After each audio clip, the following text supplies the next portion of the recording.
Prologue. Audio Journal 1. My name is not important, but if I must have one, you may call me Michael. It is the name my creator gave me, a name I never wanted. As fate would have it, it was the name I used when meeting my first human. It was the name that many would never forget. I didn't desire a name, because I am neither flesh nor blood. I am a being of pure energy, who exists in another dimension that has merged with yours. If I say any more, I will only confuse you. So we will leave it at that for now. I recorded these audio journals because you need to know how it all began. You need to understand what really happened before the Fallen invaded the galaxy. I saw them come from the furthest reaches of the galaxy. They came in living ships, speaking an ancient language and disguised in human form. I knew exactly what they were and informed my creator that the dark agents of the Fallen had finally returned. To my great dismay, he ordered me not to interfere. I watched them spread like a virus throughout the galaxy and saw how easily they corrupted and seduced those they wanted as allies. They promised wealth and power. It was that easy. It all started at the edge of Imperial space, in an area known as the Galactic Rim. Sure, there were Imperial warships that patrolled the Rim, but there were never enough to cover the vast areas of open space. During this time, the Empire had grown too large, and they couldn't maintain order within the Outer Rim. Beyond the Galactic Rim was total darkness. It was a place filled with dead stars and dead worlds. Ships entered the Devil's Abyss, as it was called, never to be heard from again. The people of the Galactic Rim spoke of an evil race lurking within the abyss, waiting to set the galaxy ablaze. Stories about these terrifying aliens are still told to children to frighten them when they misbehave. The truth is, the stories are real. There is a lurking evil inside the abyss. It has always been there, biding its time and waiting for the perfect moment to strike. A long time ago, this evil had another name. Now we call them the Fallen. Don't think of them as mythological beings from ancient times. The Fallen were actually aliens who worshipped my creator's eternal enemy and hated all humans. The Fallen vowed to destroy humanity, and with that, they bioengineered a race of warriors they named the Anunnaki. Their goal was to purify the galaxy of humans and restart it the way they envisioned it should be. They believed that through great suffering and death, the Dark One would return to rule the universe. It was written in the Book of Light that the Fallen would return and that a chosen one would rise up to stop them. It is also written that the Fallen would kill billions, just to prove their worthiness to serve the Dark One. At this moment, the Empire wasn't worried about evil aliens lurking in the dark. They were far more concerned with preventing the criminal syndicates from gaining firm control over the Rim worlds. They had become a big problem across the Empire. They were running illegal drugs, weapons, and forbidden technology with little regard for the law. For the moment, the Imperial Navy was keeping a lid on things, randomly patrolling the Rim to enforce the law. It would be there, at the galaxy's edge, that events would unfold that would come to cause the death of billions. It would all begin above an insignificant world known as Olsen Prime. The story begins now. Chapter 1. Plasma Running. Above the planet of Olsen Prime, a smuggler ship waited in orbit for its illegal cargo. The Striker-class ship, named Star Chaser, was fast and difficult to detect. In this business, to outrun Imperials and rival smugglers, a fast ship was necessary, and the Star Chaser was good at evading both. The crew wasn't expecting trouble. The job was straightforward: transport a few hundred cryogenic units to a world called Dokibi, the Goblin World, where they would collect a huge payout. The problem with smuggling was there wasn't such a thing as a simple job. Something always went wrong. Inside the ship's lower decks, Hope Adair walked quickly down a dimly lit corridor. She wished she had never joined up with these smugglers, but it was too late now. She was stuck here. Yet she was about to uncover the truth regarding their secret cargo, which they had picked up a few hours ago. The Star Chaser was a top-of-the-line ship, but the captain had diverted all non-essential power to maintaining the cryogenic units. That was how vital the cargo was to him. The lack of power had made parts of the ship unusually dark, and the secrecy surrounding the cargo made Hope even more curious to see what was so important. She reached the security door to the cargo hold and waited for the facial recognition scan to begin. A light blue light scanned her face and a control panel opened. She waited and waited. It was taking longer than expected. It had been hours since they had arrived, and not a single word from their contacts below. The longer they stayed in orbit, the more likely they would run into trouble. The problem was that their mysterious alien clients wouldn't forgive them if they left without their special cargo. So the Star Chaser continued to wait. At least for now, Hope wasn't expecting any trouble from the Planetary Defense Force. The Star Chaser had the best cloaking technology money could buy, more than enough to fool the Olsen radar systems. There was not much the Planetary Defense Force could do, even if they did know the smugglers were in orbit. Olsen Prime was typical of a rim world, with its two major cities dedicated to gambling, drugs, brothels, and every other imaginable vice. A lone ship traveling dark was standard for these areas of space. What worried her was running into an Imperial Naval Task Force. If that happened, it would be game over for her and the 8-man crew of the Star Chaser. Luckily, the Empire wasn't scheduled to patrol this area of space for at least another week. So she pushed her paranoid thoughts away for now and focused on why she had come here. Hope glared at the closed metal door. Apparently, even the sensors were working slower. Finally, the door beeped, unlocked, and hissed open. She entered the frigid cargo hold, which was colder than she had anticipated, and zipped up her bodysuit as the door closed and locked behind her. She tapped her breathing mask, activating the filtration system. "Max, I need you." "What is it this time?" the ship's artificial intelligence asked. His voice modulated to sound like an Imperial butler. "Are you snooping around again?" "I need you to cut off the security vid feed." She lowered her breathing mask so that Max could hear her. "I can't afford to be caught down here, but I need to see what we picked up earlier today." The AI sighed. Although artificial intelligence didn't have human emotions, Max had enough sass to sound like he did. "What in the hell are you doing? The captain made it clear to all of you to stay away from here. Yet here you are, about to get us both in trouble." "Do it, Max." She paused. "I need to see the other cargo we picked up. Do this for me, and I promise I won't bug you again. For a while." "You really like to get your ass in trouble," Max scolded her. "You're lucky that I like you so much. I'm okay getting my matrix fried for you, but this snooping around needs to stop. And we still don't know if the biomorph contagion that contaminated our previous load is still present or not.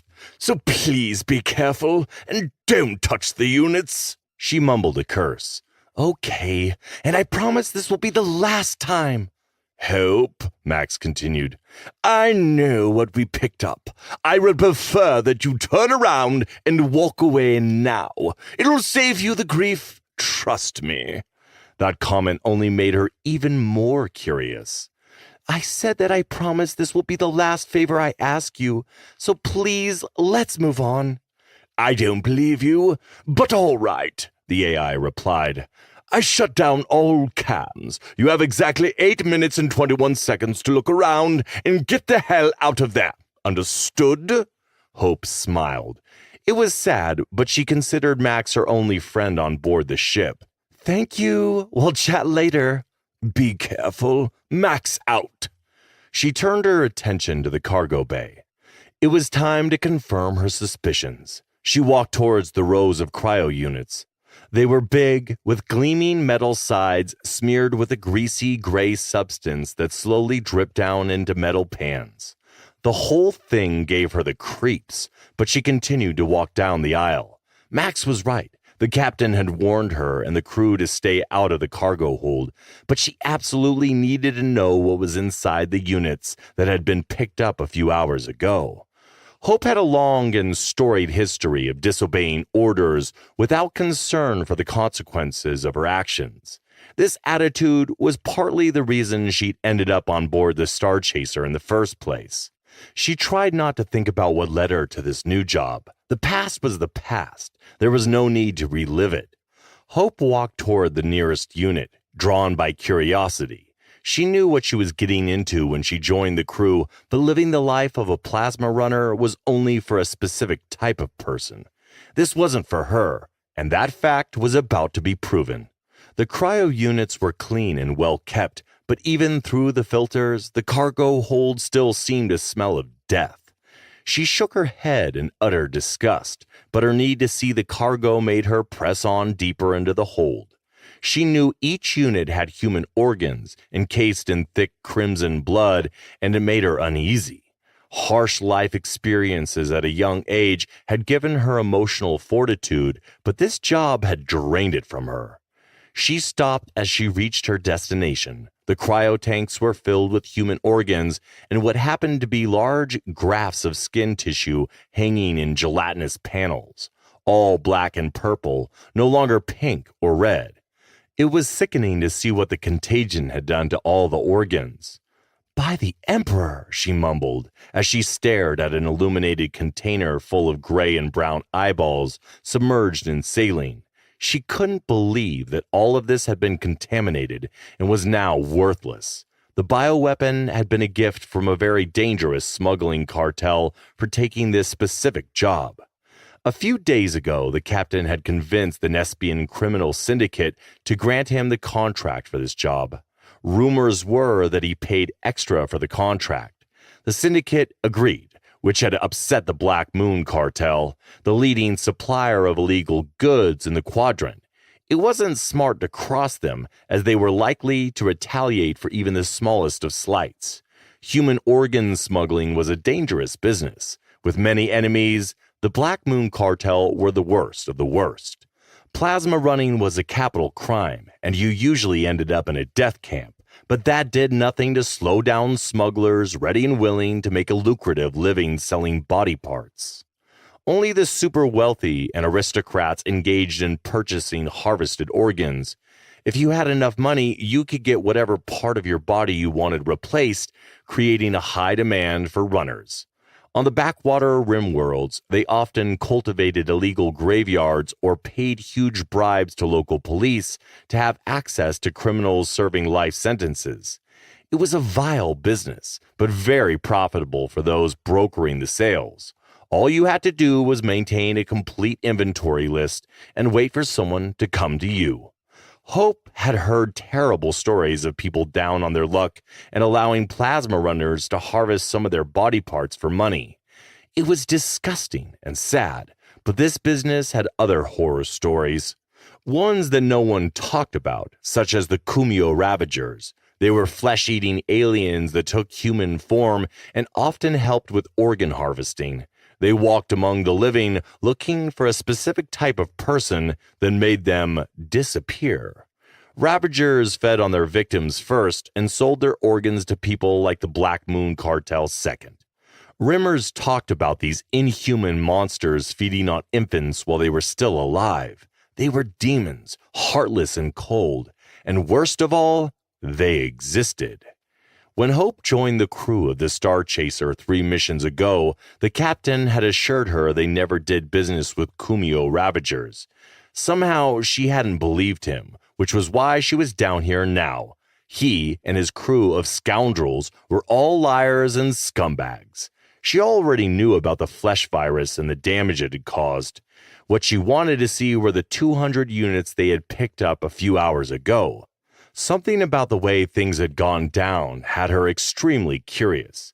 The comments Max had made earlier about saving her grief only reaffirmed her suspicions. She knew what she was about to see would be horrific. Hope had steeled herself for this moment, but deep down, she knew it would likely break her. As she walked further into the bay, she saw the first rows of cryogenically frozen children, and a deep sadness shattered her heart. The bastards had taken children. Some were no older than 2, and all had terrified looks frozen on their faces.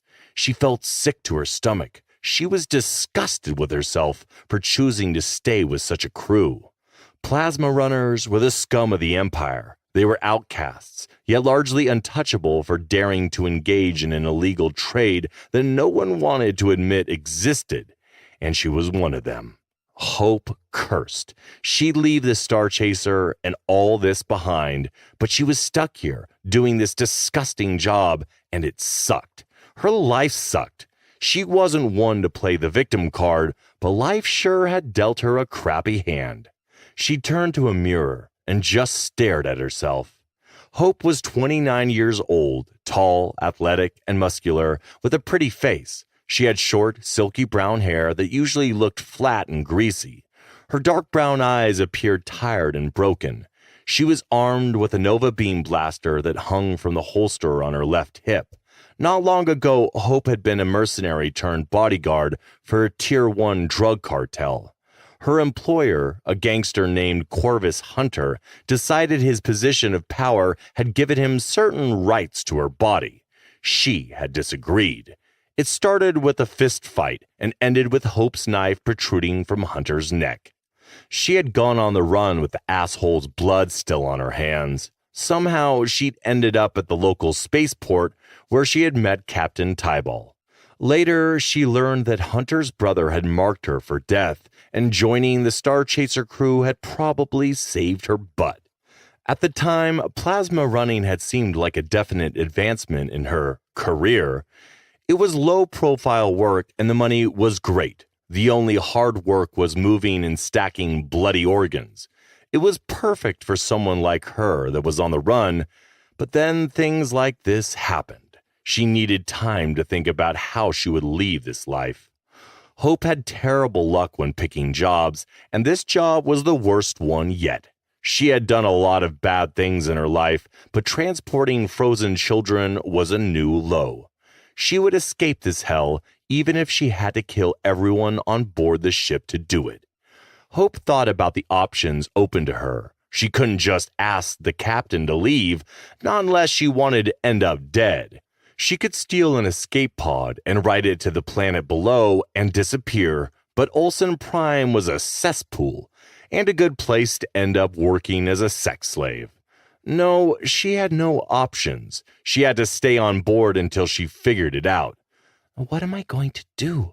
I am so done with this job. Suddenly, red lights flashed around her as the ship's warning alarm wailed. Her hand instinctively dropped to the energy gun at her side. Her first thought was that they had been boarded, but she quickly remembered that ships like this were extremely difficult to board unless it was the Imperial Navy drone breachers. This emergency was something else. She tapped her wrist piece to activate the comm implant, and a chorus of voices filled her head. It only took a moment to pick out the phrase, "All hands to battle stations!" Hope forced the door open and started running towards the bridge. "The Empire is here!" the radar tech announced on her comm. The rest was a panicked mess of words, but she put it all together as she ran down the corridor. An Imperial warship had smashed through the Star Chaser's cloaking system, which was supposed to be impossible, according to the aliens that had sold it to the captain. Now that the Empire had found them, there was a genuine danger that Hope and the rest of the crew would all soon be dead. Great, thought Hope angrily as she jumped over a crate that someone had left in the middle of the hallway. Just my luck to die with plasma runners. Max, talk to me. What the frack is really going on? We're screwed, Max said calmly through her implant. An Imperial Predator-class warship appeared out of nowhere and has taken orbit around Olsen Prime. Their pulse-wave scan shut down our cloaking system, and they immediately demanded our ship identification codes. I don't know how much time we have until they open fire. Enough! Hope snapped. I got the point. I'm headed back to the bridge. Can you stall them just enough for us to run for it? I'm lying through my matrix, but it won't work. There will be no time to calculate a hyperjump. The Imperials are no dummies, and will soon lock on with a tractor beam. Execute a blind jump, then. It's the top-of-the-line Imperial warship we're talking about, Hope. They can blast us into tiny pieces before we could possibly activate our jump engines. You could always eject yourself into space. It would probably be an easier death than dying aboard an exploding ship. Hope wanted to curse Max out, but she was too short of breath. She ran down the corridor, her ears hurting from the blaring sirens, and made it to the bridge. Moving quickly, she jumped into her seat. Whatever was going on, she was sure a firefight was coming. She entered her code into the console, and the display came to life, revealing a hopeless situation. Hope saw the warship on the screen, and her heart sank. All hope of escaping died right there. The Imperial warship was enormous, dwarfing the Star Chaser like a razorback whale beside a riverfish. It bristled with firepower beyond anything she had ever seen. Max was correct. There was no way in hell to make a run for it. Max, tactical analysis! She shouted over the crew members, trying to sound confident. The AI quickly ran through a list of the warship's capabilities as Hope forced out a smile. Again, life had bitten her on the ass. They didn't have a chance in hell against that warship. What the hell was it doing here? There weren't any Imperial patrols scheduled this week. This is more of my bad luck. The warship still hasn't activated its weapon systems yet, someone at the back of the bridge said from his station, breaking up the conversation in her head. It keeps scanning us. She scowled fiercely. The Imperial warship had all the advantages. She looked across the bridge at the captain, who merely nodded at her with a grim expression that said it all. Sean Tyball was in his 40s and had a husky build with short black hair. He'd been a criminal all his life, and he loved it. He dressed like an Imperial lord with flashy tunics and long leather coats. He was glaring at his holoscreen and muttering curses as more information continued to fill his command display. The bridge of the Star Chaser was immaculate. There were 7 seats with workstations and a central command station that was positioned around the captain's chair. Captain Tyball had been counting on the Olsen Prime job to make enough money to professionally sanitize the ship to make certain none of the virus from their cargo remained. All that had gone down the toilet the moment the Empire had entered the system. A thought came to Hope, and she looked back at Tyball. How about we open the cargo bay and dump everything? Good idea, said the captain as he strapped himself into the command chair. But that is a Predator-class warship, and their sensors could pick up a fly on our hull. They will know we're trying to run, and they'll blow us to pieces. We're screwed. She didn't even have to look at Tyball's face. She could hear it in his voice. The man had given up. Who would send a warship after us? Could be that the Black Moon Cartel informed the Empire about us. Or someone else snitched on us. It doesn't matter. Stop asking questions and get your ass ready to engage. Max is trying to convince them we're on a mission of mercy to vaccinate the children of Olsen Prime. They're not buying it, and we'll have to hit them first before they obliterate us. Hope's mouth was suddenly dry. There is no way our tiny twin cannons could stop that warship. Isn't there something else we can try? The captain grinned. I have a little something in store for them, but not quite yet. He turned slightly to look at a chubby man standing before a control panel. Get it ready, Tubbs. He nodded and gave him the thumbs up. Focus, Hope, Tyball snapped. Get ready to launch the warbots. She took a deep breath, released it, and concentrated on her fire controls. She realized then today was the day she would die, and no one would care. Chapter 2: The Death Dealer and the AI. Ethan Wolfe was hunting, and from his vantage point, he could observe the entire first floor of the Gentlemen's Club. Thick syntho-vapor emissions filled the space, and terrible, repetitive electronic music slammed into his ears. What bothered him the most was the scumbags walking around freely. Yet he wasn't here for them. He had a specific target. He sipped his Van Dorian carbonated drink and again scanned the club. The lights were so dim, it was difficult to see more than a few feet in any direction. His bio-enhanced eyes had compensated for the light and were providing him with every detail necessary to find his target. The crime lord terrorist, Zamat Shar, was here, and he was extremely close. He could feel it. But where? Ethan was an Imperial death dealer, and he had come a long way to find the crime lord. It was strange that the Lord Commander had sent him out this far to kill a man any other Imperial agent could have easily eliminated, but he had his orders, so here he was, about to kill a man that had orchestrated the death of hundreds of innocent people. Races of all kinds mixed and mingled in a swirl of movement. There were miners just in from the asteroids, eager to live out their fantasies with the working girls of the club. Pirates and gangsters were playing a roulette game that had them taking drug pellets and spinning a red and green wheel. Then there were naked women walking around, showing off their bodies and eager to take any man or woman for all they were worth. He must tell the Lord Commander that places like this need to be shut down. It was truly disgusting to see. Ethan took one last sip of his drink and slid off his stool. His armored plate black leather pants creaked as he stood. Moving with the smooth confidence of a man well aware of his abilities, his left hand brushed the grip of the energy gun worn low on his thigh, and his right hand on the hilt of his Starfire sword that hung from his hip. No one dared to look at him directly. Even the toughest gangster types allowed him common courtesy, moving out of his way as he stalked the club.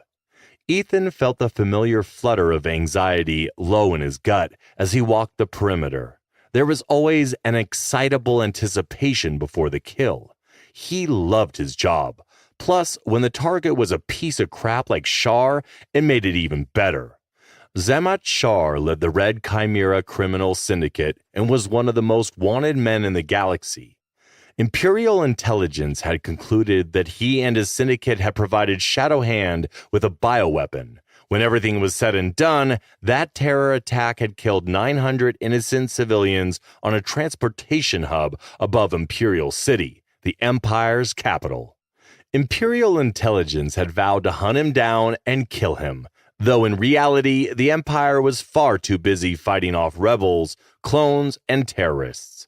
This allowed vermin like Zamat Shar to disappear into the rat holes from whence he came. No one stays hidden for long under the watchful eye of Lord Jonas Eris, the Lord Commander. He had located Shar and sent his top death dealer to end him. It was supposed to be a simple mission, but he was at the edge of the Empire, surrounded by criminals, and he was 4 days away from the nearest Imperial starbase.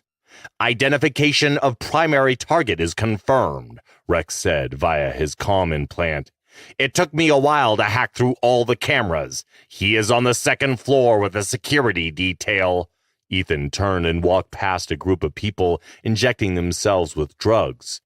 All he could do was shake his head in disgust. "What in the hell is wrong with these people?" Rex commented as the AI picked up on Ethan's feelings. "You wouldn't believe what I saw when I took over the camera feeds." "I don't care. Don't tell me," he said dryly. "Your loss, Ethan." His nose wrinkled at the acrid mix of smoke and body odor as he looked at the second floor. The target was there all right, looking morbidly obese, yet extremely dangerous, like a fat spider in its web. "I see him. What's the threat assessment?" "I'm sure I don't have to tell you how many concealed weapons this club has, but the ones that matter are upstairs. I detect 8 men and a stripper in the room with Shar, and one more near the top of the staircase. I don't think they are expecting trouble. They all seem focused on other things." "Are you sure there are no other women present? I don't want to hurt them accidentally. After all, that's why that fat bastard's here." "One moment, scanning." There was a brief pause. "Frack, I'm experiencing some interference.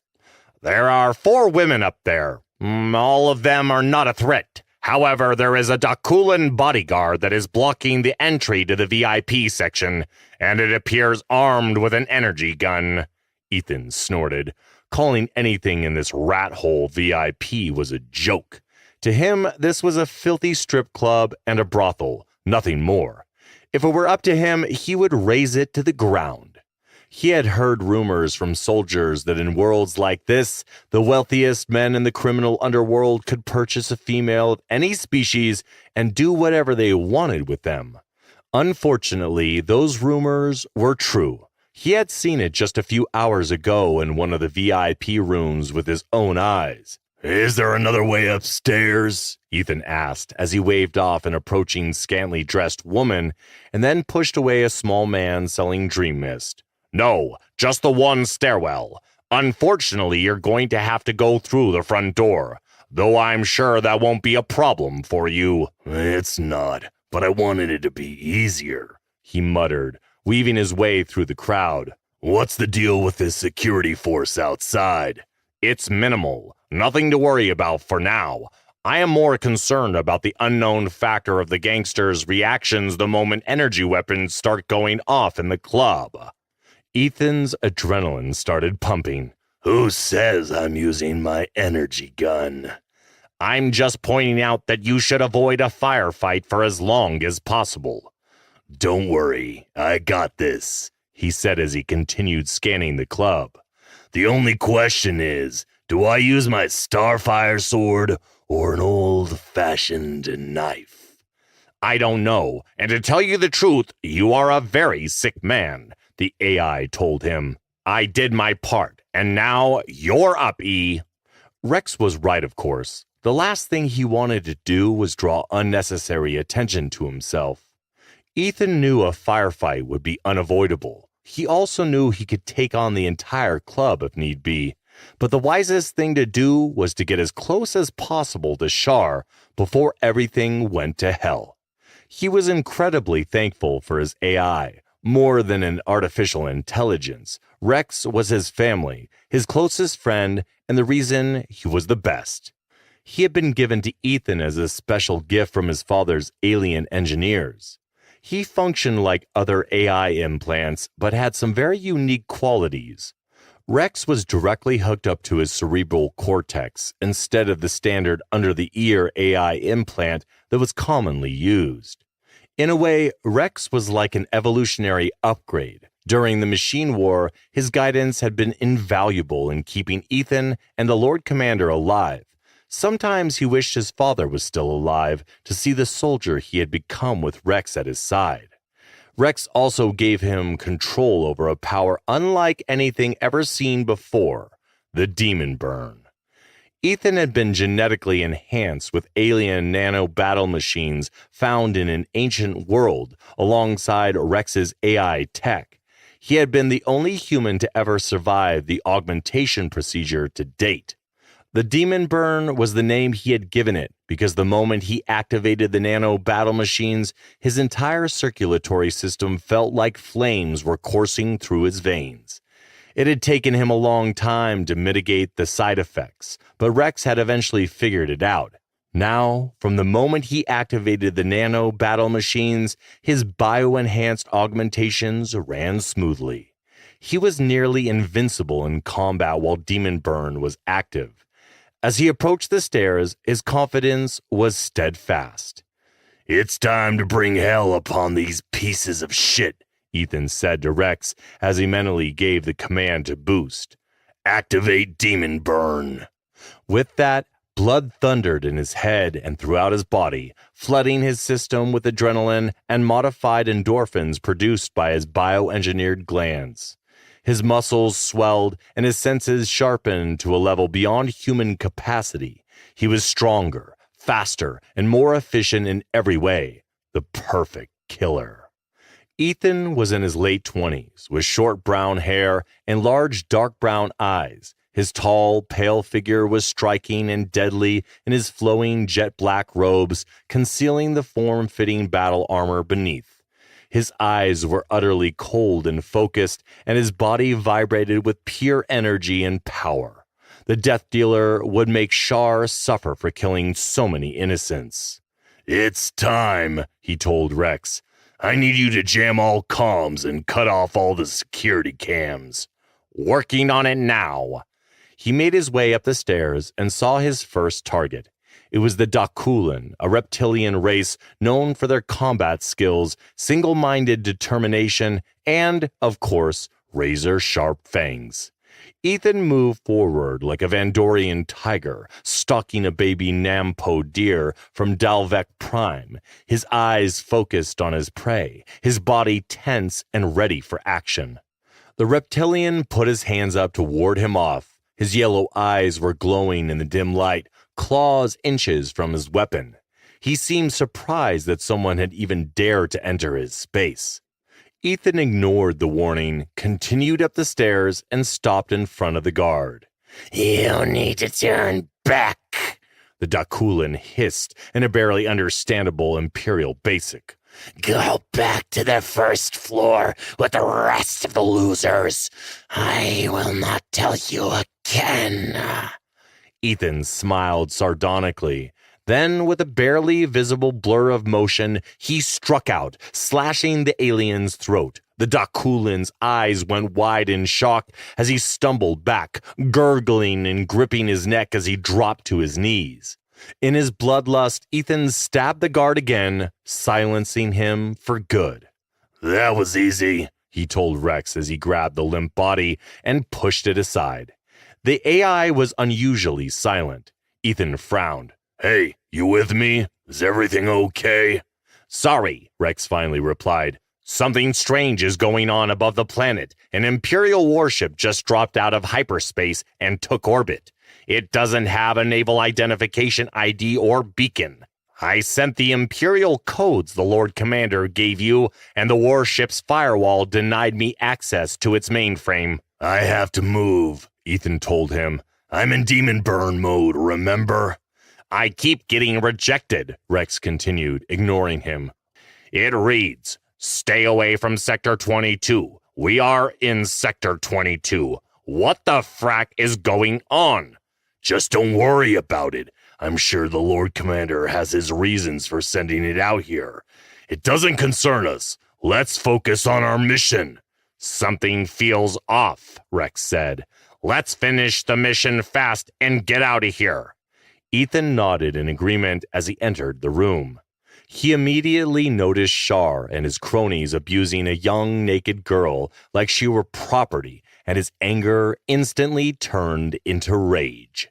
Shar and his men reacted quickly to his presence, drawing their weapons. Ethan unhooked his Starfire sword, igniting the shining blue blade, and flew into action. Chapter 3: The Old Man and the Wraith. On the command bridge of the Imperial warship Retribution, Captain Devon Dark studied his computer displays and then turned his attention back to the main view screen. The sleek ship that filled the screen had his complete attention. I want a full tactical scan, he told his weapons officer. And activate the shields.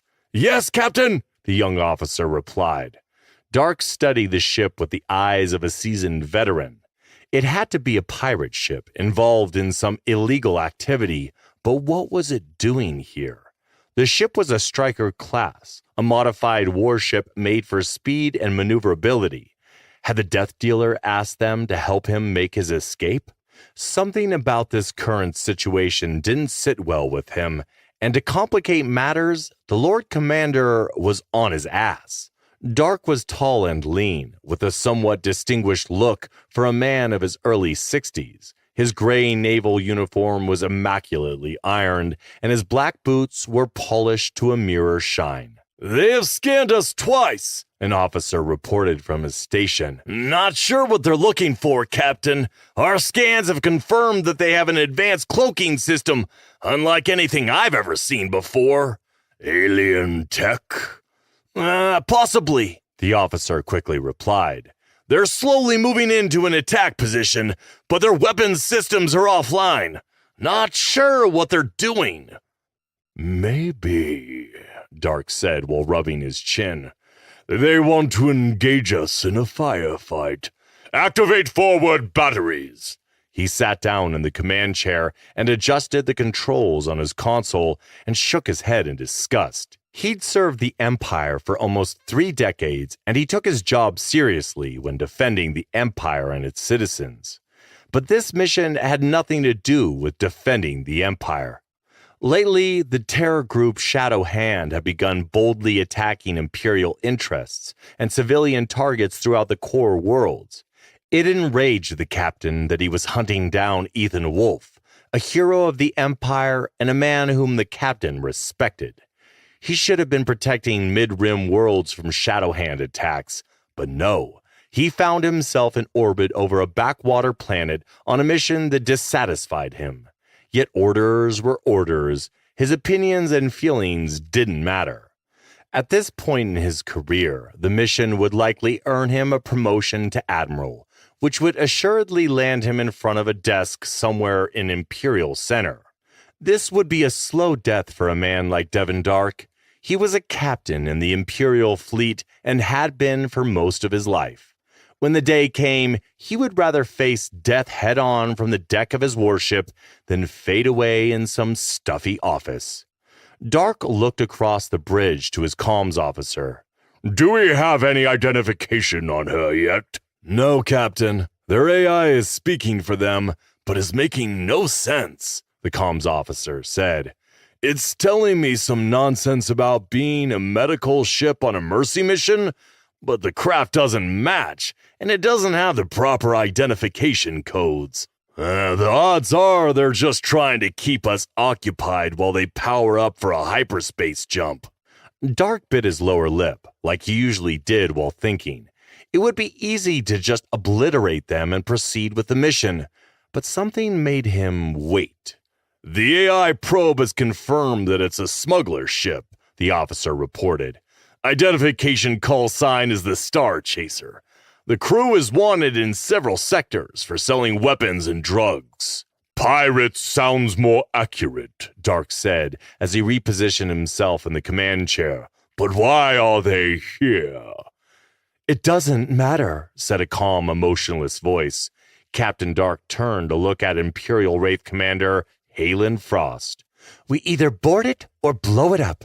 We can't waste time on these pieces of trash. Our mission comes first, Captain. Frost was in her 20s, tall and lean, and dressed in an all-black uniform. Even standing still, she seemed dangerous. Frost was someone you did not want to mess with, unless you had a death wish. Her almond-shaped eyes burned coldly in a pale face, framed by jet-black hair that was unusually long for her rank. You could call her pretty, but her look and manner made her intimidating. Imperial Wraiths were the elite soldiers of the Empire. They were trained killers, loyal to the Emperor and their Lord Commander. Rumors were that they were taken as children and placed in a special military school that molded them into killers. Many didn't make it through the intense training, but those who did survive became instruments of death and destruction for the Empire. Dark and Frost had been a team for the last 4 years and understood each other well. They also had each other's back. Just 3 months ago, she had saved his life on a diplomatic mission in Bateris Prime. She was the closest thing to a friend Devon Dark had, and vice versa. "There's no hurry," he said without looking at her. "They cannot escape us." "I say destroy them and move on," Frost said flatly, her eyes narrowing. "An unexpected ship in orbit, probably waiting for our target to board? Wolf isn't stupid. He likely figured out our plans and paid them for extraction." She pointed to the screen. "That Striker-class ship is either here to carry him away or to slow us down." I'm aware, said Dark dryly. "We have our orders. We cannot allow the target to escape." "I know the Lord Commander's orders. I was there too," Dark said curtly. "Something else is at play here. I want to know what it is, Commander. Stand down." Frost kept quiet and relaxed as she turned back to the view screen. "The Vampire Kill Team has launched and is en route to their landing zone near Xueting C, the comms officer reported. "Inform Team Leader Fisk that his orders are programmed to be released upon arrival," she told the officer. Dark looked up at her. "Let's hope that comm jammer device the Lord Commander gave us works before Wolf realizes something is wrong." Frost shrugged. "We'll see," she said as she studied the ship on the screen intently. "That ship could have been sent to occupy our attention while he escapes.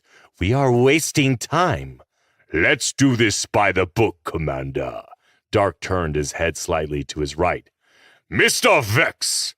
The Retribution's telepath, Oliver Vex, emerged from the back of the bridge and slowly walked toward the front. He was short, incredibly gaunt, and his black uniform looked far too big for him. "I want a full-size scan of that ship and its crew," Dark said calmly. "Dig deep, Mr. Vex." "Understood, Captain." He reached out with his mind, his face becoming tense and then relaxed. His hands trembled and he was mumbling incoherently. Dark watched him as his face twisted and his body spasmed. This was the 4th telepath that had joined his crew in the last 3 years.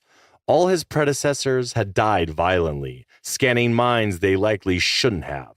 Vex was good, but Dark wasn't holding his breath. "I've touched the minds of most of the crew. They are plasma runners and have a cargo bay full of organs and skin." He turned to face the captain. "But it gets worse. They have cryogenically frozen bodies, and I do not want to know how they died, sir. But those subhumans are trafficking children. They are frozen, and their minds are still echoing with the terror they felt before dying." "Nothing to do with the target?" Dark asked as he leaned toward the telepath. "Are you certain?" "Yes, Captain, I am sure." Vex opened his eyes. "I managed to get their names and backgrounds. The crew consists of 7 men and 1 woman, all of whom deserve death." "Detecting the launch of warbots," an officer reported. "That's enough, Captain," Frost snapped angrily. "We can't waste time over a handful of smugglers." "Battle stations!" The tactical officer gave the order for battle stations, and the bridge lights turned red. All computers lit up as they came online. The lights flickered briefly as the warship engaged its shields. Frost turned to Dark. "Time to kill these rats." "I couldn't agree more," he said, nodding. "Prepare primary cannons to fire on my mark." He waited a few seconds and gave the order to obliterate the ship. Chapter 4. Vampire Kill Team. A stealth ship silently dropped from the night sky and adjusted its course to land on the edge of Olsen Prime's capital city of Ixon. The beetle-shaped craft, painted in matte black with tinted windows, carried no military beacons to identify it. The Infiltrator, as it was known in the Imperial Navy, was the preferred craft of the Imperial Special Forces. It held a maximum of 26 troopers, and unlike other dropships, an artificial intelligence program named Viper piloted the ship. The craft slowed, found a suitable patch of grass, and gently landed with a quiet thump. The AI pilot scanned the area, detected no threats, and unlocked the exit ramp. Good hunting, kill team, the AI said as the steel ramp dropped. I will be on standby for extraction. Lieutenant Galen Fisk wore a scowl on his face. There was something about this world that disgusted him. Most rim worlds were a cesspool, and they attracted the worst kinds of people. Today it seemed they were here to hunt someone the Lord Commander wanted dead. The problem was he had yet to receive his orders. The mission wasn't sitting right with him, and he wondered why his entire kill team had been activated for this operation. Although he was just a team leader, he wasn't stupid. Captain Dark had gone to great lengths to keep their mission quiet. That alone was a red flag to him. He adjusted his body armor, checked the setting of his assault rifle, and activated his helmet's HUD. He signaled the Retribution that they were on the ground and awaited orders. Get ready, he told his men in a deep, raspy voice. Orders incoming. All 27 soldiers nodded as one and switched on their assault rifles. Vampire troopers usually traveled light, but today they were fully equipped, with a loadout that included plasma warhammers and energy swords. Fisk checked his HUD for orders, but still nothing appeared. He turned his attention back to his men, who were all dressed in identical navy blue battle armor and helmets with tinted visors. He knew that behind those visors were the identical pale-skinned faces with inhuman red eyes and nano-steel fangs, vampire troopers. They weren't technically real vampires. They were, in fact, far more sinister than those fictional creatures from myth. Vampire troopers were dead, elite Imperial soldiers brought back to life through a process the Empire called rebirthing. They were unstoppable on the battlefield, super soldiers, incapable of feeling pain and programmed to kill. Before leaving their base of operations, Commander Frost had authorized the use of the rarely used Helix protocol. Once activated, it turned the vampire troopers into living bombs. Only team leaders knew of its existence. The regular troopers were unaware they had these explosives implanted in them.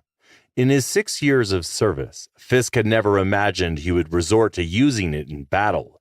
But the target was so dangerous this time that such a protocol might actually be required. This is Fisk, he said into the comm implant. We're on the ground and awaiting orders. In seconds, the orders came through on his tactical screen. He was thankful his face was behind the tinted visor, or his team would have seen the look of shock etched on it. Terminate Death Dealer Ethan Wolf. Proceed with caution. Wolf is extremely dangerous. Helix protocol is authorized. Fisk mumbled a curse, for he had seen Wolf in action before. He was an elite warrior with bio-enhanced capabilities beyond anything anyone else in the Empire possessed. He shook inwardly with trepidation. He didn't know the Death Dealer personally, but had seen enough of his combat footage to know he was cunning and dangerous. Many amongst the ranks thought that Ethan Wolf should have been Lord Commander instead of Jonas Eris. Both men had been instrumental in the machine's defeat, yet it was Wolf's exploits constantly on Imperial news feeds displaying his incredible prowess.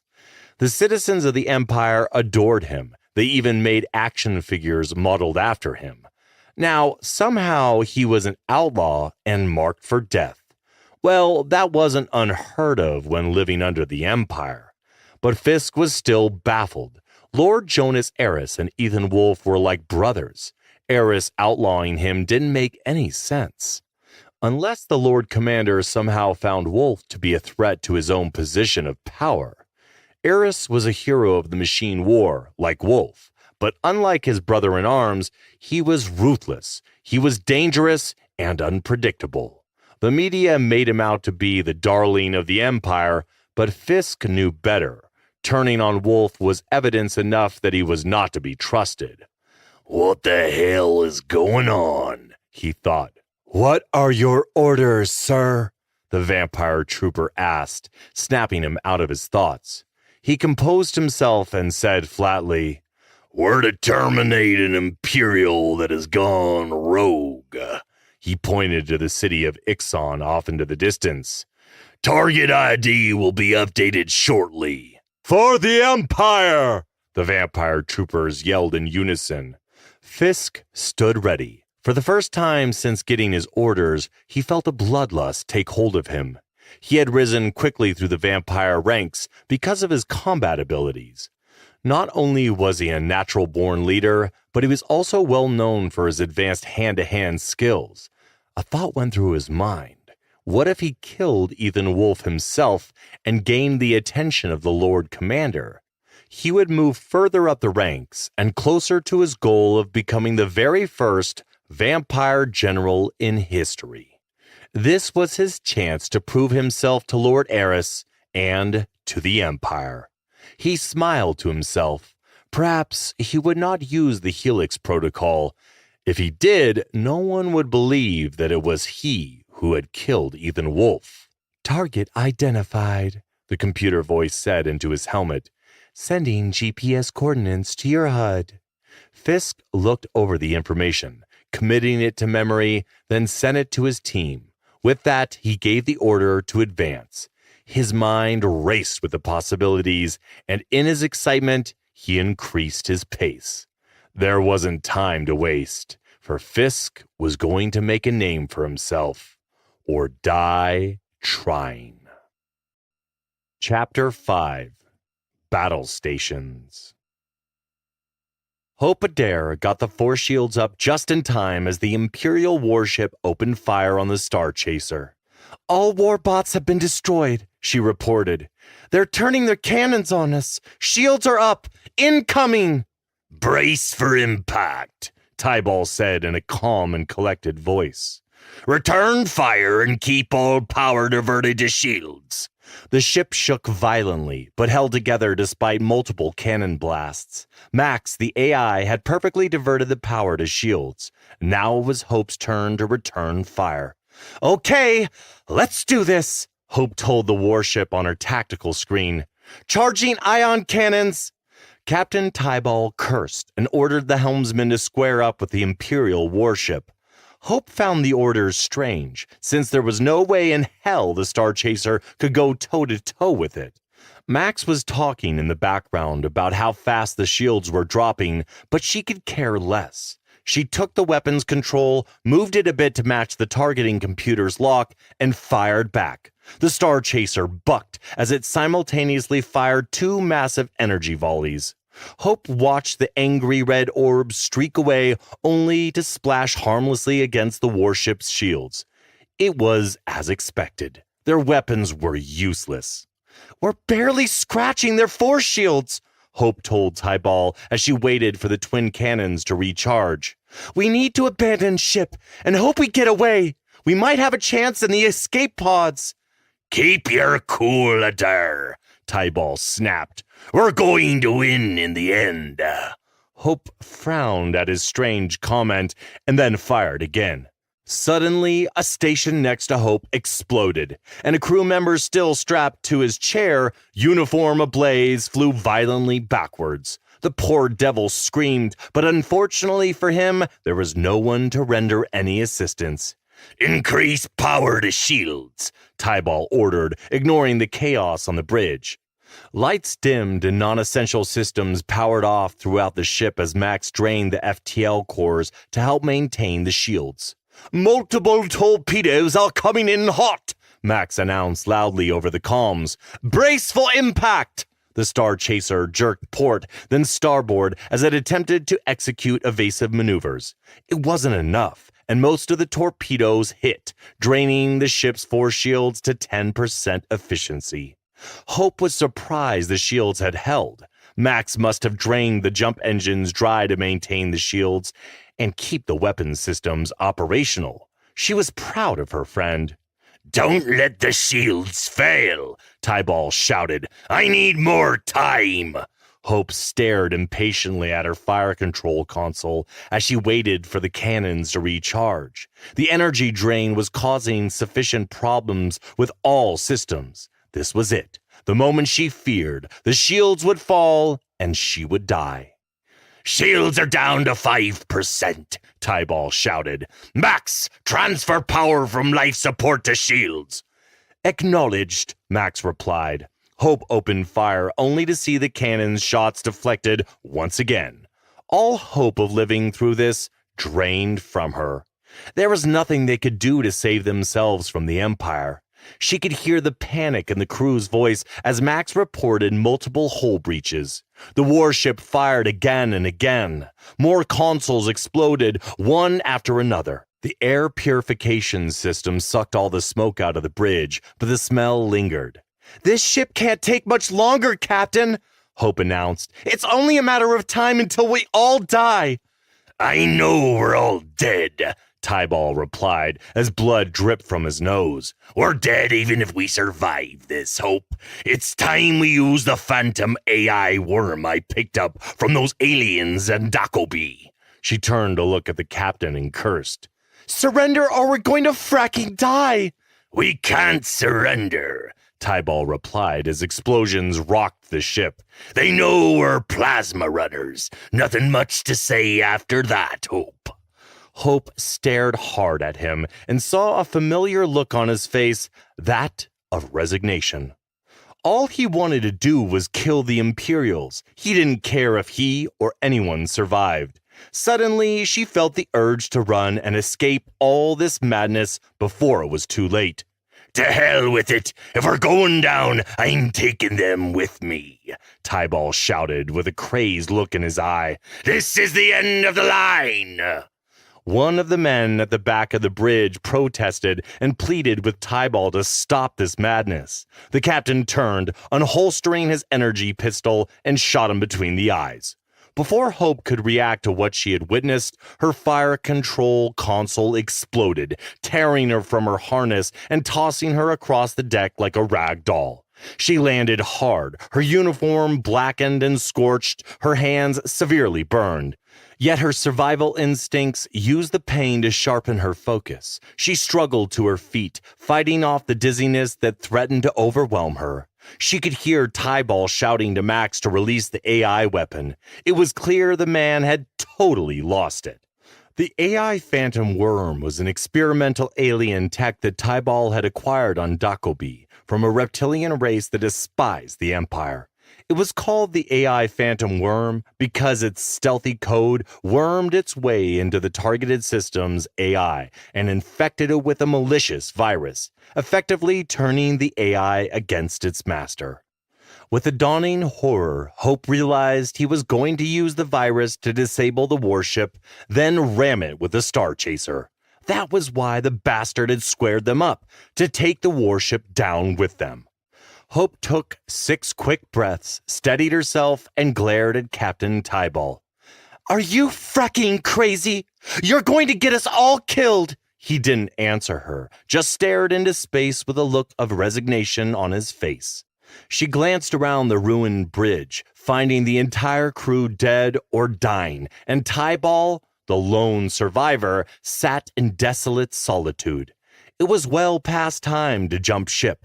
She regained her balance and limped towards the escape pods, hoping they were still functional. Hope's whole body ached. The burns and lacerations on her skin throbbed unbearably, and still she forced herself into an unstable run down the shaking corridor. She needed to find a way off the ship, and fast. From the hull came a sickening, screeching, and tearing sound as the ship continued to endure the unrelenting punishment. It was only a matter of time before the Imperials smashed through their shields and boarded them. Hope tried to contact Max several times, but the AI did not respond. She made it to the launch bay corridor, only to find it blocked with broken detritus. There was no way to get across. She cursed, but did not give up. Hope calmed her breathing with an old technique she had learned from a monk years ago. Inhaling deeply, counting to 10, then slowly exhaling, clearing her mind of all doubts and fear. Now she could focus on what she needed to do next. She knelt and looked under the fallen debris, but the way underneath was equally obstructed. Panic began to surge, threatening to shatter her calm. Then a crazy idea came to her. "Max, you still functioning?" She waited, but no response came. "Max, please, are you there?" "I am rather busy, Hope. What is it?" the AI finally replied, his voice sounding bothered. "I need you to teleport me to the other side of this corridor." "I can't," Max quickly replied. "The power drainage won't allow me to activate the teleport queue. I might be able to siphon some power off the engines, but if the power surges the moment I teleport you, you're dead." "Just do it, Max, or I'll be dead anyway." The ship shuddered violently from another barrage. She looked again as more debris crashed down on the pile of broken beams. "Max, I need you to do this now! I'm running out of time, please!" There was a long, agonizing moment of silence. "Okay, Hope. Let me activate the system. The captain is too busy to notice that I'm about to cut the shields to 0. Max laughed with a jovial morbidity. "Goodbye, Hope. Don't be too hard on yourself, for life sucks. Trust me, it's not you. Yet who knows what comes next, for destiny works in mysterious ways. Take care." "Thank you, Max. You were a good friend. Goodbye," she replied softly. 5 seconds starts now. Good luck," Max finished. Hope closed her eyes, took a deep breath as a warm light engulfed her. Her heart hammered in her chest, and her lungs burned with anxiety, but when she opened her eyes, she found herself on the other side of a collapsed corridor. Relief washed over her, but the urgency to find an escape pod soon took precedence.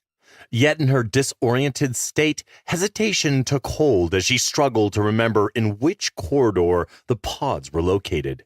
Making a guess, she moved down the darkened corridor on her right, the emergency lights flickering as she pushed forward. She finally arrived where she had thought the escape hatches should be, but alas, they were not there.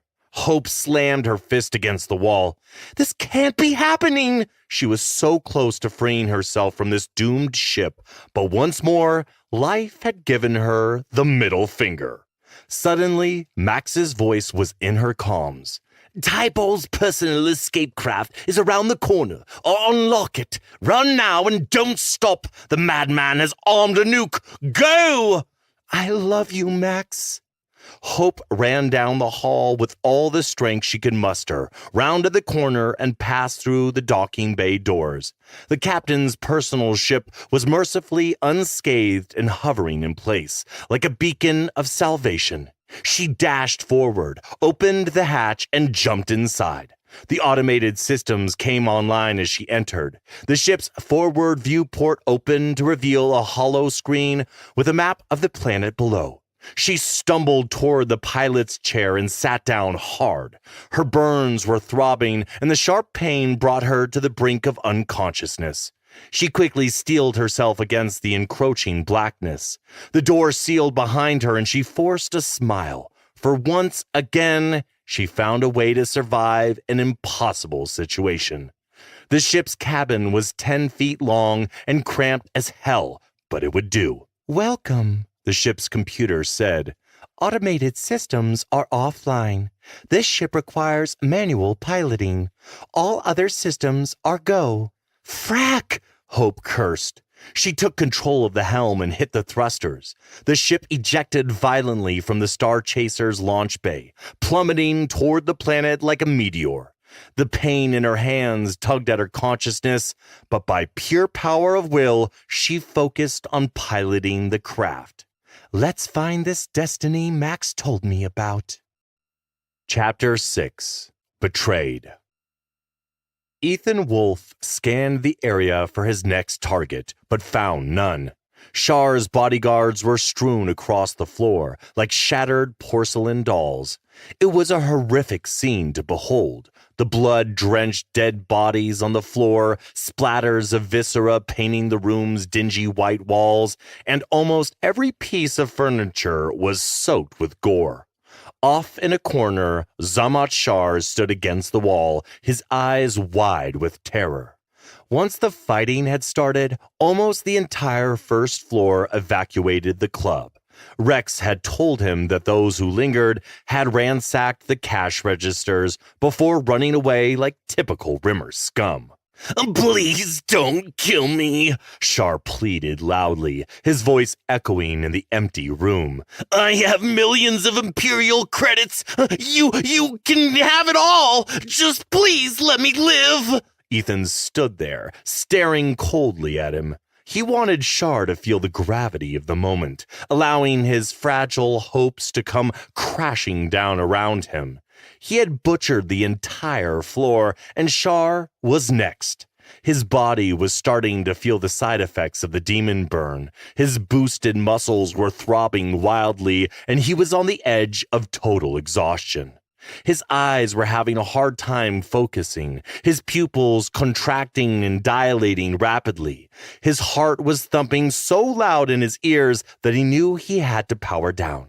Ethan mentally powered off the demon burn and almost fell to his knees as the surge of energy left his body. His heart was pounding wildly in his chest. His breathing was quick and his hands shook as his body fought to return to normal.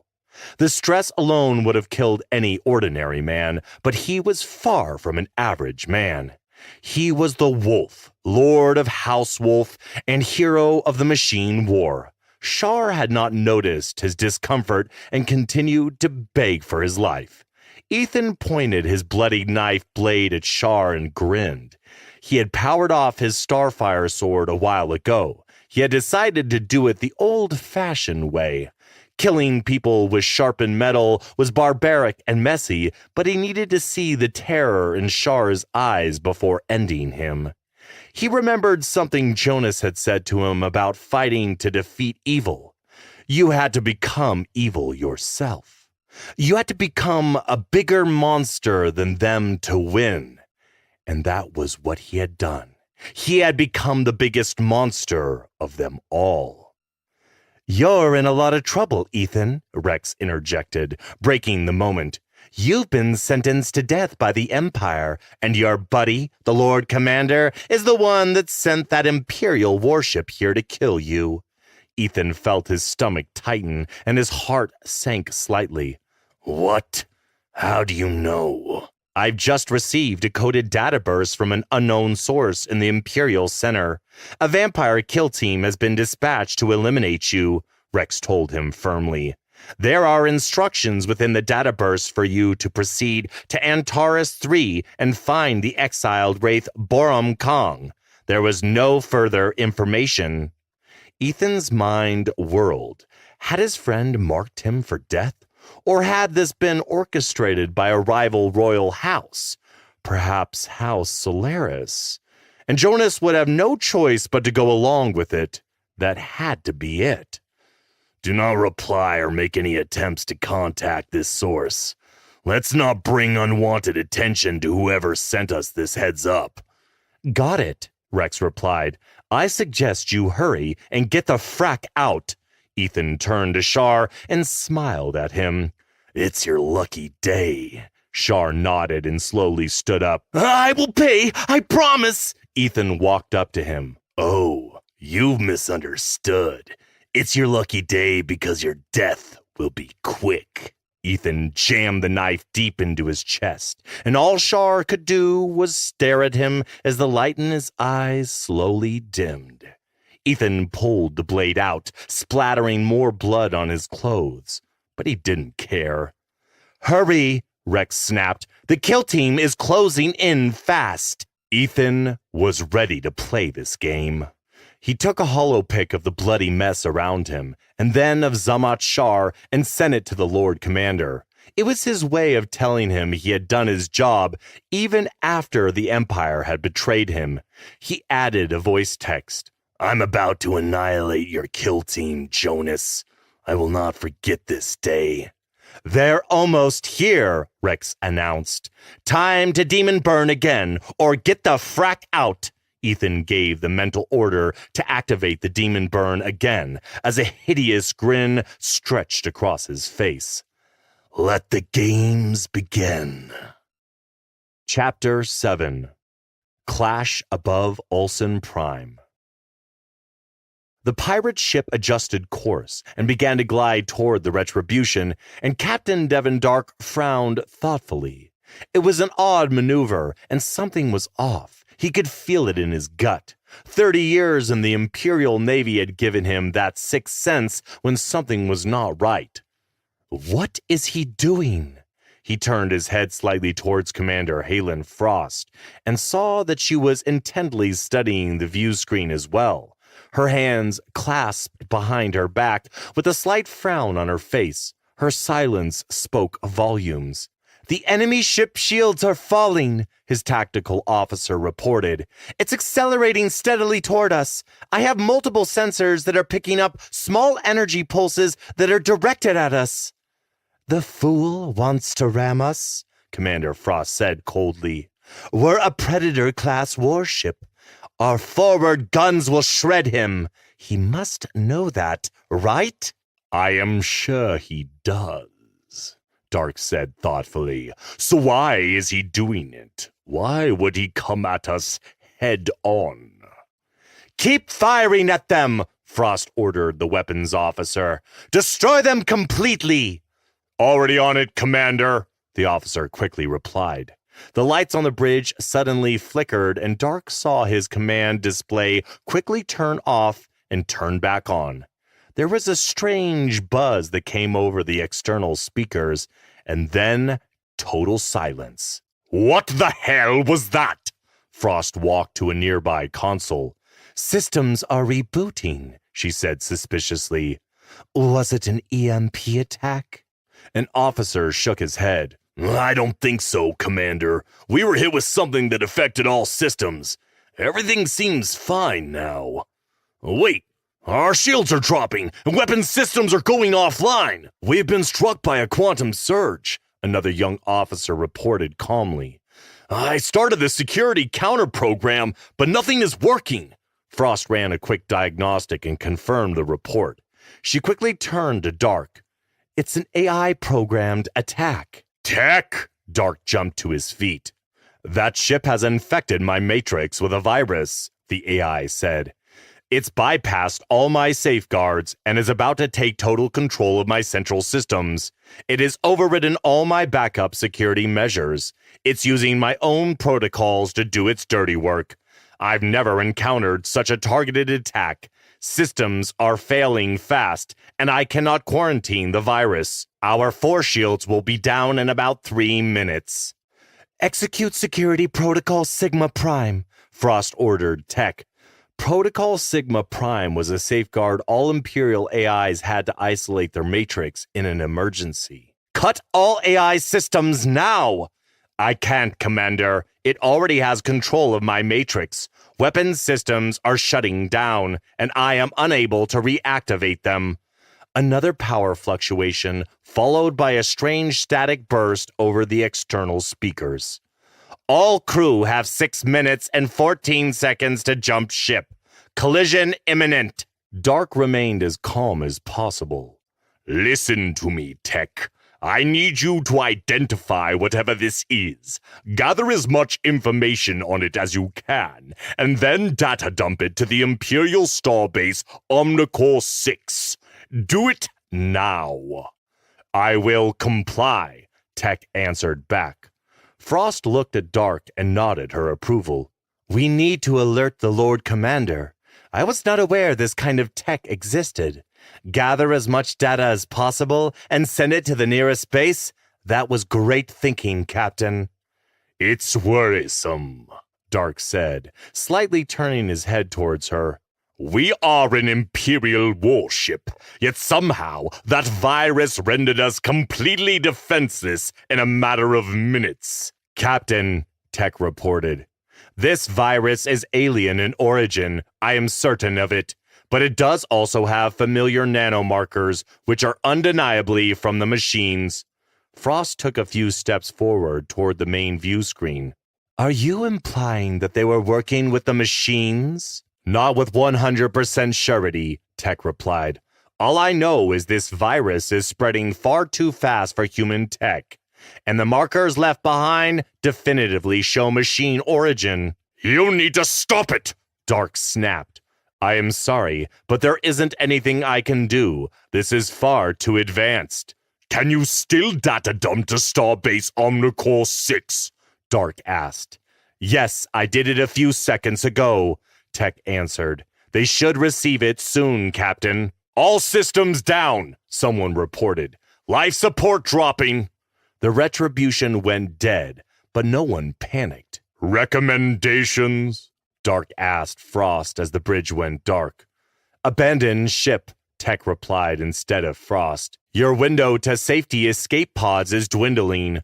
Go now, and all of you will survive the blast. The escape pods are programmed to cluster together and find a safe LZ. It's the only chance you have. Whatever the virus was, it corrupted vital systems, and there is nothing I can do to restore them. It seems that we do have limited control of the helm, but not enough to evade the remaining ship.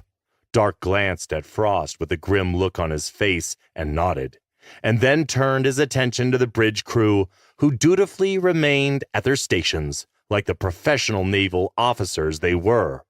He knew what he had to do. He had no choice but to save the 350 souls that called the Retribution home. Dark took a deep breath and activated the ship-wide address channel.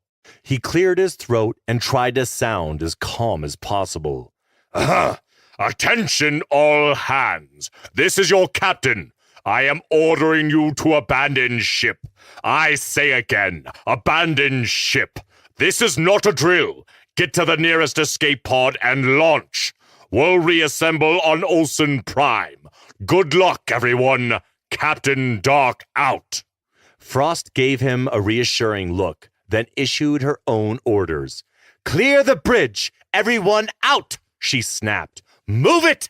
The bridge crew quickly rose to their feet, saluted their captain, and calmly left the bridge. They were one of the best crews Devin Dark had served with, and as he returned the salute, he fought back his surging emotions and nodded. Going down with his ship and saving lives was a perfect ending to his career. Commander Frost straightened her tunic, turned to go, and stopped as she realized the captain wasn't following her out. He had walked back to his command chair and sat back down.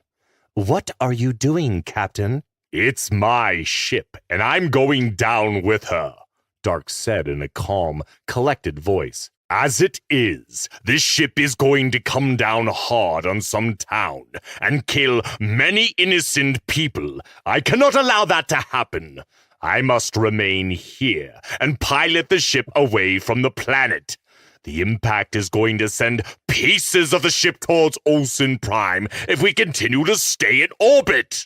I understand and respect that, Frost said, trying to keep her voice low.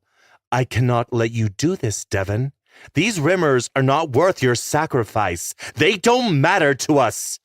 They matter to me. Clear the bridge, Halen. There's nothing you can say that will persuade me to leave. It was an honor serving with you. Now go. That's an order. No, don't do this, Captain, Frost cried. Go now, before it's too late. Before he could finish, she unholstered her energy gun, set it astun, and fired. Dark slumped forward onto his view screen. Frost knew he would be pissed, but she couldn't allow him to die. Devin Dark was too important to her. She picked up the captain and slung him over her shoulder. Tech, she said as she made her way off the bridge. Do everything you can to guide the ship away from the planet. Is that understood? It was the least she could do to fulfill the captain's orders. I will do my best, Commander Frost, Tech replied. Thank you for your service, Tech, she said, with a hint of respect in her voice. Hurry, Tech said. I've detected a radiological spike. They have a tactical nuke on board. Please hurry and safe journeys, Commander Frost.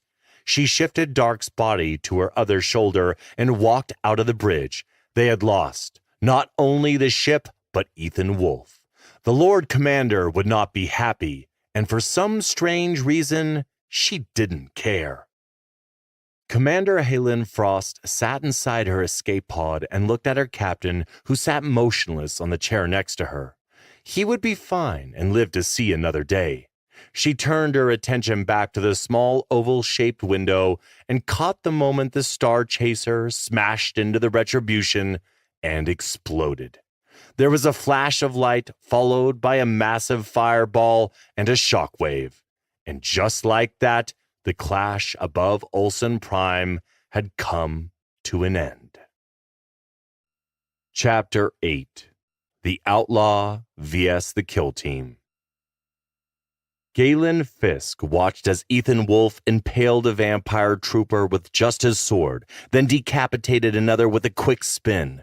It was unbelievable to see a man so fast and so deadly with just a blade, as if he were a dark conductor of some deathly orchestra. Fisk knew that Wolfe and the Lord Commander's blades were special, known as the Starfire swords. Rumors were that their power source was ancient and alien in origin, making them much stronger than any of the standard models. He didn't know the truth of that, but it was truly a magnificent weapon. Fisk had ordered his strike force to split into two teams. Alpha Squad was to enter through the front of the club, and Omega Squad the back. But before they knew it, Wolfe kicked down an emergency side door and ran into the street, luring them out of the club. His team had no choice but to follow. The problem was they were all boxed in, trapped in a narrow alley. Wolfe had used the terrain to his advantage, skillfully navigating the alley, darting for cover behind old abandoned hover cars and massive metal bins.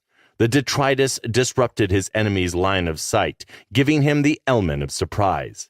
Alpha Team attempted to track him through the alley, and Fisk watched, as if his men repeatedly fell victim to ambush, and the Death Dealer lived up to his name. As Omega Team came from behind, they abandoned their rifles and switched to battle axes. Fisk wasn't sure if even that was enough to stop him. Hopefully he wouldn't see them coming until it was too late. Fisk had never seen such a powerful personal force shield before. Wolfe had taken laser fire at point-blank range and had easily repelled the shots. It didn't even seem to faze him. Wolfe just kept coming, and his men kept dying. Sooner or later, Wolfe would slow down. He had to. No one fought with such ferocity for so long without getting tired. But so far, Wolfe was showing no signs of slowing. Fisk had never witnessed such incredible combat abilities in all his years as a soldier. Ethan must have had alien tech integrated into his body. It was the only explanation. No wonder the Lord Commander had marked him for death. This man was a threat to him and the Imperium. There was no doubt about it. It was clear to him now, if he killed Wolfe, he would definitely gain the Lord Commander's attention. This was the break he had been waiting for since becoming team leader. Deep down, he knew he could take down the Wolf, but timing would be everything. Fisk had gained a rooftop position, giving him a bird's-eye view of the action below. It was almost time for him to join the fray, but he needed Wolfe a bit more worn down first. It didn't bother him to watch his men die at the hands of the Death Dealer. They had all known the risks involved in being soldiers and understood the consequences for failing their mission. "Omega Team," he said, "don't hold back. He can't fight like this forever." "Acknowledged," a deep raspy voice replied as they joined the battle. Ethan turned as he saw Omega Squad approaching. He unholstered his energy gun and opened fire, the dim street lighting up bright red as the bolts streaked through the air. Fisk couldn't clearly make out what was happening, but it seemed that Wolfe was charging head-on toward Omega's position. "Omega Team, be ready. He's coming straight towards you." Wolfe had forced the squad out of their element. Usually enemies ran from them, avoiding head-on clashes, not the other way around. The Death Dealer was incredibly skilled and insane. Fisk had received hand-to-hand combat training during his academy days as a special operator. He had fought with the top Wraith combat instructors and had witnessed them destroy nearly all their opponents. But even they had their limits. This man did not. He was like a god of war, starfire plasma slashing, gum barrel flashing, and seeming to dance through laser fire. Ethan Wolfe was truly limitless. "Captain," Alpha Prime's emotionless voice came in. "I got 8 down, and Omega is about to get an ass beating. Where are you? We need you." As Fisk watched Wolfe engage Omega, he was conflicted with his choices. It was clear they were no match for the Death Dealer. He was about to activate the Helix Protocol, which would turn his entire team into Class 2 bombs. The plan was to have them swarm close enough to the target and detonate, killing themselves and their target, but he changed his mind. If he was to get the credit, he needed to kill Ethan Wolfe himself, and sacrificing his team wouldn't help him accomplish that goal. Fisk jumped into the fray, a beast of a man with broad shoulders and a barrel chest. He watched as Wolfe cut down 2 more of his men. He had had enough. He tapped the transdermal patch on his arm, and the combat boost began to flow into his bloodstream. He knew his enhancements would be enough to take down Wolfe. "Stand down!" Fisk yelled out to his men. "He's mine!" Chapter 9. The Duel of Destiny. Ethan Wolfe watched as a trooper dropped from the second-story building and landed on the ground before him. There was a red stripe running down the right side of his chest, denoting his status as the leader of the kill team. "You were hiding?" Ethan asked as he slowly approached him. "Didn't know vampires could be cowards." "You've been running in demon burn mode for too long," Rex cut in. "Stop fracking around and kill him." Ethan ignored Rex, and with boosted speed ran into the kill team leader and sent him flying with a shoulder bash. The vampire slammed into a hover car, bounced off, and rolled on the ground before jumping back on his feet. For a brief second, he just stood there, but instead of attacking, he slowly took his helmet off and threw it aside. His face was a deathly pallor, and his eyes were the same crimson as the blood of his troops that had splattered Ethan's robes. He had an arrogant smile as he flicked and spun his energy sword around like a toy. "It's time to die, outlaw." Breathlessly, Ethan laughed at the word outlaw and waited for the vampire to make the first move. He took a combat stance, activated his blade, and as expected, the vampire attacked. The creature broke into a sprint, his weapon drawn back and blazing above his head. His movements were those of a well-trained soldier, quickly covering the distance between them. There was a fiery rage burning in his eyes, and he was muttering something unintelligible under his breath. Ethan grinned, even as the demon burn continued taking a toll on his bruised and battered body. He stepped forward and met the attack, catching the vampire by surprise as their blades slammed together. A shower of plasma sparked off the 2 weapons. He staggered back, and Ethan spun around, swinging his blade in a glowing blue arc that nearly decapitated him. The vampire dodged, dropping his knees as he bent over backward, and Ethan's blade sliced through the air in front of his face. Before he could counterattack, Ethan reversed direction and swung back around, slamming his sword into the vampire's right arm. The impact would have severed the arm of any normal person, but he just grunted and took it. His body must have been enhanced with subdermal armor, protecting him from the plasma blade. "Frack you!" the kill team leader growled. Ethan stepped back and went in for another attack, and as the energy blade came flashing down, the vampire reached out with one hand and grabbed it. Ethan's eyes widened in surprise. He had nanotech gloves? Fisk's hand closed around the blade with a vice-like grip, and Ethan had to use all his strength just to wrest it free. "No way," Ethan thought. "What the frack just happened?" He must be jacked to the gills on battle drugs, Rex said. You'll have to tire him out, then cut him to pieces. I'm doing everything I can just to keep your body from going into shock. I don't know how long you have until your organs start to shut down. Ethan punched and kicked him in the ribs, knocking him back. He was starting to feel the intense burn in every muscle, and his energy was fading fast. If he couldn't maintain his strength, he would die here in this backwater world as an outlaw. The vampire shook his head, ignoring the pain, and spat dark green blood from his mouth. He recovered swiftly and thrust his blade straight for Ethan's gut. "Watch out, E!" Ethan blocked the blow with his starfire blade just in time to save himself, but Fisk pressed forward, seizing the advantage as he started to lose his edge. With every blow, his knees began to feel weaker and weaker.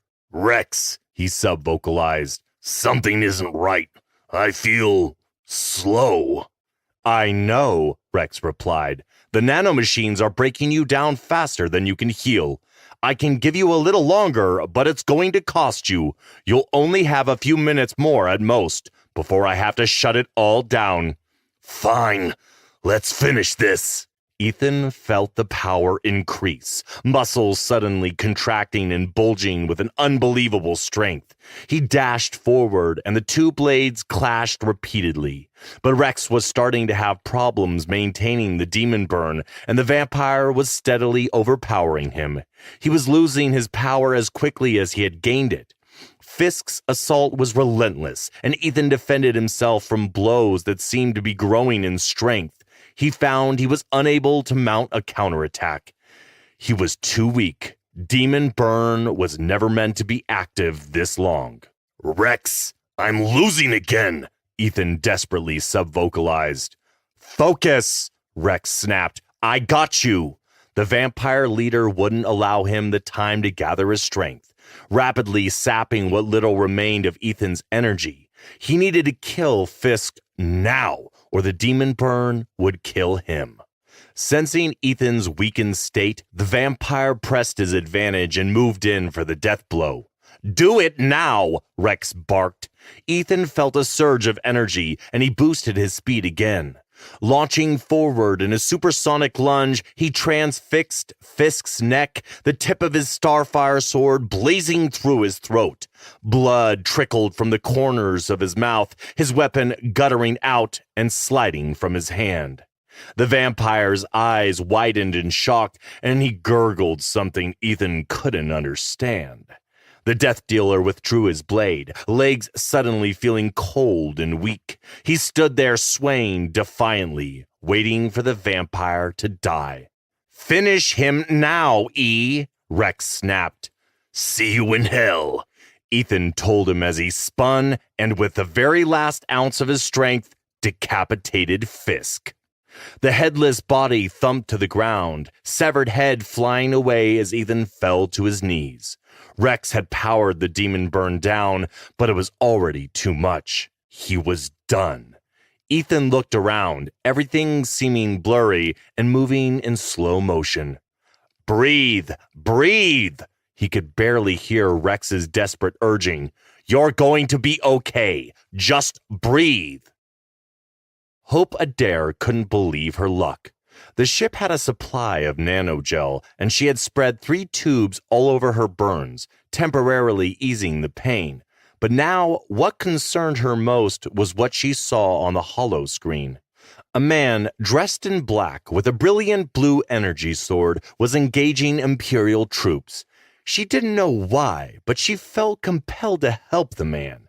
Maybe he, too, was down on his luck and could use some of the good kind.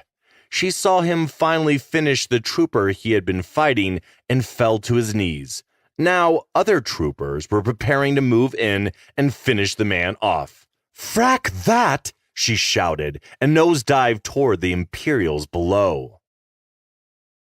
Ethan concentrated on taking several long, slow breaths to calm his heart and his mind, then looked about his surroundings. The remaining vampire troopers, seeing their team leader had fallen, were preparing to end the engagement. As Ethan knelt there, catching his breath, he knew death was at hand, but but he couldn't care less. He couldn't move even if he wanted to. You're too stressed. Your vitals are off the charts. It's making it extremely difficult to control the nanobots. You need to slow your pulse. Just breathe, Rex commanded. Ethan watched as the remaining vampires charged, but then something came swooping down out of nowhere. It was a ship. Ethan, it's coming down on us, Rex said. Ethan was breathing heavily, barely able to keep his eyes open, but he watched as the small ship fell from the sky and intentionally landed on the remaining troopers with a loud thud, abruptly ending their lives. Suddenly, Ethan's hope of living through this ordeal was rekindled. Detecting one human life form inside, Rex told him. Get ready to fight again. I'm going to give you a last low boost of adrenaline. It's all your body can likely take. Ethan said nothing, but felt energy coursing through his body. His pain quickly eased. He stood up and stared at the silver-colored ship as it sat there for what seemed forever. He could see someone inside looking out one of the small, oval-shaped viewports. He would have just escaped, but he was completely exhausted. The adrenaline was barely enough to keep him conscious and upright. He looked up at the craft that had saved him. It was a simple ship without identification or markings. He slowly realized it wasn't any model of Imperial ship, but a vessel that most likely belonged to a pirate ship. He had seen these before. It was an escape ship with planet-side capabilities. Rex, can we make it to my ship? Or is the Empire taking it? The Raven is fine, Rex replied. I cannot remotely start it since, at the moment, I am doing everything possible to keep you from dropping dead. Ethan was not feeling right. His vision was still a bit blurry, and he was beginning to feel nauseated. I am detecting movement from inside that ship, Rex said. Whoever is in there is about to come out. Ethan pointed his energy gun at the hatch, knowing perfectly well it was out of juice. Come out now! The main hatch hissed open, and a steel ramp slammed down. Within seconds, a figure appeared. It took Ethan a moment to register that it was a woman, and another to realize that she was in bad shape, too. He looked her over suspiciously. Her clothes were scorched, and her pale hands appeared injured.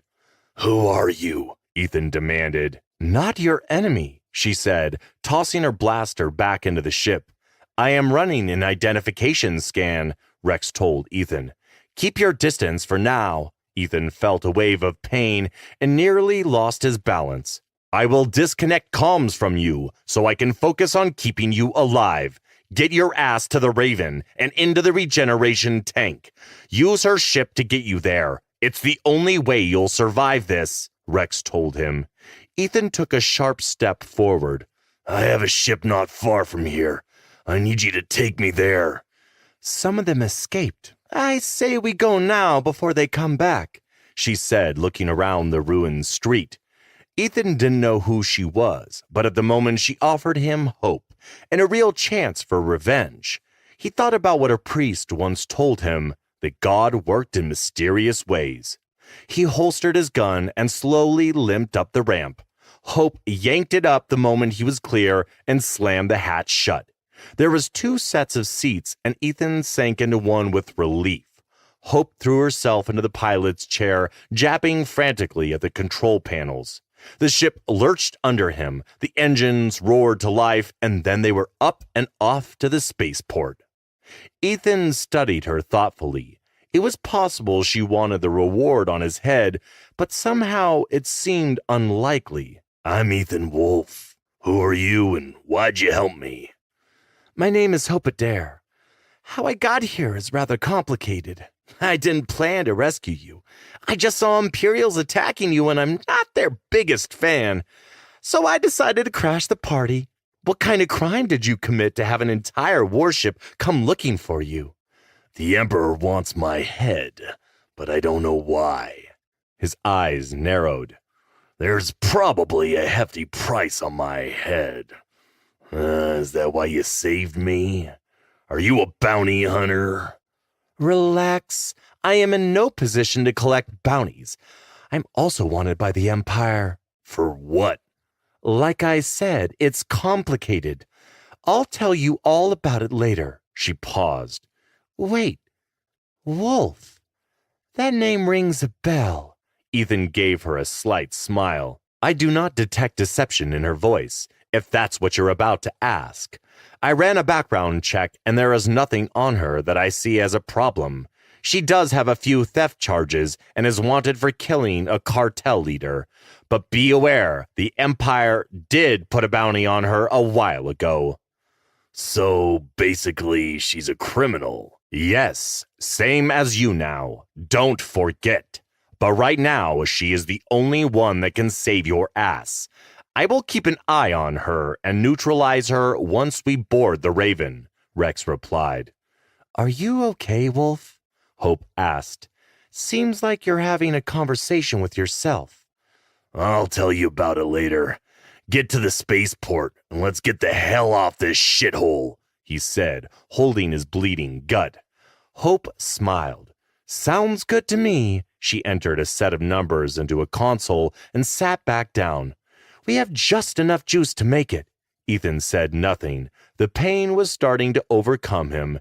He had to get to the regeneration tank and then off to Antares 3 and find Borum Kong, the exiled wraith.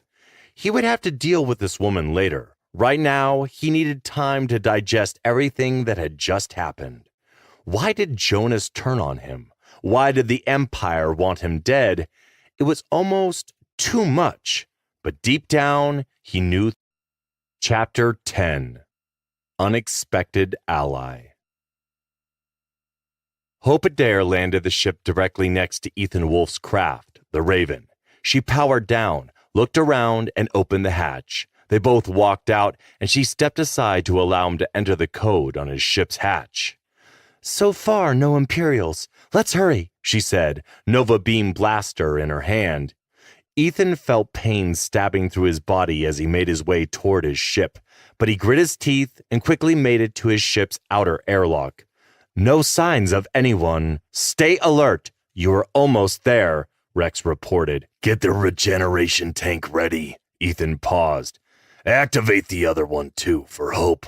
She deserves it after saving my life. And make sure to keep a close eye on her. I got it. Somehow he managed to enter the security code correctly, and the airlock hissed as it swung open. Lights, he snapped as he stepped through. Hope followed close behind. Activate shields and all countermeasures. Whoa, gasped Hope as she entered. This is amazing. So luxurious. I have every convenience and luxury you need. The best money can buy, he smiled sadly. This ship should be able to keep us alive for a few months. Does she have a name? Yes. Welcome to the Raven, he replied, rubbing his sore neck. Hope looked around, smiled, and nodded. It's the fastest ship in the Empire, equipped with alien tech, and the hull can take quite a beating, he said proudly. Yet he seemed sad at the same time. It was given to me by the Lord Commander as a gift for my birthday. Hope said nothing. She didn't need to. Yet she didn't understand how the Lord Commander could betray Ethan and outlaw him. It was obvious he cared for Ethan. Something did not make sense. Relax while I find out if we still got an AI to run things. He accessed the ship's computer. Rex! I am here, E. Rex's voice came over the ship's internal speakers. Aren't you going to introduce me to our guest? This is Hope Adair. She saved my life. She's going to ride with us until we can drop her off somewhere safe, he said, as waves of pain moved through his body again. Hope saving his life was true, but she was a criminal. Criminals were always criminals, and he would be ready if she tried anything on board his ship. Hope looked up. Hello? Let's get out of here. I'll plot a course for Antares 3. Ethan, you must get your ass into the regeneration tank immediately, Rex said. What about the Imperial warship? Where is it? He asked as he wiped the blood off his right arm. Destroyed, Hope replied. He turned to stare at her in shock. She is correct. It's been destroyed, and I am reading Imperial escape pods a few miles away. We need to depart now. Agreed. Get us underway and keep the long-range scanners on, Ethan told Rex. There could be another warship lurking out there. Hey, Ethan, this is some ship you've got here, Hope said, and Ethan turned his attention back to her. She was sitting in the oversized chair with a drink. She had never seen the interior of a ship that was so clean. The Raven's walls had weapon cabinets, strange-looking hollow screens, and strange paintings of old Earth. But do you have any painkillers? Legal or illegal, I don't care. Ethan winced as the pain intensified, but he managed a polite smile. Right. Now come with me into the next room. There's a certain little device there that is better than any painkiller. Hope looked at him suspiciously. What kind of device? A regeneration tank that rapidly heals all sorts of injuries. Its design was based on alien tech, which is technically forbidden to have, but the Lord Commander made an exception for me. It's still illegal, so don't tell anyone. He gave her a smile. I'll go first, and then you can jump into the other unit. You'll feel like new. Thank you. It was all Hope could say. She didn't know why, but she felt like she was meant to meet Ethan, meant to help him. It was a deep feeling that from today, her life would change for the better. Ethan ordered Rex to activate the regen tank, and the cylinder split apart. Inside, a comfortable bed lay with a strange spiderweb of tubes hanging from the sides. He climbed in, gave Hope a thumbs up, and laid back with a sigh as the cylinder closed itself over him. The bed began to warm up, and the spider web softly embraced his body. He would spend the next few hours contemplating what had just happened and why the man he had loved as a brother had betrayed him. Chapter 11. Audio Journal 2. I had followed the retribution, not because I knew it had been sent to kill Ethan Wolf, but because I believed that the agents of the Fallen would appear there to kill Wolf themselves. But they never came. I made a mistake. I wasn't paying close enough attention to the Order of Light's plan. I knew they had selected Ethan Wolf to stand against the Fallen and the Anunnaki warriors, but I did not know what he was, and it shocked me to learn the truth of his origins. For now, I will leave it at that and move on. Before I continue this journal, I will tell you a little about myself. I serve the Order of Light, and I am currently the Overseer of Humanity. Long ago, I was the Grand Hyperion of the Forces of Light, fighting in many wars to protect your ancestors. I was present for each of the evolutionary stages that culminated into the eventual colonization of space. Those days are long gone. Now, my creator no longer wants me to defend humanity, and instead has ordered me to observe and record the coming war with the ancient enemy. I've always had a soft spot in my matrix for the human race, and as I watched the forces of evil rise, I disobeyed my creator.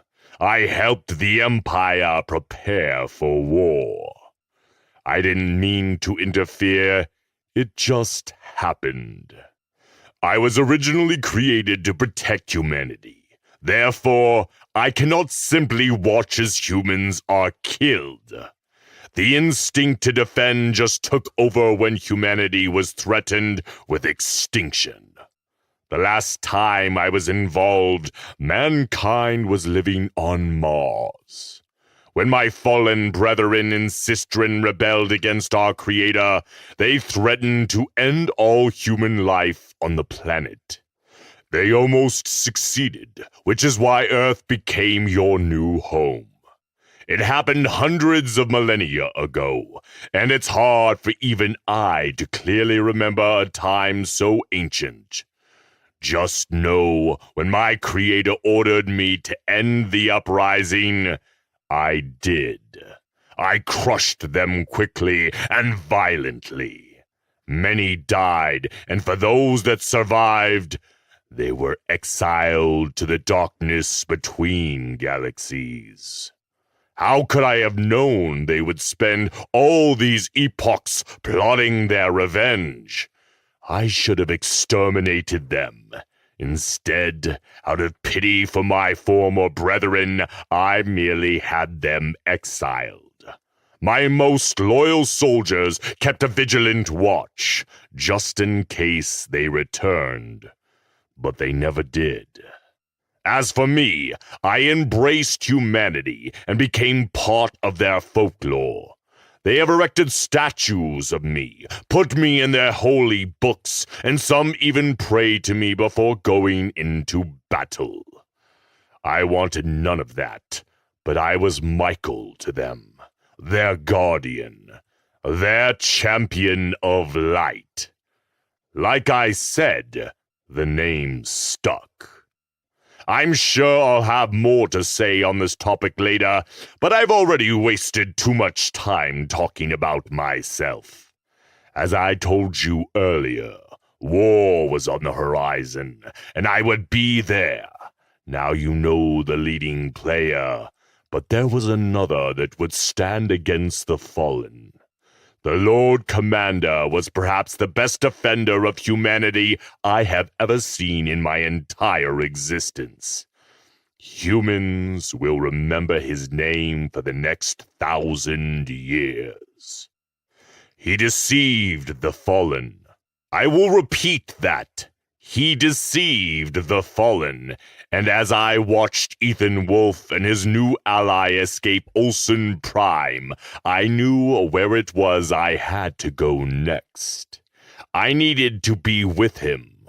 So I set a course for the heart of the Empire, to the Imperial Center. In the previous entry, I told you I got involved in the war. I had to, because of him. To me, he was the chosen one, not Ethan Wolfe. For 5 years, I'd been contacting him in dreams, showing him what was to come. It was almost too much for one man to bear, but bear it he did. He understood, and before everything was done, he took action against the fallen. Jonas Eris was the right man at the right time and in the right place to lead the mightiest military ever against the fallen. He wasn't corrupted by power. He truly was the defender of the Empire. Yes, he had done some vile things before the war, and he will do vile things again. But his actions slowed the fallen invasion and forced them to fight for every inch of space. It's hard to explain the connection I had with him back then. Even now, I still feel that connection. I miss him. I truly do. But for now, I need to focus on the story. Let us go to the Imperial Center, and I will tell you about my champion, Jonas Eris, the Lord Commander. Chapter 12. The Lord Commander. He stood on the balcony facing the Imperial City. From here, he watched the Empire's capital city burn, and knew there was nothing he could do to put a stop to this nightmare. It all felt so real. Although this was a dream, he also knew this was a dire warning of a possible future that was approaching faster than he ever wanted. It was the future Michael, his secret ally, had warned him of months ago. The alien ships that haunted his previous dreams had returned, only this time in significant numbers. He wondered if this really was what the Anunnaki warships would look like, or if it was just the closest analog his mind could come up with. It didn't matter. This was a dream, and he had no choice but to let it play out. In the distance, an Anunnaki ship flies over the Imperial City and drops a glowing purple bomb. There is a blinding flash of light, followed by a low rumble and a shock wave of fire that spreads outward, an ever-expanding ring of death. He silently watches as the flames kill thousands of innocent people. It was his job to stop this from happening, and in this dream, he had failed. A horrible screaming sound is followed by a dazzling burst of light as more ships materialize in the sky. They are legion, countless ships blotting out the sun, turning the day slowly into night. All he could do was watch as the Anunnaki destroyed everything and everyone he had ever loved. For a time, there was no sun, only complete darkness. Then, random rays of light illuminate a crooked, broken path through the clouds and the swarms of alien ships. He hears the familiar fanfare of trumpets, as he always did, but this time another trumpet answers in the distance. This trumpet is louder, stronger, and inspires a deep feeling of terror. The ground shakes, and a horrible shrieking erupts from the alien ships like a symphony of pain. The sound of trumpets aggravate them, and they renew their attack on the city below. It sickens him that he cannot save the people from this horror. There is an explosion in the sky, and it blinds him. He hears a familiar voice call out to him, followed by the words, "I will help you stop the coming evil. Do not forget these dreams. You can stop this future, but only if you strike first."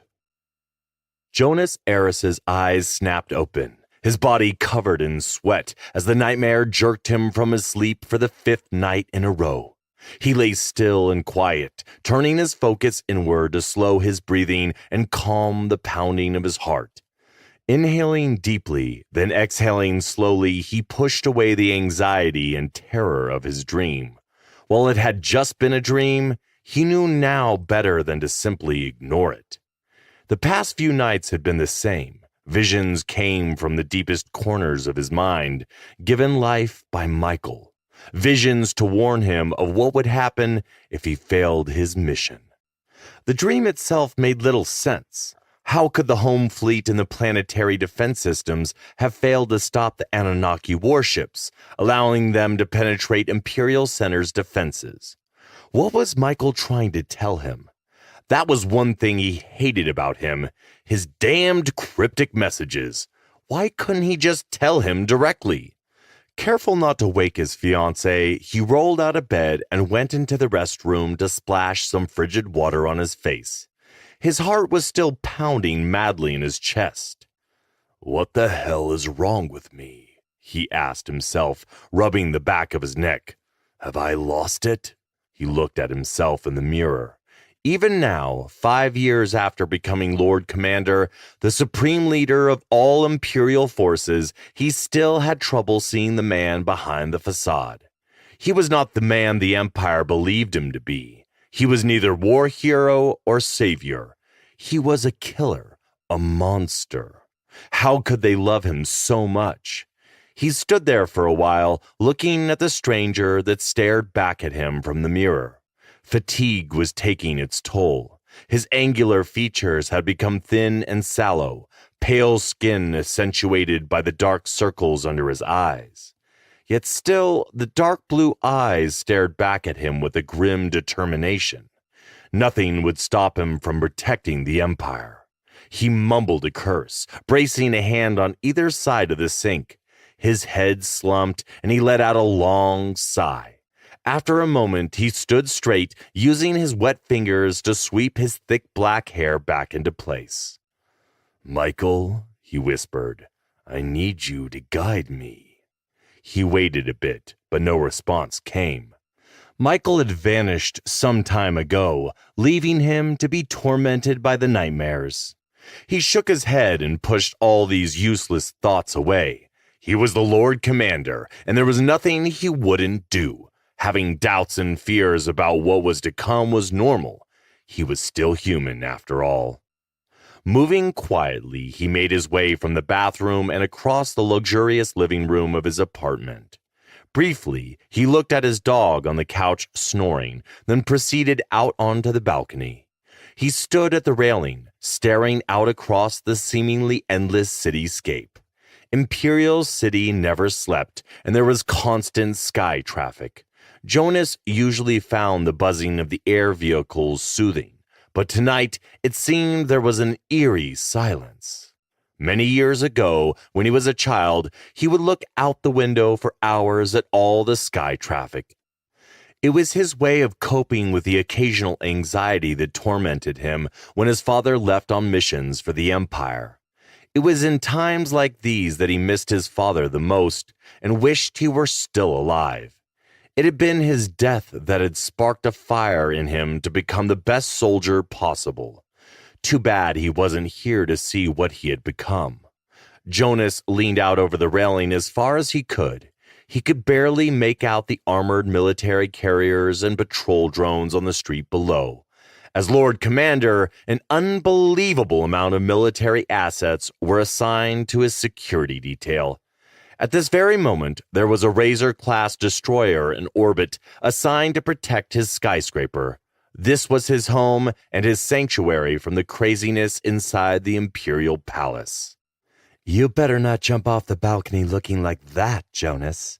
He turned his head at the sound of Sojin's voice behind him. She stood at the threshold of the balcony door, dressed in a black nightgown with a small blanket draped around her shoulders to ward off the night's chill. Her long black hair was pulled back into a tight ponytail. Her face was only partially illuminated by the glow of the balcony's nightlights, yet he could see her lips were pressed into a slight smile. Despite her joking words, he could see the genuine concern etched on her beautiful features. "Sorry," he said, stepping away from the rail and turning toward her. "Didn't mean to wake you. I just needed to clear my head." Sojin frowned. "What's wrong? Are the dreams back, or is it something else?" Jonas said nothing and just stared at her. Lady Sojin Park had been a proud member of House Park until her father betrayed the Empire and was sent to prison for stealing and selling weapons to their enemies. Sojin had been granted a pardon because she had been the one to turn him in. She also fought against the machines on Diebi Prime, saving many people from certain death. Now she was the last surviving member of House Park, but it didn't matter to her. She was the Lord Commander's fiancée and an officer in the Navy. As a result, she was untouchable, possessing more power and prestige than she could ever have under House Park, had it still existed. He and Ethan had trained her for years in the arts of combat, war, and espionage. Starting tonight, he would need her unique talents more than ever. Sojin was indeed a naval officer, but her true position and rank were known only to him and a select few. "There is too much going on. We're about to go on the offensive. The plan to deceive the Fallen had better work, because if we allow their secret manufacturing facilities to continue to exist, we won't be able to stop the Anunnaki," Jonas said. Sojin remained quiet for a bit, thinking, then spoke. "We have been preparing for years, and Shadowhand has played their role perfectly. We allow them to gain a foothold in the core worlds so we could go after these secret Fallen bases without drawing too much attention. We are as ready for this war as we can be." Jonas had come up with this plan over a year ago. He had pretended not to take the terrorists seriously, and as planned, their leadership had become complacent. Shadowhand had started planting their terror cells across the core worlds, thinking they had fooled the Lord Commander. But he and Sojin knew precisely where these cells were, though their purpose was far more dangerous than any normal terrorist. Agents of the Fallen had established a network of safe houses and manufacturing facilities across the core worlds, under the protection of traitorous Imperial lords. These facilities produced the drug serum required to keep the new enemy soldiers obedient. They needed to be destroyed. The trick was keeping these agents of the Fallen from knowing the Empire was already aware of these secret facilities.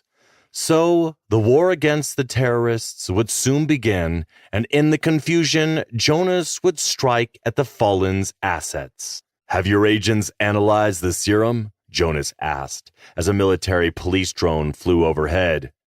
"As I understand it, the Fallen genetically engineered these Anunnaki warriors to be completely obedient, and the drug provides an additional vector of control." She paused. "It's like those rimmers addicted to red crimson spice. They would kill for you if you were their only source of getting the drug. Same thing here, we believe. These facilities are producing this drug in huge lots to support the invasion force. Anything more than that, we don't know." "Well, we're about to cut off their supply," he grinned. "Let's see what happens." "I don't know what's coming, but when the Fallen arrive, I know you will do what is needed to stop them.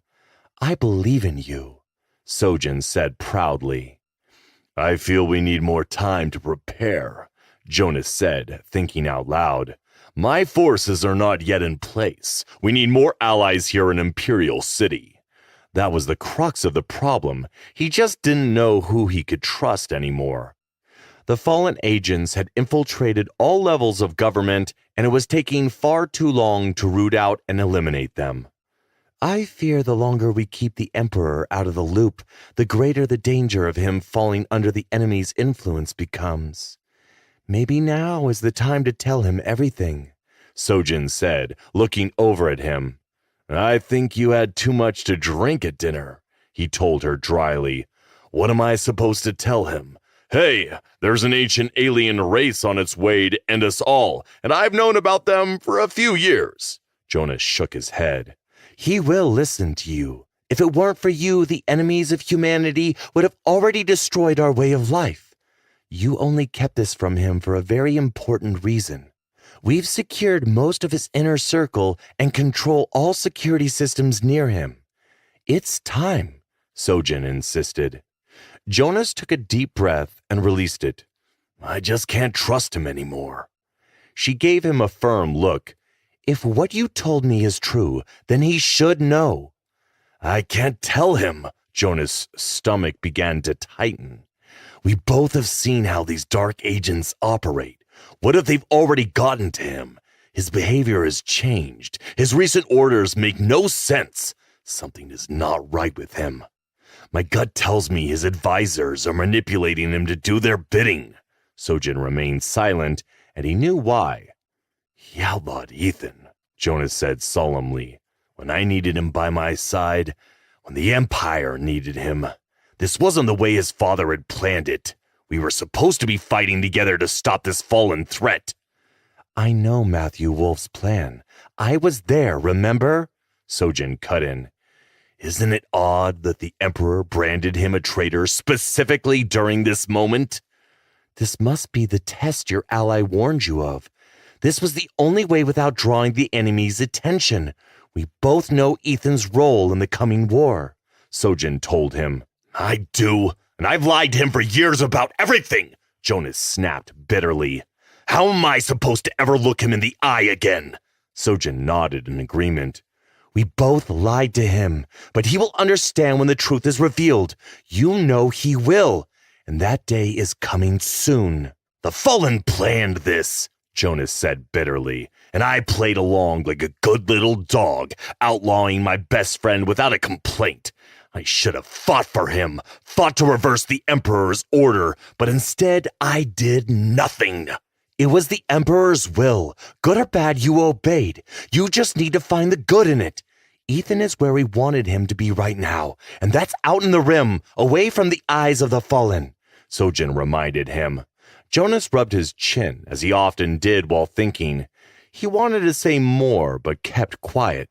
We both know the Wolf family are not traitors, she said.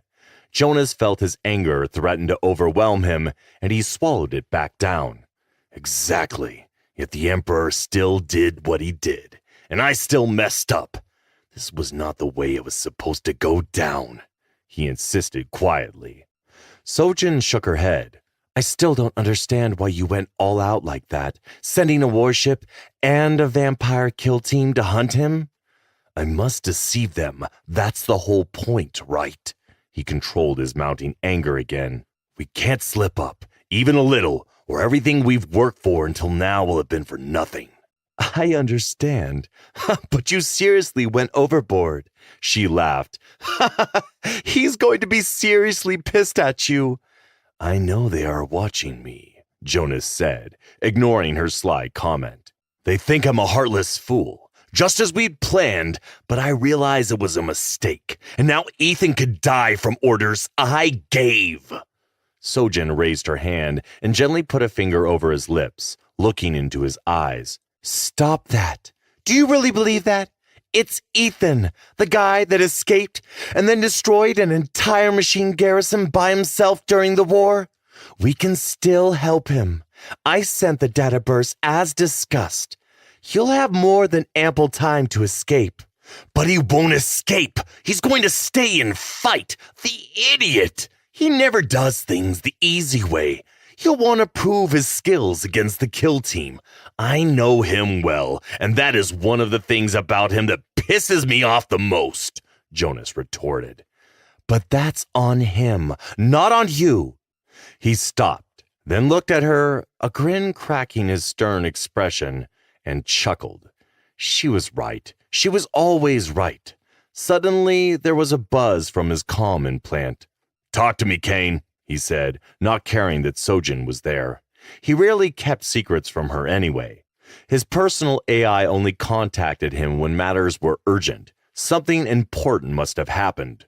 We lost another team on XO 1631. Planetary defenses activated when the dropship delivered the Wraith insertion team, the AI reported. This time there was one survivor, but it seems she killed herself minutes after they admitted her to sickbay. She was exposed to some kind of psionic attack. Tell Admiral Law to send a warship and put the planet in quarantine. I will go there personally when it is time.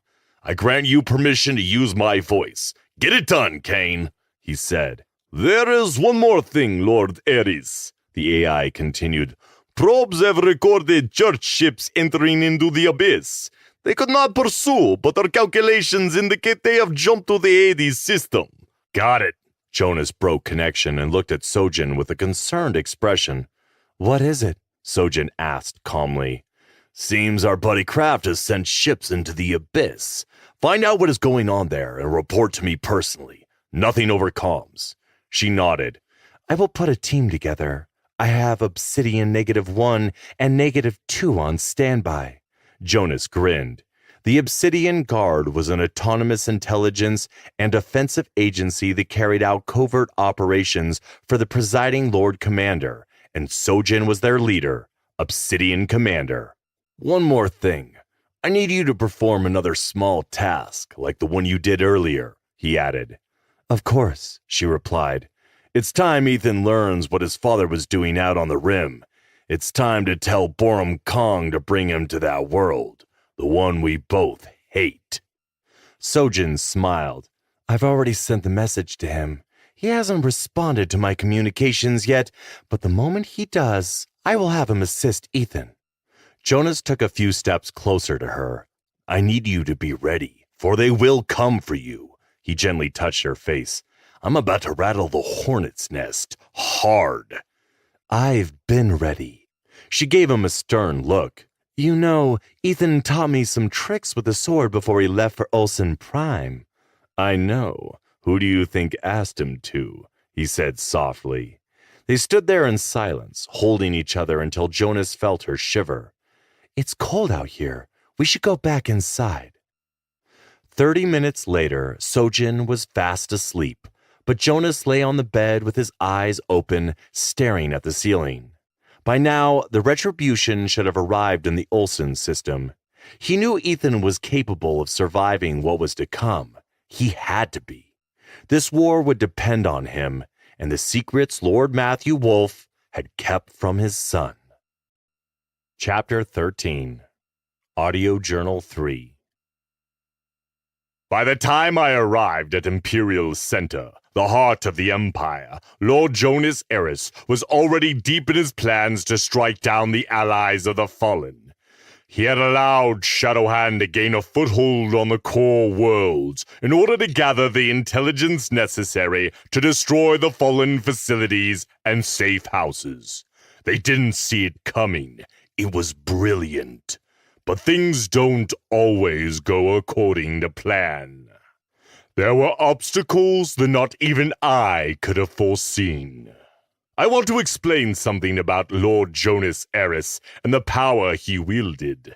Years ago, before the Emperor fell under Fallen control, he had given Lord Eris total authority over all military operations, without oversight from the Houses of Lords. Being a hero and savior of the machine war had granted him many privileges without accountability or oversight. The Lords never once questioned his actions, even before this all began. Not even the ones that hated him and opposed his military decisions. So, when Lord Eris had mobilized the entire Imperial Navy and activated the armed forces, no one in a position of power had questioned it, and that alone gave him the edge to strike at the Fallen first, and set the stage for an event that would later come to be known as the Great Imperial Purge. I admire this period in human history. I truly do. It was the golden age of humanity. They had conquered the stars, built megacities across thousands of worlds, and lived in relative peace. It wasn't perfect, yet it was the closest humanity had ever come to it. However, there are always some men who cannot or will not embrace the oldest dream of humanity, to live in peace with itself. Even standing in the brightest lights, these men will see only the dark shadows they cast. They instead live filled with anger and hatred, unable to accept even a moment of tranquility. These men crave power and will let everything burn to get what they desire. Cardinal Nolan Craft, leader of the Holy Church of the Crusaders, was such a man. Craft was in direct contact with the emissary of the Fallen. He had known about the plans to control Emperor Honoris VIII. He knew what the return of the Anunnaki meant for life in this galaxy, and did not care. Cardinal Craft's betrayal of humanity would open the gates of hell. Ironic that a man once devoted to serving God would kneel before the Fallen and denounce his faith. And for what? Wealth and power? It seems everything always comes back to those two things. I am so sick of this. I have seen it so many times, but never to this degree, and never with so much at stake. But there I go again, babbling. I get easily carried away when it comes to that vile man. As I continue to tell this story, I want you to know that Nolan Craft was the true enemy. He was the reason the Fallen's dark agents poisoned the galaxy, and the reason the Anunnaki Black Fleet crossed into this galaxy. His biggest betrayal of all was helping the Fallen unlock the ancient relic on the planet Hades. But I will tell you more about the relic later in my story. First, you need to be introduced to him, and you need to learn how evil and soulless he was. Chapter 14. The Evil Within. Nolan Craft, Cardinal of the Church of Crusaders, was one of the most powerful men in the Empire. He was known for his cold rage and vindictiveness, masquerading his zealous thirst for divine justice. He'd risen through the ranks of the church at an unprecedented speed, becoming its youngest leader in record history. He led vigorous crusades against heretics, from those truly culpable to anyone that challenged his authority. He simply had to declare them guilty of heresy, and they would be eliminated. In his first year, Kraft didn't hesitate to deal with his rivals and future enemies with brutal tactics. He had used inquisitors for assassinations, as well as to plant false evidence on his rivals, proof of their betrayal of the church. Rogue telepaths ensured those accused of treason would act the part once arrested. It became a simple thing to have anyone who stood against the church's rising power thrown in jail or executed. At their tribunals, the accused could have a defense vanguard present, but only if they could afford it. Justice has never come cheap, and the church made a considerable profit by providing the vanguards, usually in cases where the holy judges had already decided their guilt. Some imperial high lords had even copied his methods, finding the practice helpful in keeping their royal houses in order. But tonight, it was his house that needed to be put in order. Kraft stared at the naked, whimpering clone who lay on his bed. She had provided him with excellent entertainment, but unfortunately she was about to die. The clone was in her early 20s with jet black hair and perfect porcelain skin. The clone master had outdone himself with this soulless puppet. In a sick, twisted way, it gave Kraft pleasure to watch her tremble in fear. Kraft stood shirtless, proudly displaying his muscles and all the battle scars that painted his chest. Years of leading the Crusader legions into battle had taken a bloody toll on his body, but he wore the scars as badges of honor to remind himself of all the sacrifices he had made for his church. He was tall, dark-complexioned, and classically handsome. His curly black hair was cut short, and his dark brown eyes expressed a certain coldness. Even though Kraft was getting older, he took care of his body. He was still quite a capable warrior. We all make mistakes, my dear. I'm feeling extremely betrayed and more than a bit hurt. You stole sensitive information from me a few weeks ago, and I want to know what you did with it, he told her softly.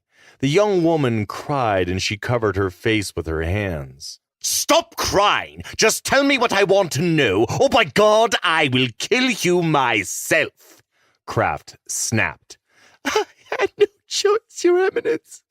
The woman telepath made me do it. She wiped the tears off her pretty face. I would never willingly betray you. Kraft shook his head, glaring at her. But betray me you did, and I blame myself for allowing a filthy clone to move freely through my estate. A mistake I intend to rectify presently. She trembled violently, knowing perfectly well what was to come. I had no choice. Please, I beg you to spare me. I have something horrific planned for you, he said, grinning as he slowly advanced toward her. But I can make your punishment less painful if you tell me what I need to know. I am giving you one final chance to come clean. Please believe me, Your Eminence. She sat up, bringing up her white silk blanket to cover her breasts. I did not willingly take those files. I was made to do it. Please, you must understand. Little did she know, Kraft had already decided her fate well before this interrogation had started. The real problem is that you have made me look like a fool to a vital ally. He gently touched her face. I don't care about the information. By the time my enemies decipher it, they will already be here. And it will be too late. The clone said nothing as tears continued to roll down her cheeks. Who did you do this for? Was it the Lord Commander? Does he have an alliance with the Sisters of the Cross? Explain your betrayal, Kraft demanded. For a long while, the clone remained silent. She was hyperventilating, her lips trembling. She tried to move them, but could not let the words come out, and it only infuriated Kraft. Well, I don't have all day.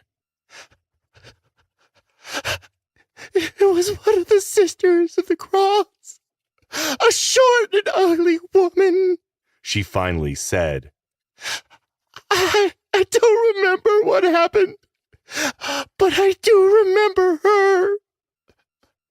Her name was Sister Beatrice.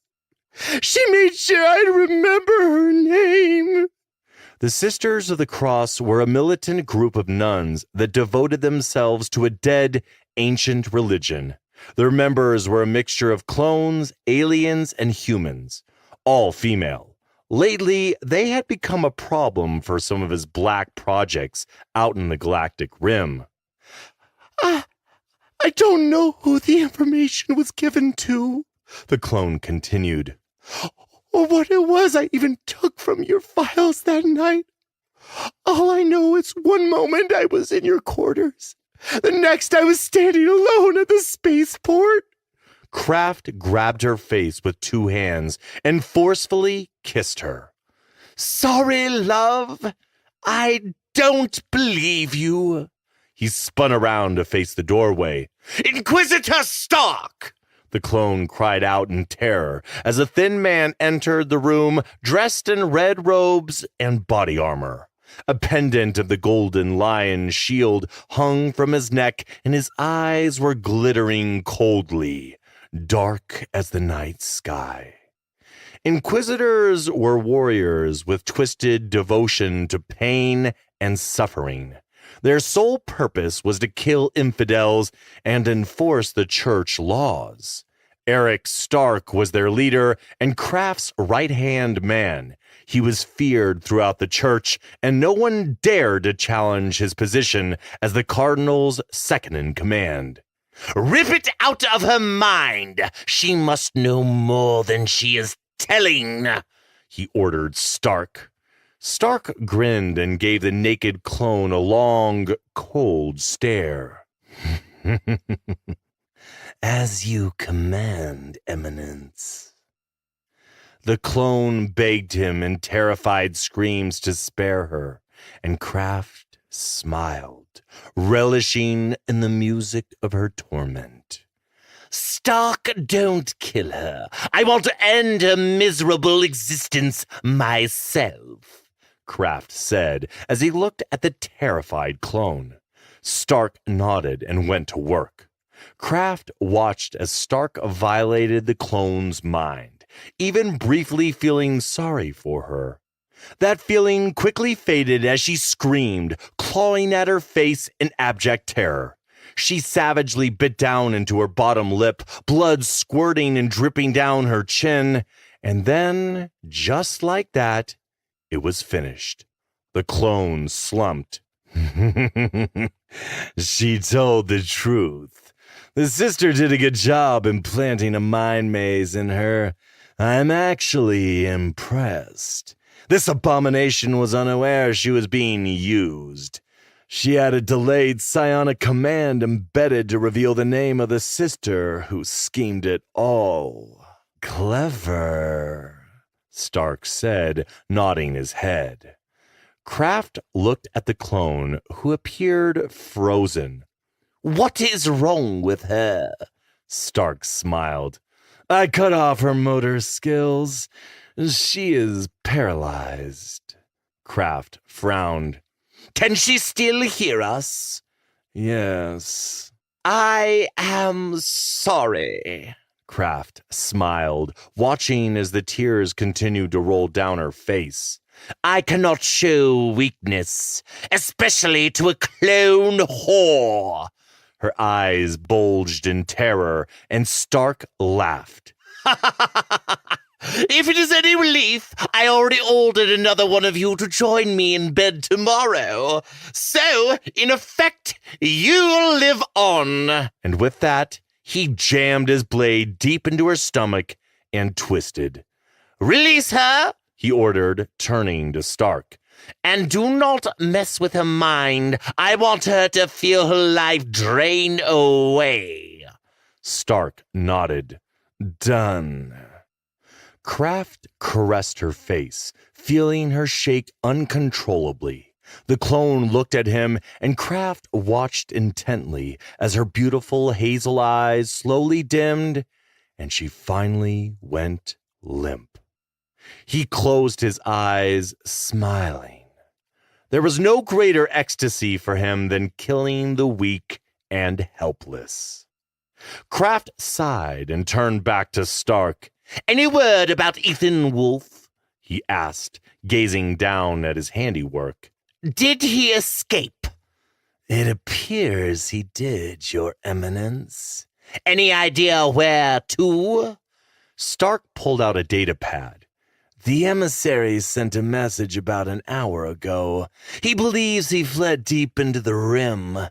He wants you to mobilize your forces to find and kill him."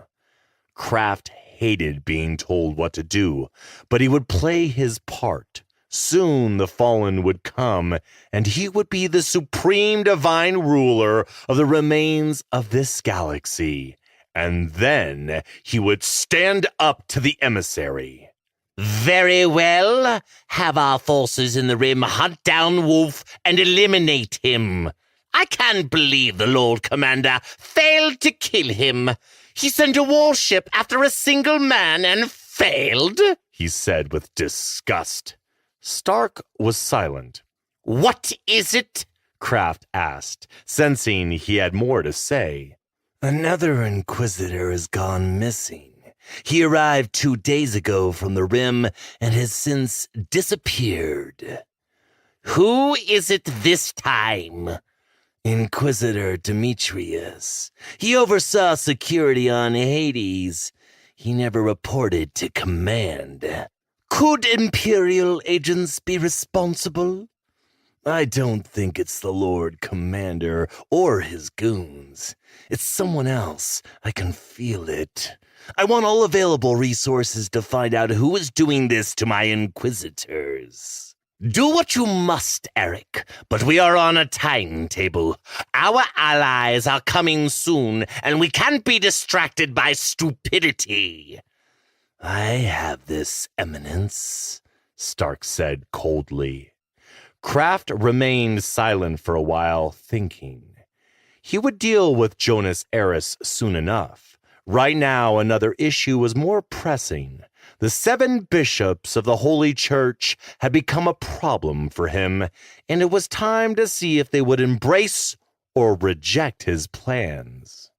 "We need to convene with the bishops. Be ready when the time comes," he told Stark.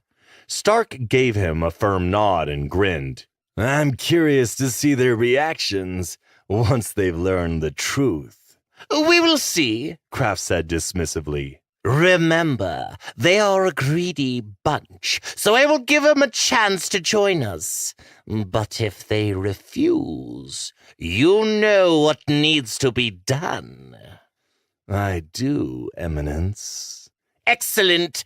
Now I need to open a comm orb to the emissary." "I will establish a link." Stark gave the dead clone a last look. "I will also send a team to clean up this mess." "Make sure to have the cameras scrubbed as well. I'd hate for our enemies to see my off-duty activities." Kraft looked at the dead clone one last time and felt nothing. Chapter 15. The Emissary. The emissary stood on the highest tower of his mega complex, overlooking the blood sea of Dokibi, and beyond that, the Fire Dragon Islands. From his balcony, he could see the crowded slave pens where the human slaves lived like animals. For a moment, he thought about having them all slaughtered. The last few days had been bad for him in so many ways. His spies within the Empire had expressed concern with the Lord Commander moving military assets all over the core worlds, and they were being cut off from other planets. Then, his agent on Busan Prime had reported that the Imperial Navy had closed all spaceports. They claimed they were looking for Shadow Hand terrorists. Somehow, that explanation did not satisfy the emissary. He had seen the reports of the Imperial fleet movement and the general belief that the Lord Commander would soon declare war on Shadow Hand. That was what his masters wanted. A war with Shadow Hand would cause chaos and dissent within the Empire. But there was still something bothering him. The individual fleets were moving towards systems that had nothing to do with Shadow Hand, worlds that his agents operated in, and that was cause for concern. In the last few months, the Lord Commander's actions had become unpredictable. The emissary needed the Emperor to keep him focused on the terrorists, and to remind him all military decisions needed to come from the Emperor himself. Then there was the Ethan Wolfe debacle. He had escaped the Lord Commander's kill team and then disappeared. This was unacceptable, and it infuriated him that a lone man had seemingly fled with such ease. The Emperor needed to move fast and order more assets to find and kill him. Ethan Wolfe needed to be eliminated soon, or his masters would be extremely upset. Lastly, it seemed possible that the Sisters of the Cross had learned of his project on Hades. That idiot Cardinal Kraft had dropped his guard and allowed an intelligence breach by one of his filthy clones. He hated these humans. They were all so problematic. But soon it would all come to an end. The emissary watched intently as two Dokibi enforcers walked through the pens, searching for the twin boys he required for a new experiment. The panicked humans scrambled away in terror, like rats, bringing a tight smile to his mutilated face. He had seen the little boys a few days before, noting their long black hair and small brown eyes. They had caught his attention, and unfortunately for them, that had been their death sentence. At that moment, they seemed to be hiding somewhere inside the slave pen. The emissary thought perhaps they knew of the cruel terror that awaited them, or maybe they were hoping the Dokibi enforcers would take someone else instead. He watched as the overly muscular reptilian enforcers kicked down a door leading into a tunnel to another slave pen. Finally, they transmitted back. "We've located the two subjects." "Good," the emissary thought, anticipating the intriguing work ahead. He wanted to see if he could force one of the twins to kill the other. It was pleasurable to watch humans murder each other, and soon he would watch them kill each other on a grand scale, all across the galaxy. Humans were disgusting, vile creatures. They needed to be wiped out from the face of the galaxy. Unfortunately, the Galactic Empire was a force to be reckoned with, and his masters were growing impatient. He was close to finding their weakness. Very close. Experiments such as the one he had planned were entertaining, but also gave him an idea of human behavior. An interesting test. It would reveal important insights into mortal boundaries and how siblings acted within them. He especially enjoyed working with siblings. Over the weeks, he had processed dozens of pairs through his laboratory, compiling detailed medical reports and intensive psychological studies. He spent a great deal of effort studying twins. He found them deeply intriguing. Twins were like natural clones, except they had unique behavioral differences and distinct identities. The emissary enjoyed meticulously studying autopsies, microanalyzing the subtle differences in siblings who were almost genetic carbon copies. It was absolutely fascinating. The Dokibi slave masters were natives of this harsh world and extremely cruel. They were highly efficient in controlling unruly slaves and kept a watch for specimens he liked. Today, it was twins. Tomorrow, it could be a pregnant woman or a child. Finally, the squirming, dark-haired twins stood before him, held by one of the Dokibi enforcers. He gave them a calm smile. One boy spat and cursed at him, while the other just stood there, frozen in terror. The emissary wondered why saliva carried such a negative connotation for humans. It caused no damage and could be cleaned off easily. The various forms of human defiance never ceased to amaze him. Shortly before he arrived here on Dokibi, 22 slaves had slit their throats in protest of their living conditions. Disobedient, resistant, and stupid. What had the rebellious act accomplished other than rendering them useless for slave work? They had expected to be killed, and the emissary would oblige them, but he could not let them become martyrs for some foolish rebellion. This was the problem with humans, and why they were so dangerous. He looked at the defiant twins. The hatred in their eyes suddenly stirred something within him. Was it admiration? Or was it something else? Just as he was about to address the children, a hover comm orb approached him rapidly. "Finally!" the emissary said loudly. The metallic, glowing orb stopped a couple of feet from him. The emissary waved his hand, and a deep voice came over the tiny speakers. It was his top agent from Imperial City. "The plasma runners that were supposed to bring the children and the skin grafts were killed over Olsen Prime. An Imperial warship took them out," the agent said roughly. "We still have not been able to locate where Ethan Wolf has vanished to. I've dispatched a team of Dokibi hunters to look for him at Galaxy's Edge. It's only a matter of time until we find him. Cardinal Kraft has also sent some of his forces to assist." The emissary couldn't care less about the lost cargo. His concern was Wolf and the threat he posed to his master's plans.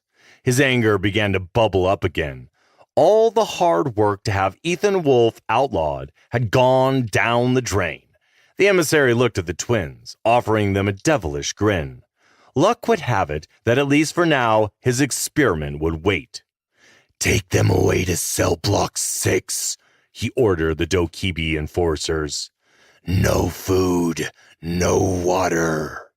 The twins cursed him as they were dragged away, and the emissary directed his attention to the comm orb. "I need you to monitor Imperial fleet movement. I believe Eris is about to strike at Shadow Hand. We need confirmation of this matter, and I don't want any surprises." "Understood." "What else?" the emissary asked, knowing there was more. "Cardinal Kraft wishes to speak to you," the agent said dryly. "He wants to address his concerns regarding the Sisters of the Cross." "I don't want to talk to him," the emissary snapped. "Tell him I have agents all over the galaxy trying to locate these sisters. I don't want him wasting time on this. I want him to be preparing for the arrival of the Black Fleet." "I don't like where all this is headed, emissary." "I don't either. It's time we fortify our position within the Empire. Worlds within the Abyss have awakened, and the first wave of the Black Fleet will arrive soon. You know what needs to be done." "Why do you waste time studying these animals?" the agent asked. "Because they're unpredictable and dangerous," the emissary replied. "We have been here for years, yet still have trouble understanding human behavior. My experiments are necessary." "Our masters grow impatient," the agent said respectfully. "We spent 3 years in this vile galaxy, yet we still stand here, acting as if we all the time in the world. The Anunnaki are on their way. Time is running out." The emissary said nothing for a while, his dark mind racing with ideas and questions simultaneously. "I know what I am doing," he finally said. "Our allies within the church are about to unearth the ancient fallen artifact. When that happens, the portal between galaxies will open. It's taken us years to locate this relic, and just as long to nudge those greedy humans to help us. You will return to monitoring operations in Imperial Center and await further orders. As you command. And with that, the comm orb shut down. The emissary suddenly heard screaming in the distance and turned. One of the twin boys had broken free from the enforcer and was running back toward the relative safety of the pens. As the emissary had suggested beforehand, the enforcer lifted his brother by one arm, leaving him to dangle. The boy screamed in pain as his shoulder began to dislocate. The free twin hesitated, and though he could easily have reached the temporary shelter, he slowly returned. The emissary stared at him as he reunited with his brother. The siblings bond. Suddenly, he had a terrible revelation. Ethan Wolfe and Jonas Eris had been torn apart like these two children. They had a bond of friendship, battles, and camaraderie. Was it possible that Jonas Eris had not actually turned against Wolfe and was instead helping him? No, he shook his head. That was impossible. Jonas Eris's soul was dark-tainted. The seers had observed his future. He couldn't stand against his master's plan. He would be the key to destroying the Empire from within. Yet, deep down, he sensed Eris must have somehow been involved in Ethan Wolfe's escape. He felt a cold shiver run down his spine. Had his masters gone after the wrong man? Could Jonas Eris be the destroyer instead of Ethan Wolfe? It couldn't be Eris, he thought. But anything was possible now. He had to immediately get to the ancient world known as Hades and help the filthy humans activate the ancient relic. The emissary reached into his hip pocket and pulled out a small communicator. Eliminate all humans in the pens and prepare my shuttle. Chapter 16. The Forgotten World. The Raven emerged from hyperspace, taking orbit around Antares 3. The shield snapped on with a shimmer, sensor arrays slowly beginning to probe the ice planet. Ethan walked onto the bridge and nodded to Hope, who was sitting in his command chair, staring at the white and gray world that filled the view screen. I can't believe it, she said with a grin. We made it all the way here, across half the galactic rim, in just 2 jumps? Impressive. I told you this was the fastest ship in the Empire, Ethan said as he grabbed a data pad. This new hyperdrive is going to change everything. So, why did Lord Eris outlaw you? I heard you guys were like brothers. I've read some of your heroic stories, Hope said, looking down and blushing. Ethan ignored the question. He didn't want to talk about it. Instead, he intently studied the data pad, hoping to see a message explaining why he had been outlawed. But there was nothing. He threw the pad onto the table and turned his attention back to Hope. What is it, Ethan? Things are about to get difficult for both of us, said Ethan, a serious look on his face. This world is classified as dangerous for Imperial soldiers. If they find out who I am, we're both going to be in deep shit. Hope just laughed. Come on, you're Ethan Wolfe, the hero of the machine war? None of the lowlives down there could lay a finger on you, she said with a devilish grin. The last few days with Hope had been surprisingly enjoyable. She was as real as they get, always speaking her mind without sugarcoating things. He needed her, but wasn't sure how to breach the subject. Let's cut the chit-chat. What's our next move? Rex said loudly over the comm speakers. We politely asked to land. Once we're on the ground, we'll blend in with the locals, Hope answered. My question is, do we really need to be here? Is it really that important? Because I'll tell you, this world is usually a one-way ticket to hell. Yes, we do. There's a man down there I need to find.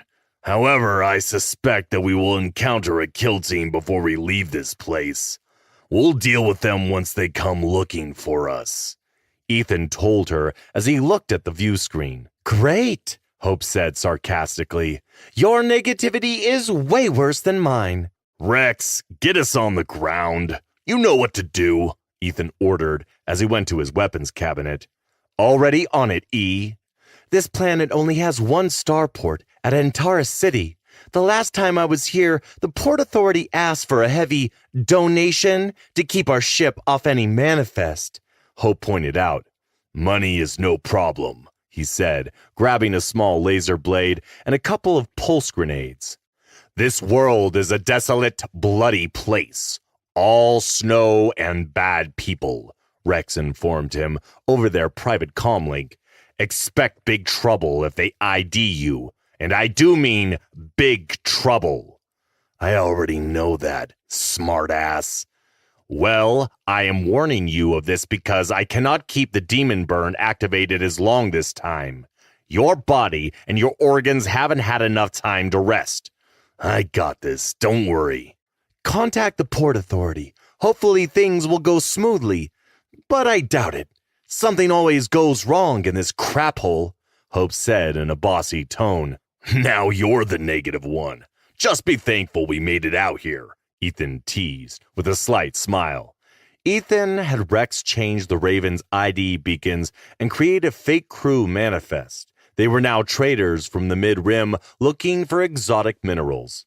I'll try to pull a few strings. I think I can get some people to help us. But it has been a while since I was last here, so I'm not sure those two are even around anymore. Or alive, Hope laughed nervously. You know people here? Rex asked. Yes, I have a bit of a history on this filthy world. Ethan studied her as she suddenly went silent and looked away. Hope intrigued him, if only because he never met anyone who lived a life like hers. He'd grown up believing the only good criminal was a dead one. Now, not only was he one, but he was about to descend into a hive of villainy. His life was now changed forever, and he would have to depend on Hope's experience to survive. But no, that was a lie. He was an imperial death dealer with alien nanotech augmentations, and he could easily survive without her. The truth was, he had grown to like her company. He wanted to depend on her. What brought you here last time? Ethan asked, trying to sound casual.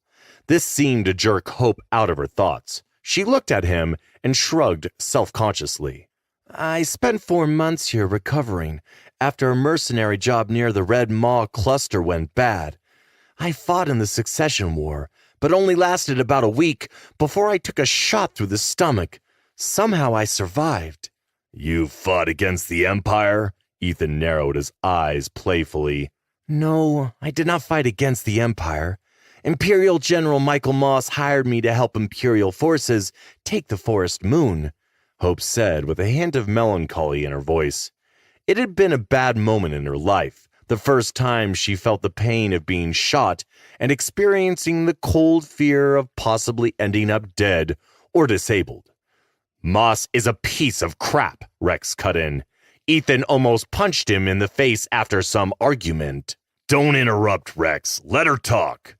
Anyway, Hope continued, my team was ambushed by the rebels. We fought back and managed to hold them off, but reinforcements never came. Eventually, a handful of us managed to retreat back into the mountain. I don't remember when or even how I got shot. What I do remember is being dragged across the rocky terrain, screaming in pain until I passed out. Later, I found out that the locals helped us get to safety.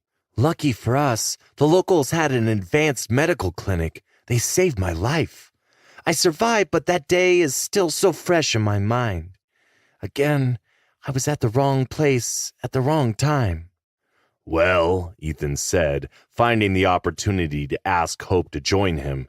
It's going to be a difficult and dangerous journey, but our chances of survival are much better if we work together. Partners? He asked, extending his hand. Hope gave him a sincere but sad smile. I don't know. Ethan noticed as her facial expression changed. Hope? I don't know what made me help you. I just couldn't stand by and watch you die. But I'm bad luck.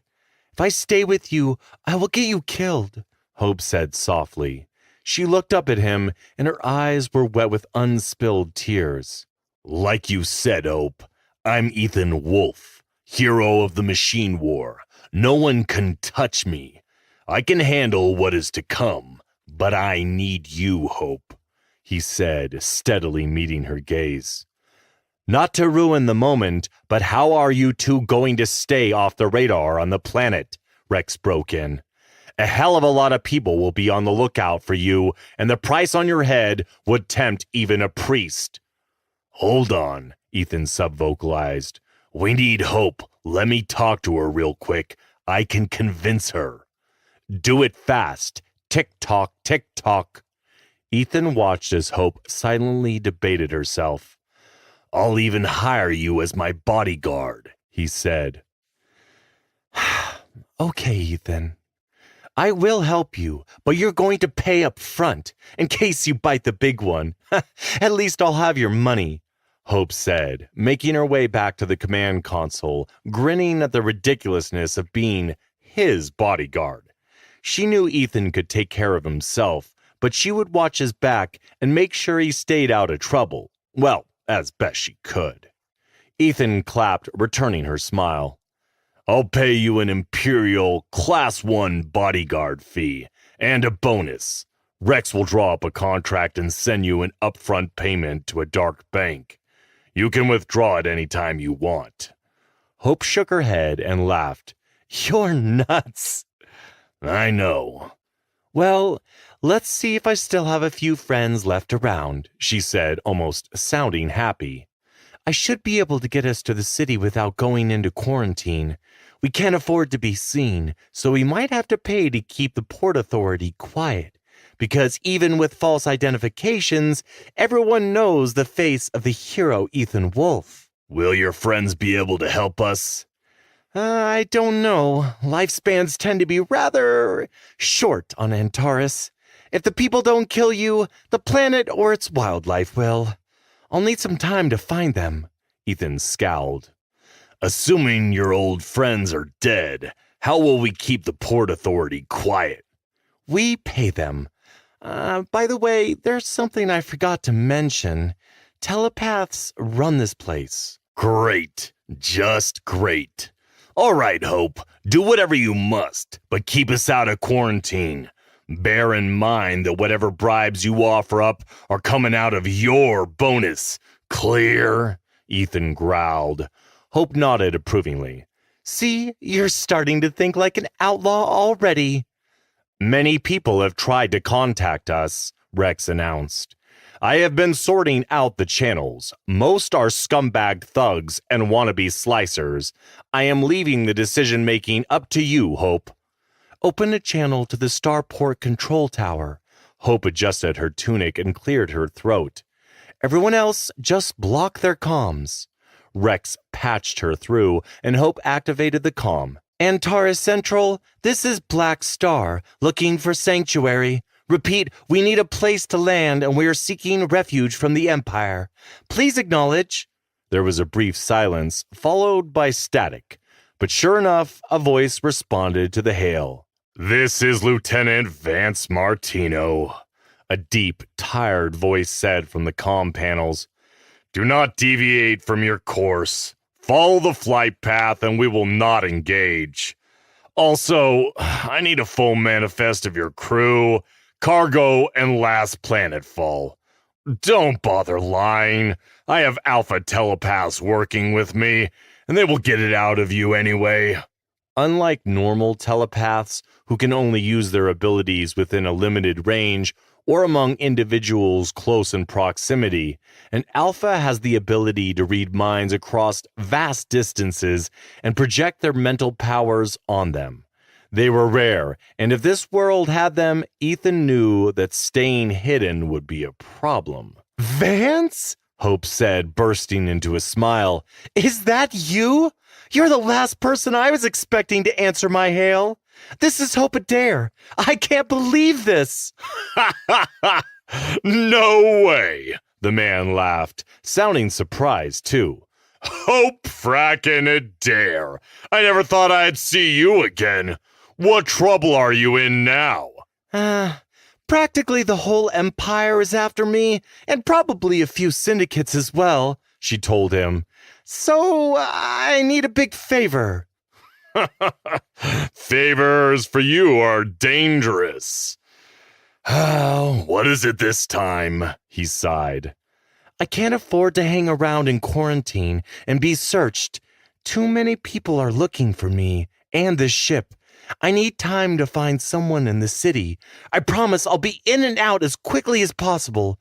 Can you help me? Just you? One passenger, and I can vouch for him. He's a bit of a strange, passive-aggressive guy, but he doesn't pose a threat to anyone. She looked back at Ethan, who was scowling at her. Complicated guys always mean trouble. I have a very strong feeling I'm going to regret this. But all right, land your ship on Deck 11 and then disappear into the city. I can only buy you 6 hours, though. Thank you so much, Vance. Well, if it weren't for you, my daughter would not be alive and breathing right now. I owe ya, plain and simple, he replied. Ethan saw the relief on Hope's face. I'm so happy to hear Dina's doing okay now. She's 18 and about to head off-world to work for the Empire as a ship traffic controller. All thanks to you, Hope. She smiled. Whoa, that makes me glad. Things have gotten bad since you were last here, and I mean bad. Vance lowered his voice. The Lord Commander's henchmen hit us with something real nasty. We believe it was some kind of bioweapon. Over half our telepaths have died, and the remaining half are sick or have gone dark. As a result, security is currently lax, and we barely have enough people to enforce the law. So, you and your friends should be fine. But beware of the gangs that now control parts of the city. Okay, understood. Thanks again, Vance. Proceed to landing pad 7, Vance instructed. And take care, Hope. Martino out. Finally, some good luck, Ethan said, and then stopped as he saw the expression on Hope's face. Right? We can't have more than just a few hours, Ethan. The Empire must be tracking us somehow. It won't be long before they catch up, said Hope, shaking her head. How in the hell are we supposed to find this Borum in such a short time? I don't know, Ethan said softly. Alert! I have received 2 transporter pings from the edge of the system. It appears there are Church Crusader battleships on standby, Rex suddenly announced. What? Ethan was surprised. How is that possible? They don't usually come out this far. Well, they are out there, and I have no idea why, Rex said. In the last few months, we ran into a few Crusader patrols. They seem to be escorting transport ships into the abyss. My former captain told us that there were rumors that the Holy Church was building a base in the abyss, and that a few smugglers had even seen strange alien ships on these bases, Hope replied. Ethan pressed his lips together and said nothing. Perhaps Jonas's crazy stories about the Devil's Abyss had been true after all. And if they were, all he wanted to do was tell Jonas immediately. He needed to know what the hell Cardinal Kraft was doing out on the rim. Don't worry about those Crusader ships, Hope said. They usually leave other ships alone, and the Stellar class only have minimal firepower. The Church is focused on other things. Don't worry. Ethan nodded, not quite sure if he believed her. Rex, what kind of trouble can we expect down there? He said, trying not to think about what the Church might be up to.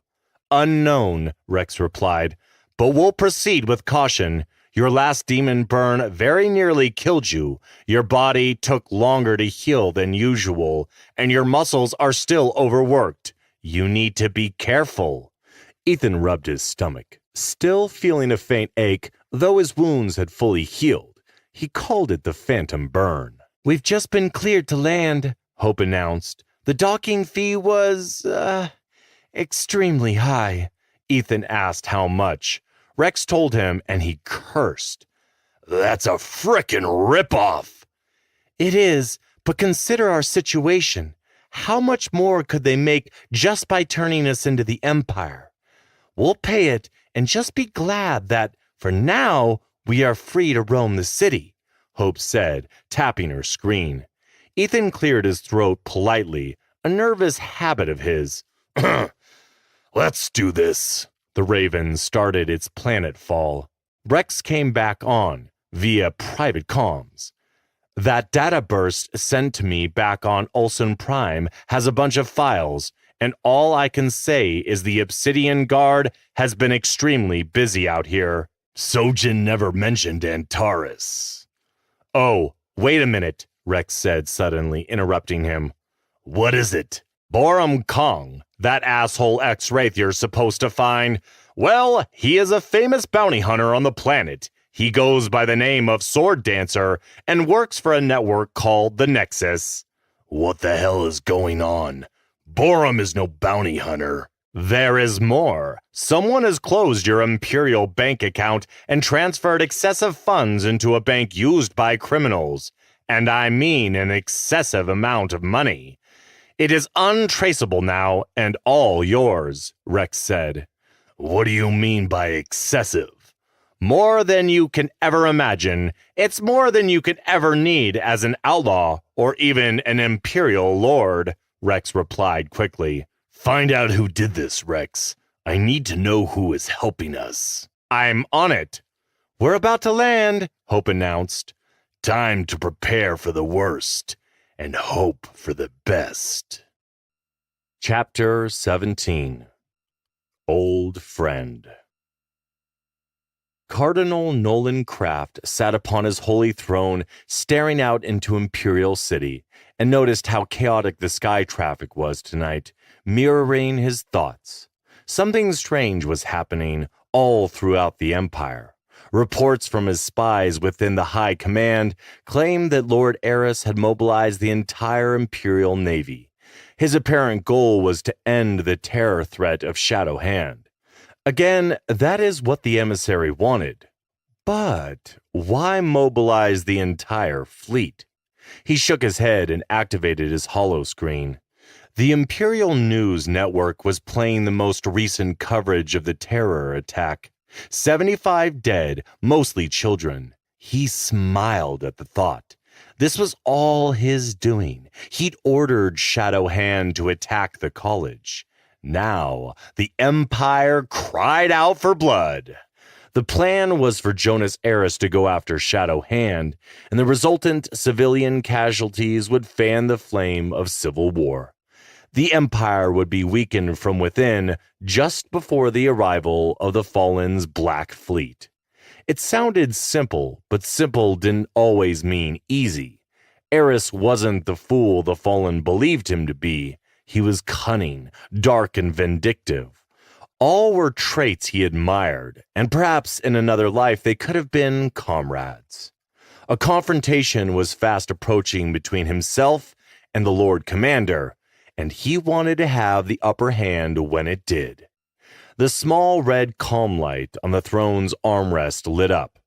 Kraft already knew who was outside the throne room. He was the one that had summoned the man, after all. Perhaps he should have called upon him earlier. He didn't know anymore. All he knew was that he'd perhaps been too lax and arrogant. Now it was time to speed up the plan. Today he would address how to deal with the Lord Commander, and tomorrow the 12 bishops. He tapped a metallic button. Let him in! Make sure no one disturbs us, and personally see to it that the security cameras are offline, he told his bodyguard. Understood, Eminence. The massive double doors opened, and an older man stepped inside. He was dressed in a brown garment that covered his entire body. His hair fell to his shoulders and was dark gray, with a long gray beard to match. He looked like a man who wasn't concerned with his appearance, but truth be told, he did. This was all a disguise. The man walked toward him, taking a knee at the appropriate place. You summoned me, Your Excellency? Yes, thank you for coming. I know it's a long trip. The man had come from Shrine, which he had retired to more than 2 years earlier. As long as I live and breathe, I will serve you to the best of my abilities. I'm honored that you still think of me as an asset to your church. The man's name was Jacob Snow, and he was not someone to be trifled with.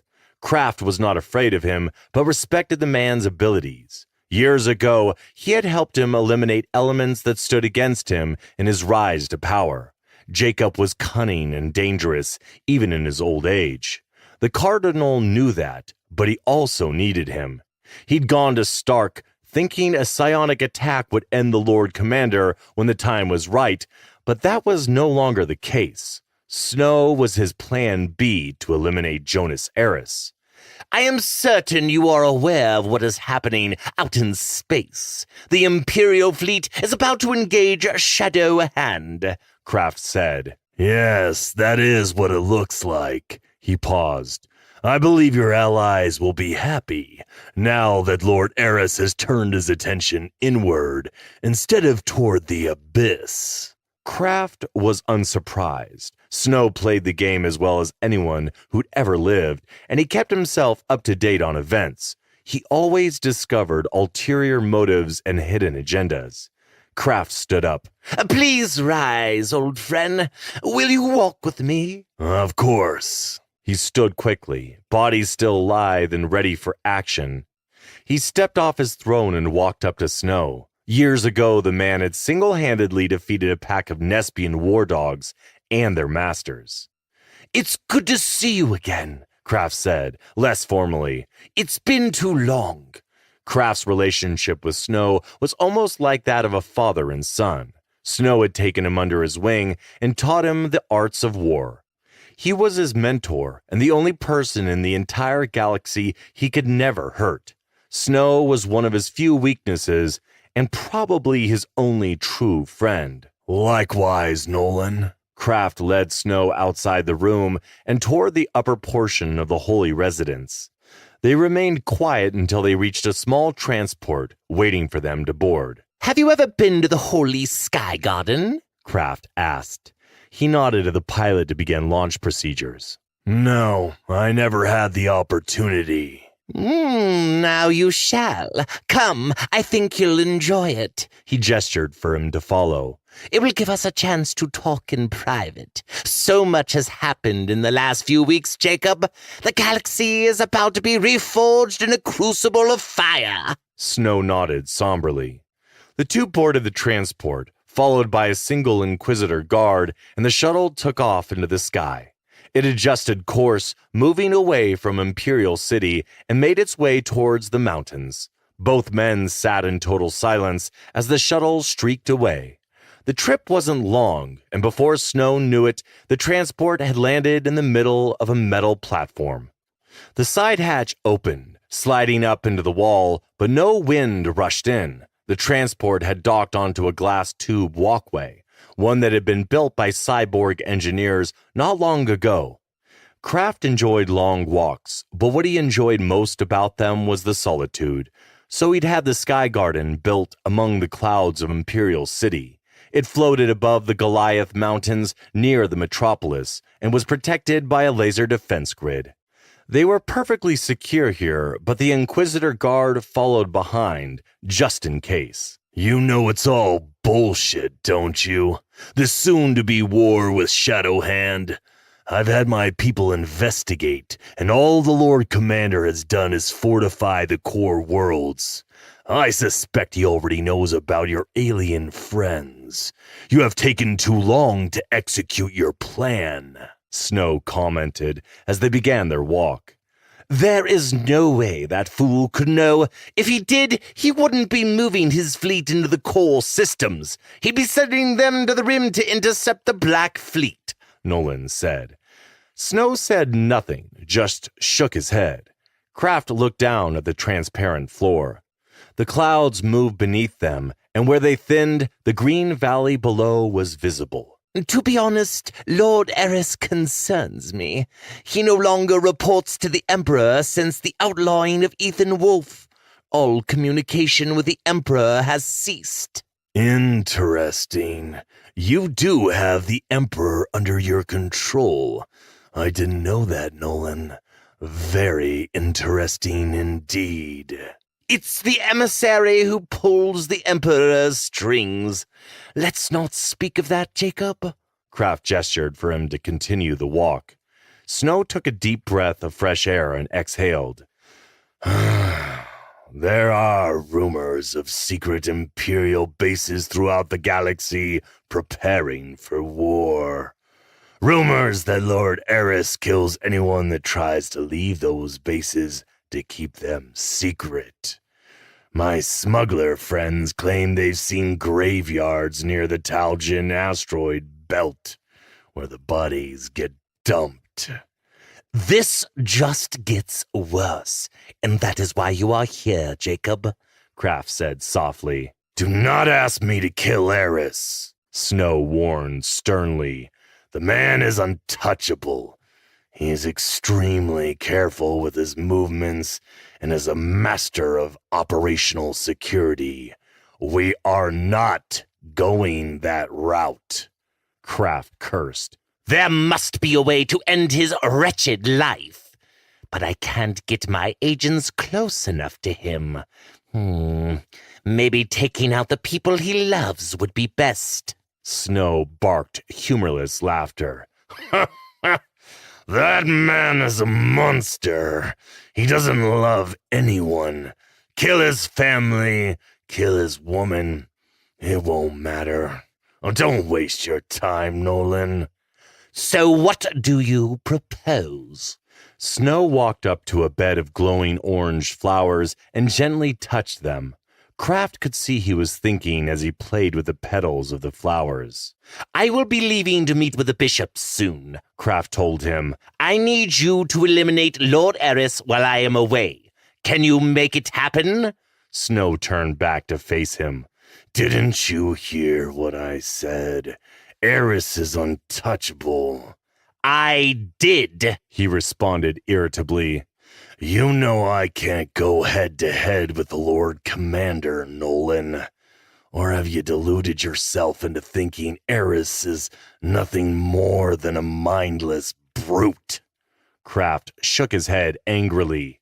I don't know what to believe. All I know is that war is coming, and my allies demand his elimination. That was a lie. The Fallen could care less about Eris. They need this done as soon as possible, he snapped. Who are these allies? Do you even know what their motives or goals are? Snow demanded, ignoring his comments. I know they serve an alien race that once tried to enslave humans. I know that they want to reshape this galaxy. And I know they want me to lead what is left of the human race. I don't care about anything else. Snow walked towards another flower patch. Are you aware your alien allies are running around the rim experimenting on humans? Be careful of these aliens, Nolan. They might promise you heaven, but instead deliver you hell. I will control them when the time is right, Kraft said confidently. Lord Eris, on the other hand, Snow cut him off. Stop this fixation with Lord Eris. Don't let this hatred blind you. Sit back and think. Look at the big picture. Focus on how to eliminate enemies that will make the coming war easier. You know this, but you've let your obsession consume you. Then tell me what to do, Jacob, he cried. Calm down.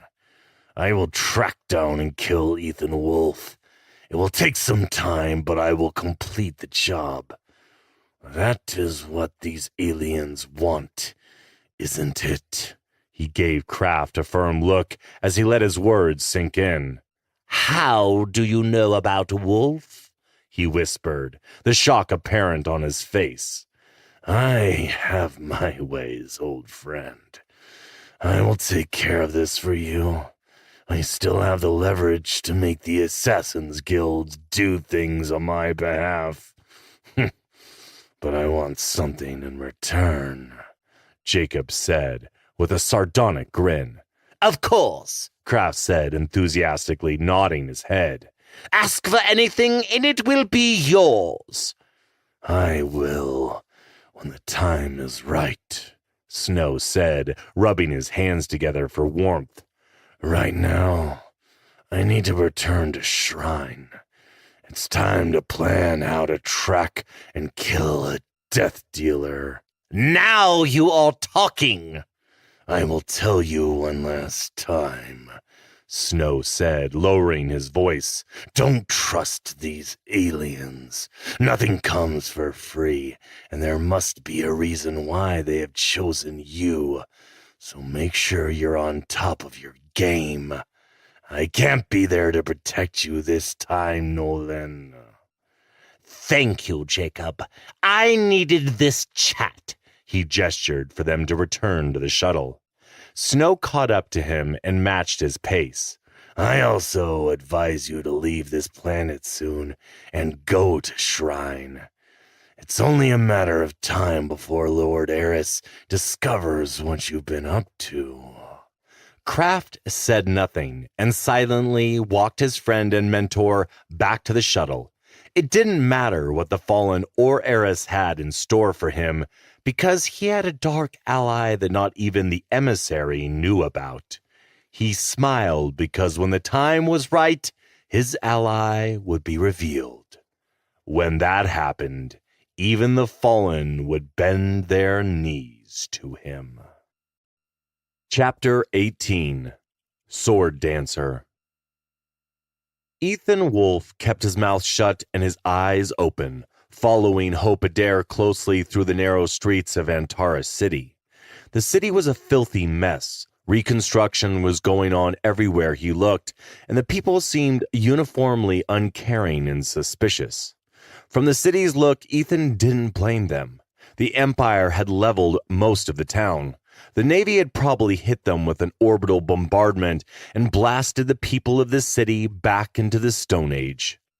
Jonas Eris was a vengeful prick, and it was clear he had exacted his anger on this criminal world.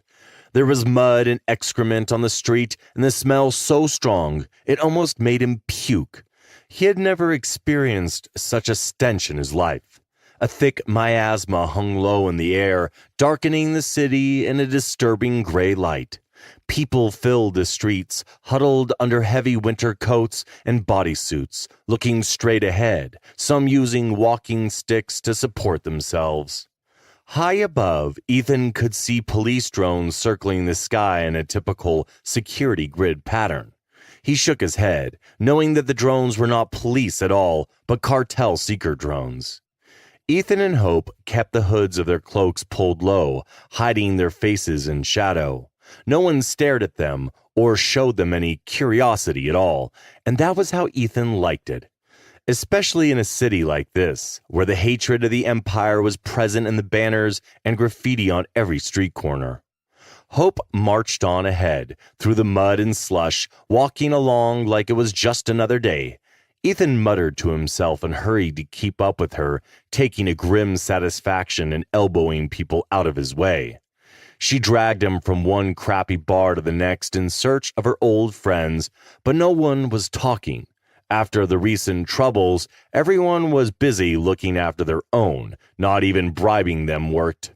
The chances of finding Borom were not looking good if this kept up. He couldn't even talk to Rex to keep him company as, for the sake of security, they'd agreed to keep communication to a minimum. You could never be sure who was listening on a planet like Antares 3's comm channels. The place was even worse than that scumhole Olsen Prime. He cursed unhappily and pulled his cloak tighter around him. The chances of running into Imperial agents was high, and the longer they stayed, the more those chances increased. But finally, Hope came to the last name on her list, Elizabeth Stone. Who in the hell is Elizabeth Stone? Another so-called friend that won't recognize you? Or perhaps another criminal? Ethan asked, frustrated with the results so far. She laughed. No reason you would know her, Ethan. You don't really move in the same circles, let's say. Liz is a former bounty hunter and the current owner of a club. She's an old friend of mine from way back. We mugged our first tourist together as kids back on Imperial Center. He frowned. What the frack, Hope? Ignoring him, she went on. She'll put us in touch with the right people, provided we make her a good enough offer. Not another crazy amount of cash, Ethan said, making a face at her. He was starting to enjoy giving her a hard time about spending his money. Hope laughed again. Up to you, but if you want the best, you better be prepared to pay for it. Don't worry too much about it, though. She'll give you a discount because you're with me. Probably. All we have to do now is find her. Oh, great. Another trek through the poop slush, Ethan said. Wait till you see where we're going. Please don't kill anybody there or make eye contact with the wrong people. Ethan remained quiet and kept walking. After a few minutes, they arrived at what appeared to be a brothel. Wow, another whorehouse. It's the theme out here. Hope pulled back her hood and winked. Welcome to the Black Kitty Club. The owner here should know how to contact the Nexus, and they'll be able to point us in Borum's direction, she said happily. I hope so, because I don't like it here. My feet keep going numb, he complained, stomping his feet in the snow. She ignored him, turned into the club, and said, Turn on your hollow mask. I think your face is well known, even out here. At the edge of the Antares system, a small, bullet-shaped craft shot out of hyperspace, immediately activating its cloaking device. The small ship was pure alien tech, and it was the first time such a ship had crossed the Devil's Abyss into Imperial space. Its pilot entered a code, waited, and locked on to the Raven. He adjusted his course and sent a message to Imperial Center. The message was simple. I have located the target.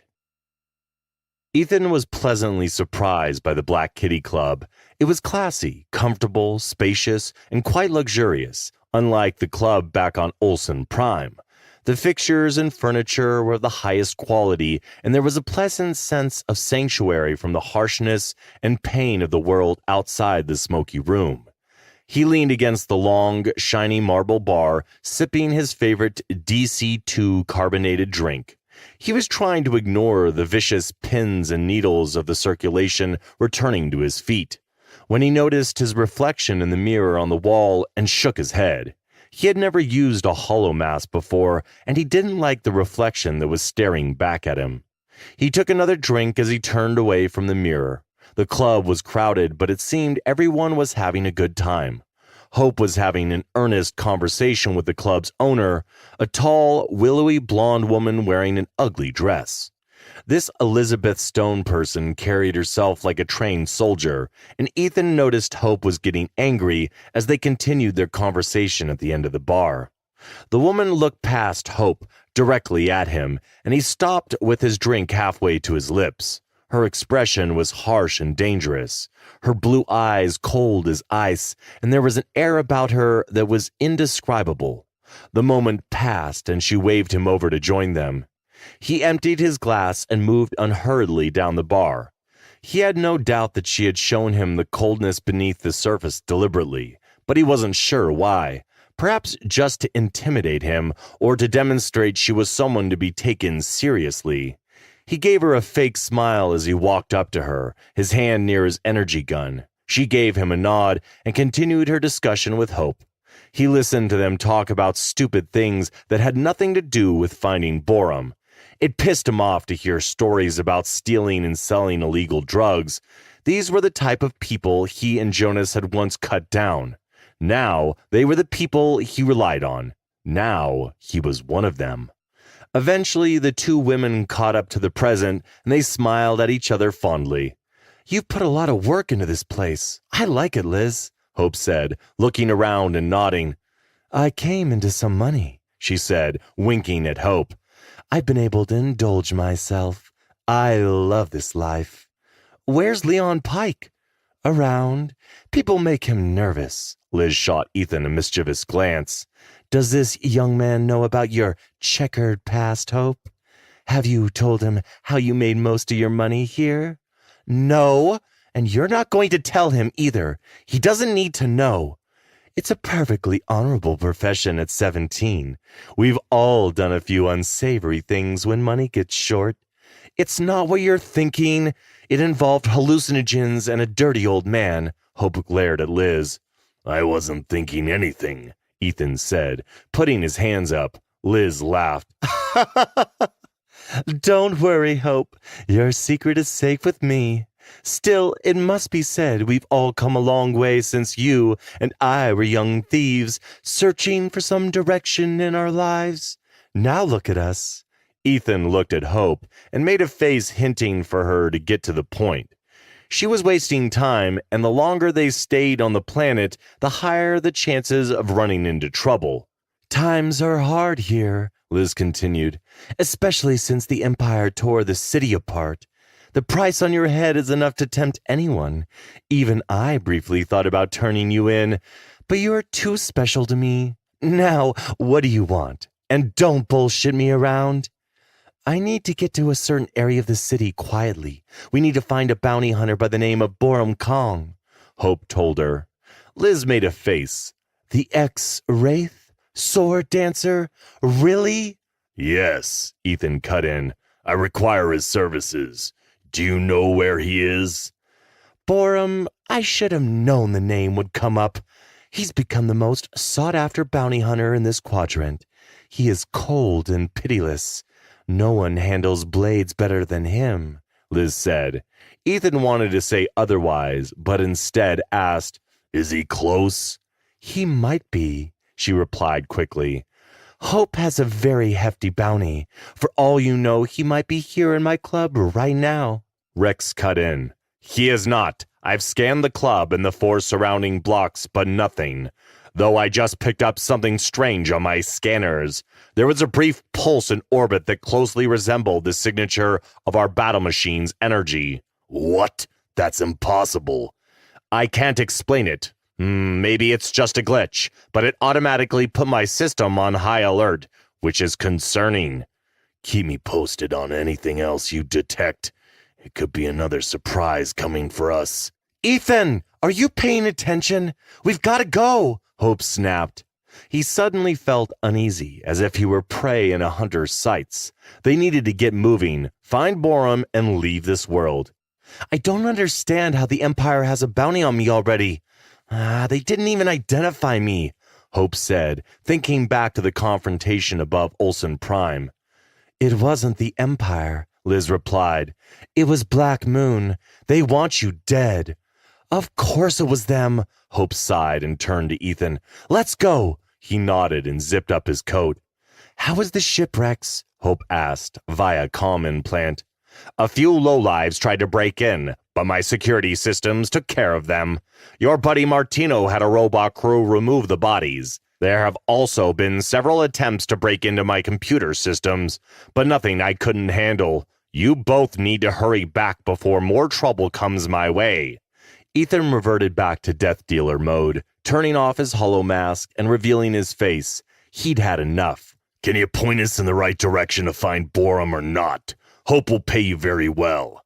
Liz looked at them both, biting her lip, a nervous tick he knew well. She was weighing her options. Follow me. Keep your head down, Hope, Liz finally said. She led the way down the stairs and into the bar, which seemed more crowded than ever. People were cheering one woman on as she beat the hell out of a well-muscled, bald woman. Ethan kept a wary eye on them as he followed. He spotted people drawing energy weapons, and a few already had knives out. Whatever was going on, it was about to explode into an all-out brawl. Liz and Hope were moving fast, but his enhanced senses picked up on the danger ahead, and he stopped short. Both women halted as a large, powerful figure stepped into their path. Ethan looked over Liz's shoulder and immediately dropped his hand to his Starfire sword. The figure was a humanoid reptilian alien. It brushed Liz aside like she was a toy and stood grinning down at Hope, ignoring him completely. The crowd fell back a little to give them plenty of room. They knew better than to get involved with a goblin warrior from Dokibi, a Reaper. Ethan studied the alien carefully. He had heard of Reaper warriors, but never seen one in the flesh. The Lord Commander was aware of them and had them on his watch list of possible threats to the Empire, but nothing more. Jonas had claimed they were addicted to a new form of artificial blood serum, a supercharged drug cocktail that would turn them into unstoppable monsters, incredibly strong and self-regenerating. Ethan could not recall their weakness because all of what Jonas had talked about had seemed made up to him, and he had dismissed it as fantasy. Now he felt like a fool for not paying attention. He supposed it was just his luck that a Reaper should turn up here. The warrior was 7 feet tall, muscular, and altogether upsetting to look upon. His skin was dark green with a blackish hue, and his eyes glowed a sullen red. It didn't appear to have any weapons, but Ethan was sure it was armed. For the moment, the Reaper's gaze was fixed on Hope, and he was glad for it to stay that way. He didn't need unwanted attention. He didn't need to be involved in another head-on battle. The warrior was disturbing on some deep, primal level. Ethan glanced over to see how she was taking it, and was surprised to see her resolutely standing her ground. "Hope dare," said the warrior in a voice that was deep and raspy. "You are the sole survivor of the Star Chaser, so it falls to you to pay for your captain's failure." "I remember you," Hope said, disgust in her voice. "You were there when Captain Tyball won the contracts for the Olsen run. You're an enforcer for the Black Moon Cartel."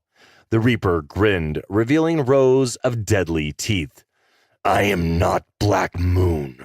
My bosses are far more important than those lowlives, but they wanted those children for their experiments, and you and your crew fracked it all up." "What's he talking about?" Ethan asked. The warrior smiled. "He doesn't know. You haven't told him how you were a plasma runner, trafficking body parts and children." Ethan looked at Hope, and she met his gaze, shaking her head. "I had no part in that, Ethan." There was a sudden power in his voice, vile and intimidating. "You're mine, Hope Dare. I'm taking you back to Dokibi to die. The moon feast is coming, and we'll feed you to our children. You can die slowly then, or I can kill you quickly now. If you cooperate, your choice." The Reaper hissed. Everyone who heard him shuddered, and she recoiled involuntarily. Ethan saw her reach for her Nova Beam Blaster, but her hand froze. She seemed unsure of what to do, and the crowd drew back, leaving a vast arena around the warrior and his chosen victim. This had gone far enough. He mentally gave Rex the command to initiate the demon burn. Power flooded him, blazing through his muscles, and he sprang into action. With one hand, he picked up a nearby metal table and effortlessly swung it like a giant fly swatter. It slammed into the Reaper with an unstoppable force, the impact throwing the warrior across the polished wood floor. Get him! Shouted someone in the crowd. The Reaper jumped to his feet, roaring like a caged animal. "You dare attack me, human!"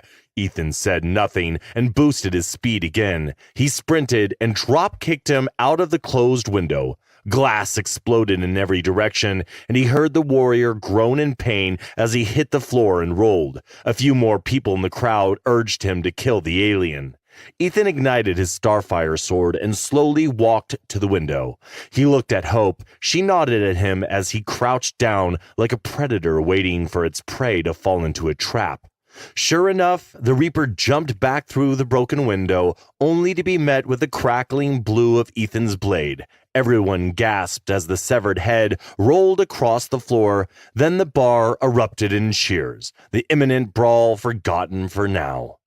"Nicely done," Liz said as she clapped. "Very nice indeed. You handled him as if he were no more than a child." Ethan smiled modestly, powering down the demon burn and then his weapon. It was nothing. He paused, looked at her. You know who I am? I do. Imperial death dealer and hero of the machine war, Ethan Wolfe, Liz said, looking him straight in the eyes. We could chat all day, but we need to get the frack out of here. Hope looked around at the crowd. Anyone else want to play? There was a slight pause, a storm of chatter, and then everybody quickly returned to their drinks. The noise returned to its previous level, and Ethan looked at her. We need to talk, he whispered. I didn't like what that lizard had to say about plasma running. I know, and we will after we find this Borum character, Hope replied with her eyes lowered. I'll tell you everything, but know that I had nothing to do with the children on board the Star Chaser. Ethan nodded and gently patted her on the arm. He walked up to Liz. We're wasting time. If you have any info, please give it to us now. She smiled and handed him a paper with a series of numbers. They were coordinates to his next destination. It's all there. Liz shook his hand firmly.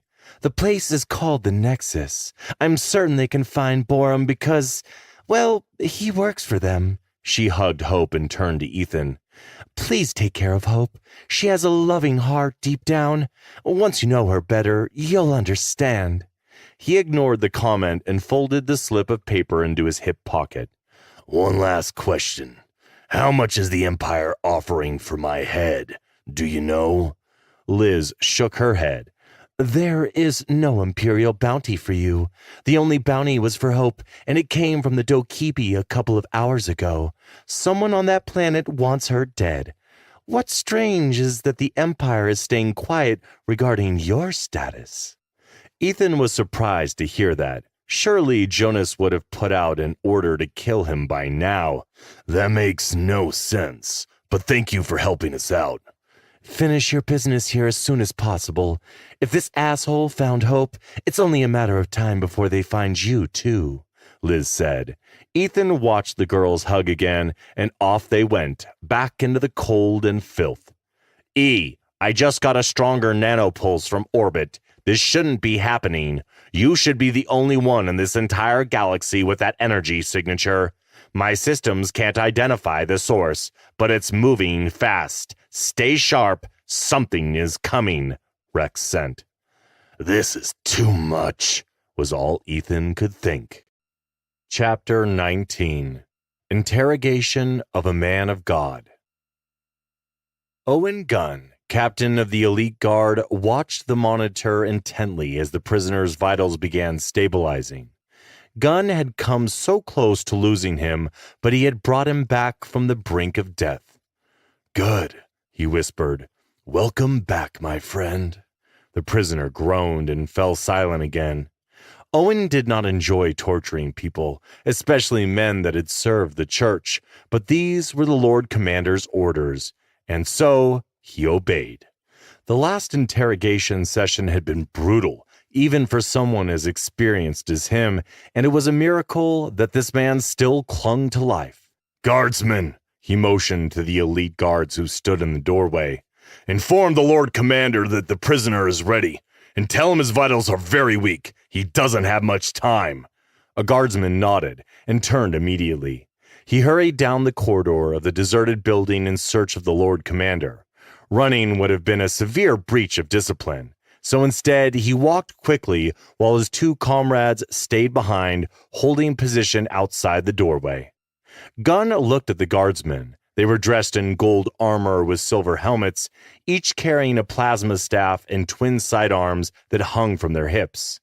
These dress uniforms were designed specifically to intimidate and look impressive in the vids. If they had been going into battle, they would have worn the standard issue armor. This wasn't a battle, however. This was a torture of a servant of God. He shook his head and cursed to himself. A few weeks ago, he had voiced his concerns to Lord Eris about kidnapping inquisitors. It was a dangerous provocation, one that could spark a war with the Holy Church. But the Lord Commander had been determined to find what Kraft was doing out on the galactic rim, and the ends justified the means. So far, they had learned nothing, But all that changed a few days ago when Imperial intelligence reported church transporters traveling to an abyssal world called Hades. That had been all Eris needed, and now he was like a dog with a bone. All he had his eyes on were any Inquisitors coming in from the rim. Heavy, measured footsteps could be heard advancing down the corridor. The guardsmen snapped to attention, their already stiff bodies somehow becoming even more rigid. Their fists clenched over their hearts in salute as the Lord Commander entered the room that had been, just a few days before, a daycare center for children. I was thinking you might kill this one, like his brothers that came before him. I hope this time I get what I want. The deep voice was emotionless and deadly. Owen knew that Lord Eris didn't tolerate failures, and instead demanded results. Failing Lord Eris usually resulted with some sort of punishment. He never spoke twice to any man about failed tasks, him included. It wasn't as if death was the result of failing him. It was much worse. It meant being sent to some far-off planet, babysitting alien colonies, an assignment from which you would never again return to Imperial Center. Gunn gave Lord Eris an explanation from behind the controls of the torture equipment.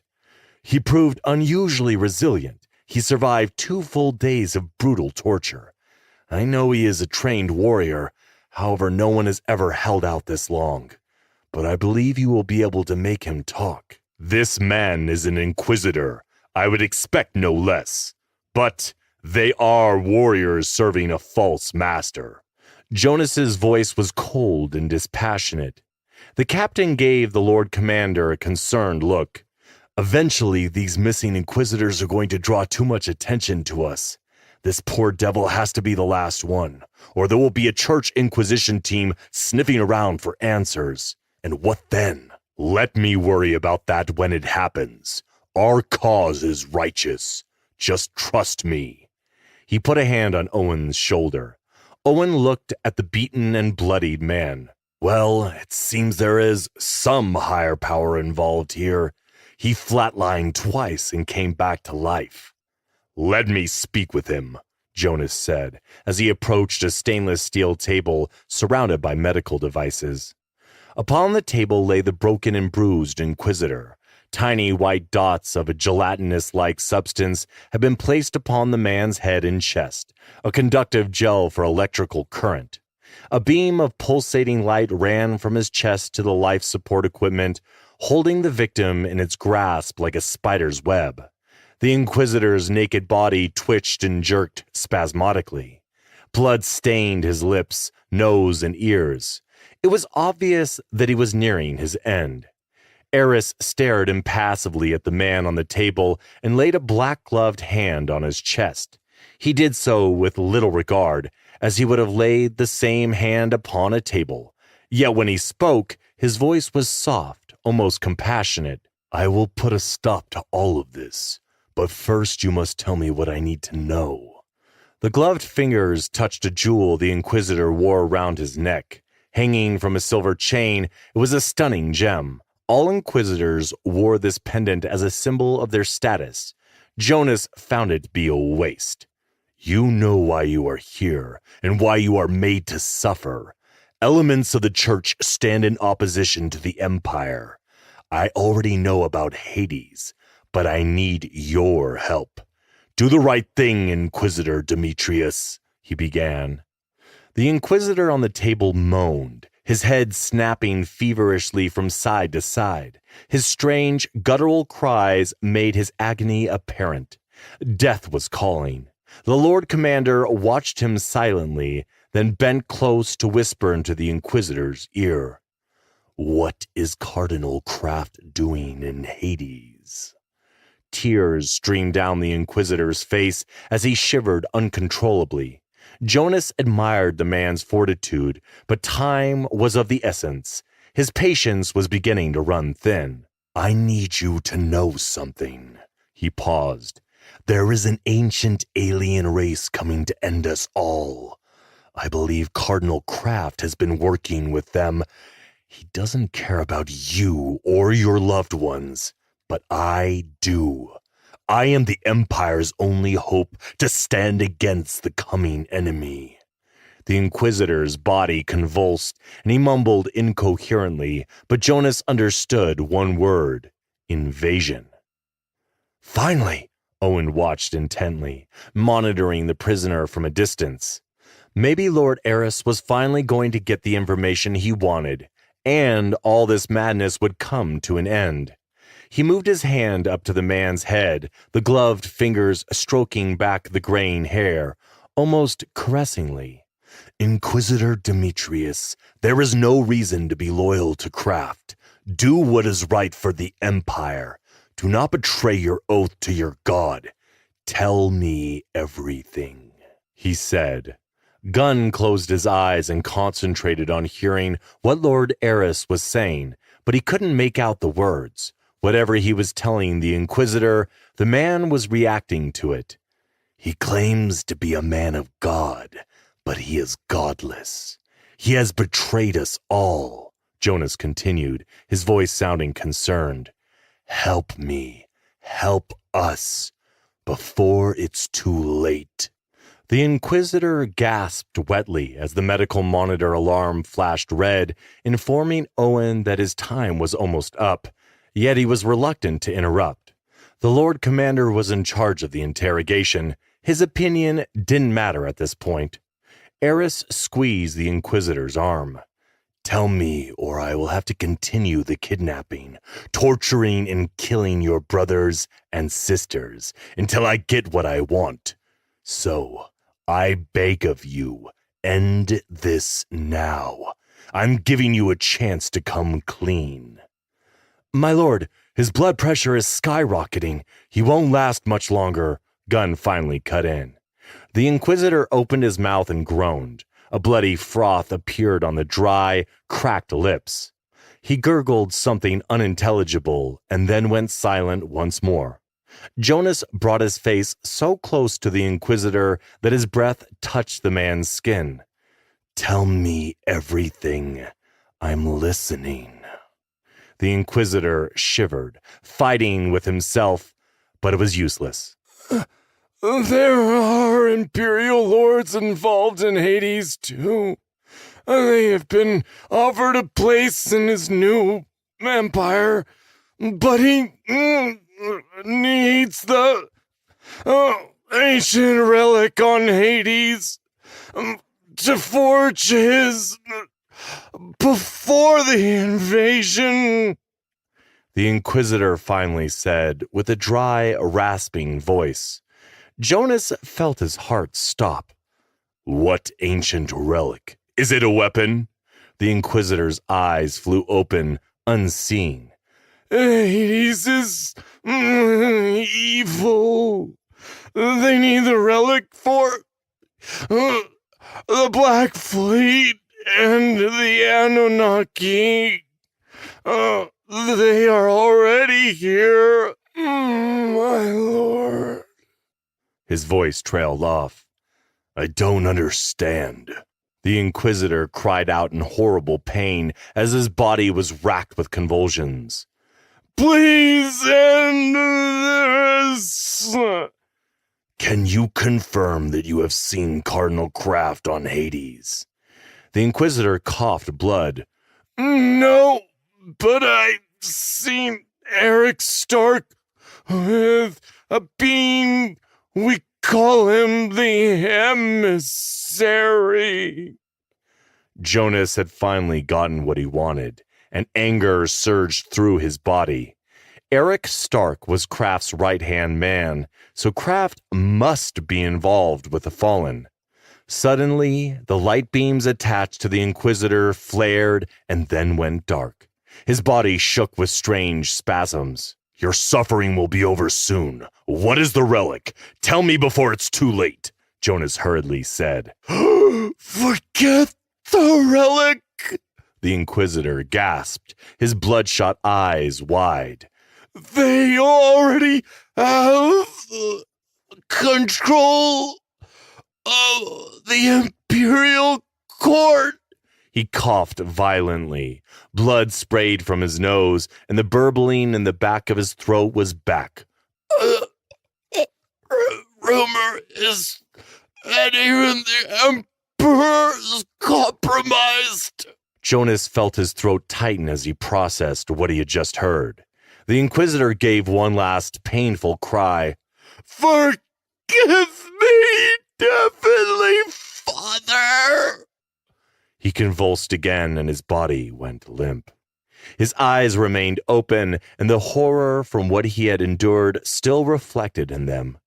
Jonas looked down at him with an emotionless countenance. The lights slowly blinked out, and it was all over. Jonas felt a knot in his stomach. Is the Emperor in danger? Many thoughts raced through his mind, and he suddenly felt sick. He remembered Owen and his 2 elite guards were watching. He quickly composed himself. "Guards, leave us," he told the guards standing in the doorway. Both men saluted and left the room. Jonas stood beside the body, his hands clasped behind his back beneath the long, flowing cloak that hung from his shoulders. He gave the dead Inquisitor one last look before reaching in his hip pocket. He pulled out a triangle-shaped device, turned it off, and set it on the table. The comm jammer was no longer needed. "Owen, you realize my fears have been confirmed. Cardinal Kraft truly is helping the fallen. I had suspected it, but never really believed he would go that far," he said dryly. Gunn walked up to him and gave the dead Inquisitor one last look. "You got what you wanted, my lord. Finally." "We have 2 sources now telling us the Cardinal's involved with the Abyss. However, we still don't have any hard evidence." Jonas paused. "We can't go after him. It'll start a civil war. It needs to be handled circumspectly. Then we go after his assets. We do it quietly, and when the time is right, we take him out." "I agree," he nodded approvingly. "My concern now is onerous. If the Emperor is in danger, how am I supposed to protect him?" Owen shook his head. "I don't know. Maybe you should have Sojin work her magic. Suddenly everything is happening quickly, and only we 3 know the truth of the matter. That worries me." Eris couldn't have said it better himself. True, it was only the 3 of them that knew the truth, but soon all that would change. He needed to be patient and stay focused on one goal at a time. The captain cleared his throat. "My Alpha team provides security inside his residence. They will be the key. They shadow every movement the Emperor makes. I will work on obtaining some intel on him with little notice. Work with Sojin if need be, but get it done soon. I don't know who or what we are dealing with, so we need to proceed with care." "I understand, my lord." "Things are about to get messy. I want you to move your men around quietly as previously discussed. The shit is about to hit the fan.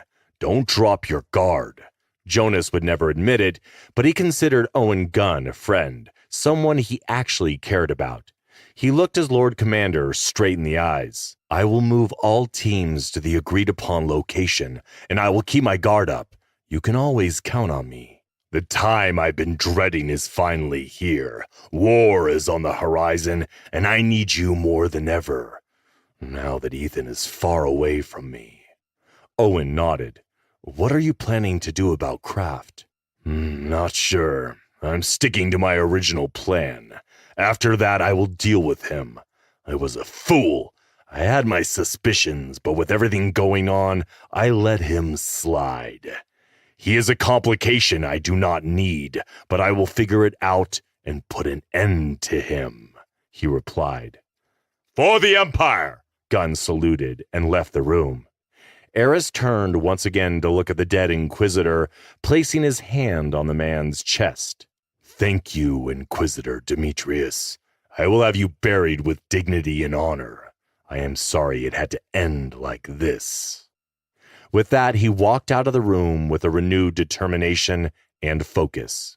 Cardinal Kraft wouldn't die anytime soon. First, he would deal with Shadow Hand and the secret bases of the Fallen, and then he would crush the church. He spoke silently as he walked out. "How did you not know, Michael?" Chapter 20. A Heavy Burden to Carry. Lord Jonas Eris walked quickly through the dimly lit corridors of the Imperial High Command, deeply concerned about what he had learned from the dead Inquisitor. Truth be told, he was starting to feel like this was too much for him. It would be so easy to kill Cardinal Kraft, but the repercussions from such an act would jeopardize everything he and Sojin had worked so hard to protect. The Cardinal's time would come in due course, that was certain. But for now, he had another problem, and it concerned the Emperor. If he truly had been compromised, Jonas would have to act swiftly and decisively. If the security of the Empire and its people were at stake, not even the Emperor would be spared from the fury of his sword. Jonas had hoped that day would never come, but current circumstances could put him in an unprecedented situation. Would he be able to kill Honorus? The answer was yes, it had to be. Duty always came before relationships. After the Machine War, the House of Lords had devised a plan to ensure the Empire's continued functionality, even if the Emperor somehow became incapacitated. But if he killed Honorus, it would throw the Empire into chaos. There were many traitors within the royal court who would all jump at the opportunity to grab the throne. He pushed all his negative thoughts away and continued his walk down the main corridor. There was something Jonas had always enjoyed about his walks down these corridors. Maybe it was the high ceilings with the oversized skylights, or the tasteful historical paintings and portraits of soldiers, lords, and other famous people that had helped build the Empire. This was home to him, and he loved every inch of the building. People came and went, doing their assigned jobs, passing the Lord Commander by without a second glance. He preferred it this way. Stopping to acknowledge him was a waste of time and resources. This was the beating heart of the Imperial war machine, and time was golden. Eris carried a tech inhibitor, a simple device that kept his image from appearing on security monitors. It triggered a custom program he'd installed into the security computers, editing him out of the image appearing on the monitors. The device then instructed each camera's memory to glitch and reset once he'd passed. This was the only way to move within the compound without being recorded. As he walked, he reviewed the intel Sojin had just sent him. The report was short and straightforward. Massive cargo ships headed into the abyss. Church ships confirmed. Sending AI probes to investigate. Do not engage church forces. It was the next part that angered him the most. A detailed report regarding Lords Rev and Solaris, sending young men and women to work out on the rim. Apparently, it was to help the church build more ships. In reality, those poor people were going to labor camps where they would ultimately toil until they dropped dead of exhaustion.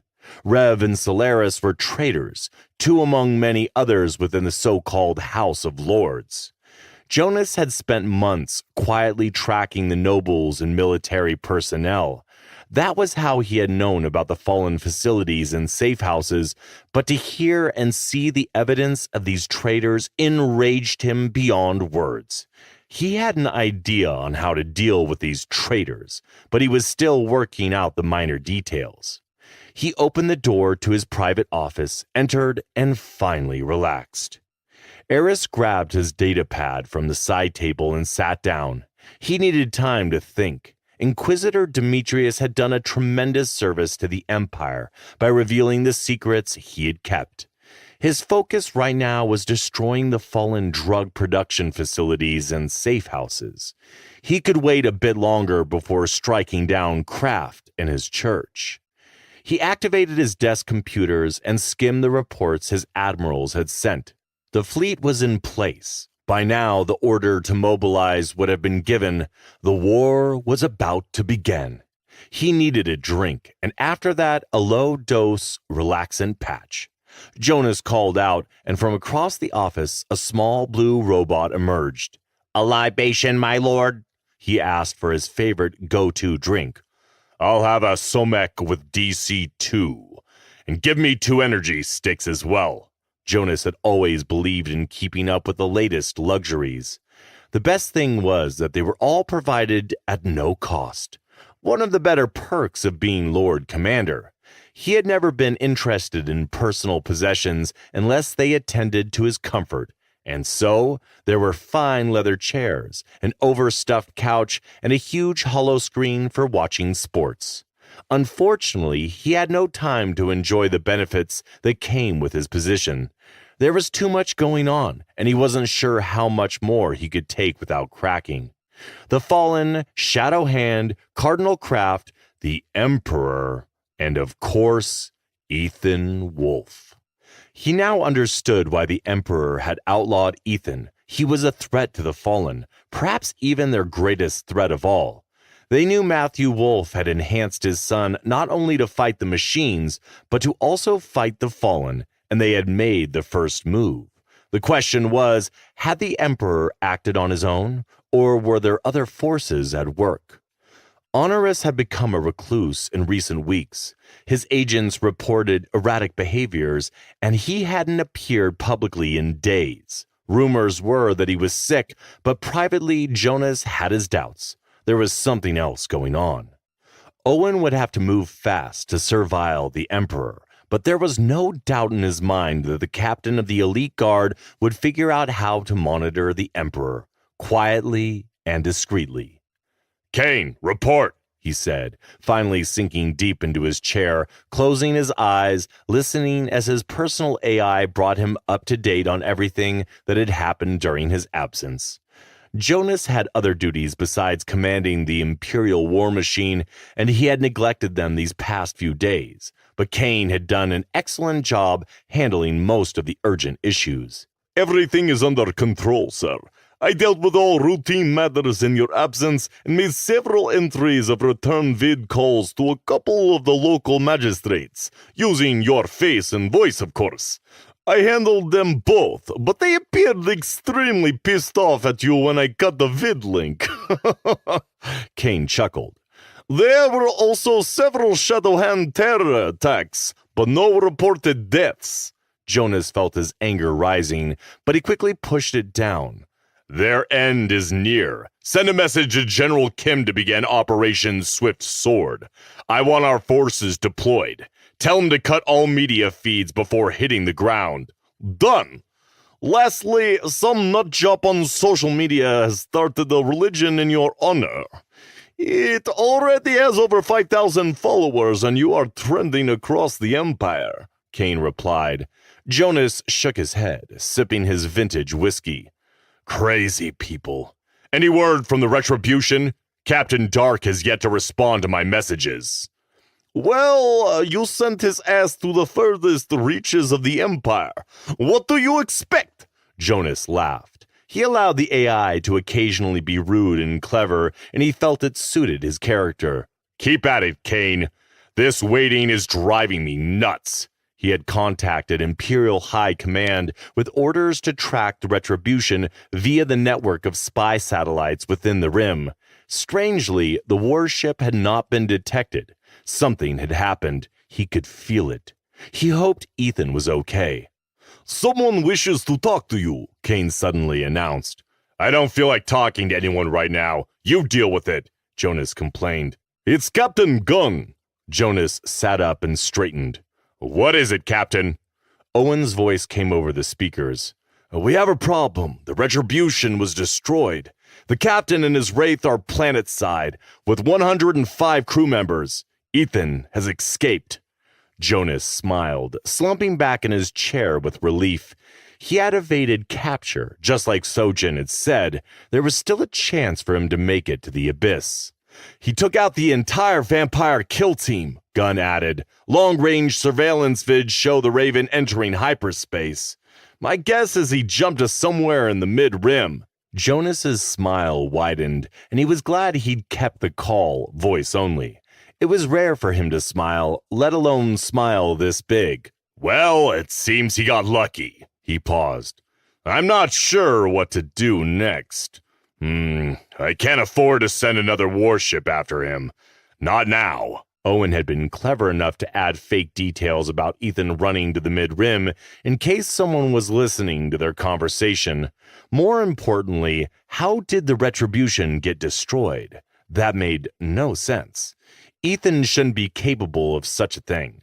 Momentarily, he thought that there was some other force at play. Send the Victory to rescue our people, he snapped, trying to ease his mind, and put the captain and his wraith under arrest. I will address them both when they are within comm range. What are you going to do about the Death Dealer? I don't know. For now, nothing. We are about to attack the Shadow Hand cells, and all naval forces are needed for the operation. We will continue the hunt after we put an end to Shadow Hand. Understood, my lord. Let him run. He won't get far. He isn't our concern for now. Right now, your focus is on what we discussed earlier. Get it done. Something is coming, and we need to be ready. We'll talk later, he said. Got it, Lord. Gun out. Jonas relaxed again. Delete that conversation from all servers, Kane, but leave anything we said about Ethan on record, and add a little more to make it sound uncaring for my former friend, the outlaw. On it, Jonas. He closed his eyes, hoping this time the dreams would not come. But as usual, they did, and this time Michael was standing before him. Chapter 21, Audio Journal 4. I feel I should explain my relationship with Jonas Eris. I have no good excuse for ignoring my creator, who had forbidden us contact with humans. I did it because it was, in my opinion, the right thing to do. I thought I knew better. I say us, because there once were 4 of us, assigned to keep watch over the humans. I am the only one remaining recording human history. All my brothers, including that asshole Azazel, have been missing for over 3,000 years. It's been so long, I don't even remember what they looked like anymore. I do not know where they went, and my creator does not seem to care. I fear this disappearance has much more significance than my creator believes. After all, it ended badly between us after the First Great War. But that's another story for another time. I only mention this because it will be vital to my story later. There is so much I missed, so much that could have prevented the deaths of so many. I didn't realize Cardinal Nolan Kraft was so involved with the Fallen, or that the Church would be such a problem. I was too focused on the Fallen and establishing a connection with Jonas Eris. I am not a god or an all-knowing entity. I am just a higher life form trying to guide my chosen human to stand against the coming darkness. Just know that my communication with Jonas Eris was initially through dreams. Things would change later, but we'll get to that when the time comes.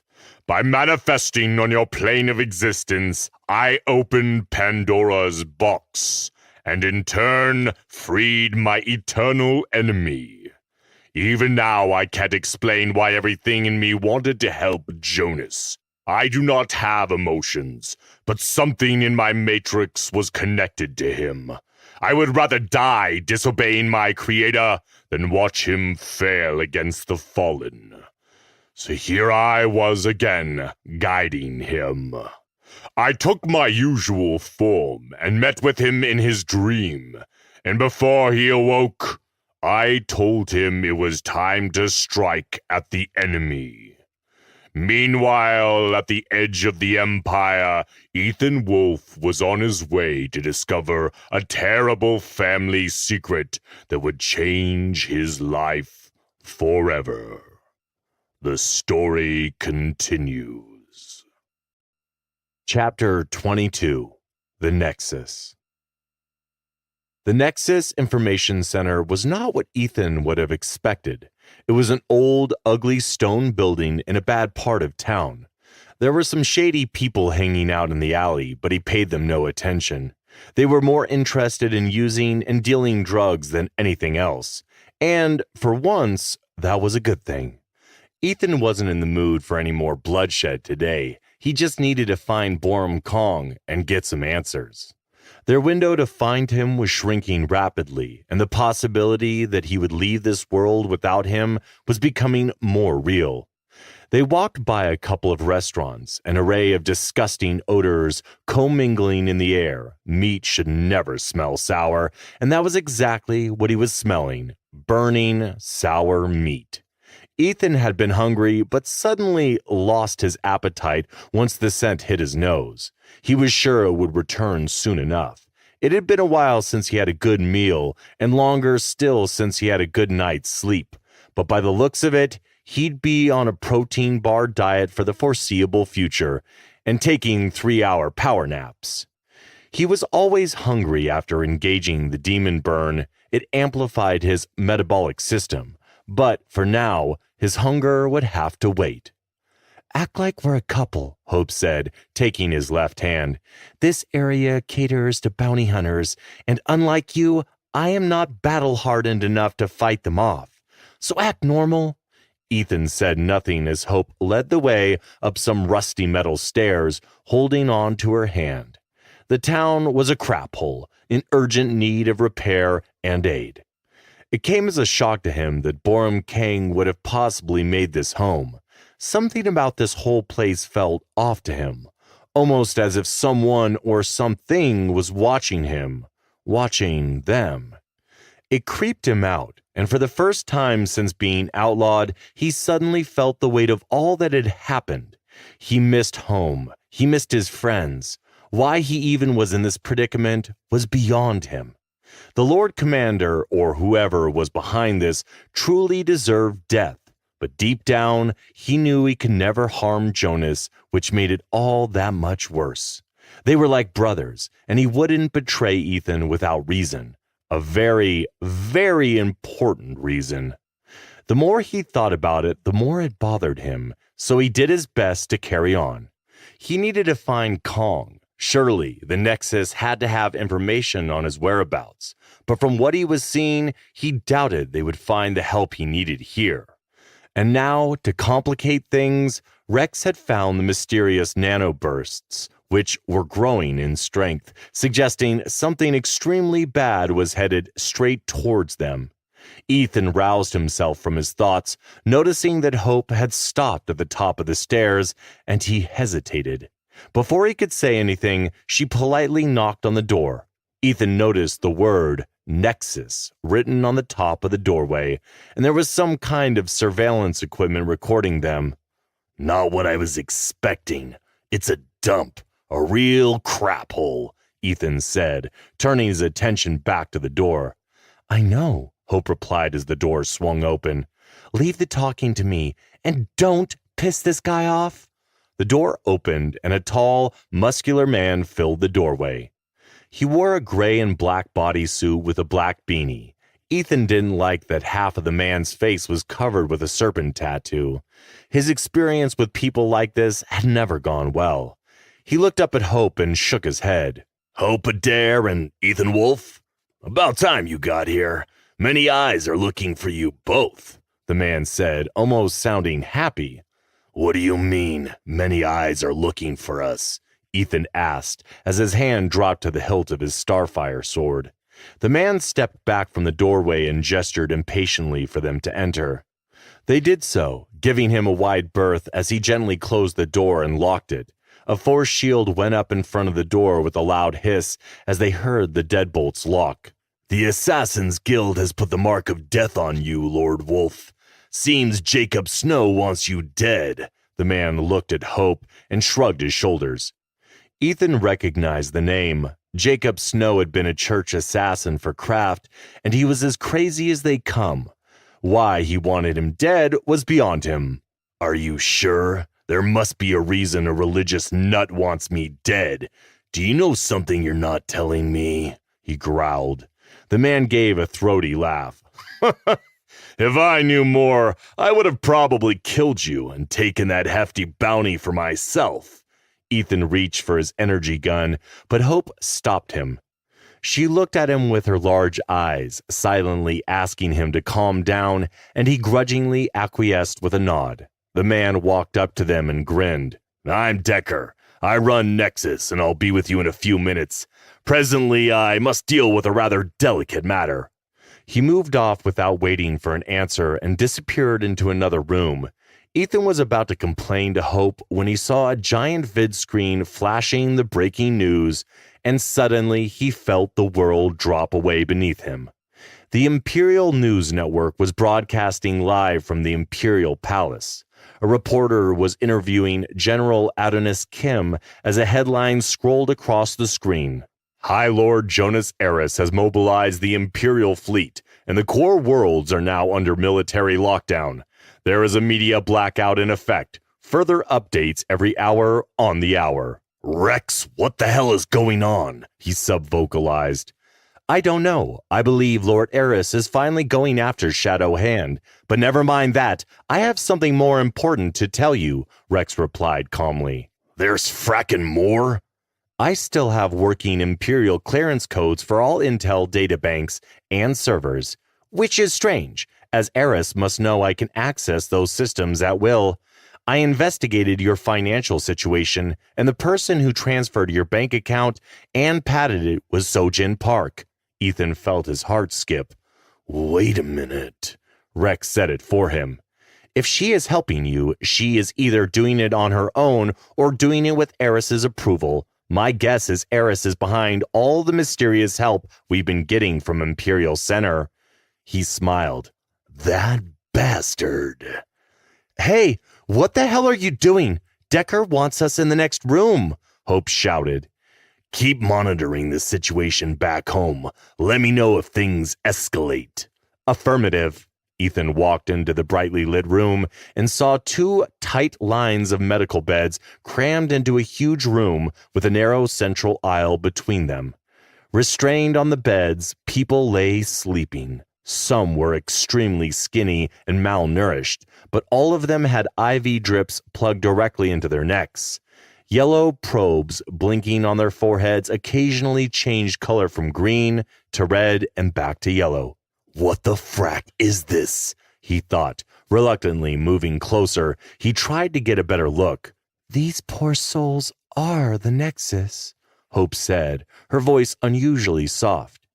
Ethan watched them twitch and spasm as their attention seemed focused on something unseen. Some of their eyes rolled wildly under closed eyelids, and others muttered random words that sounded like numerical codes. Anger surged within him, so violently he felt sick to his stomach. He didn't understand what was going on here, but he didn't need to understand. He had seen the machines do the same to human prisoners back during the war to extract information. It was vile, and he needed to help them. What is this, Hope? No one has the right to treat people in such an inhumane manner, Ethan growled. That's just life out here on the Rim. People aren't people here. They're merely cogs in a heartless machine, devoid of compassion. Please try not to think about it too much. We need to focus on finding Borum, she said sadly. He shook his head in total disgust. Drawing his energy gun, he started down the aisle to find the man responsible for this horror show. Decker was checking a holopad on his desk and talking to someone via comlink. He didn't look up as Ethan advanced on him, but Hope did. She grabbed his arm and pulled him to a halt. Hold it! Don't you see this? These poor people are in hell, he snapped back. Maybe they are, but there's a reason for this madness. I've seen this kind of thing before when I was working for a mercenary group. It's difficult to explain. Please just stand down. Ethan lowered his energy gun reluctantly. Fine, explain it to me. I can't, but I bet Decker can. Stay here and I'll get him. Promise me you won't do anything till you've heard the whole story? I'll stay put for you, he said softly as he holstered his weapon. But this a-hole better have a good reason, or I will kill him. Hope patted his arm reassuringly and hurried down the central aisle toward Decker. Ethan's hands clenched tightly in frustration.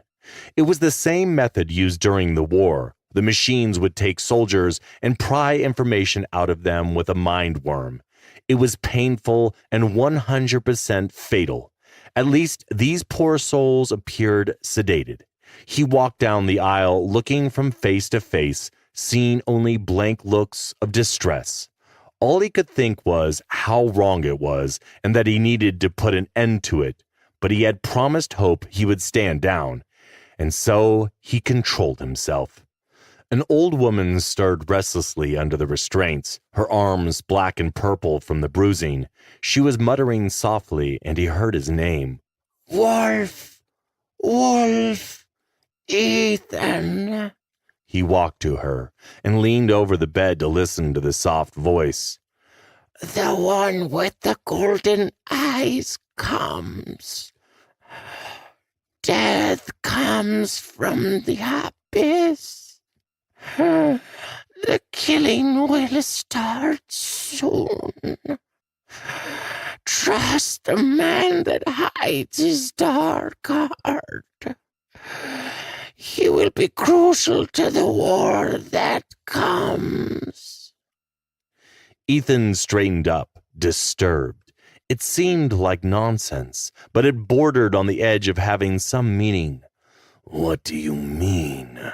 The old woman coughed and spoke again. The fallen come, Nephilim, and their Anunnaki warriors. Use the key to unlock the door. Please don't trust the... And with that, the woman spasmed, moaned in pain, and slowly closed her eyes. She's asleep now, Decker called out from a distance. Do not worry. Ethan spun around, and Hope put her hands out. Wait, let him talk. Explain, or I will end you, and be quick about it, he snapped angrily. The restraining straps are there for their protection. These people are mutant telepaths, but they can't always handle what their minds show them. One man clawed out his eyes from visions he could not stop. I don't take chances with them anymore, Decker explained. Just when I think I've seen it all, Ethan snarled. All these people are dead to society, Decker continued. They are what you would call defective. Under the new Imperial psionic laws, they would all need to be executed. Yet here they serve a purpose. Their minds push out freely over the planet, fishing out the population's thoughts and picking out the information the Nexus requires. Information that is worth a lot of money, and that can save lives. Ethan suddenly realized what they were being used for. I see. They act as scanners. Use them like machines. Don't look at me that way, Wolf. I care for them all in my own way. Don't judge something you have no knowledge of, Decker said, shaking his head. Perhaps now we can get down to business. Time is of the essence, Hope broke in. The guild told me you'd be coming here, but you don't have much time. If they know you're here, you can bet others do too. This city is full of rogue telepaths, even after the Empire tried to wipe them out. Oh, and you need not worry about payment. Some time ago, a woman contacted me and opened an account. She instructed that if you ever turned up here looking for help, I was to assist you in locating Borum Kong. Sojen, Ethan thought. Ask them where Borum is or whatever questions you need answered. This is a once-in-a-lifetime opportunity, Decker said bluntly. Ethan turned to a gaunt man and knelt beside the bed. He put his mouth as close to the man's ear as he could. Where is the exiled wraith Borum Kong? The gaunt man murmured and then began to speak clearly. You want the bounty hunter, the name that is known everywhere. You look for him, but he already comes for you. He is part of the Trinity that will stand against the darkness. Go to Dead Man's Square, and everything you seek will come to you. The old telepath coughed, breaking off abruptly. He then turned to look at Ethan and Hope. I see you and Lord Eris, and all I can see is death and destruction.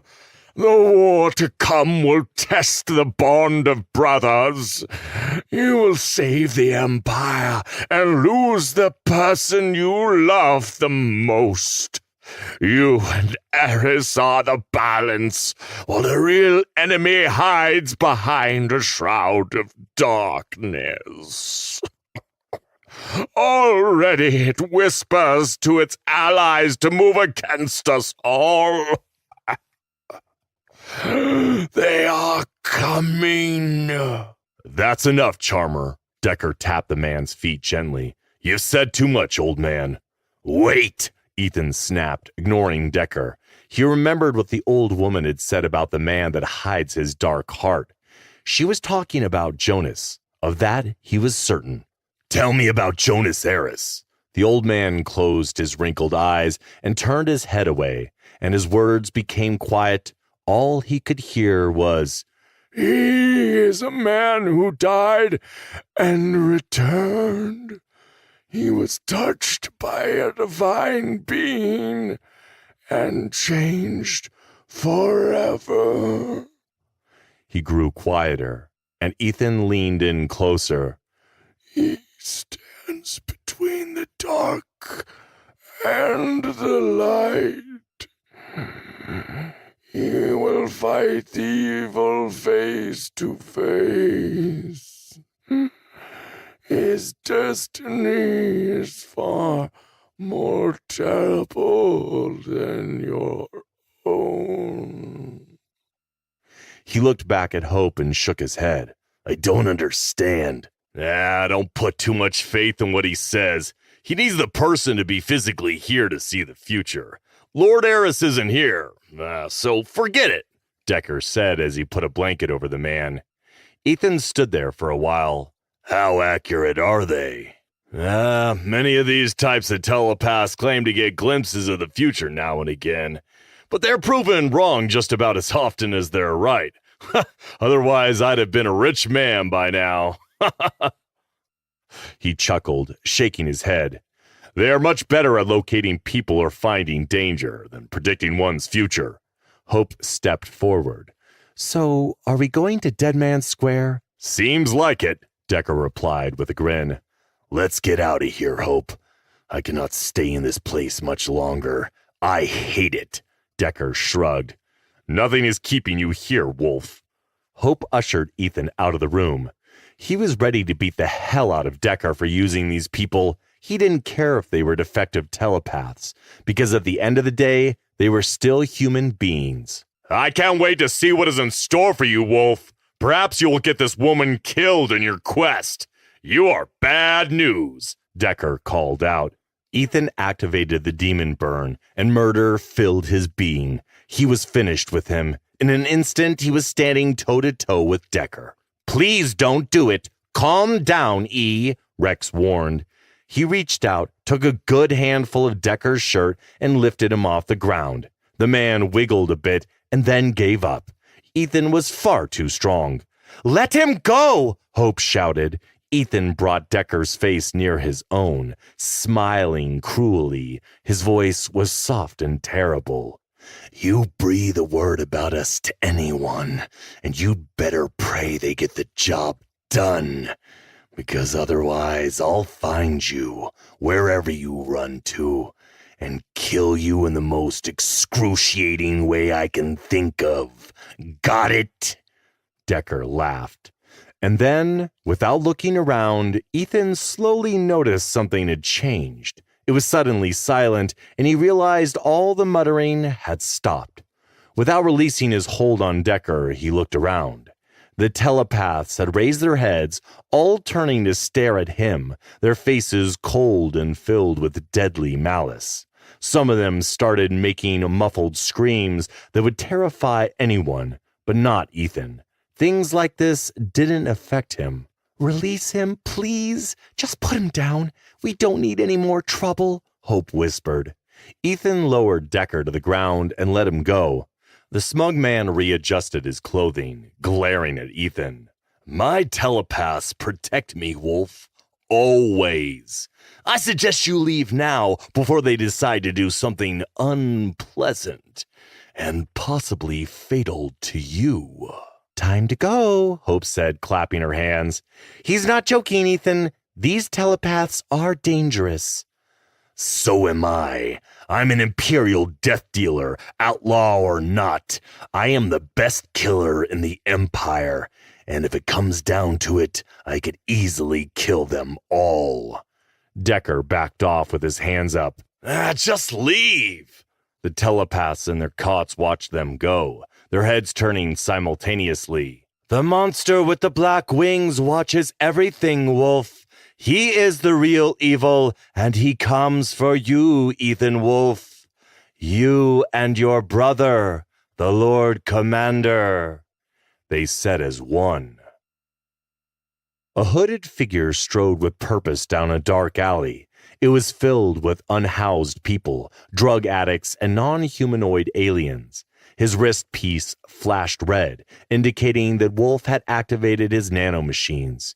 He had to hurry. He wasn't particularly looking forward to seeing him, but his entire purpose here was to help him defeat the Dokibi warriors that were hunting him, then take him to meet the Guardian. The former Wraith Borum Kang had spent his last 4 years on Antares III. Exiling him had been a deception that Jonas Eris had meticulously planned, disguising a dead crew of murderous pirates as Imperial soldiers, then charging him with their deaths. It was all part of the Lord Commander's plan to fool the agents of the Fallen. It had to look good. Here in Antares City, the Lord Commander and Sojin Park had set him up with more funds than he could spend and filled his servers with information on this ancient enemy, which had led him to Matthew Wolf. Ethan's father had been Obsidian Commander back then and had taught him many things. Things that even to this day, he still had trouble understanding. It was crazy to think that humanity's first enemy was real and was looking for revenge. Matthew claimed his son would help win the war against the Fallen when the time came. In the meanwhile, he had become a galactic hunter, and he loved it. Suddenly, his wrist piece went crazy, beeping louder and faster. The hunters were closing in on Ethan and his friend, and with that, Borum went into a full sprint. Finally, the moment he had been waiting for was here. Chapter 23. The Puppet Emperor. Honoris VIII sat on his throne, all alone in the dark. It was 1 a.m, and he couldn't sleep. Instead, he just stared at the dark walls, wondering if this nightmare would ever end. A year ago, he had stood on this very same floor, terrified of what the Fallen had in store for him. The emissary had called it the ritual of the bond. The Emperor called it his hell. If he could only go back to that day when he had first met the emissary, he would have chosen differently. But now it didn't matter anymore. The damage had been done. They used his ambition and his greed to weaken the Empire. Deep down, he knew there was still a small glimmer of hope, and it all depended on him besting the creature that now shared his body. Honoris hated himself for everything he had done. He had helped these vile aliens establish secure space routes, allow the construction of facilities to produce drugs for their warriors, and weakened the command structure of the Empire. He had become a traitor. It wasn't supposed to be this way. The emissary had promised him many things, but in the end, he had instead lost everything. Just last week, he had given the emissary the codes for Shadowhand terrorists to gain access to the War College, to commit a mass terror attack. He felt so nauseated just thinking about how many innocent kids had lost their lives, and it was all his fault. This was the miserable life he had trapped himself in since accepting the emissary's Faustian deal. He took a big gulp of Vandorian whiskey and closed his eyes. With that, the memories of that day when he bonded with the fallen keeper returned to him. 3 weeks ago. The emissary of the fallen stood before the Emperor of the Galactic Empire and pitied him. Honoris VIII had been the most powerful man alive, but no longer. He was now a puppet emperor, caught in a scheme to destroy his own empire. He stood there, facing him with an angry scowl, shoulders squared and his fists clenched tight. His dark blue eyes burned bright with fierce hatred. The emissary had not yet said a word to him, but he knew Honoris understood the significance of this day. The ritual of the bond with the Keeper would begin soon. With that, he would belong to the fallen, mind, body, and soul. He could sense Honoris's quickening pulse and rising panic, but the Emperor quickly took control of his surging emotions and slowly calmed himself down. The emissary regarded him thoughtfully. He was emotionally stronger than he initially had thought. It could pose a problem for the younger Keeper. It was hard for him to understand human behavior. They were so unpredictable, and that was what made them dangerous. Exactly 1 year ago, he had been disguised as a human when he had approached Honoris. The young leader of the Holy Church, Cardinal Nolan Craft, had set up the introduction. The man craved power, and even though he was already the most powerful man alive, it could not satisfy his lust for more. It had made corrupting and turning him against the very empire he ruled an easy task. Do you wish to become a god? That had been the question, to which Honoris quickly replied with an empathetic yes. Humans were genuinely vile creatures. They would kill their own kin if it involved money and power. Their greed for dominance was greater than any species his masters had ever encountered. Now, they infected the galaxy like a virus. They were a disease, spreading across the stars to thousands of worlds. They were unstoppable. Alien worlds fell to them, and for those who resisted, the powerful human military crushed them with ease. Only the machines had caused the Empire to show cracks during the Machine War, but in the end, it hadn't been enough. They too had been defeated. The key was to destroy the Imperium from within, and Honoris was the key to accomplish that destruction. He had promised him power beyond imagination. He had shown him the power his masters offered, the power of immortality, and he accepted. Honoris's ambition had blinded him from the emissary's lies and false promises. In the end, there was nothing, and he would die once he had expended his usefulness. For now, Honoris had a purpose, and he did everything his masters wanted, facilitated the unnoticed spread of dark agents of the fallen throughout the Empire, granting them special passes to infiltrate essential Imperial facilities. All was going according to plan, just as the fallen seers had prophesied. His masters were extremely pleased with him. The events that had transpired thousands of years ago on Earth would not repeat themselves.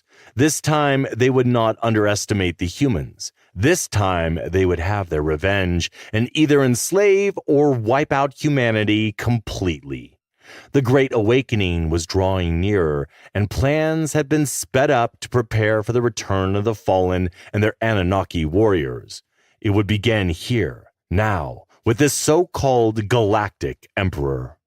The bond with the Keeper was essential to his master's agenda. It was necessary to keep Honoris under control.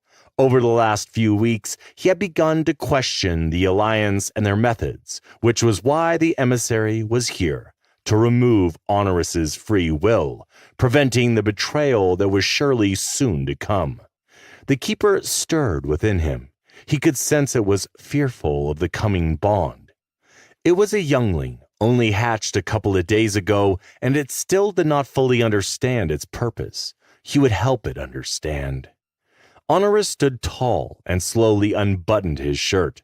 The emissary was surprised at how muscular he was, with a giant scar running down his chest to his abdomen. The lighting in the chamber was dim, yet he could see everything. He was at home in the dark, unlike the humans who needed light to live. These were the wretched creatures that had rebelled, battled, and ultimately defeated the Anunnaki long ago. For the first time since coming to this galaxy, he wondered if his master had sent the Anunnaki to fail a second time. He shook those thoughts away and focused on what was happening. "It will be over soon," he told Honoris as he, too, unbuttoned his shirt. His gray reptilian skin seemed even darker in the low light. Honoris did not reply, just stared at him, hatred radiating intensely off him like a burning sun. The emissary grinned at the man who was about to lose everything. He unzipped his tunic to extract the keeper from its birthing sac attached to his chest. He was surprised to discover the little centipede-like creature was afraid. Its long tendrils flicked around aimlessly, trying to grab on, as if not wanting to leave his womb. "What is wrong?" the emissary asked telepathically. "His thoughts are dark. He wants to kill us both. I'm afraid I might not be able to control him and fail my purpose," the keeper said softly. "Do not worry. I will be with you. Our minds are linked, and I will protect you. Trust in what I tell you, little one. We were chosen by the true gods, so how can we possibly fail?" The keeper was silent for a bit. "His emotions are now changing into fear. I can feel it. He does not understand that I will deprive him of his freedom." "He is without our divine guidance. You will guide him, although he is human. Some of them serve us well and survive this coming war," the emissary told him. "Will he survive this?" The question took the emissary by surprise. "I do not know, little one." "Will I die with him?" Again, the emissary was surprised by the question. "If that is what your master wishes, then you too will die." There was a moment of silence between them. "I understand. His soul is tainted with lies, betrayals, and many regrets. He has lived a privileged life, yet he has nothing. He wishes to live, but he senses his end is coming soon.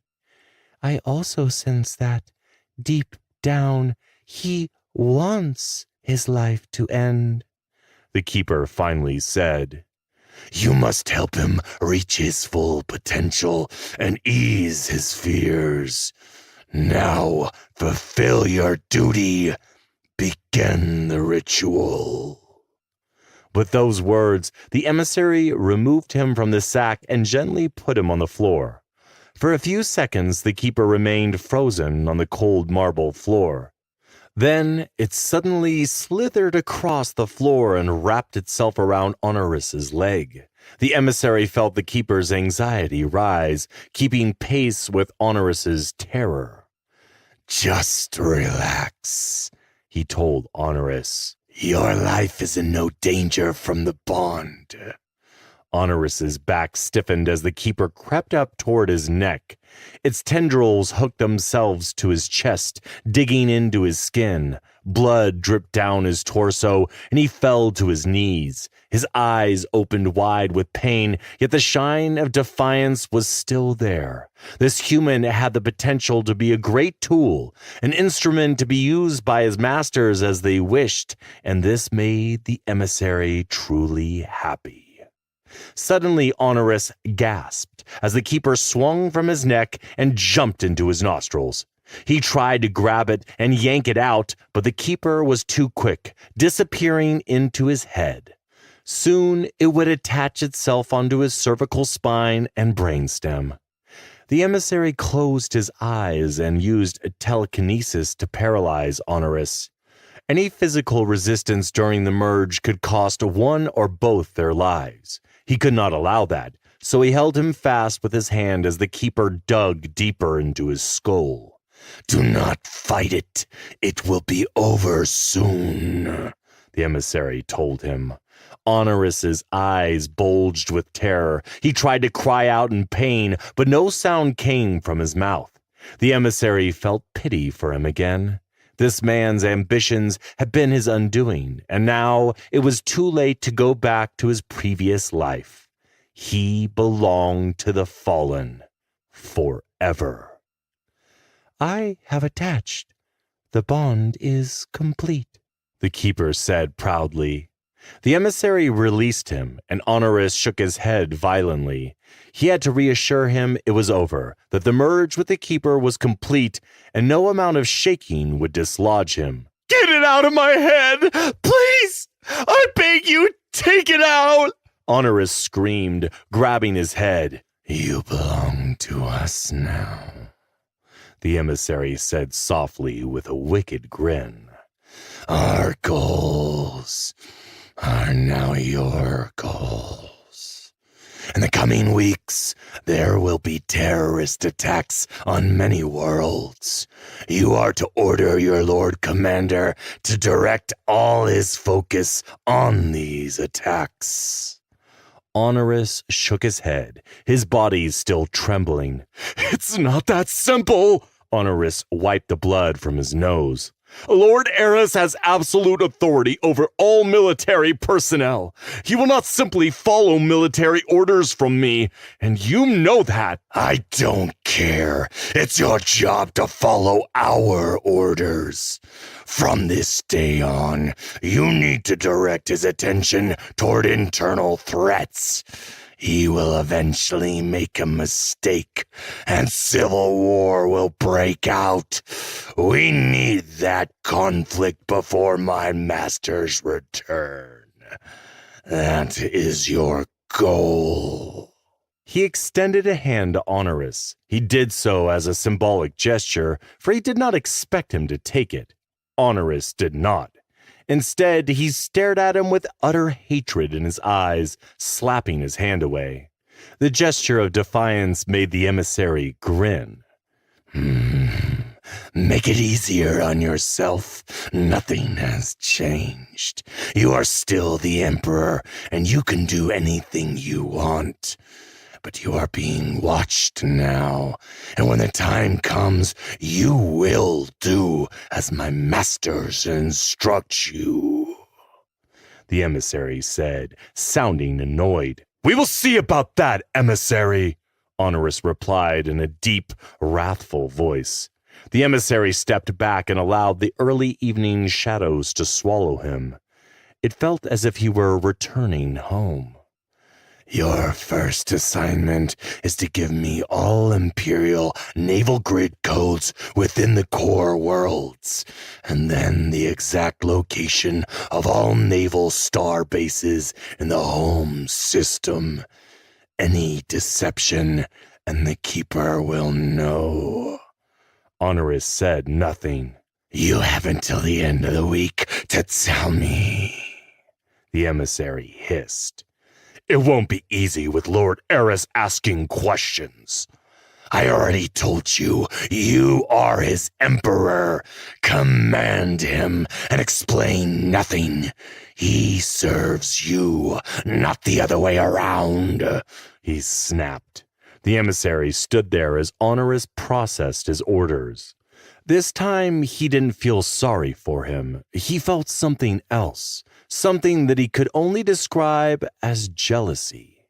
The Emperor, although he didn't realize it, had more power to fulfill his master's wishes than he could ever have. That realization made him angry, and he disappeared back into the shadows. Honoris opened his eyes. His drink-induced dreams slowly faded away. For a moment, he couldn't remember where he was. He grabbed a datapad and, not wanting to read the Lord Commander's weekly threat report, turned it off. He already knew what was in the report, and although he hated what was about to happen, there was nothing he could do. Certainly, the emissary had the Lord Commander's attention focused on fighting Shadow Hand. It made him angry that Lord Eris had neglected to see beyond that. Had his vision simply tunneled on one enemy? Had he truly not noticed how erratically he had been acting?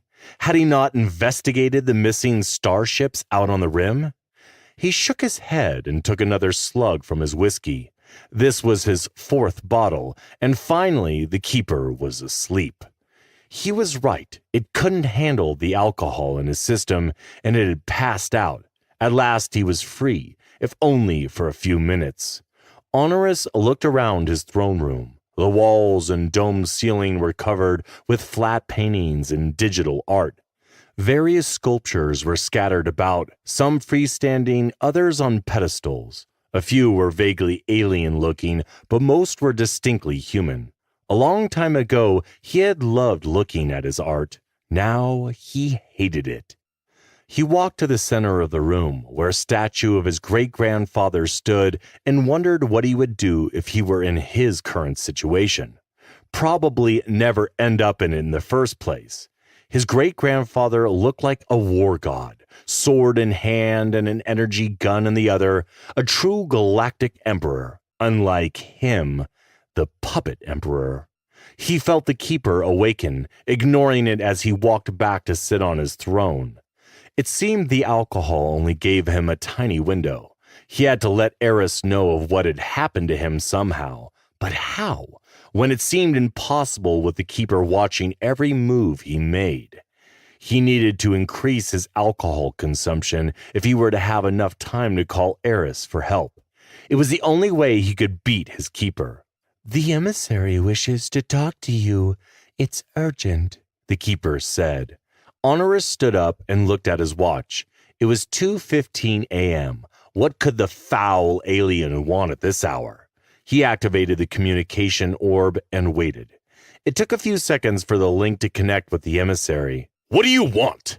Honoris asked irritably. "The Lord Commander has mobilized the entire Imperial fleet, and my agents are reporting Imperial Marines locking down spaceports," the emissary yelled angrily. "If you were going after Shadowhand, it's one thing, but I've been studying his movements, and it makes little sense to me." How is it that you know this? I am done being manipulated to do your bidding. I cannot control Eris. He is acting against Shadowhand. Isn't that what you wanted? Honoris truly felt lost. Nothing was in his control any longer. His anger boiled within him. The emissary laughed. "You truly are a weak, pathetic fool. You are the Emperor. Use your authority and get me answers." The keeper stirred. Honoris felt it, but for some strange reason, it remained silent. Something was different between him and the keeper. Their relationship was changing, and for a fleeting moment, he wondered if perhaps they could coexist. "I need you to find out what he's planning. If he is going after Shadowhand, he is going full force, and that is a problem for us." "Why is that?" Honoris asked.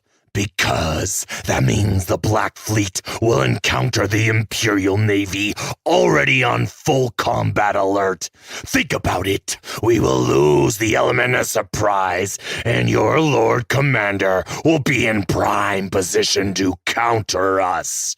You need to take control." It had been 3 weeks since the bond with the keeper. In those short days, he had watched as Shadowhand increased their terror attacks all across the Empire. Most recently, they had attacked a terminal space hub above the planet, killing 1,000 innocent citizens. He understood why Eris was determined to crush them, but he didn't understand the lack of attention to any other threats. Honoris's eyes narrowed thoughtfully. Could Eris have become that incompetent? Or was there some other reason for his lack of attention? Perhaps this was a ploy to prepare for the Fallen invasion. Eris and Ethan Wolfe had practically defeated the machines and their hive army single-handedly. Now, Wolfe was outlawed, and he had been powerless to stop it. The emissary had ordered it, so he was forced to obey. The issue was that Jonas Eris had said nothing, simply acknowledged the order and sent a warship to kill his brother without protest. And then it hit him. What if Eris had a fallen keeper too? By God, if he was right, then this empire truly had no hope. Well, do you understand what I just asked of you? The emissary growled. Yes, Honorus snapped and shut the orb off.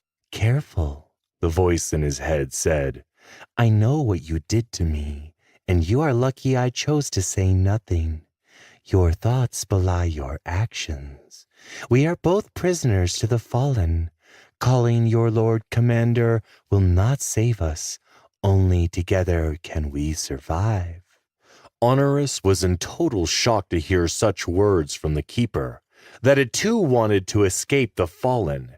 He smiled. Maybe there was still a chance to beat the emissary and warn Eris. Finally, he had hope that this nightmare could end. Chapter 24. The Seven Bishops. Far away from the eyes of the Lord Commander, a secret meeting was taking place within the Omega asteroid belt. It was a meeting Cardinal Kraft knew would decide the fate of his church, or, in more precise terms, the fate of the 7 men who helped him govern it. Kraft was not expecting them to agree with everything he would propose. Recently, several had voiced their reservations over his actions on the Rim. They didn't like his allies, which he found laughable because they were all greedy men who had no problem taking the Fallen's money. Perhaps that was why they all had agreed to meet with him today. The 7 bishops arrived with their small battle fleets. Kraft knew the slightest misstep on his part could trigger a civil war with the church. He needed to be careful with his words before revealing his true plans. Kraft shook his head at the show of force, his face tightening with anger. They were so paranoid of each other, they all failed to see the larger picture. He wanted to unite them and focus their attention on helping the agents of the Fallen, but it would not be easy. He had contacted each fleet as it came in and made it clear that only the bishops could approach. All armed forces were restricted. The bishops argued, insisting on their escorts, bodyguards, or AI assistants to be allowed to accompany them, but Kraft had refused each request. It was silly that these 7 men who helped govern his church were so divided. Kraft knew that to begin the assimilation process with the Fallen, the entire church needed to be united. Otherwise, his allies would take matters into their own hands, hindering his own master plan of taking full control of the empire. So, today, he would take the first step in securing his future with the Fallen. First, he needed to ensure these 7 paranoid lunatics didn't kill each other during the meeting, and second, Stark's Inquisitors had to be ready to take command of the bishop's fleet in case the meeting went badly. Kraft had warned them all to leave their vendettas aboard their flagships. He had made it clear to them that if they were to attack a fellow bishop, he would be forced to have Inquisitor Eric Stark engage them. None of them wanted that. Not even Bishop Soul, who was usually the first one to start the infighting. So far, so good.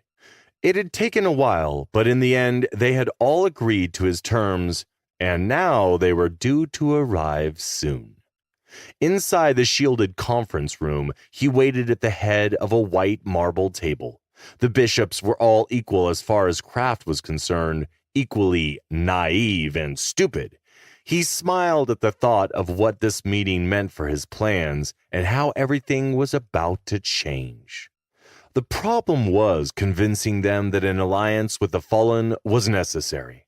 Kraft was giving them a chance to join him simply because he owed them. He knew perfectly well that their support had been the reason he had amassed so much power. Not so long ago, all 7 had elected him as leader of the Holy Church of the Crusaders. Now they had become a hindrance, all voicing their concerns regarding the Fallen Alliance. For a time, the money and power had placated them, but that had all changed. Spies within the planet Hades had reported what the agents of the Fallen were up to, and they were not pleased.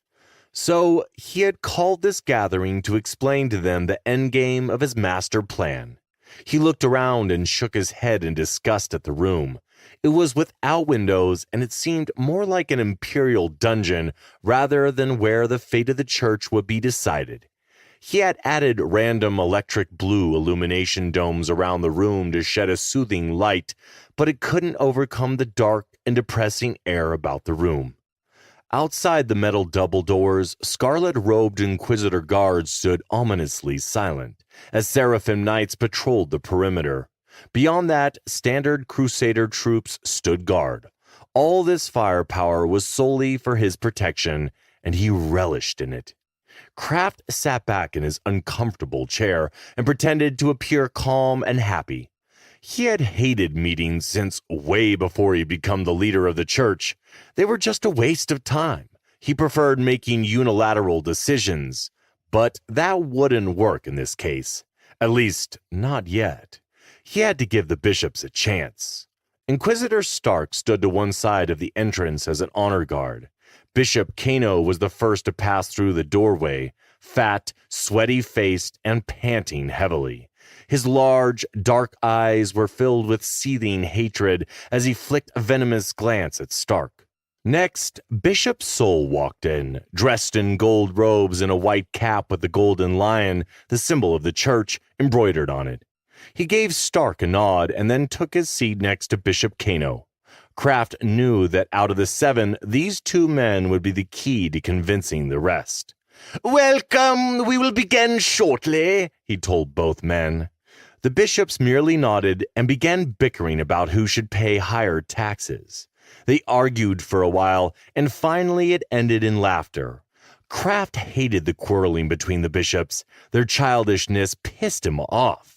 He calmed himself and continued to watch as the rest of the bishops entered the room and took their assigned seats. He gave them a few minutes to mingle, then he cleared his throat and began to speak. "Thank you for following my instructions," he finally said. "I know this is a difficult compromise, even agreeing for everyone to meet, but you must hear me out for the future of the church and the empire." Thank you for calling this a meeting, Your Eminence. Some of us here have serious concerns regarding your allies, Bishop V said, nodding his head. Kraft slowly stood up, ignoring the bishop's comments, and addressed them all. "There is something you all must know. The alien invasion I've been speaking of is coming soon, and I will need you 7 to help me rule the empire," he said dryly. From his chair, Bishop Kano made a rude sound with his lips. Stop this nonsense, Your Eminence. We do not wish to be part of this madness anymore. We are finished. The 7 bishops knew Kraft had allied himself with aliens to grow the church's sphere of influence, which would involve a certain amount of collateral damage. But what they didn't know was that the Fallen planned to eradicate half of the galaxy. Bishop Soul stood up, his icy blue eyes flashing with anger. Yes, we are tired of you taking our resources to fund your excavation on Hades. These so-called allies of yours stand against everything we believe in. They will poison our followers and steer them away from the word of God. We cannot allow that, Your Grace, especially if they're going to kill so many. Consider it a galactic cleanse, and those left alive will devote themselves to the church. We will acquire wealth and power beyond imagination. So, what is wrong if a few billion people die? With the Fallen rain destruction upon the galaxy, it will be easy to take the surviving worlds and rule them.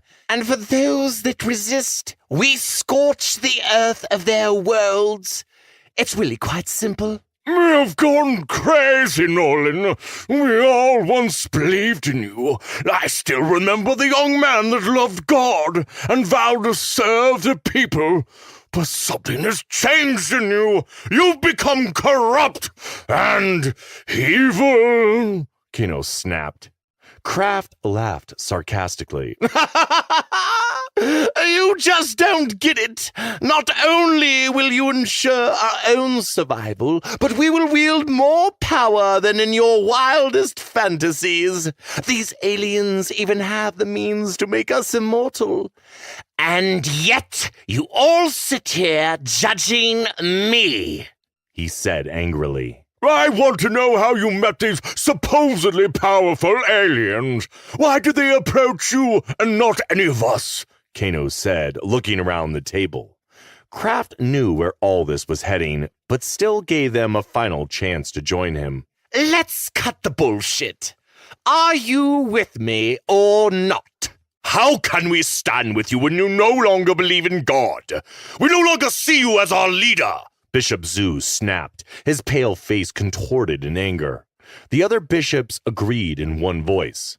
Bishop Kano slammed a fist on the table. Well done! I, for one, feel inclined to inform Lord Eris of what you're up to, but you've gotten us so dirty doing your work that Eris would kill us all for treason.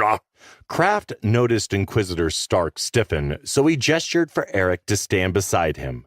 Stark strode toward his boss with a grin on his face. All 7 of you have benefited from my alliance with these aliens, Kraft continued.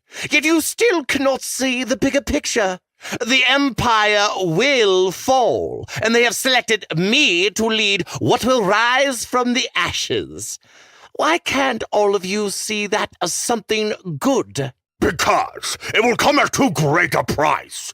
We might be greedy assholes, but we still believe in serving the people of this empire, Bishop Kano shouted. You were the first to want a place in my new empire, Kraft said to Kano, then glared disdainfully at them one by one. And each sent young children to work on the dig site in Hades. Suddenly, you serve the people? Come now! This whole thing stinks of shit. I have nothing more to say, Bishop Kano said as he threw up his hands. Kraft glared at Kano for a beat, then turned his gaze across to the other men who seemed to all be in agreement with Kano. This was not what he had expected to hear from them. Sure, a little resistance was anticipated, but this was unilateral. They wanted nothing to do with him or his plans. He pounded his white-gloved fist on the table. I give you one last chance to end this newfound sense of decency. They are coming, and nothing will stop what the future holds. Join me! Bishop Soul stood up to leave, brushing himself off and looking at the other bishops. I have heard enough. This is wrong. We have done some vile things, but in the end, we must serve God. He would not desire such unwanted death and destruction. What happened to you? Kraft turned his head slightly to his right to look at Eric Stark. Do it. Inquisitor Stark muttered something into his comm, and the steel doors heaved up on hydraulic pistons and slammed into place. Then there was a loud hiss as the doors sealed themselves tightly as a nano foam quickly spread along its borders. What the hell are you doing? Stop this now! Bishop Soul cried out, whirling. Kraft smiled. He briefly allowed himself to enjoy the panicked look on their faces before saying anything. That blast door is programmed to open in 12 minutes. You will sit down, Bishop Soul, and you will listen. A few more of the bishops jumped to their feet. Kano attempted to rise, but Stark sat him down with a violent telepathic command. It ends here, gentlemen. I knew you were all cowards. An embarrassment, but I gave you a chance to join me anyway. I was a fool to believe we could all work together, Kraft said with a cold smile. You're insane! Stop this now! One bishop yelled. Kraft grinned. It's time for you all to die. Cries for help echoed across the room, and panic took hold of the bishops. Kraft reached into his hip pocket of his white and black uniform and pulled out a nanotech filter mask, placing it over his mouth and nose. He activated the mask with his fingertip and it sealed itself to his face, grafting its edges to his skin cells. Beside him, Stark looked up and smiled, knowing perfectly well what was about to happen.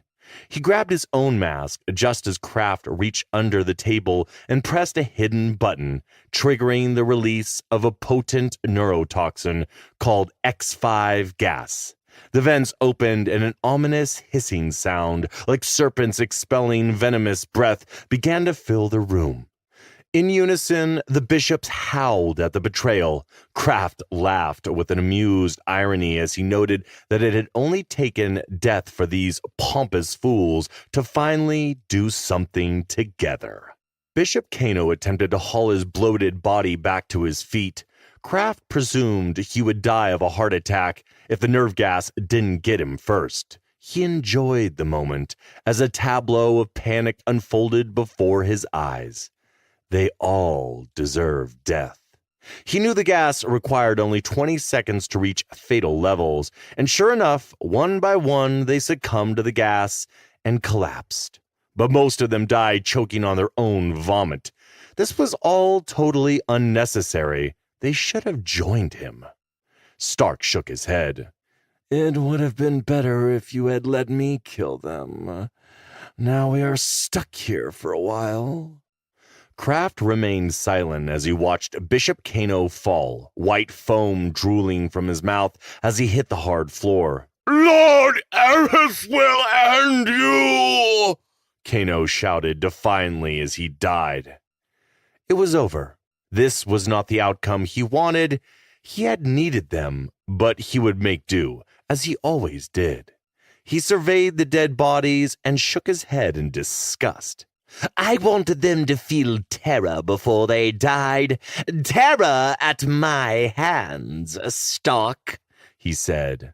Well, you accomplished that. They definitely died with terror in their eyes, Stark assured him. 12 minutes later, the doors opened and Kraft led the way out. I want your top inquisitors to take control of the sectors these 7 idiots left behind.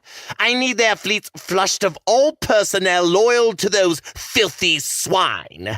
Send machine troopers, if need be, and make sure the crews are loyal only to us. I need this done immediately. Stark nodded. Understood. He paused.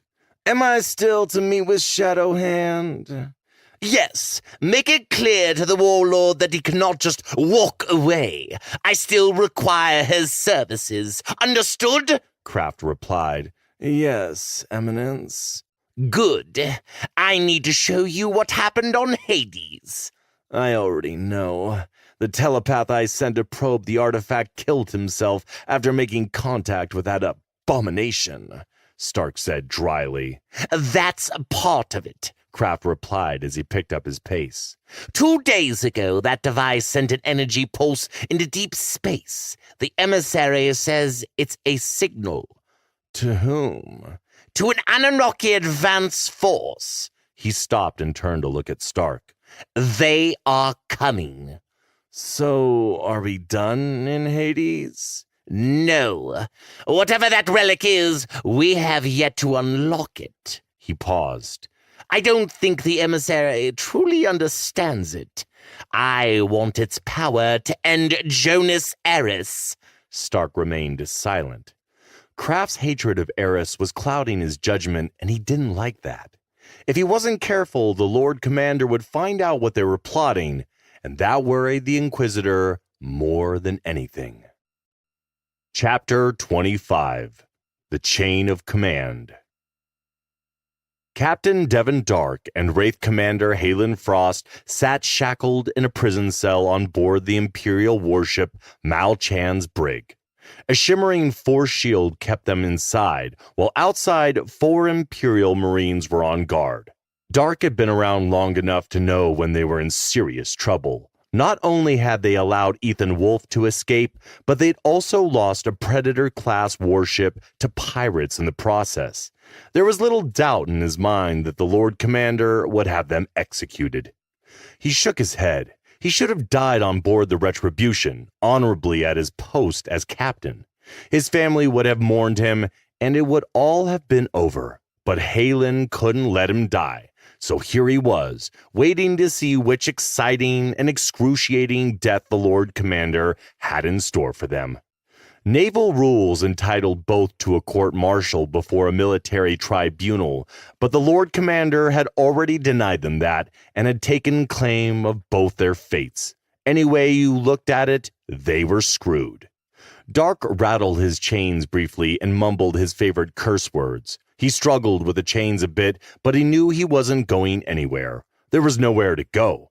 For a moment, he imagined going on the run with Commander Frost. The thought made him smile. Halen Frost had her eyes closed and seemed unusually comfortable in chains.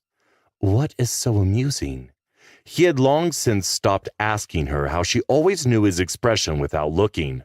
Thinking that we could be outlaws on the run from the Empire and surviving as mercenaries out on the Mid-Rim. We could probably make a good living doing it. She ignored his comment, somehow sitting comfortably erect on the hard bench. They had deployed the force shield because she was a wraith, a trained killer. The captain of this warship wasn't taking any chances. He was a smart man. A squad of heavily armed Imperial Marines appeared from a side door and stood before the closed double doors, waiting for the call to bring the prisoners to judgment. Dark found all the theatrics silly as he nervously bounced his leg. I wish you would stop that, Frost finally said. Calm down and focus. We need to clearly explain what happened and what that AI virus did to our ship systems. Lord Eris will understand. We lost an Imperial warship and failed our mission. We're not going anywhere. The Lord Commander is going to punish us. You must not give up so easily. There are always options. Trust me. Maybe for you. I'm an old man with very little left to offer the Empire, Dark said softly. Frost turned her head slightly. I won't let anyone hurt you, Devon, she said. It seemed the Marines had finally gotten their orders. Here we go. Dark watched as the Marines dropped the force shield and unchained them. They released their chains remotely, the heavy shackles dropping onto the metal floor with a loud crash. The Marines gestured for them to walk out of the brig. They kept well back, keeping both their guns trained on Frost. Something about that made the commander smile as she walked. Dark stopped and grimaced in pain. Sitting in chains had made his muscles stiff. He shifted, and then he stumbled towards the doors. His back felt tight and achy. Getting old was not fun. Are you okay? She asked. He straightened. I'll be fine. My neck and back hurt. That's all. It's just old age, Halen. Frost snorted and walked beside him, her back straight and head erect, ignoring the Marines as they walked into a dimly lit comm room. Proceed into the room and wait for the Lord Commander. We'll be outside, the Marine said as he walked away. Dark suddenly felt sick. The Lord Commander was here in person? Frost stood at attention with hands clasped behind her back. He's not here in person. Relax. This is not about punishment. He wants us here together for a specific reason. Eris is very calculating, and he doesn't do things without a plan. Dark nodded as the hollow unit turned on, and within seconds, the Lord Commander's image stood before them. They both saluted him, their right fist over their hearts. Jonas nodded to them both. He wore jet black battle armor with his trademark long black cloak and had an irritated look on his face.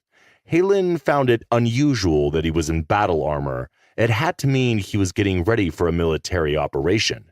She wasn't aware of any mission that would require the Lord Commander's personal attention. I'm rather annoyed with you and Wraith Frost. You not only lost a perfectly good warship, but you failed to complete your mission. He looked at Frost, then to Dark. I was going to send you to the penal asteroid M5 and end your careers there as lowly guards. But I am not a fool. Both of you have skills I need for a very special assignment. You made me aware of the AI virus that shut down your warship, and we are developing countermeasures as we speak. Here it comes, Devon thought, wishing he was dead. He turned slightly to look at Frost and cursed her for saving his life. You have served the Empire well, Captain Dark. Your handling of the alien menace on Bateris Prime saved many lives. And you, he turned to Frost, you fought against the machines when your frigate was boarded by the enemy, and you were instrumental in their defeat. For this, you have my gratitude, and a pardon for all your failures. Dark slightly bowed. Thank you, my lord. Frost stepped up to the hologram. Are we at war? The Lord Commander's eyes narrowed. Why do you ask? You are in full battle armor, my lord. Eris grinned. A lot has happened in the last few days. I am about to deal with some high-profile traitors, but to answer your question, we've been at war for a while. He paused briefly. And your new assignment is vital to achieving victory. What are your orders? Dark asked, sounding unusually eager. Both of you are to take a shuttle to a black site. Instructions will be given to you there. He paused. You will be going into the Devil's Abyss, where you will lead my special task force to sabotage our enemies. Files will be sent to you once you arrive at the base. Go now and do not fail me again. I would hate to order your executions. The hologram disappeared, leaving Dark and Frost alone in the dimly lit room. This is worse than a prison sentence, Halen. We're both going to die in the abyss. Halen Frost smiled. The Lord Commander just gave us a once-in-a-lifetime shot. A shot to be true heroes of the Empire. She patted him on his shoulder. I've got your back. We're going to be legends, Devon. With that, Devon Dark felt a sudden rush of adrenaline. Frost was right. It was time to make a real name for himself and have that name entered into the annals of history. Chapter 26. Imperial Lockdown. Cardinal Kraft took his shuttle down to Imperial Center and noticed something alarming. Imperial battleships were in orbit, and those cursed AI probes were everywhere. The Lord Commander loved deploying them before executing military operations. What in the hell? He whispered as he took in the scene from the shuttle's viewport. Usually, Imperial Center had only the home fleet patrolling the area. Today, there were at least 20 warships, dozens of starfighters, and orbital cannon platforms that seemed to be tracking all incoming shuttles. What's going on? I've been away for a few days and I must have missed some news, he asked his pilot. I don't know. I've never seen anything like this, Your Eminence. I heard there's a naval blockade on several of the core worlds, and there are reports of Imperial Death Knights storming properties belonging to members of the House of Lords, the pilot said through his helmet speaker. Kraft wondered if Eris had declared open war on Shadow Hand. Perhaps the emissary had finally gotten what he wanted, but when Jonas Eris was involved, things were never what they seemed to be. I need solid confirmation of all of that. I need it by the time we land, he told the pilot. You will have it soon, Eminence. Kraft sat back down. Had Shadow Hand attacked again? That was a possibility, and it would put the Imperial Center on high alert. But no, that couldn't be. All attacks went through him first. There was something else at play here, and he needed to find out what it was before he could take action. But now, Inquisitor Stark could be arriving to meet with Shadow Hand's leader at the edge of the Cytron system. He needed to utilize them a few more times before they were eliminated. Shadow Hand had been vital in destabilizing the Empire, but they knew too much, and they would soon be of no further use to him. Everything was coming together, and by the time Lord Eris understood what was happening, it would be far too late. Yet as he sat there, he couldn't shake the feeling that something terrible was about to happen, something that would put his plans on hold. A flash of light caught his attention, and he leaned forward to look out the window. A warship had emerged from hyperspace, and Kraft immediately identified it as the Lord Commander's flagship, the Vengeance. Its presence here meant war was on the horizon, but it bothered him to see such a show of force. This wasn't about Shadow Hand. This was about the Lord Commander reinforcing Imperial Center. He leaned back in his chair, feeling uneasy, as his tiny shuttle glided by the massive Imperial flagship. Lord Jonas Eris looked like a great, silent sentinel standing in the middle of his command center. He was staring at the large rectangular view screen as the live feed showed Imperial bombers diving into an attack run over the city of Arulin, on the distant planet of Azalco 6. Arulin was a criminal hub, a place for the Empire's enemies to gather and plot. It had been deemed a necessary evil, and so the Lord Commander allowed it to exist. Imperial agents gathered so much intel there that it was almost a shame that it was about to be wiped out of existence. Somewhere in the city's industrial area, the Dark Agents of the Fallen had a facility that had built the weapon which killed so many in the transportation hub above Imperial Center. It was now about to be blown to bits, hopefully along with the human traitors within the facility. Jonas stared coldly at his bombers and their escort starfighters as they maneuvered into a perfect formation and began their attack run. The entire Empire was about to see, live on all feeds, what happens when you threaten the Imperial Center with acts of terrorism. Exactly as he wanted it to look. It was an excellent misdirection while he went after the fallen facilities. They are starting bombardment. Special forces have cleared the area of most civilians. The field commander is certain that the enemy has not been alerted of their presence, an officer announced. Jonas said nothing, watching as the ships unloaded their deadly cargo. Hundreds of bright orange explosions filled the view screen, and massive fires broke out in every direction. It was a horrific scene that would not be forgotten anytime soon. This was a direct message to the Fallen that he was not fracking around. He turned to look at the 5 captains, each chosen for a specific mission. Their 5 holograms stood silently at attention, waiting for orders. 2 high admirals quietly moved to stand behind him as he turned to an image in the center of the 5 holograms. Captain Zin Javis of the warship MoonQuest made his report. "We have destroyed all their support ships. Considering the damage my task force caused, Shadowhand is finished. They will never recover from this attack," Javis reported. The Lord Commander disagreed. He knew terror groups would never be truly defeated. Human history has shown this to be true. "No, Captain. This defeat will make them return to the rat holes they came from, and they will regroup to play this game again. I want you to hunt them down and eliminate them. Teach them a lesson. The entire Empire is watching," Jonas said dryly. "Understood, my lord. The Dark Sword is handling the secondary targets as we speak," Captain Jarvis said as his hologram image flickered. "And?"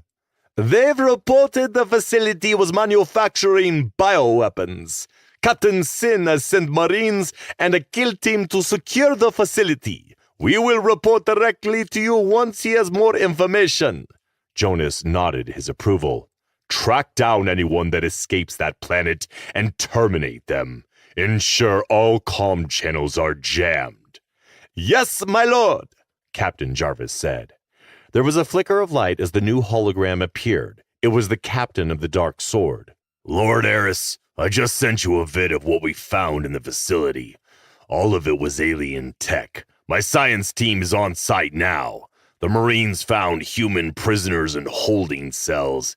Their voice boxes surgically removed. The team leader believes they were being used as food." "What?" "You will see in the vid. It's horrifying. You were right about this place.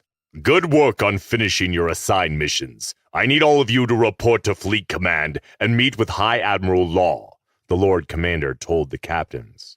The holograms flickered again, but Jonas could still see the concerned looks on their faces. Don't worry. Everything will be explained to you at Fleet Command. Now finish what you started. Eris out. When the last hologram vanished, Jonas turned to face the men behind him.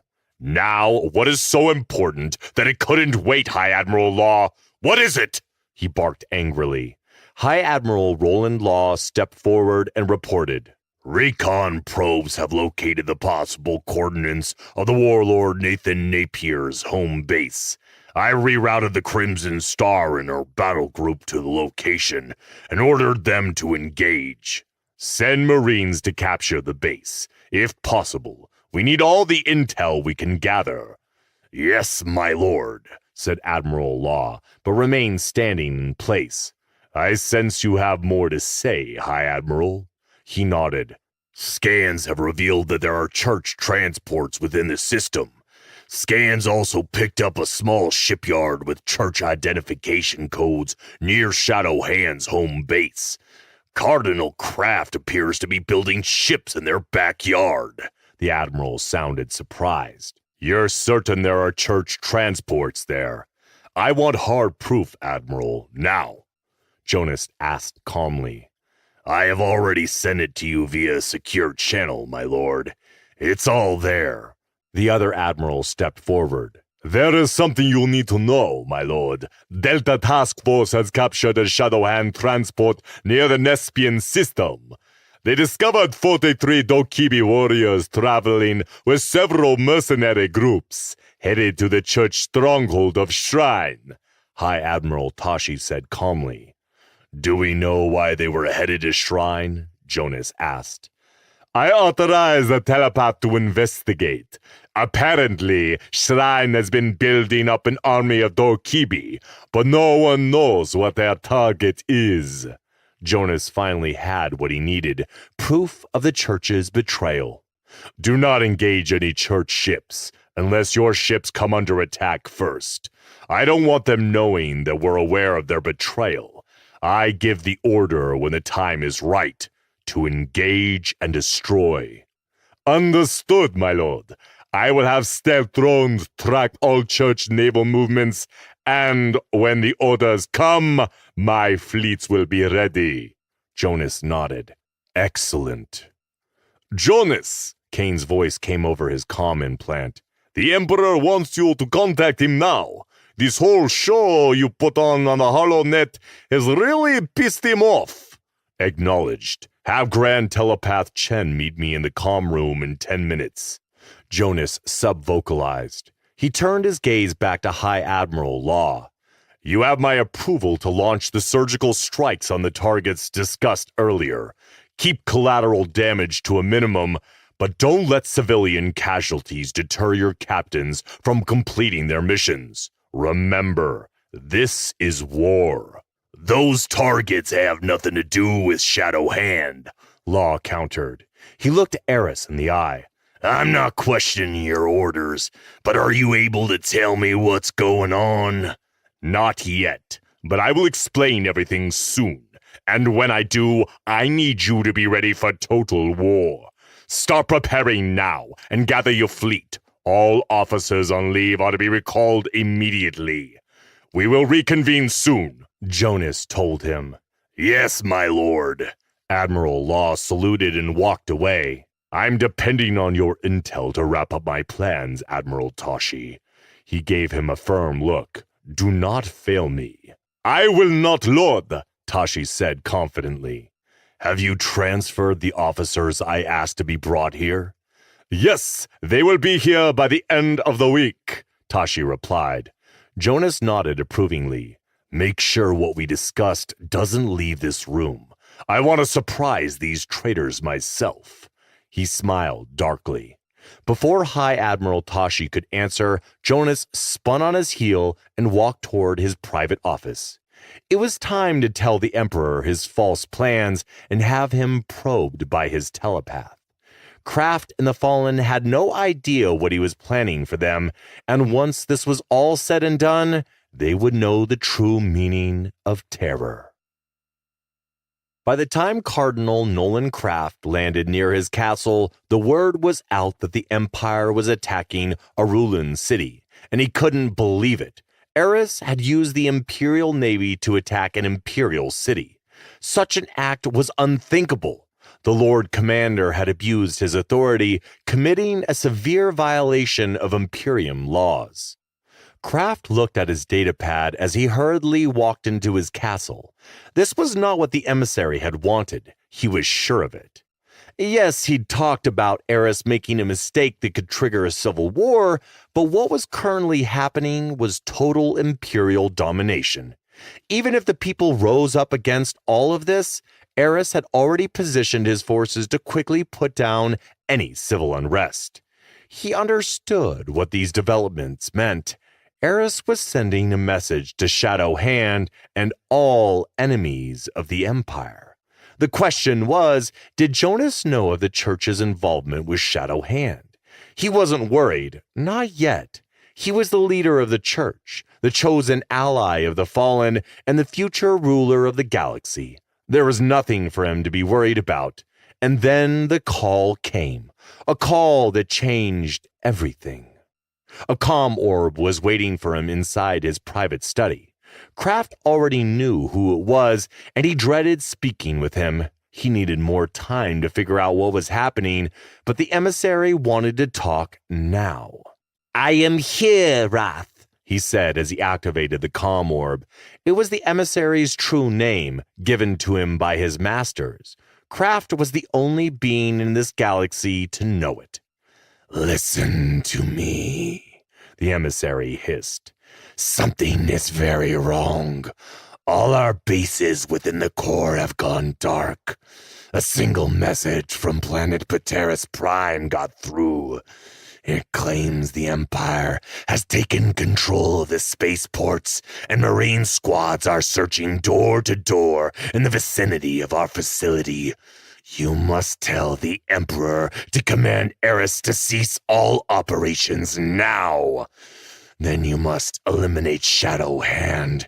This has gone far enough. Have the Keeper tell the Emperor. I am not a message boy. I have tried. It appears there are side jammers that have been activated within the palace. I can't connect with the Keeper. Kraft's blood ran cold. His greatest fear was becoming a reality. Eris had acted first. His allies were in danger, and without the Anunnaki here to protect them, soon they would all be dead. Now it's my turn to speak. If Eris takes down Shadow Hand, someone will leak information about us. It's going to happen, so we must plan accordingly. We need to divert the advanced Anunnaki invasion fleet from Hades to Dokibi. Eris could easily learn about that cursed world and spring a trap on them. I will send all key personnel there, and we'll keep a close watch on the Lord Commander's forces, Kraft said, trying to sound in control. Yes, I agree. The artifact must be defended. We cannot let Eris get his hands on it, the emissary replied. I will have the machines send everything they have to Hades, and I will send my remaining forces to Shrine. Shrine was a world near the core systems, and it was the home base of the Church and the Crusader army. It was a stronghold and a place he knew the Lord Commander would not dare attack. Are you in danger, Nolan?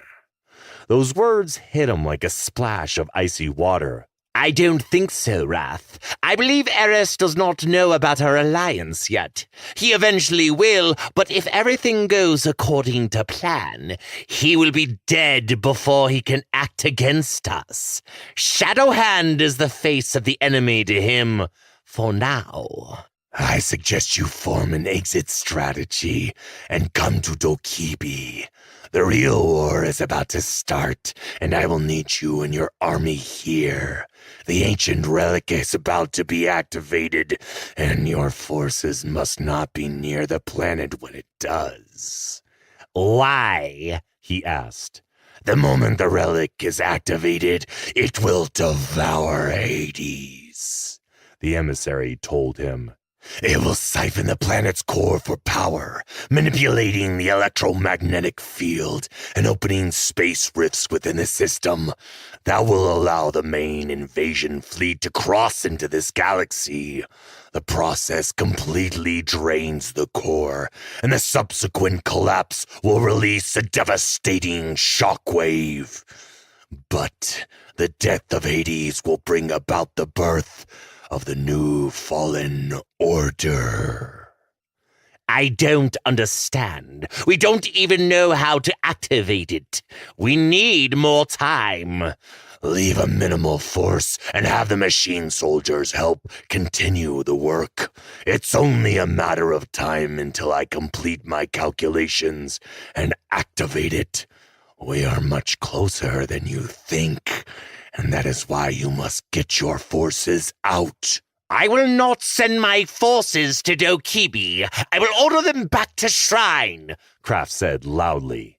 The time is coming for us to exact our revenge, and you will lead what is left of humanity, just as my masters promised you. Soon, the Anunnaki will come to lay waste to this galaxy.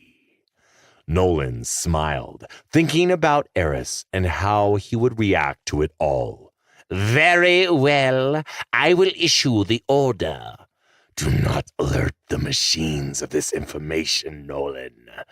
Just let them die with Hades. They are insignificant to us. Understood, Wrath. We will talk again soon. One more issue. The Clone Underground is meeting soon, and they know too much about Hades. I want them eliminated. Make sure they all die, the emissary said darkly. As the orb shut off, Kraft called for his driver and sent a message to the Emperor that he was coming to meet him, but the message didn't go through. All comm networks were offline.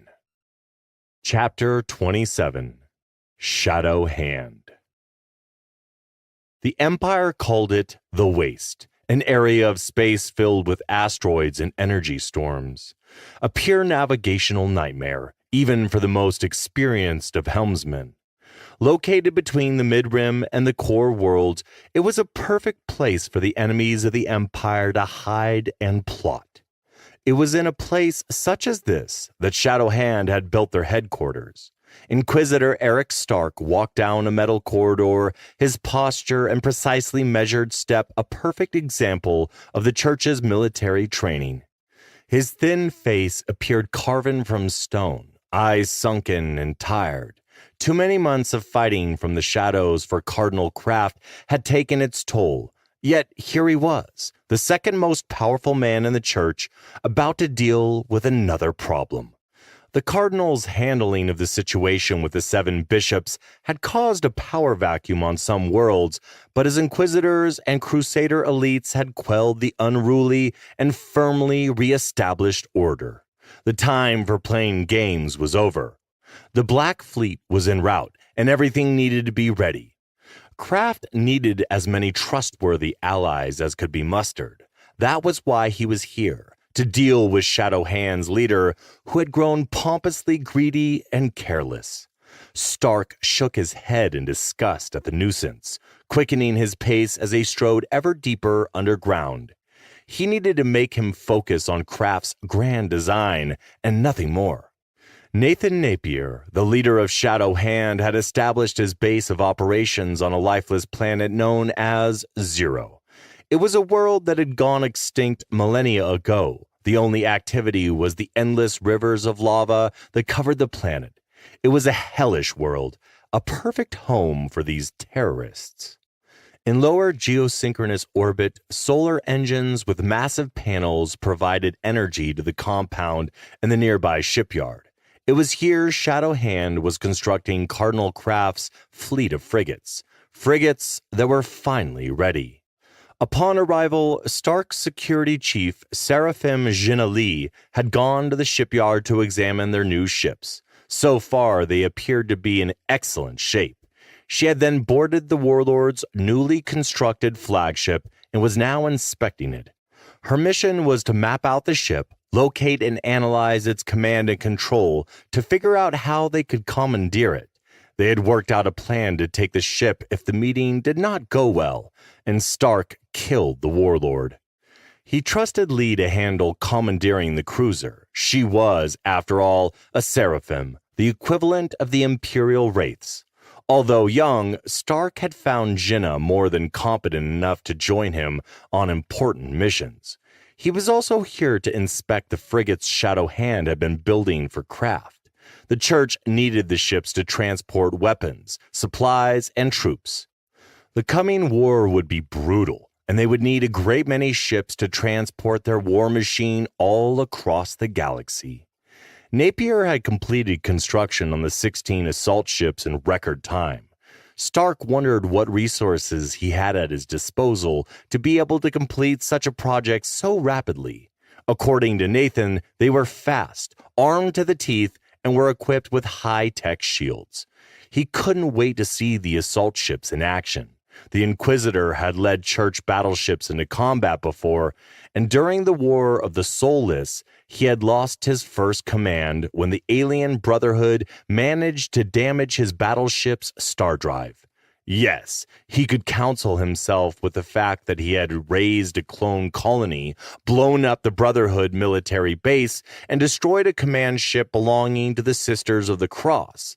But his tactics had been reckless and clouded by hatred, regardless of their success. Back then, he was young and full of anger. He had endured discrimination beyond anything any man should face, just because he was a telepath. His suffering had transformed him into a bitter, hateful man, obsessed with causing pain, fear, and murder. He had wanted revenge on the galaxy for the miserable existence he'd been forced to live. The Church had given that hate an outlet. After suffering a total defeat, he had retreated to Cardinal Craft's stronghold. Upon reaching the sanctuary, he was impressed with how Nolan Craft had changed. His new alien allies had made him into the man who would one day rule over the galaxy. That was 12 years ago. Now he was weeks away from becoming paragon of the Church. But first, he had to impress him. And today, by dealing with these treacherous terrorists, he would do just that. The air smelled stale, and it made him cough. He hated this mission already, and he hated being around these types of people. Stark marched past men and women dressed in rags, lining the corridors. Seeing them filled him with anger and revulsion. Throughout the years, he had seen many places like this, and he was sickened by it every time. It disgusted him how these people lived like vermin. If it were up to him, he would exterminate every last one of them. Pushing his evil thoughts away, he hurried on toward the tall blast doors at the end of the corridor. The doors rose to the ceiling, etched with complex tribal patterns he had seen before on many of the Outer Rim worlds. Stark walked up to a man with a long, dirty white beard, who upon seeing him struck his fist against a circular gold plate set into the rock. The doors began to slowly open.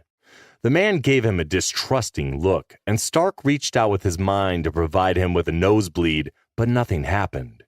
As Stark entered the room, he felt his telepathic power slowly draining away, and he realized Napier had activated some sort of psi neutralizer. He grinned. There were plenty of other methods at his disposal to harm Napier. He had always enjoyed a challenge. He marched forward confidently, concealing his sudden shock at losing his abilities.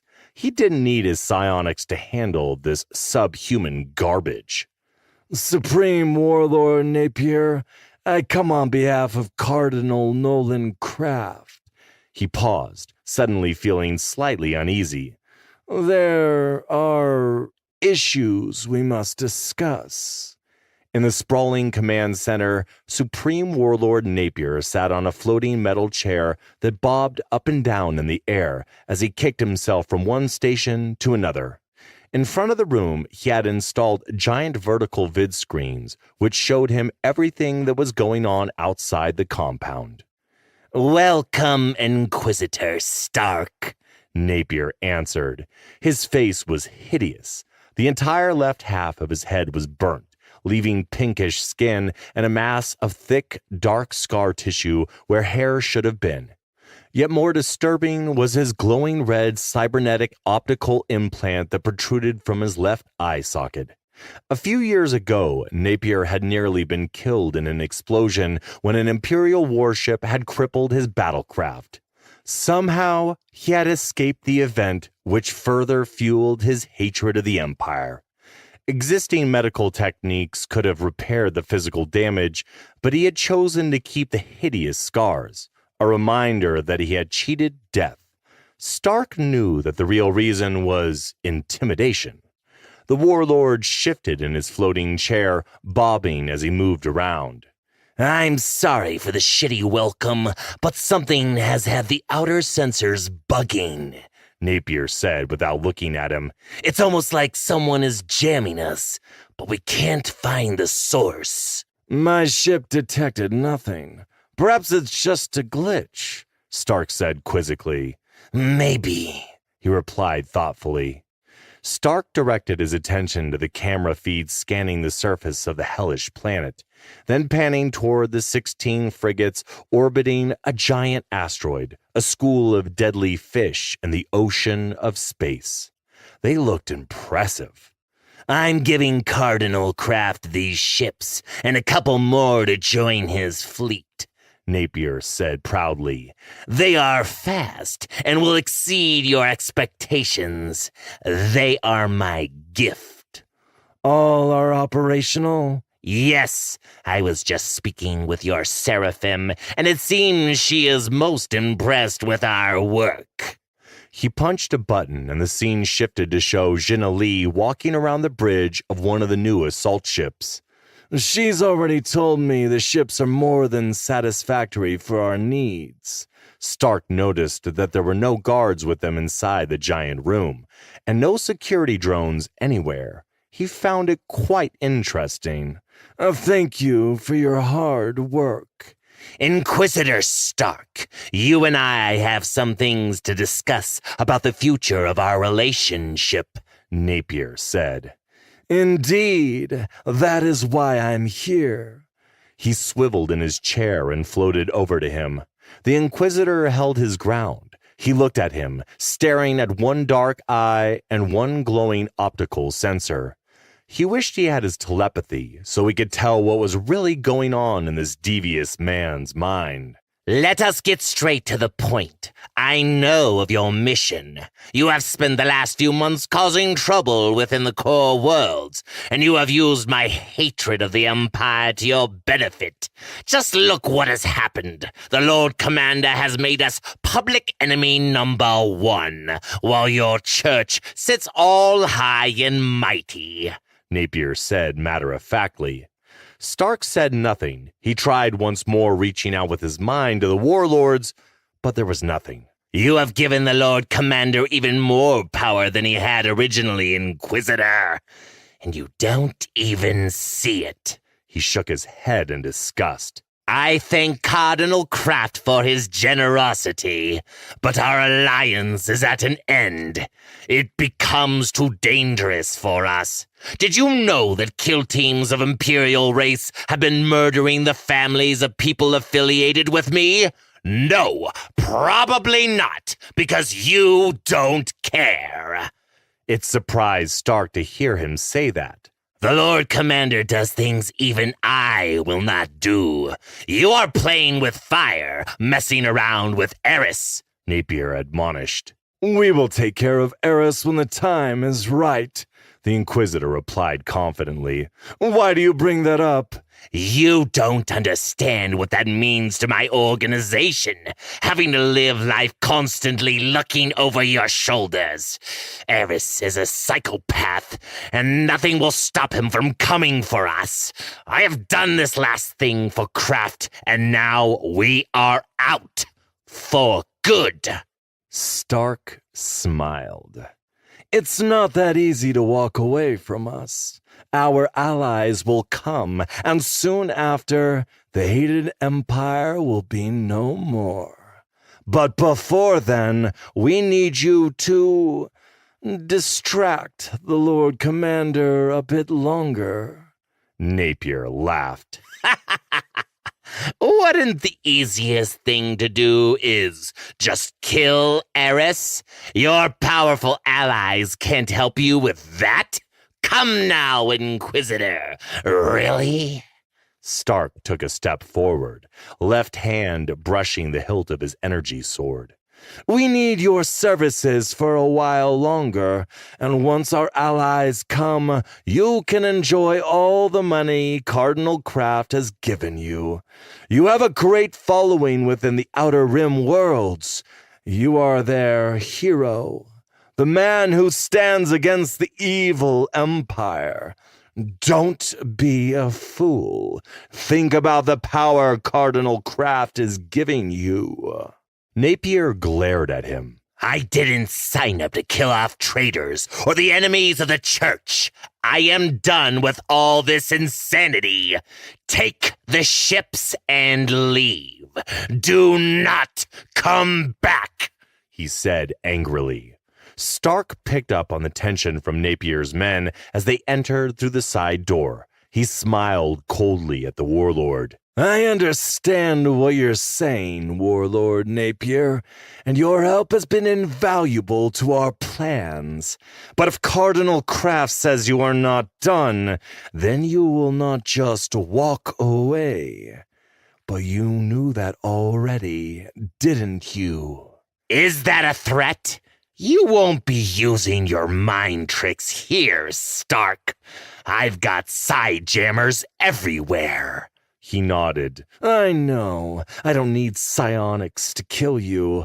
So what's your point? He said casually. Take your ships and leave.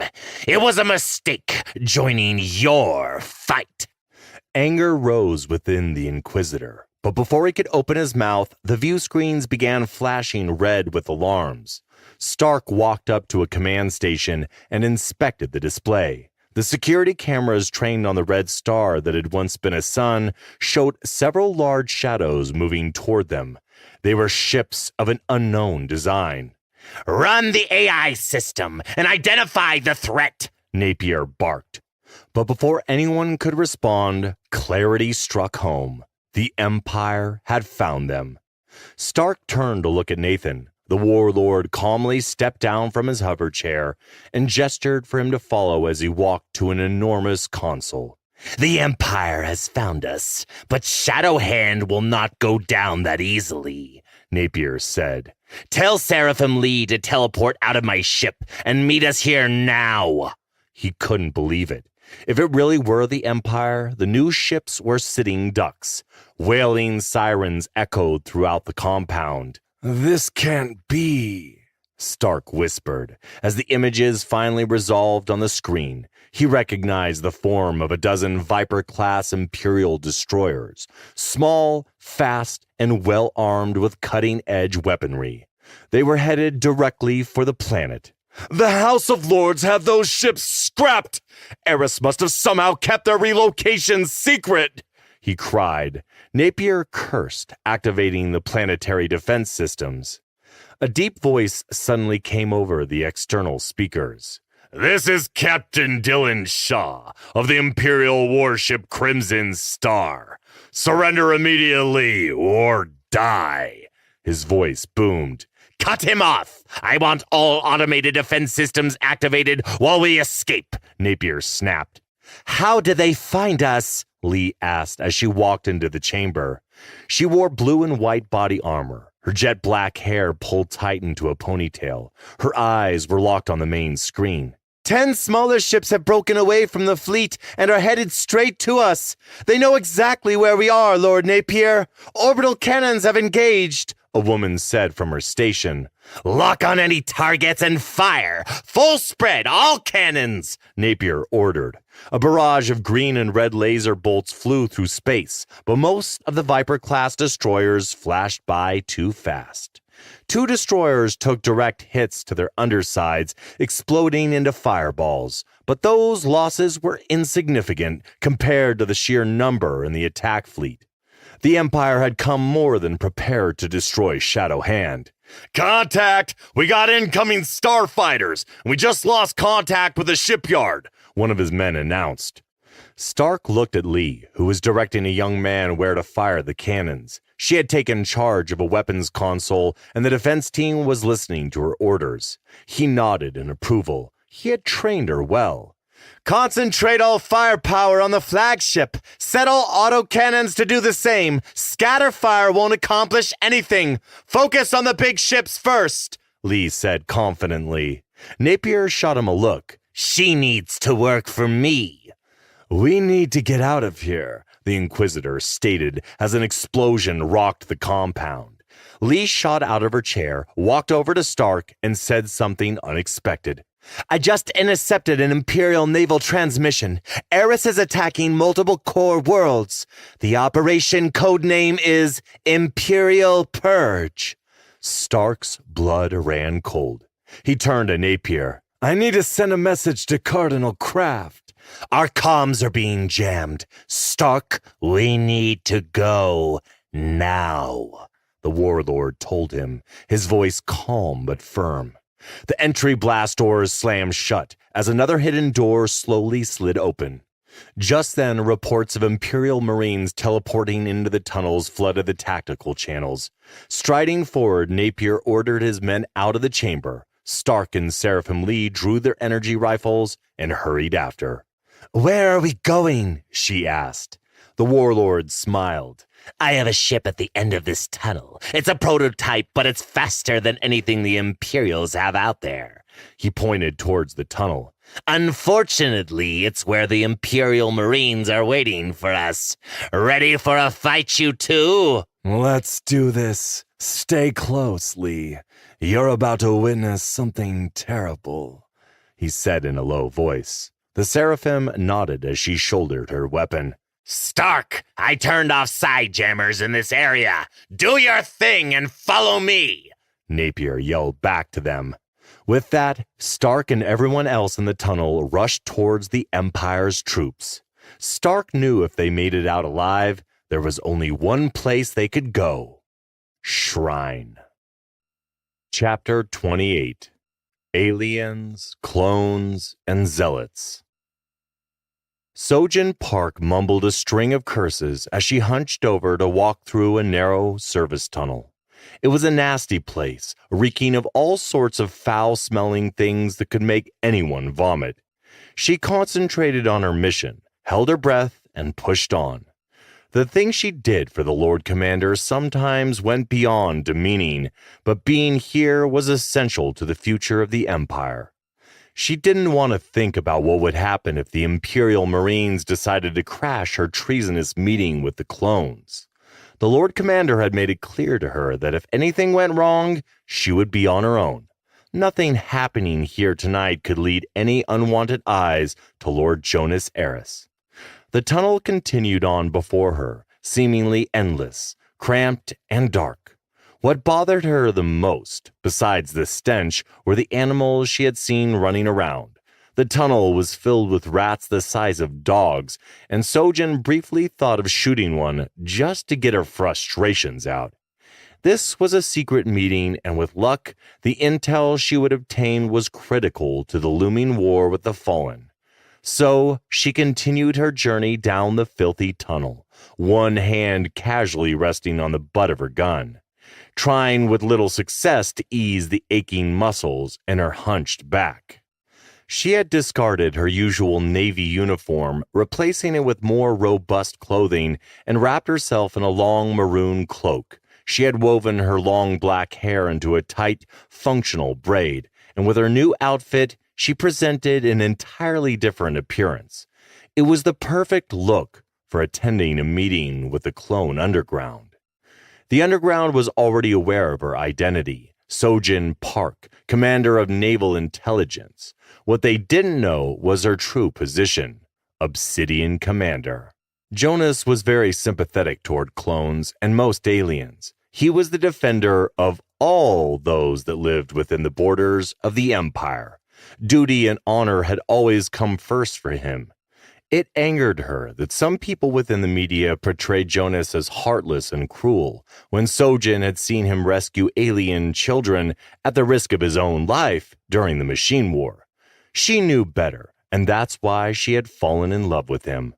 She paused, peering cautiously about in the gloom, when something hairy with glowing yellow eyes ran across the tunnel, startling her. "Damn rats," she muttered. Sojin wasn't that far from one of the main sewer runoffs. She had the sanitation plant delay its normal purge procedure for 3 hours, ensuring there would be no additional wastewater runoff to disturb her clandestine meeting. She had more than enough time. There were stories about the strange, dangerous creatures that lived in the sewers. In an odd way, she welcomed the thought of running into one of these creatures just so she could blast it to hell. She looked around as another noise caught her attention, but saw nothing. There was only silence and gloom. Suddenly, an orange light flared in the dark ahead of her, followed by the sound of footsteps splashing on water as they drew near. Sojin set her energy gun to pulse fire, ready to blast anything or anyone that crossed her path. Were these clones so stupid that they had allowed Imperials or bounty hunters to follow them into the tunnels? A dark figure appeared in the tunnel ahead and slowly approached her. Sojin stopped and readied herself for a firefight, but it stopped a respectful distance away. The figure looked vaguely humanoid, but she soon realized it was an alien, as she saw a leathery green tail whip around. "Identify yourself," she said, finger on the trigger. She wasn't in the mood, nor did she have time to engage with unknown aliens. It would be easier to just kill it and continue on her way, but then the alien spoke. "I mean you no harm, my lady, but I hope you understand that for someone like myself, it pays to be cautious. These are truly dark and dangerous times for non-humans." "You didn't answer my question. I am supposed to be meeting a man named Samus," Sojin replied. The alien walked up to her, its tail whipping around. She rubbed her nose. The alien smelled terrible, but she managed to maintain her composure as it got closer. Finally, it came to a stop before her and bowed slightly. Sojin's interest piqued, and she noticed the alien had cybernetic implants on its face. "And so you have. I am Samus, liaison between the Clone Underground and the Alien Brotherhood. And you are?" he inquired. She lowered her weapon. "You know who I am. Cut the bullshit. Where are my informants?" He gestured for her to follow. "There is much to discuss and much for you to hear." Sojin kept quiet and followed him down the tightening corridor for some time until they finally reached a bolted steel door which slid open upon their approach, revealing a cramped room.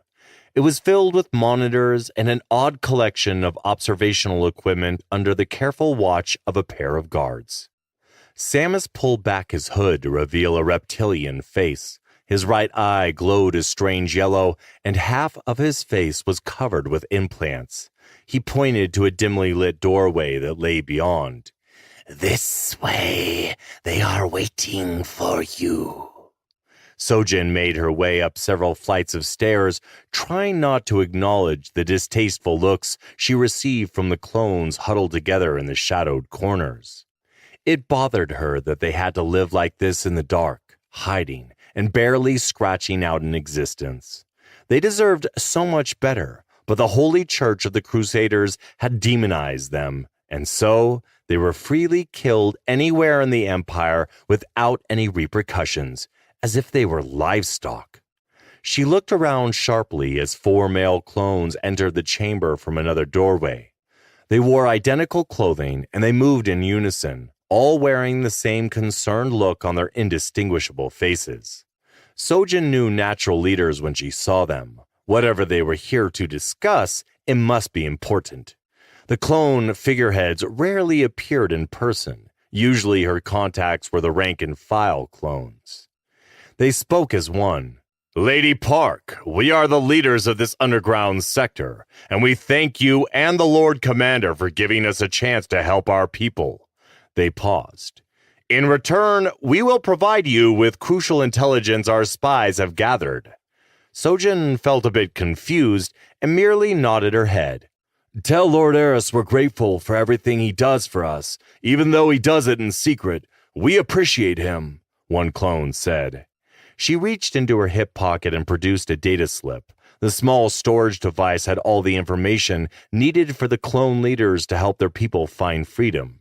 She showed them a tiny metal chip. This is from the Lord Commander. It's all your people need for them to safely disappear into the Empire without drawing any attention. One of the clone leaders took it and nodded. There is a vast sum of money, enough for each clone to start a new life. Now, please tell me what information you have, Sojin added. They don't have the information, Samus cut in, pointing to another door. May I introduce you to the Sisters of the Cross? She turned to look at the two women entering the room. They had identical faces, but different colored hair. The two women, who looked to be in their early 20s, wore matched black uniforms. Both had gold crucifixes hung from their necks. Their faces were gaunt, and their dark, sunken eyes appeared exhausted. They each carried small energy pistols on their hips, but they looked calm and collected. Sojin stared at the crucifixes. They were an icon of an ancient religion long dead, a religion the Holy Church had deemed to be blasphemous. Under Cardinal Kraft, anyone caught practicing this religion was arrested and summarily executed. Apparently, these clones didn't care. They flaunted their crucifixes with pride for all to see. Sojin watched them approach and instantly knew by how they carried themselves that they had received military training. Interesting, she thought. Welcome, sisters. You honor us with your presence. Samus turned to look at Sojin. They came from a faraway place just to talk to you. Sojin slightly bowed. I am honored. The sister with the black hair bowed in return. I am Sister Esther. She turned to her blue-haired partner. This is Sister Mary. A pleasure. So, what is it that is so important that you risked everything to contact the Lord Commander? We have information that the Lord Commander needs to know. Information that cannot be shown over any HoloNet, Sister Mary said calmly. Sojin frowned. What is it? Sister Esther took the data slip. She then turned to the male clone standing nearby and nodded. We had to personally bring this information to Lord Eris. Once you see, you will understand the urgency of this matter, Sister Mary said. Sister Esther pointed to the 4 clone men and nodded. One of them turned on a holographic map of a planet, a black and gray world, surrounded by 3 rings of ice. It was a planet Sojin recognized. The clones stepped away, allowing the Sisters of the Cross to stand in front of the hologram. This world has gone by many names. It is one of the 7 hells written of in our holy books. It is known to us as Hades, the ancient home of a race of militant aliens now long dead, Sister Mary began. Sojin remained quiet. She already knew of the history of this world. A few days ago, her spies had tracked church ships to the Hades system, but she would not reveal that to the sisters. These aliens were the foot soldiers of an ancient enemy that nearly destroyed all life in this galaxy. It was a massive galactic conflict that happened approximately 3,500 years ago. During this first Great War, it took the combined efforts of all the races within our galaxy to hold the ancient enemy at bay, and finally defeat them, she continued. Many races that are now extinct, thanks to humanity's love of war and destruction. The great alliance that held back the darkness is gone, and this ancient evil awakens to return and once again doom us all, Sister Mary added. Sister Esther approached Sojin. The agents of the darkness are excavating something there. We have recorded storage ships coming and going from the world for weeks, but we don't have the resources to probe any deeper. Sojin's eyes narrowed as she studied the image. The Lord Commander has had his eyes on the abyss for some time, but has had no luck gathering intelligence. She turned to face the two women. How did you manage to get so close to that world? Sister Mary gave her a slight smile. We have our ways to spy on the worlds inside the devil's abyss. You need to see this, Lady Park. An image of a ship appeared. It was long, cigar-shaped, and bristling with weaponry. Its metallic hull emblazoned with a familiar triangular shield and fiery golden lion's head within it. Recognize it? She asked. Sojin was stunned. It was the Exodus, flagship of the Holy Church. Jonas's suspicions had been right all along. He had known the Cardinal was involved, but this was the proof that would ignite war. There was no turning back now. We did not identify Kraft himself, but we believe he is working with these dark agents, excavating whatever it is on that planet. We have also documented a constant flow of supply ships from Shrine to Hades. The Lord Commander must act now, Sister Mary continued. Sojin shook her head in disbelief. How is this possible? How could Cardinal Kraft ally himself with a race that wants to exterminate us? Although the Lord Commander has already conveyed his suspicions about rogue elements of the Church working against us, this is proof that Kraft is on Hades, she said, eyes locked on the holographic image of Kraft's flagship. It gets better, Lady Park, Sister Esther said softly. Before she could ask anything else, the hologram changed to show ships above Hades. She couldn't believe what she was seeing. It's a machine battle cruiser. The teardrop-shaped cruisers glided slowly around the planet as a swarm of starfighters patrolled behind them. Sojin was even more disturbed now. Dozens of these cruisers are patrolling the system. Whatever is on Hades, it's vitally important to the enemy, Esther said. Lord Eris and Ethan Wolfe destroyed the machine overseer at the Battle of Kassan Major.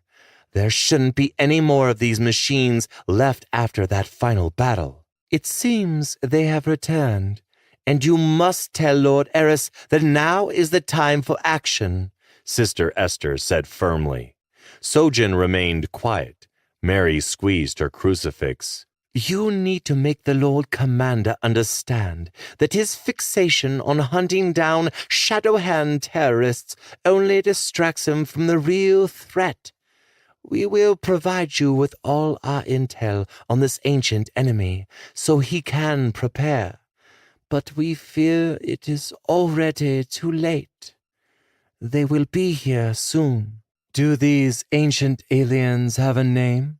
She already knew of the Fallen, but she wanted to hear them say it. Yes, our holy book names them Nephilim, and their soldiers are called the Anunnaki. You and Lord Eris will have all the intel we gathered on them soon, Sister Mary said. Sojin had heard that name from the Lord Commander. Lord Eris knew of the Nephilim, who were now known as the Fallen. Although this was the first time she had heard the name Nephilim from anyone else. Suddenly, all hell broke loose. Alarms blared deafeningly, and she heard yelling in the distance and the sound of laser fire over it all. All around her, the walls shook violently. The monitors came to life to show them the intruders. Sojin saw the unmistakable white of the battle-dressed church soldiers pouring through the tunnels. They had known about the meeting. Why aren't the automated weapons firing back? Said Samus, unnaturally calm. We just got hit with some kind of pulse weapon. It seems it only affected our external weaponry and communications relay. The compound has not been affected. One of the 4 male clones reported from a console. The sisters and the clones readied their weapons. Sojin activated the portable force shield that she wore on her left arm, a gift from Jonas. It would protect her entire body from energy weapons. She readied herself for a fight with the church troopers. A loud explosion went off in the distance. What was that? Samus asked a clone. I don't know, he said, rushing to the security console. They've breached 2 tunnels. We've got intruders coming from the west, Sister Mary shouted. Sojin ran to another console. She couldn't believe what she was seeing. Church troopers mixed with Imperial Police commandos, both working side by side. This had to be the Emperor and Cardinal Kraft's assault team. She drew her energy gun. Sojin always had a few choices of battle drugs ready to inject into her system at a moment's notice, but she was reluctant to use them. She wasn't a fan of altering her physical or mental state. Samus called in all the clones that were scattered throughout the compound. Lady Park, come here. I have something you might like. He beckoned. Sojin walked up to Samus. A way out? He nodded and said 3 words in his language. The sisters gathered everyone around. We have our own toys too, my dear. Sojin could hear the troopers getting closer. She tapped her comm implant. Jonas, I have confirmed that Kraft is on Hades. I repeat, Kraft is on Hades, she reported, then turned to Sister Mary as she approached. What is it, sister? The sister pulled her crucifix off and put it in Sojin's hand. Take this, she said with a sad look. It is our promise that we will come to the Lord Commander's aid when the time is right. The Sisters of the Cross stand with him. With that, Sojin heard Samus yell, Get us out! All Sojin could think about was getting to Jonas and planning how to kill the traitor, Nolan Kraft. With a flash, everyone in the room was teleported out. Chapter 29. Victory or Death. The Imperial Marines closed in, surrounding Inquisitor Stark from all sides, as Warlord Napier and his men were fighting their way down the dark tunnel. He didn't know why they had singled him out. Perhaps an order for his capture had been issued, and they had identified him. It didn't really matter. These Marines would soon be dead. Stark fixed his dark eyes on their commander. As his psionic power slowly returned, he was once again able to keep track of the others' minds. He no longer needed to see them to know where they were. The Inquisitor could sense them. They took up positions to block him from leaving the chamber. It was a squad of 9 Marines, all armed with Phantom 22 assault rifles, all aimed directly at him. Take him alive. Stark picked out the Marine captain's thoughts, and with that, he signed his own death warrant. He dashed forward, movements lightning fast, and spun to kick the commander before him. His face barely had time to register the shock before Stark's foot slammed into the side of his head. The force of the blow broke his neck, killing him instantly and sending his body flying. By the time he hit the floor, Stark was already on the next Marine. He could sense this man's fear. He had witnessed the horrifying death of his comrade and was now face to face with his own impending doom. He ignited his energy sword. This Marine died even more quickly than his commander. The sudden loss of their leader threw the Imperials into chaos, but it wouldn't take them long to reorganize. Stark turned, and before him was a slender young woman with facial scars. She came at him with her energy weapon raised, and Stark, quick stepping in, punched her in the throat. She fell to her knees, gurgling and clawing at her neck as he drove the blade through her chest. Stark withdrew his weapon, swinging on his next victim with dizzying speed. But the Marine was prepared, deflecting his attack with his plasma warhammer. The hit was powerful enough to force him to backpedal. Stark stopped himself and tried to counter, but the warhammer smashed into his chest plate with a vicious impact, breaking off a piece of his armor and sending it flying. More Marines ran into the hall, but for some strange reason, they just formed a small crowd, standing back and cheering their comrade on. The Inquisitor attacked, but this time the Marine blocked his energy sword and ignited an energy whip. He had seen these whips used before, but having never fought against one, was unsure of how to counter them. As he began to panic, struggling to think of a strategy, laser fire suddenly sizzled over his head. The Marine hesitated, looking to see who shot at him, so Stark took advantage. Kicking out low, he swept the Marine's legs, and as his back hit the ground, the Inquisitor was there to slit the man's throat. He glanced around and saw Seraphim Lee kill an enemy, then rushed to help Warlord Napier. Drop your weapon! Last chance! A Marine in black and gold armor shouted, getting his attention. The Marines were fixed on him again. Only now they wouldn't be trying to capture him. Now they wanted him dead. Stark was becoming more and more incensed that Warlord Napier had weakened his psionics. Although most of the jammers were offline, his abilities were still significantly dampened. It would have been far easier to render them all powerless with a mere thought, but it seemed that for today, he would have to do this the hard way, utilizing his martial skills. He threw a dagger at a Marine with a smooth flick of the wrist, sinking it deep into his eye socket, blood gushing down his face as he fell backward. Stark, using his telekinetic powers, forced the energy blade to slice deeper into his skull until the blade pierced his brain. Another Marine lashed out with the laser whip, but an energy bolt hit the side of her face, killing her. Stark turned quickly and saw Seraphim Lee lowering her energy gun. He nodded at her in thanks. Napier and his men had killed most of the remaining Marines. Suddenly, Napier yelled out, I shut off the rest of the psi dampeners. Kill them all, and let's get the frack out of here. As his full psionic strength returned to him, Stark suddenly felt invincible. The 6 remaining Marines slowly approached him, energy blades drawn. It's time to die, he said in a low voice. He closed his eyes and invaded their minds. They stopped, looking at each other and trembling as they tried to resist the telepathic command. The brief struggle ended as they slowly impaled each other with their energy swords. That was easy. Lead the way, Napier, Stark said as he rejoined what was left of his group. It took a few minutes to reach the launch bay and the ship. The ship was impressive, with double hull protection and multiple cannons. Suddenly, a horrible realization came over Stark. He stopped and grabbed Napier by the arm. What about the Anunnaki biochambers? We can't let the Empire know about them. A year ago, Cardinal Kraft had asked the Warlord to store several of the chambers inside the base.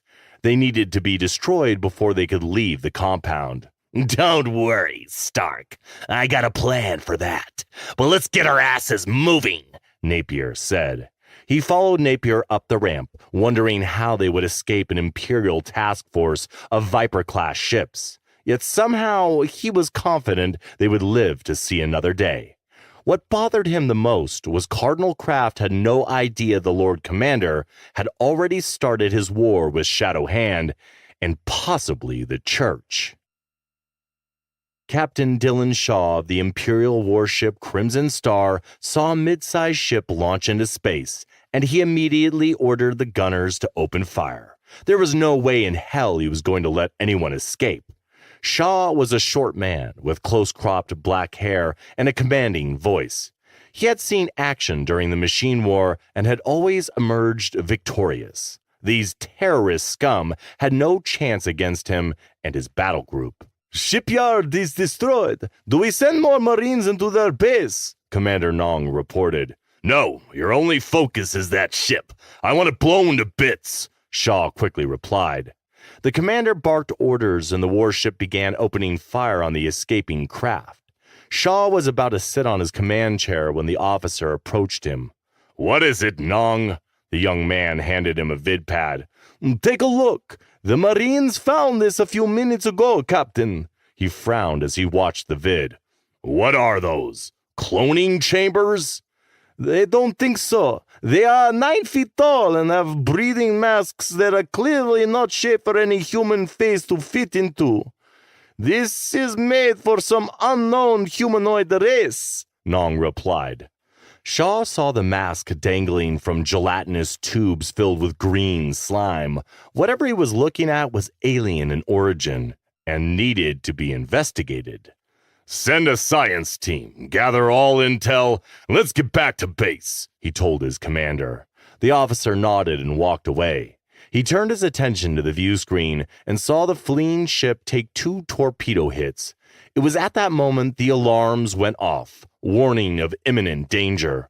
What the hell? Shaw yelled as the view screen went dark. Massive photon detonation detected! We've hit a cloaked minefield! A tech reported. Before he could reply, an explosion shook the Crimson Star, and reports started coming in of multiple hull breaches. Battle group is experiencing similar attacks. We've lost communication with our Marines on the base. The Dauntless and the Storm Shadow are also not responding to my hails, Nong reported. The warship's floors began to vibrate, slowly at first, then building in intensity to the point that it made Shaw jump up from his command chair. Multiple casualties in the engine room, the commander reported as a flood of reports filled all screens. Shaw was about to say something when another explosion rocked his ship, and seconds later, an impact made multiple control stations explode. He turned to look at his commander as a sudden, immense heat radiated from the metal floor. Alarms wailed as his bridge crew assisted their fallen comrades.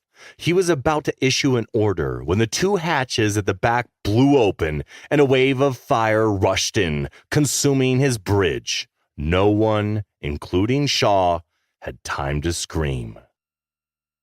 Stark gave Warlord Napier a smile and a nod. We got them. But what about your base? He said excitedly. Napier's red glowing eye narrowed. It's been destroyed. Don't you worry. Where to, Stark? We need to regroup and strike back. Set a course to Shrine. Seraphim Lee has already entered the coordinates into your nav computer. We need to go, now, the Inquisitor quickly replied. He gave the order and they jumped into hyperspace. Stark immediately rushed to the comm room. He needed to find a way to alert Cardinal Kraft. If he didn't, he feared the Lord Commander would strike him down before he realized what was happening. Chapter 30. Dead Man's Square. Ethan Wolfe and Hope Adair slowly walked down the street that led into Dead Man's Square, but something felt wrong. It was too quiet. Earlier, the streets were bustling, full of random people going about their business. Now, there was nothing. It was as if people had fled indoors to avoid the streets, like they knew something he didn't. It was a massive red flag. Rex, do you have eyes on us? Ethan sub-vocalized. Yes, I have scanned the area. There are 3 groups of armed individuals headed toward you. I can't identify them. A few minutes ago, Liz Stone had contacted Hope and warned her that a Dokibi kill squad was coming for them. He was pretty sure that the 3 armed groups Rex had mentioned were not the kill squad, which was a good thing. Ethan heard someone yell out, and several red energy bolts burst against a metal wall on the opposite side of the street. The voices grew louder, and Ethan heard his name among the shouts. We might not win this one, Ethan, Hope said solemnly, staring at the oncoming mob.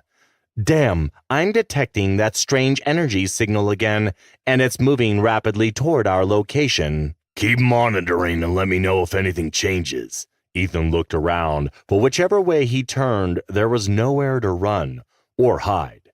This walk to Dead Man's Square had been a trap. The Nexus set them up, and like a fool, he believed he would find Borum Kong. It was looking like he'd have to use the demon burn again. He nodded at Hope, who readied herself, then pulled out his energy gun. The shouts were getting louder, and a large group of men and women were emerging from the distance. From his vantage, he could see they were armed with primitive weapons, disorganized and uncoordinated. Stay close to me. I have a little surprise for these lowlives, he told Hope. It better be a frackin' good one. They were dressed in cheap, mismatched body armor, and all of them looked out of place. His best guess was they were civilians here to collect on their bounty. He wondered just how much Hope Adair was worth. Or, for that matter, how much his own bounty was. He still couldn't believe all of this was happening. Just 1 week ago, he had been planning a trip to a forest moon for a giant reptile hunt. The crowd rushed forward until they were about 15 feet away and suddenly stopped. Ethan licked his dry, cracked lips. There had to be at least 30 of them, probably more. Don't waste your energy. This constant boosting is going to damage your organs. You should only use the demon burn as a last resort, Rex warned. I'm out of options already. Just wait. You are facing amateurs. Ethan was about to smile at the comment when a Dokibi warrior stepped out of the crowd, another Reaper. Unlike before, this one had severe scarring on his face, wore red body armor, and carried an energy sword. This one had seen combat probably more than once. The Reaper stared at him like a predator about to pounce. Its glowing yellow eyes narrowed. You didn't think it would be that easy, did you? Actually, I did, Ethan replied. Arrogant fool. I'm stronger than any human. Killing me is nearly impossible. The Reaper tapped its body armor, and a light shimmered around it. You can't hurt me, Death Dealer. I am known as Moon Killer, and I will be the one that kills the so-called hero of the machine war. Is that why you brought your circus friends? Leave us the frack alone, or my friend here will end you and your clowns. Hope cut in snarkily, pointing her gun at him. We're all here to collect your bounty, Miss Adair.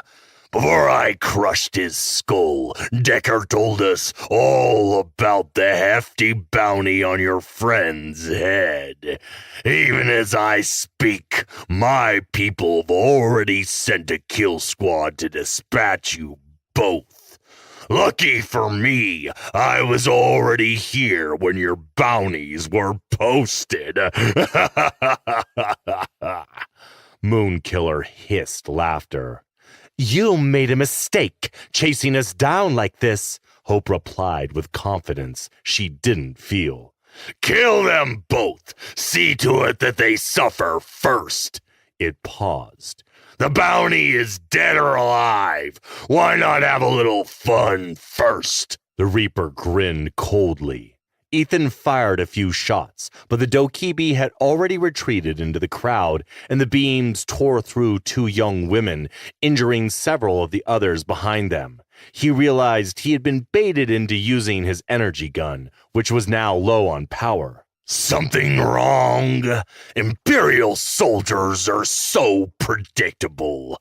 Now I'm going to enjoy watching you die. Moonkiller hissed. Ethan slammed a new power cell into his energy gun, holstered it, and drew his blade. You talk too much for a lizard. Let's do this, he said, shining blue plasma glowing as the Starfire sword powered on. Moonkiller accepted the challenge and surged forward, unarmed. Ethan toggled the blade off and braced as the Reaper approached. With one swift movement, he ducked a punch and delivered a savage roundhouse to its ribs. Moonkiller stumbled and reached for his energy gun when Ethan reignited his Starfire sword, thrusting it through its torso. The crackling blade entered his chest and burst out his back. The Reaper grunted once and then stepped forward, manically laughing as it forced itself along the sizzling blue blade, trying to claw at Ethan's face. He's going for his gun, Hope shouted. Ethan quickly spun on one foot, bringing the other up to slam into the Reaper's belly. Simultaneously jerking his weapon free, he backed away, watching as the wound in the Reaper's chest healed itself in seconds. Of course he can heal himself, Ethan cursed inwardly. He heard Hope gasp in shock at what she had just seen. Moonkiller ordered his motley crew to attack, buying him time to recover from his wound. The gang surged forward, but they were all untrained amateurs. Ethan tossed a pulse grenade into the milieu, killing a good chunk of the charging crowd as it detonated. "He's coming back! Get ready!" she shouted, while frantically firing into the onslaught. He backed away as the Reaper emerged from the crowd and came after him, murderous intent flashing in its eyes. "Watch my back, Hope!" She was suddenly there behind him, firing a non-stop barrage from her Nova beam blaster. But the enemy quickly overpowered her, ripping the energy gun from her hand and thrusting her hard to the ground. They wanted to take her alive. "Do it! Boost now!" Rex commanded. Ethan cursed and subvocalized the trigger phrase, "Activate Demon Burn." He'd been using it far too often, and he dreaded to think what the long-term side effects were going to be. But it wasn't as if he had any choice in the matter. The Reaper was fast, but now so was he. If he could just get past its defenses, one swift cut to the neck is all it would take. Yet instead of engaging Moonkiller, he turned to Hope and started slaughtering the mob that had pinned her down, Starfire sword flashing back and forth as he mowed them down. Arms, hands, and heads flew in every direction until at last his friend was clear. "What in the hell are you doing? Kill that ugly lizard!" Hope snapped as she jumped to her feet. It was too late. By the time he turned, the warrior was on top of him and grabbed him by the collar. "Death dealer, my ass!" he spat, flinging him across the street like a rag doll. Hope fired a salvo at the Reaper, but his shield absorbed it. He was too focused on Ethan to even acknowledge her. Ethan flew in a low arc and landed hard on the ground. The demon burn boosted his strength to compensate for the impact, and he quickly stood up. "I'm gonna kill you for that, moon shitter!" Moonkiller barked laughter, drew his energy sword, and attacked. Ethan danced around the Reaper, cutting and slicing, only to see the wounds heal immediately. The Dokibi kept pace with him, his blade slashing repeatedly, but every strike went wide. Ethan thrust and parried, countering where he could, aiming for the throat, but always falling short. Occasionally, their energy blades slammed together, and a cascade of plasma showered them. He briefly glanced at Hope, who was shredding the inexperienced mob with her Nova beam blaster. Some shot back at her, causing her to drop to the ground. "She's fine, E. Now kill the bastard," Rex said. Ethan dropped to one knee, gasping for breath. The nanobots provided him some limited regeneration, but he didn't think it would be enough to repair what the Reaper intended to do to him. "You've got 4 minutes, max. Get it done, or you're going to drop dead," Rex told him, then reporting the last thing Ethan wanted to hear. "A Dokibi seeker craft has just landed a mile east from here. They are coming to kill you." "Frack!" Moonkiller came at him again, completely unaware that reinforcements would be there soon. He moved unhurriedly toward Ethan, cold rage in his eyes, black blood dripping from his chest and arms. It seemed his regeneration was starting to have trouble keeping up. He was making pained hissing and snarling noises as he panted for breath. Ethan changed his stance, readying himself for what was to come. The Reaper loomed over him, energy blade held up high for the killing blow. "Game over, asshole!" It was just then that Ethan drew his energy gun with boosted speed, jamming it into the Reaper's mouth, and pulled the trigger. The blast blew the Reaper's head apart like an overcooked egg, black blood and brain matter flying through the air. Its body dropped to the ground with a loud thump. The crowd of bounty seekers, shocked, momentarily stopped their attack on Hope and retreated. Ethan deactivated the demon burn and staggered over to Hope, who was back on her feet and dazedly shaking her head. "Are you okay? We have to get out of here. There's a Dokibi kill squad on the way," he said. She forced a smile. "I might need that regeneration tank again. I think something inside me is busted." She groaned in pain. I don't think we'll be able to stop that kill squad. Yes, you will. Ethan, give me the codes to operate the Raven. I have a plan. Rex cut in. Hara-413, he replied as the mob gathered for another attack. Whoa, you used your ex-girlfriend's name as a password? Pathetic. He ignored Rex. We should leave this place. We're never going to find Borum at this rate. That's it? I thought you were a badass death dealer that never gives up. Let's teach these bastards a lesson. Wait for the kill squad and kill them too, Hope replied with false enthusiasm. Ethan smirked, looked around, and he shook his head. I don't understand how my life changed so drastically. It's fracked up. I was the Lord Commander's right-hand man. And now look at me. I'm fighting Dokibi warriors as an outlaw. Just another criminal. She walked over and put her hand on his shoulder, smiling up at him, and in a mock-consoling tone said, Well, don't forget you got me, your mighty bodyguard. Ethan chuckled softly. Well, finding Borum is what matters now, and once we do, maybe we'll get some answers. Hey! A skinny man suddenly yelled. The armed mob had returned. They had finally regrouped, and their intent was clear. Ethan glanced at the crowd and knew he needed to end this quickly. Back to back, he told Hope as the mob came at them from all sides. Don't stop until they're all dead. She was too busy shooting to reply. Ethan slashed and thrust with precision, killing with grace and ease, every move like a step in a dance. He took intermittent blaster fire, but his personal shields were enough to absorb the energy. His attackers fell in piles around him, but there was always another to take their place. Running out of options, he gave the order to reactivate the demon burn, hoping that Rex would be able to work his magic and keep him alive. Hope fought at his back, desperately firing her blaster in all directions. Blades and projectiles came at them, yet they continued to stand their ground. Their moves were in sync. Hope ducking, weaving between Ethan's slashes and thrusts, while firing at others beyond his circle of death. The demon burn was blazing within him, strong and powerful, but already he wasn't sure how long it would last. He could feel himself slowing down.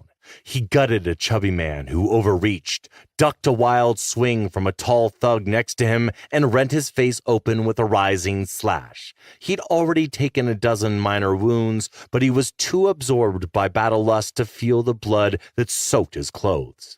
Most of it wasn't even his. He continued this elegant dance with all of his boosted strength, and yet the enemy still came, with greed and desperation in their eyes. It suddenly occurred to him there was no way he and Hope would survive this attack. There were just too many. Although primitive, sooner or later one of them would get lucky or he and Hope would drop from sheer exhaustion. It was only a matter of time. He had only felt this way once before, on Olsen Prime, when the vampire kill team had surrounded him, eager for his head. But then Hope had come from nowhere and saved him. This time, she was in just as much trouble as he was. She couldn't save him, but perhaps he could save her. Ethan solemnly considered the thought and made his decision. He owed her his life, and at least this way, his death would have meaning. He tilted his head back to yell at her. Hope, I've got a plan. I hope it's a fracking good one. I'm gonna tear a hole in the crowd. When you see an opening, run. I'll keep them occupied. Are you crazy? I'm not leaving you to die. I didn't save your ass last time just to run out on you now, she yelled. That energy signal I detected is almost here. I still don't know what to make of it, Rex warned. It is what it is, Rex. Either way, I'm fracked. Where is the Dokibi kill squad? Dead now, Rex replied, as the Raven screamed overhead and fired its main guns into the streets, where the so-called bounty hunters were coming from. There was a loud explosion, followed by a chorus of screams. What? Who killed them? You can worry about that if you survive this. The nearest I can land is 3 blocks away. Get your asses over here, That was amazing. He destroyed their backup, Hope said in awe, then pointed her energy gun at the encroaching crowd. But what do we do about them? I can't save both of us, and if you don't run, we'll both die. Please, let me do this. Let me save you, Ethan said. Hope looked at him. A deep sadness crept into her face, and with great reluctance said, Do it. I'll make a run for the Raven and come back for you. I promise. Ethan summoned all his boosted strength and speed, throwing himself at the crowd. Blood pounded in his head and boiled through his veins, all his pain and exhaustion disappearing like a fleeing thought. The starfire blade blazed brightly as it hacked away at the rushing crowd. The men and women screamed, and he went into a killing frenzy, driving the crowd back. The group shrunk in awe of the deadly force that exploded in their midst, and Ethan popped his last power mag into his energy gun. The brief pause allowed the gang to surge forward again, but Ethan opened fire on them before they could get close, killing them without mercy. The lucky ones managed to throw themselves out of harm's way, but even so, the searing laser beams tore some of them apart, and for a moment, a hole opened up in the crowd. Run! I'm almost out of energy slugs, he yelled, yanking Hope around so she could see the opening. She lowered her head and ran. She burst through the crowd and into the deserted street beyond. She pounded down the road and slowly realized no one was following her. Stopping, she looked behind her, but all she could see were the masses flowing towards Ethan, like a wave pressed back by a great force, only to once again surge forth. Hope slowly lowered her blaster. A lump formed in her throat, making it impossible to call out to him. For a moment, she wanted to run back, to fight and to die by his side, but she wouldn't make his sacrifice meaningless. As she watched, the crowd pressed in, and Ethan fell beneath them, disappearing under the great wave of their bodies. A tear rolled down her cheek. Don't mourn for him. It's not over yet. A deep voice came from behind her. She spun around, Nova Beam blaster at the ready, and faced a tall, muscular man in an unfamiliar dark blue uniform. Hope had a brief glimpse of his battle-scarred face, and she saw as his dark eyes suddenly started glowing yellow. Before she could say anything, the figure shot past her and was sprinting toward the crowd.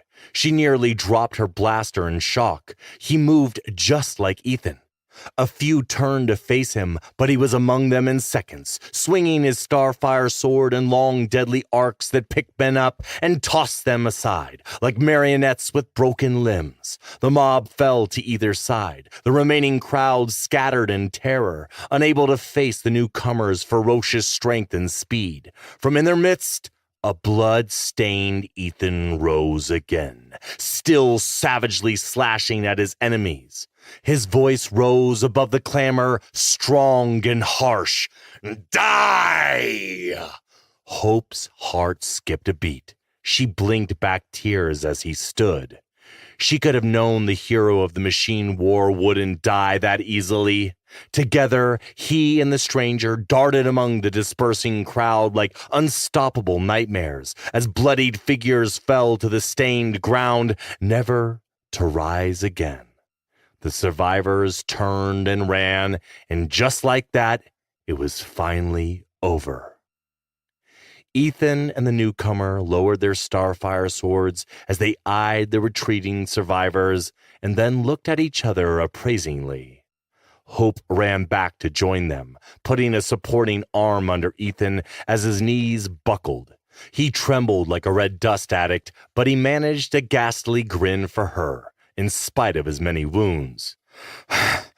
You realize, Ethan said, gasping, this is the second bloody time I've had to be rescued by somebody else. Oh, shut up and catch your breath. You were amazing just now. Hope almost hugged him. It's been a long while, Wolf, the newcomer said, not even winded and his weapon still in hand. Ethan slowly walked up to the newcomer until he stood toe-to-toe with him. Too long, Borum. This is him? Finally! Hope exclaimed. We have much to discuss, Ethan, and not much time. We need to leave this planet now. More hunters are coming, Borum said gravely, his glowing yellow eyes returning to his normal color. What the frack is going on? Why is everyone trying to kill me? Ethan demanded. I will tell you what I know, but for now, it will have to wait. Let's go to your ship. It landed very close by. Borum looked around, as if expecting more trouble at any moment. Hope pulled Ethan's arm. Come on, no more fighting today. They followed their savior back into the city's dark alleys, headed for the Raven. They were finally leaving Antares 3, and Ethan couldn't be happier. Chapter 31. Whispers in the Dark. Imperial telepath Corbius Chen stood 6 feet from Lord Jonas Eris, quietly watching as the Lord Commander whispered a forbidden prayer. The telepath did his best to remain stoic as he beheld Eris make the sign of the cross and then move to stand in front of the holocam. Chen did not care about the Lord Commander's religious beliefs.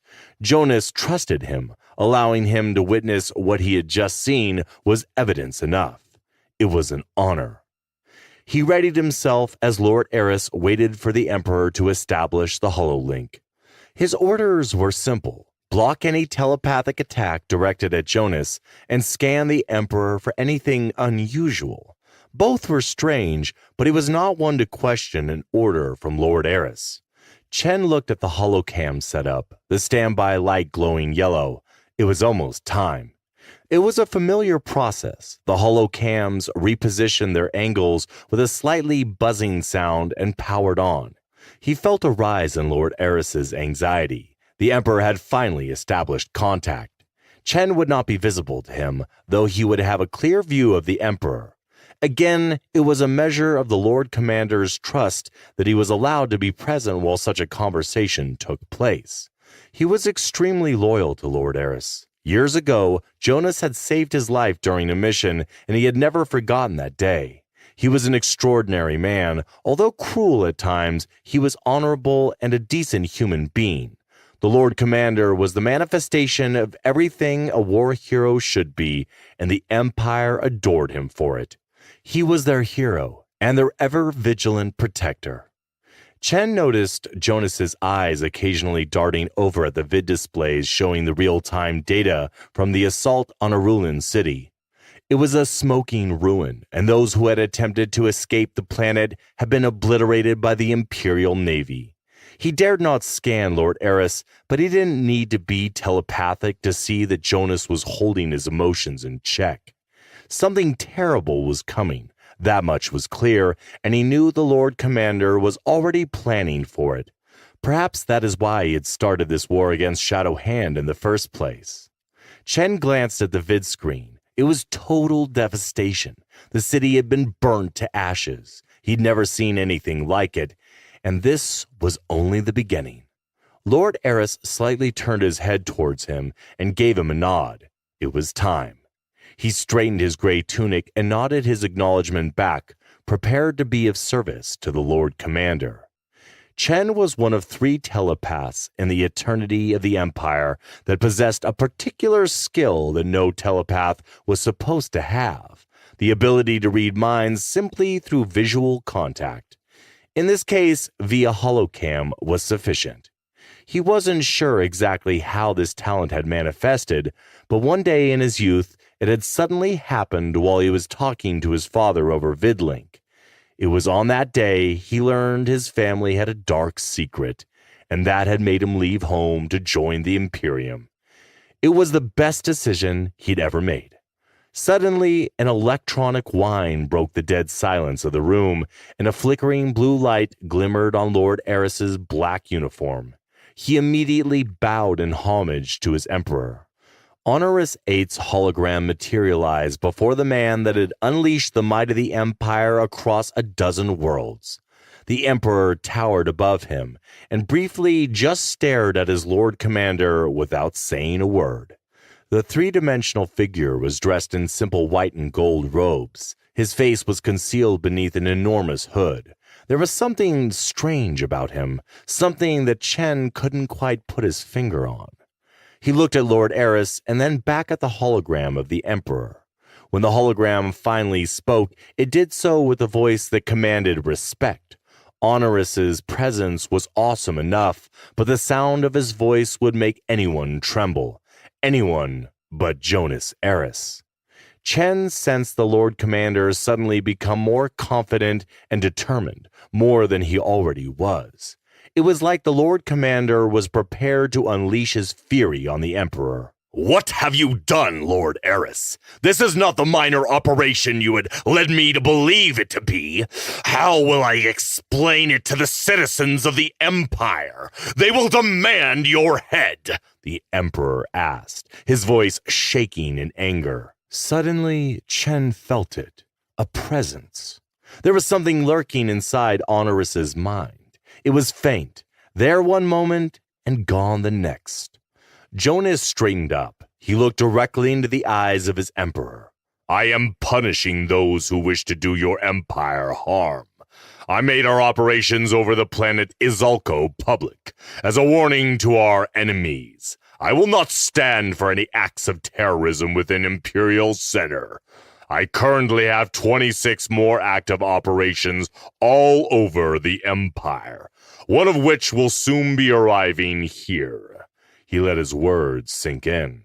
The Emperor said nothing for a while. You have overstepped your authority. Your so-called active operations are happening on worlds that belong to Imperial High Lords. Systems some would consider untouchable. What do you think you are doing? Focus on what the emissary has asked of you. Take charge and stop all of this, Chen heard a voice say. He took a deep breath and reached deeper into the Emperor's mind, but he found nothing. Yet it was strange. He did feel the presence of something, but he couldn't explain what. He turned his attention back to Lord Eris and continued to observe. The Lord Commander did not flinch away from the question. I am safeguarding your empire. Our enemies grow stronger while we debate what to do about them. You charged me with the Empire's protection, and that is what I have done. He paused, and for the first time, Chen sensed his emotions. It was a burning anger. I have contacted you numerous times before this, and your aides did nothing but give me the runaround. What was I supposed to do? Lord Eris demanded. You know those worlds are untouchable. Do not anger the emissary. End it now, the voice hissed. This time, Chen heard the voice more clearly. The sheer force of the words took him aback. Those words seemed to bother the Emperor. He picked up defiance from him, directed not at the Lord Commander, but whoever was behind the voice. Don't forget it was I who gave you that authority, Lord Eris. You would do well to remember that. This might not end well for you. Think on that, Jonas, the Emperor told the Lord Commander.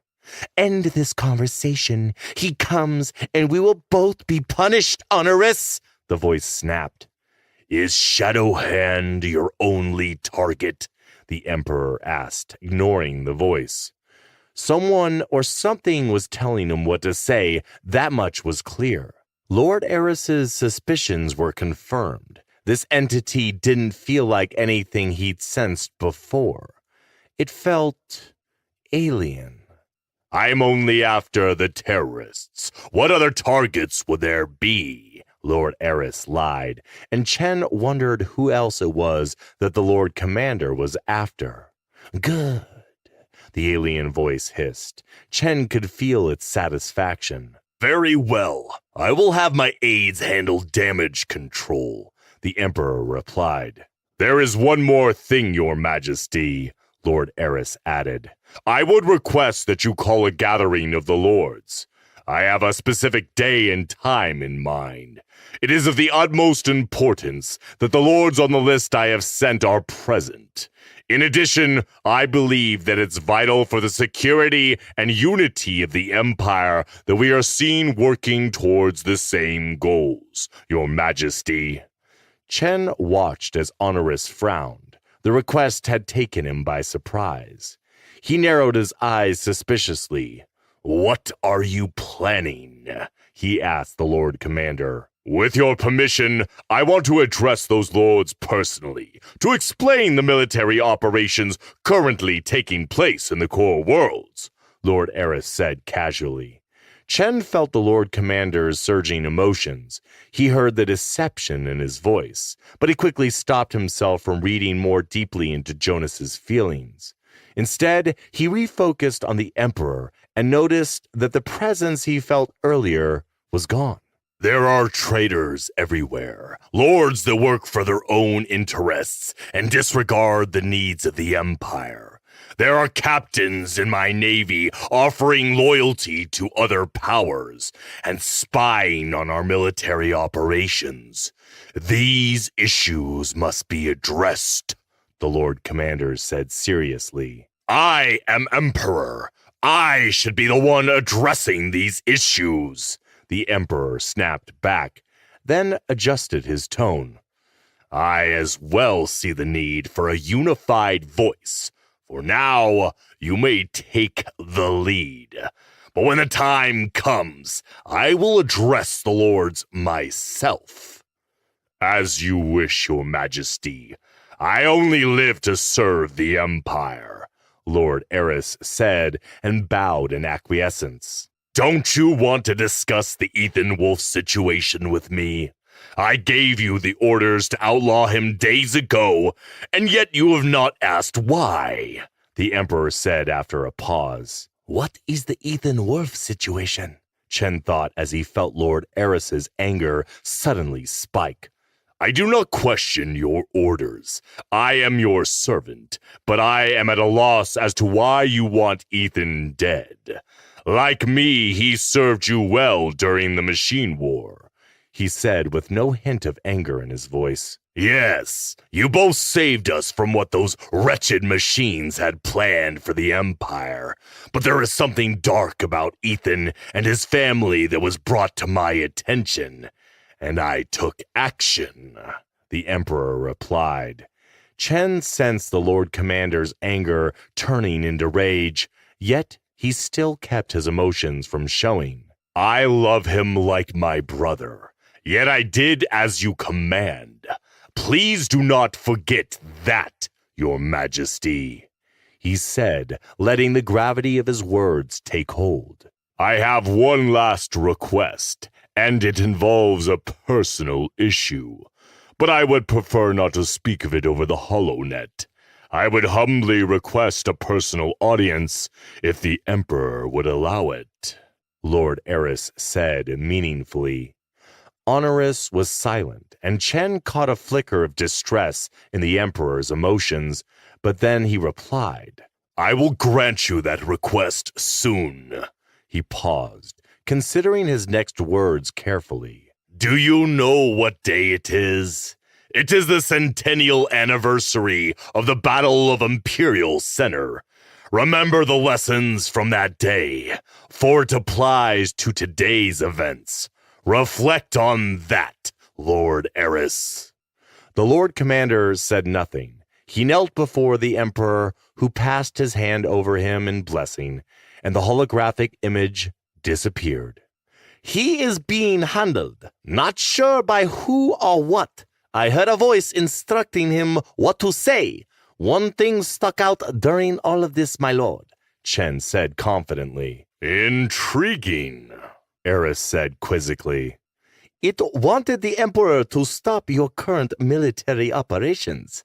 Something about those worlds being untouchable. Eris's eyes narrowed. And how did the Emperor respond? He didn't. He ignored everything this entity told him. He was focused on you. I believe he wanted your help. You have done extremely well, Corbius. Now leave me.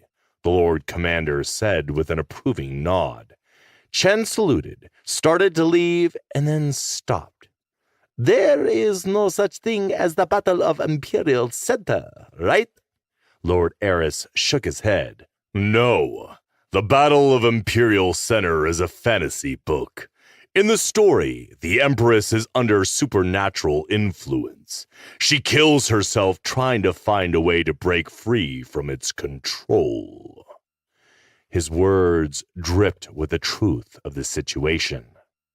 With that, Chen left the room, feeling the weight of all that he heard.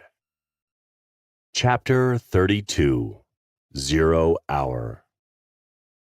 Cardinal Nolan Craft glared at the Emperor. How could you let this happen? Do you realize what that animal has done? Honoris said nothing. Craft threw his datapad across the room. His attacks have cut off many of the agents that work with the emissary. They've gone dark. They may be dead. The Emperor took a large gulp of wine and smiled. I have to correct you. Jonas Eris is not an animal. He is the man that can do what neither you nor I could. Behold, his plan to go after Shadowhand has crippled the Fallen, he said. Craft mumbled a curse. He just killed our allies. Don't you get it? They were vital to the emissary and his plans. He walked toward the liquor cabinet and poured his own drink, a strong one. What do we do now? You know our lives are at stake here. It amazed the Emperor at what Eris had accomplished. After speaking with him, his aides had given him real-time reports of all current ongoing operations. His heart swelled with pride for his Lord Commander. It was obvious he knew about the Fallen and the worlds they infested. But what was worrying him was what Jonas was going to do next. Are you listening to me?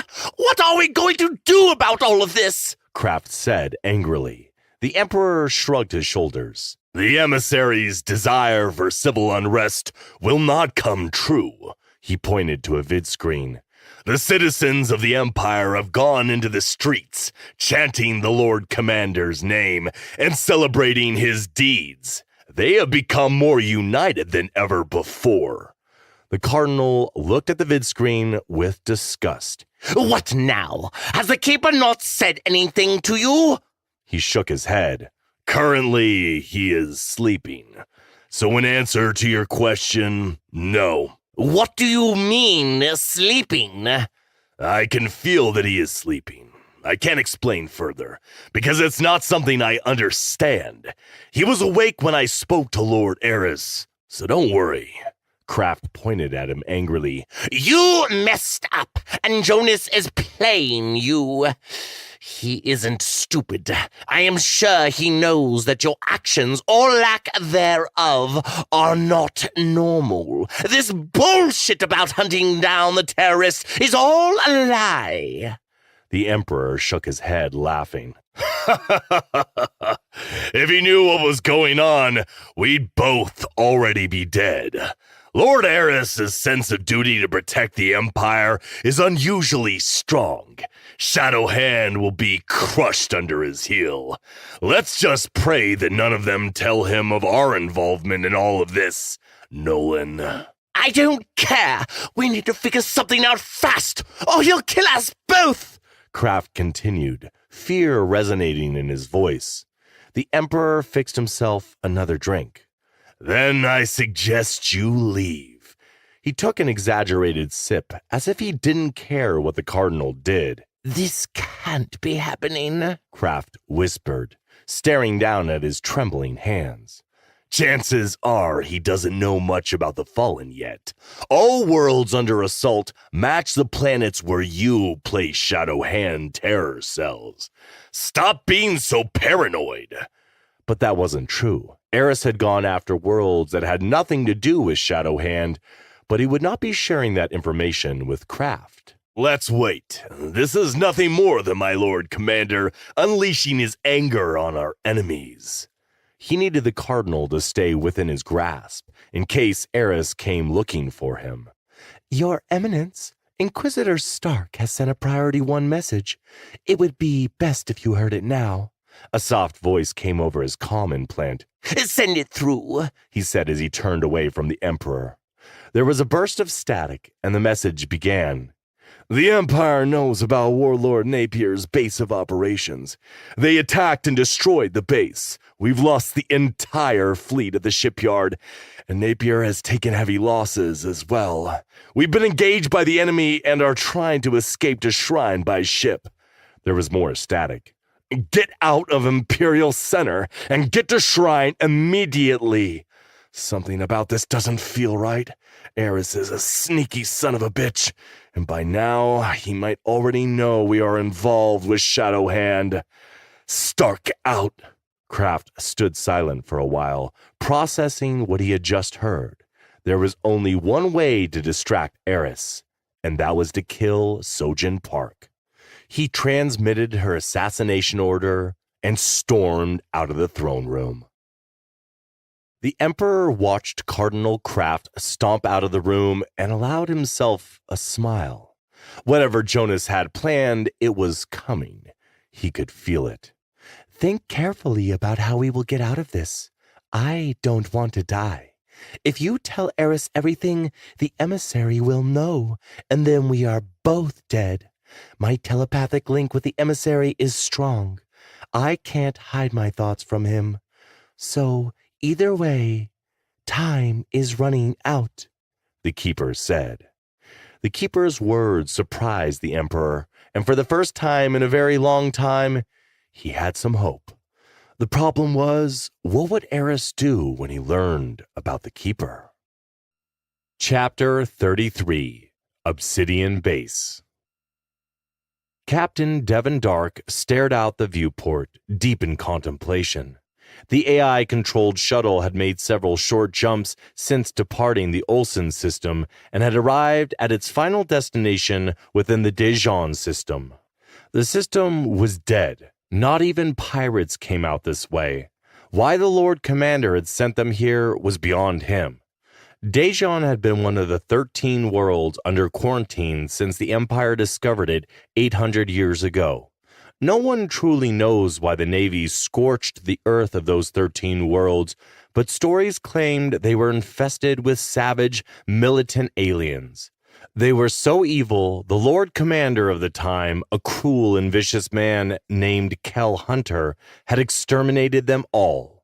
Dark knew his ancestors had made up those stories to justify the destruction of the 12 worlds. Those who win the war control the historical narratives. In this case, it had been the Empire that had written that narrative. As a young naval officer, he had heard many stories that hadn't made any sense. He usually did not give such tales a second thought, but coming here and seeing this dead world, something stirred within his memories that was difficult to explain. He recognized the system because 10 years ago, he had chased down some Imperial fugitives here. Back then, there had been nothing except for the orbital AI-controlled cannon that kept everyone off the planet. Now, there appeared to be a starbase in orbit. His eyes narrowed as a squadron of starfighters approached. The teardrop-shaped fighters moved in a perfect V formation as they flew to intercept them. Why are the starfighters coming in so hot? They must know the Lord Commander sent us, Commander Halen Frost said, breaking the silence. You know the Lord Commander has a sense for the dramatic. Frost raised an eyebrow and gave a rare smile. That's an understatement. Both officers calmly watched the starfighters streak past them and then swing back into escort formation. This is Captain Jason Fallon, came a voice over the comm speakers. Welcome, Captain Dark and Commander Frost.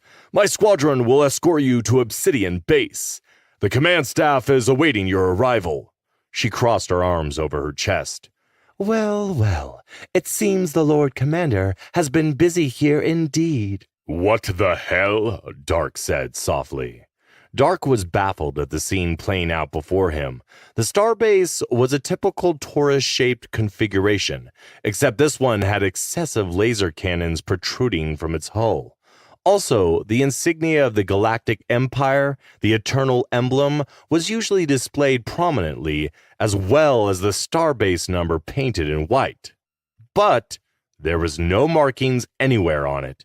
Behind the base were 7 Imperial warships and what appeared to be several cube-shaped fighter transports. Frost slightly turned her head towards him, her surprise clear on her face. "Is this a secret fleet?" What is this? Those are prototype hive carriers. They carry 300-plus automaton drone starfighters. They have standard firepower and use AI-controlled systems. Yet why are they here? Dark said. She walked to stand closer to her captain and pointed to the right. "You see that? There are 2 more hive carriers further back." We're screwed. I feel our lives are about to change, and not for the better, he said sardonically. "Captain Dark and Commander Frost, it will be an honor serving under you." Captain Fallon came back on as he veered off. "Welcome to Obsidian Base." Both officers turned to look at each other in shock, each rendered speechless, as their shuttle began its landing run. Chapter 34. Audio Journal 5. I had nothing to do with Jonas Eris's preparations to fight the Fallen. He and Sojin Park planned everything. All I did was guide him, and through his dreams, show him what was needed. You see, he discreetly built 2 black bases, staffing them with clones, aliens, and personnel loyal to him. I feel I must add that the clones who served him did so freely. I never understood his love for clones and aliens. He had helped them escape Cardinal Craft's death squads and gave them a chance to live as free citizens. These actions earned him a loyalty beyond anything he could have imagined. Yet all the enemy could see was a war-crazed man obsessed with ending terrorism, unable to focus on anything but the enemy before him. He was a fool to them. But I knew better. Obsidian Base was the waypoint Jonas would need to strike into the Devil's Abyss. Devin Dark was the perfect choice to lead the battle group into the Abyss. And Halen Frost, unlike her fellow wraiths, was a soldier with a good heart, if somewhat buried beneath her frigid persona. She cared about her mission and those around her. She, too, holds a special place in my matrix. Now, the story continues. Chapter 35. Revelations. Captain Devin Dark and Commander Halen Frost stood together silently in the middle of a dark room, waiting for the holocam to activate so they could finally get a chance to talk to the Lord Commander.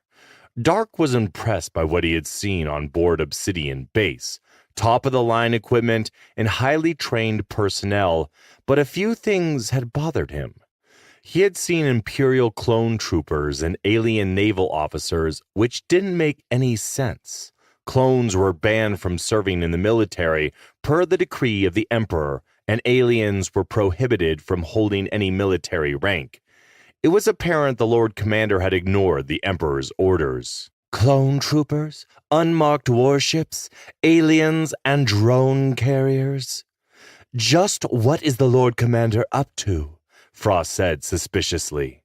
Dark turned toward her. He is going to war, and I have a sick feeling in the pit of my stomach that we will be the tip of the spear. She narrowed her eyes, as she always did while thinking. I've known Lord Eris for years. Not personally, of course, but I know him.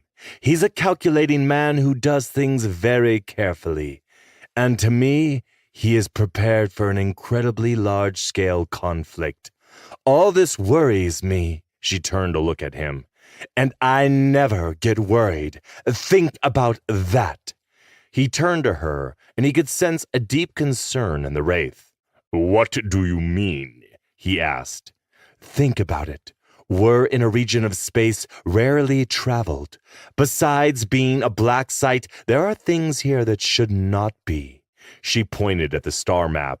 Those worlds blinking in blue are all inside the abyss.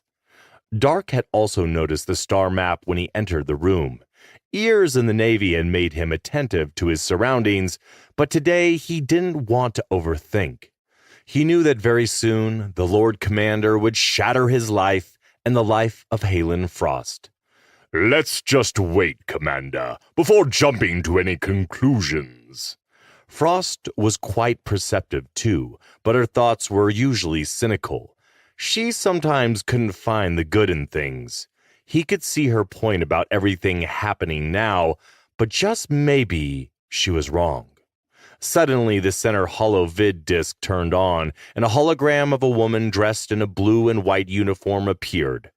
Dark knew precisely who she was, and he acknowledged Sojin Park with a nod. Frost shifted a bit, and he could tell she was annoyed. Sojin held a low naval rank, but seemed to frequently participate in important military decisions with the Lord Commander. He had heard some officers claim she was an assassin. It had never been proven, but the rumors were out there nonetheless. Before we begin, I will be revealing many secrets today, and it's my job to ensure those secrets are kept, she said, looking at both officers. Her expression became stern. I am the commander of the Obsidian Guard. Dark had heard of them, but he had never seen an agent in person until now. The Obsidian Guard was an autonomous intelligence and defense agency that carried out covert operations for the acting Lord Commander. They answered only to him. Frost shifted uncomfortably. Well, how should I address you? Commander? Dark said, trying to sound calm and collected. That is correct. Never mention my name on vids, comm messages, or to personnel, she said dryly. Halen, who had been seething, finally stepped forward. Why have you brought us here? Sojin turned to her. Allow me to tell you the short story first. Pay attention, because you'll have approximately 6 days to make preparations. Dark crossed his arms over his chest and nodded. What I'm about to tell you is going to sound crazy, but to succeed in our mission, you'll need to know exactly what you're dealing with. She paused for effect. We are about to go to war with an ancient enemy from humanity's past, known as the Fallen. Dark scoffed. He couldn't help himself. Sojin glared at him, but it was the Wraith Commander who spoke. Mankind has traveled the stars for more than 1,000 years, and in all that time, there have been no documented encounters with an ancient alien race. Certainly, there are rumors, we've all heard them, but they are all unsubstantiated folklore, she said respectfully. The Fallen and their warriors called the Anunnaki are very real. Their agents have been at work in our galaxy for decades. Some believe them to be supernatural.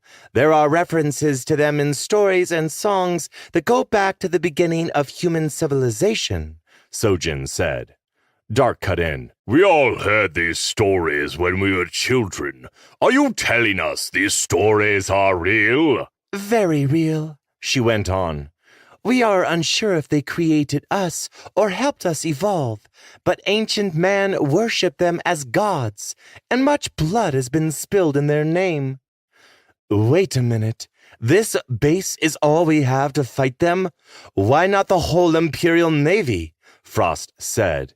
The fleet's command elements have been compromised by those that serve these aliens.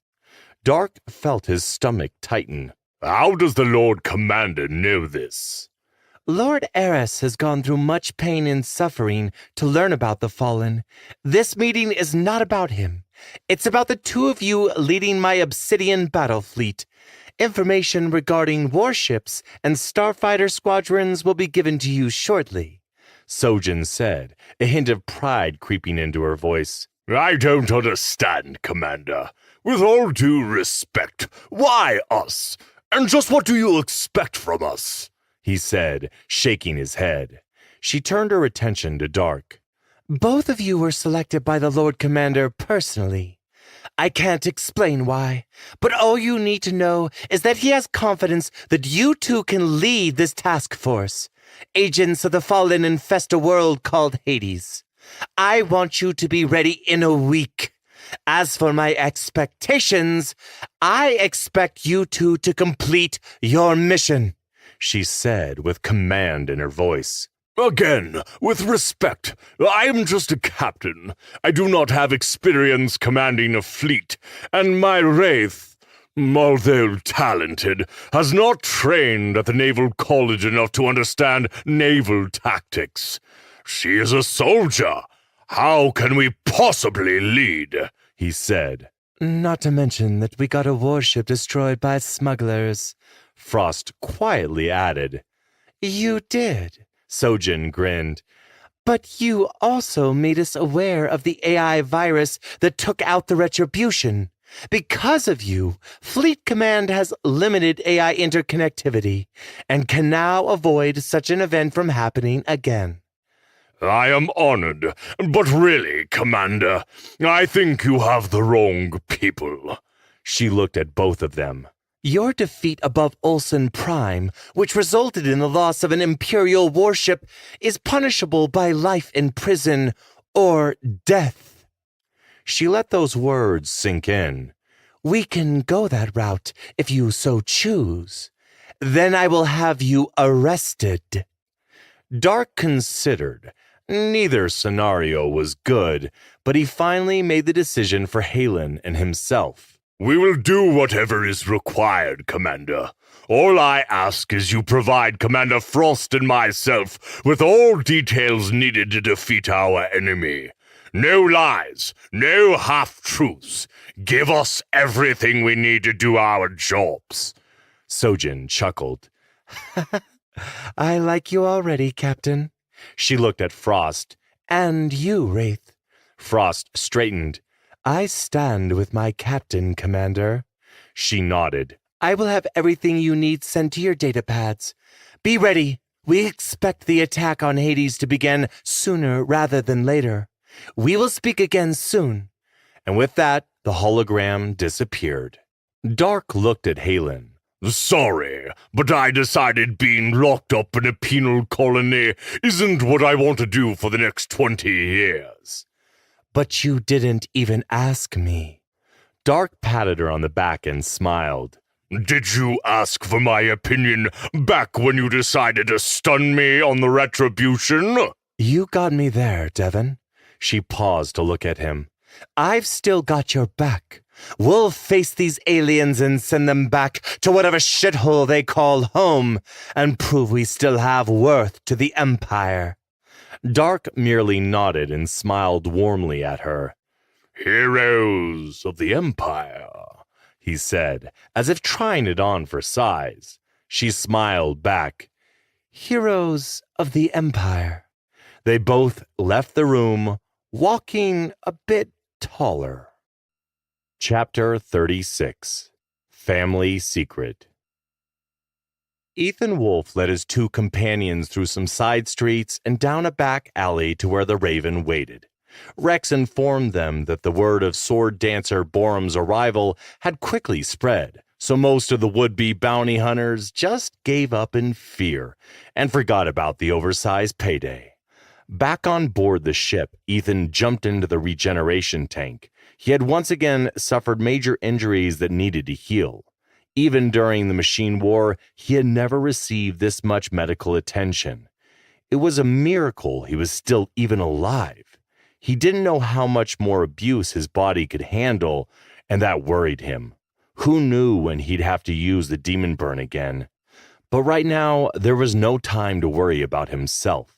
Minutes later, he pushed a button, the regeneration tank door opened, and he stepped out. He needed to talk with Borum and get some answers. He got dressed quickly and found the bounty hunter lingering outside the regeneration room as he exited. Ethan silently gestured for him to follow, leading him to their dining area and seating him at the sole table.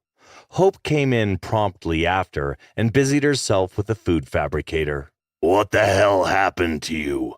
Who augmented you?" Ethan asked as he sat down. "I just scanned him. He has the same energy signature as the nano battle machines that control your demon burn," Rex said. "I figured that much," he thought back. "Your eyes, they were glowing earlier. Just what the hell is going on?" Ethan continued out loud. The former Wraith remained quiet for a moment, his pale face expressionless, but he finally spoke. "I have been on this planet ever since the Lord Commander exiled me here. I hated Lord Eris for assigning me to this world, but then Sojin told me the Obsidian Order needed my skills and sent me on a mission deep into the Devil's Abyss. Since that moment, my life has changed forever," Borum explained. "You did a job for the Guard? Why you? You were a Wraith, like so many others. What was so special about you that you were recruited to the Guard?" he asked. Kang's eyes narrowed a bit, clearly irritated. What came next was a story Ethan found hard to believe, involving ancient aliens, their dark servants, and a terrible galactic war. Yet even more disturbing was that the Lord Commander had known all about it, but never deigned to tell Ethan. "Let's just say I believe what you've told me." He looked Borum straight in his dark brown eyes.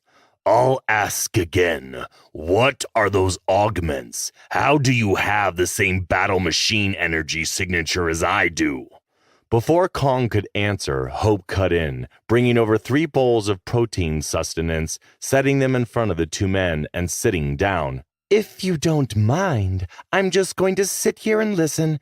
What you two talk about affects me as well, right?" she said, with some sass and a small smile. Borum turned to her.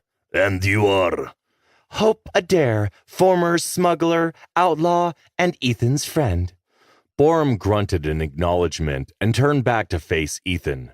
"It was a gift from your father's engineers after I lost my eyesight on a mission. His people, the same ones that augmented you, performed my procedure, but it pales in comparison to your abilities." Ethan felt his heart stop. He had lost his father 3 years ago in an apparent accident at an archaeological dig site. His body was never recovered, and he hated that he never got to bury him or even a chance to say goodbye. "My father's engineers? I don't understand. Are you saying my father is still alive?" Kong shook his head. "You misunderstand. Your father is dead, but his work lives on. Your father was Obsidian Commander. He was Sojin's boss, and he died protecting the galaxy from the monsters of the Abyss." "What in the hell are you talking about? My father was an archaeologist," Ethan spat out. Borum shook his head. "Yes, that's true, but he was also the leader of the Obsidian Guard." He paused. "For many years, he concentrated on these ancient aliens. His agents found the world that created the nano-battle machines that run through your blood." Ethan shook his head angrily. "Bullshit! Jonas or Sojin would have told me." Kong put his hand up. "I will explain, but first, let me power up this holodisk." Everyone was quiet as he fiddled with the holo device, trying to activate it.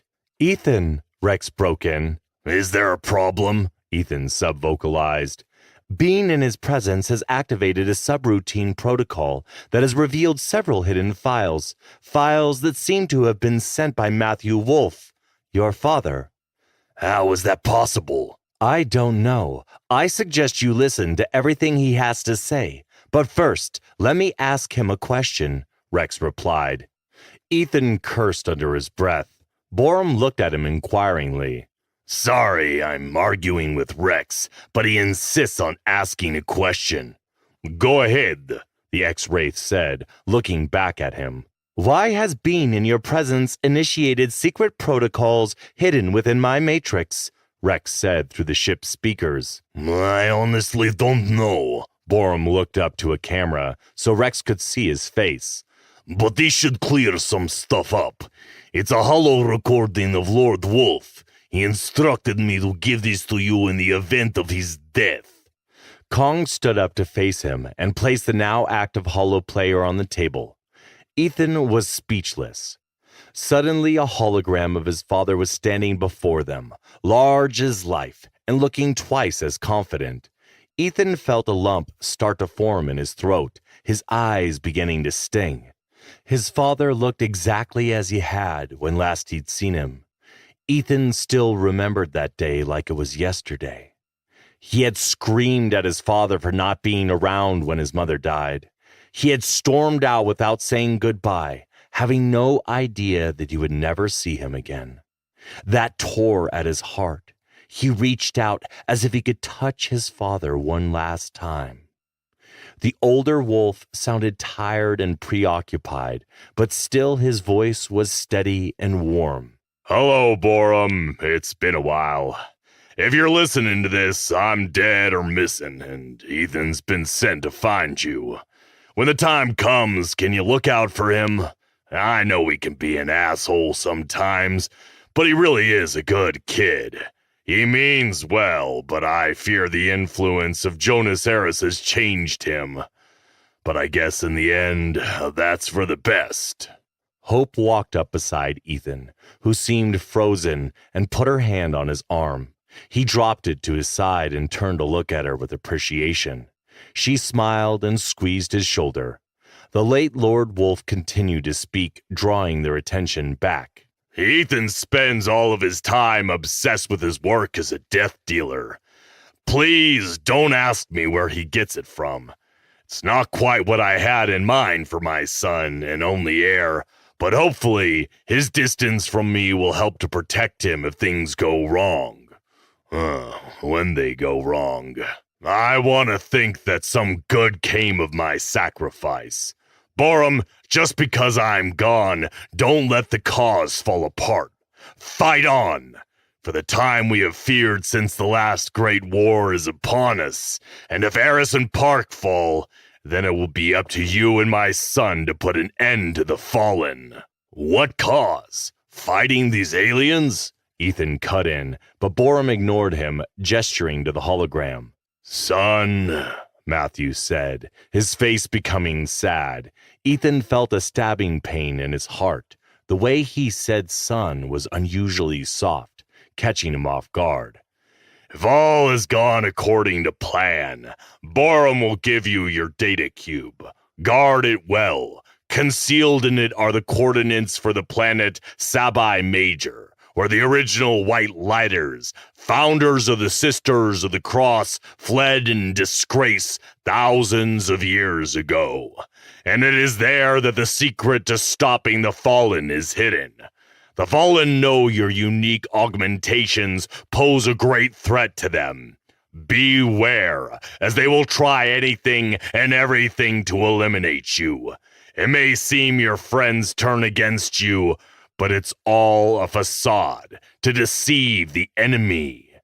Jonas and I have worked very hard to clear some of the obstacles. The money in particular should be very helpful. The rest will be up to you and your special abilities. Borum paused the hollow. Eris might be on your side, but to win this game, he will have to appear to continue hunting you.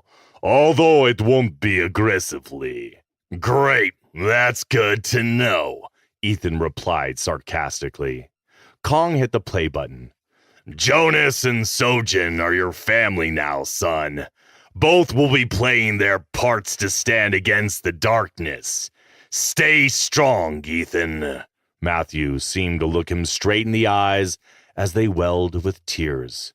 Go to Sabai Major and find the guardian of the ancients. He will guide you to the Forbidden Armory.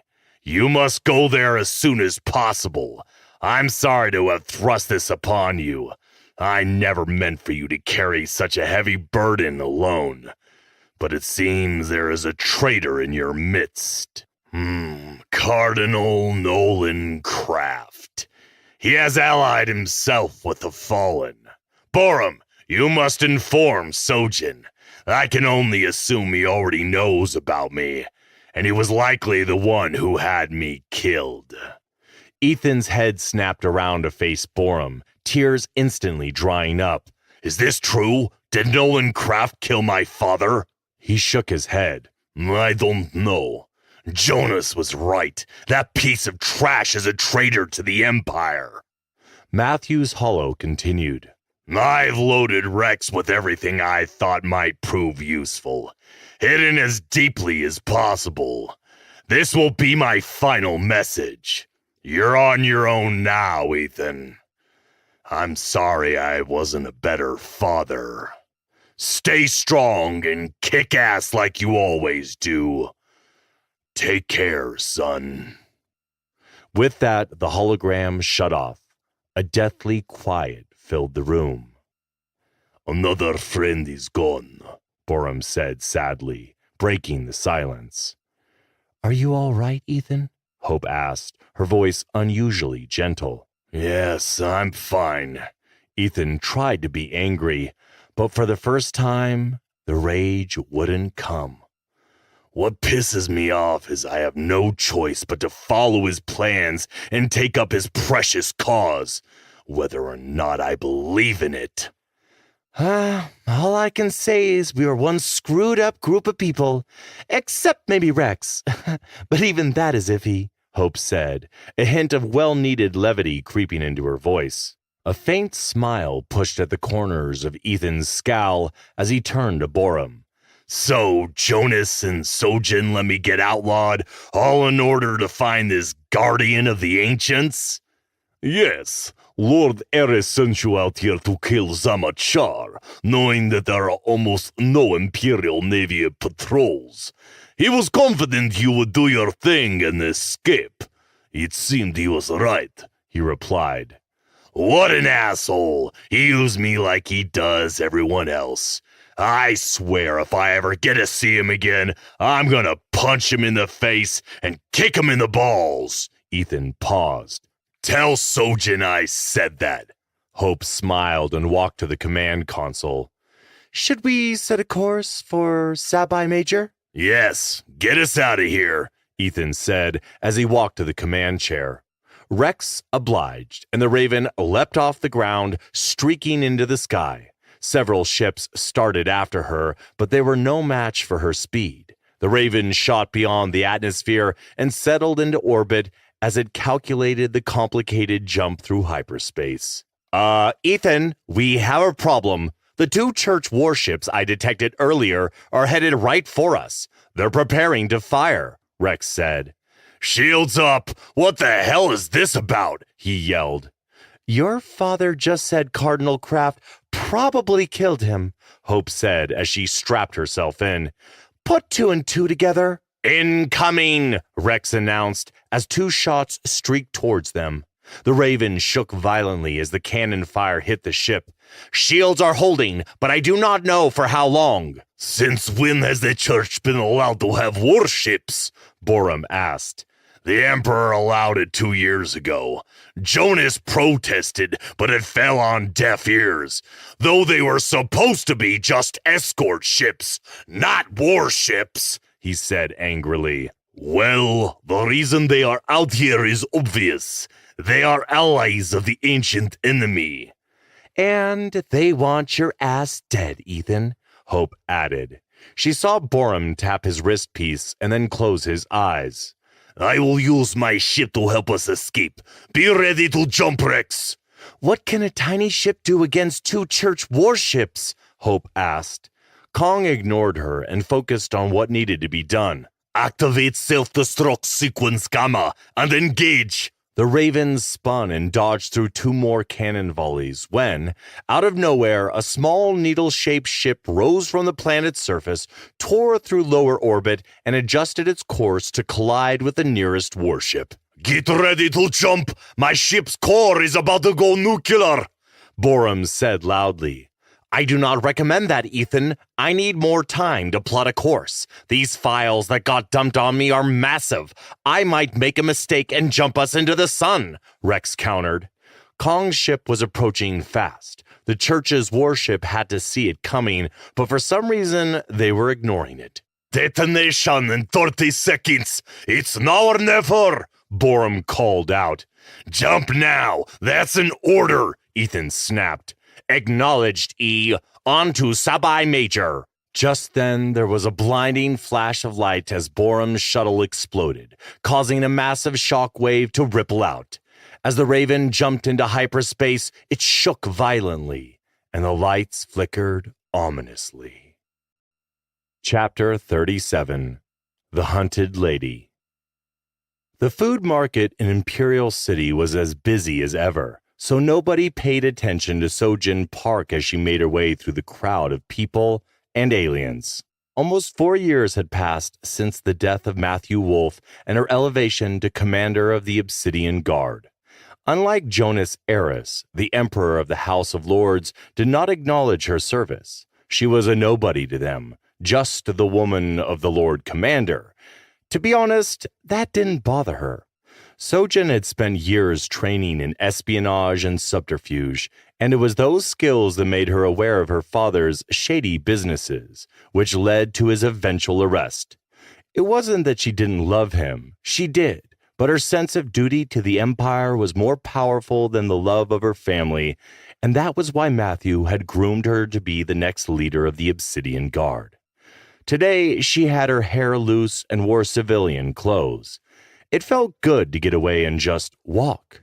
She enjoyed the anonymity. It was one reason she had decided to take the job as leader of the Obsidian Guard. The vast amount of people made blending into the crowd easy.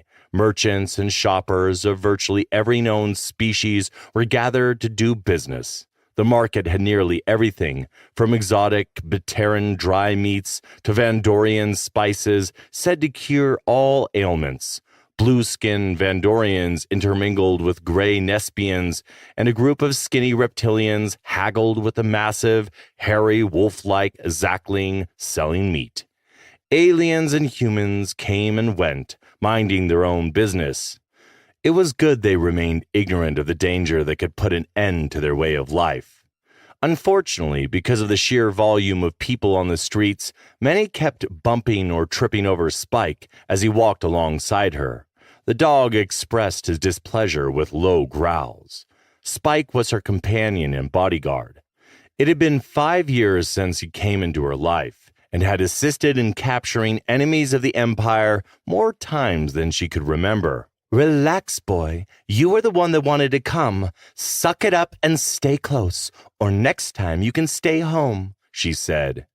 They reached their destination, the Lion's Den, a small cantina in the far corner of the food market that offered drinks, exotic dancers, and many gambling tables, everything that she hated. Places like this were necessary to keep the Empire's economy flowing, another of Matthew Wolfe's lessons. The Lion's Den catered to the shadier elements of the city's society, black market smugglers, thugs, thieves, and bounty hunters. As a result, the clientele was predominantly a mix of species with unsavory reputations across the galaxy.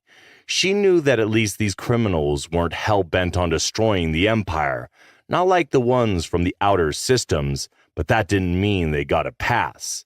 Local law enforcement kept tabs on everything that transpired here and made sure things didn't get out of hand.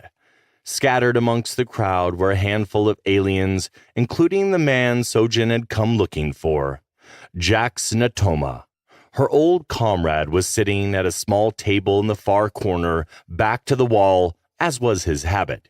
He wore a familiar outfit, brown pants, a laser-proof leather vest, and a sleeveless black shirt that left his heavily muscled arms bare, displaying his military tattoos on both shoulders. His hair was stylish and a brush cut, accentuating his square jaw and rugged, stoic features. He still looked like an Obsidian agent, though he hadn't accepted a job since they'd teamed up to take down a pirate city, some 3 years earlier. A scantily clad girl was giving Natoma a private dance as he sipped on a green-tinted drink. Despite the considerable distraction, he noticed her immediately. He raised a meaty hand in a wave and shooed the young girl away. The dancer shot Sojin a glare as she stomped off. Spike sniffed the air, then shook his head and sneezed rapidly. The vapor irritates his enhanced senses. Sojin patted Spike on the head. Don't worry, we'll be leaving soon enough, boy. How's it, Sojin? Seems some habits are hard to break, she told him with a grin. During the Machine War, Jax had been notorious for his addiction to scantily dressed women, frequenting the brothels on his personal days. How have you been, Jax? Better than you. Who roughed you up? Jax said as he affectionately pet Spike. Sojin touched the right side of her face and winced. It still hurt when she touched it. I was sparring with Jonas. The truth was that when she teleported out of the clone underground, she had face planted on the pavement due to her disorientation. It still hurt after this many days, but the important thing was that no one had identified her. You sure do live an interesting life. Jax gestured for her to sit. What's going on? Why'd you ask to meet with me? I need your services once again, old friend. You'll be able to retire after this and buy yourself a small moon, Sojin said, sliding him a paper with a considerable sum written on it. Jax looked at the paper and then looked back at her without saying a word. I need you. Your Lord Commander needs you, she said softly. Jax had been vital during the final battles with the machines. His sabotage mission on Riven 4 had allowed Jonas and his forces to take the planet and destroy the machine drone factories. I don't know. I'm not the same man I was during the war. A lot of things have changed, and to be honest, I'm not doing well, he said, after some consideration. She noticed Jax's fingers were gripping his glass so hard his knuckles had turned white. What's wrong? Jax looked up at her with an unusual expression on his face. I was infected with an alien virus known as the Void Fever some months ago. Granted, I do look better now than I did when I was dying in bed. The doctors told me the virus damaged all my organs. I probably only have a few months. I don't have the energy left to try to find a cure. I am only here now because I just came out of the regeneration tank. But even that will only work for so long.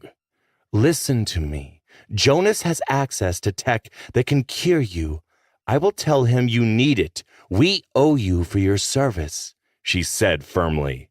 Jax put his drink down, his eyes briefly welled up, and his face softened.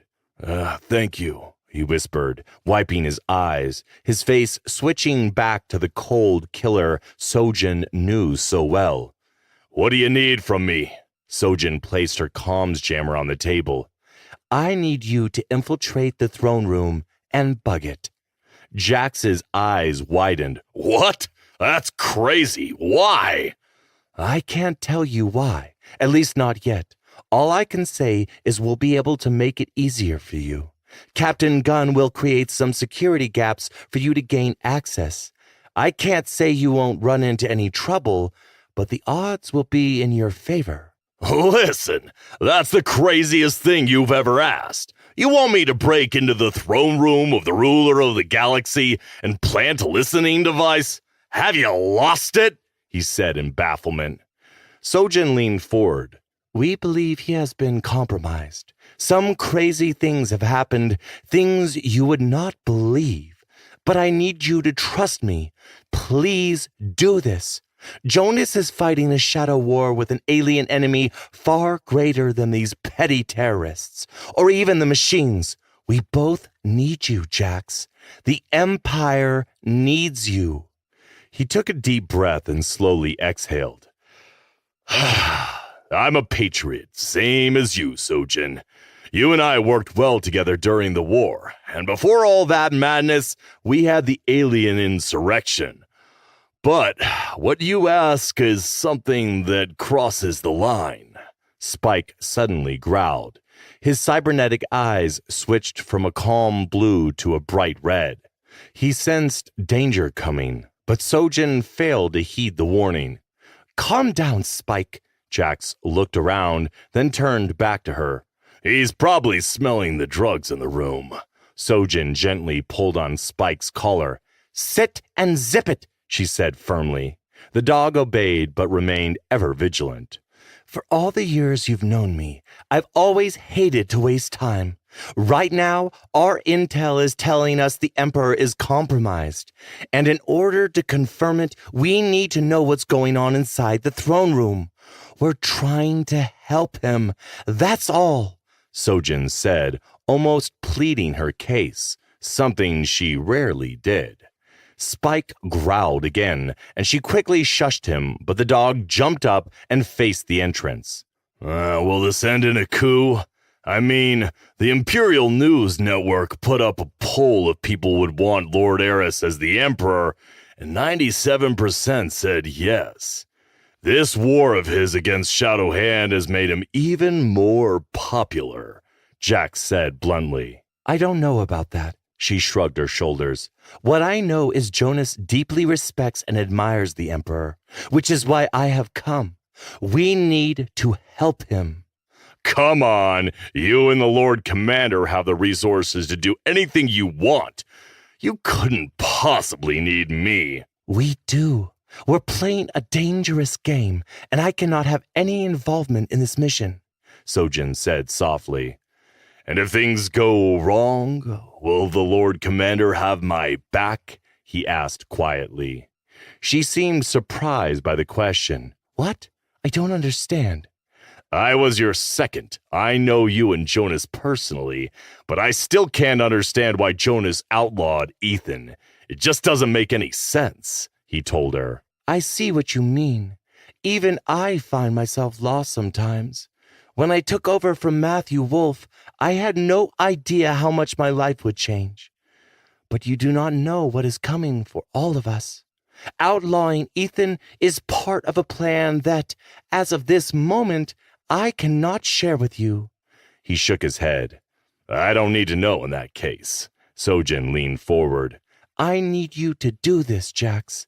Please, it'll be the last favor I ask from you. I promise. During the machine attack on my home world, he paused, emotion lacing his voice. You had the Lord Commander send a team just to get my sister and her family out of the war zone. Because of you, they're still alive. I ran into your niece at the Imperial College. She is growing up so fast and is becoming quite a tactician, she said with a grin. I owe you for that, Sojin. So, then you are going to help us? Jax nodded. One last time. We will save the Empire from the shadows. When is this going down? Soon. Jonas is having the House of Lords meet. That will be our opening. But before that, let's see what we can do about your illness, she said. He was about to reply when Spike started to bark. Sojin turned to hush him when she heard people screaming outside, followed by an explosion that shook the building. Bomb! Someone yelled. Sojin looked around as people fled, and another explosion rocked the building, shattering the windows of the cantina. Spike was now barking furiously. Down! Get down! Rocket incoming! Jax yelled. Sojin turned towards the front door in time to see a flash of light, a trail of black smoke, and a rocket, heading straight towards them. She shoved Spike at Jax. He grabbed the dog and flipped the table up, using it as a shield. Sojin was already diving towards them when she hit her emergency teleport device, just as the rocket hit the cantina. Chapter 38. Fury Unleashed. Lord Jonas Eris entered the training room in his usual foul mood. The war against Shadowhand and the Fallen was going well, but he still needed to de-stress. He removed his black coat and unhooked a steel sword that hung on the wall. Activate battle bots, Scenario 5 and engage. Difficulty to level 9, he said. Acknowledged, an automated voice replied. He turned as a bot emerged from its storage compartment and glided toward him. Jonas gripped his weapon, took up a fighting stance, and watched as it circled to its right. It was a new model, one of a dozen identical units constructed to his specifications. Like Jonas, it also held a sword. It was a tall, bipedal machine and had pulsing yellow eyes. It looked like the mechanic bots that were found all across the Empire, but this model had several special modifications that the Lord Commander had requested to be installed. The bot was faster than an expert human bladesman and programmed with the knowledge of a dozen battle tactics. It also came with a variety of different fighting styles. The makers of the battle bots sold them with a clause that they were not responsible for any bodily injury or death. Against an average person, this battle bot would be deadly and unbeatable, but Eris was far from an average person. The bot stepped in with incredible speed and swung at his head. He blocked the blade and, circling him quickly, it attacked again and again. Jonas parried all its blows with ease. The battle bot's next attack was aimed at Eris's weak side, and he was barely able to block the attack in time. He grinned. This was exactly why he had these bots made, to keep him on the razor's edge. The move had surprised him. He angled a slash at its head. The bot blocked it and slid back a few feet beyond the reach of his blade. Jonas felt a slight ache in his shoulder, an old injury that dated back to the machine war. It had never fully healed, and it angered him. He cursed out loud and went on the offensive.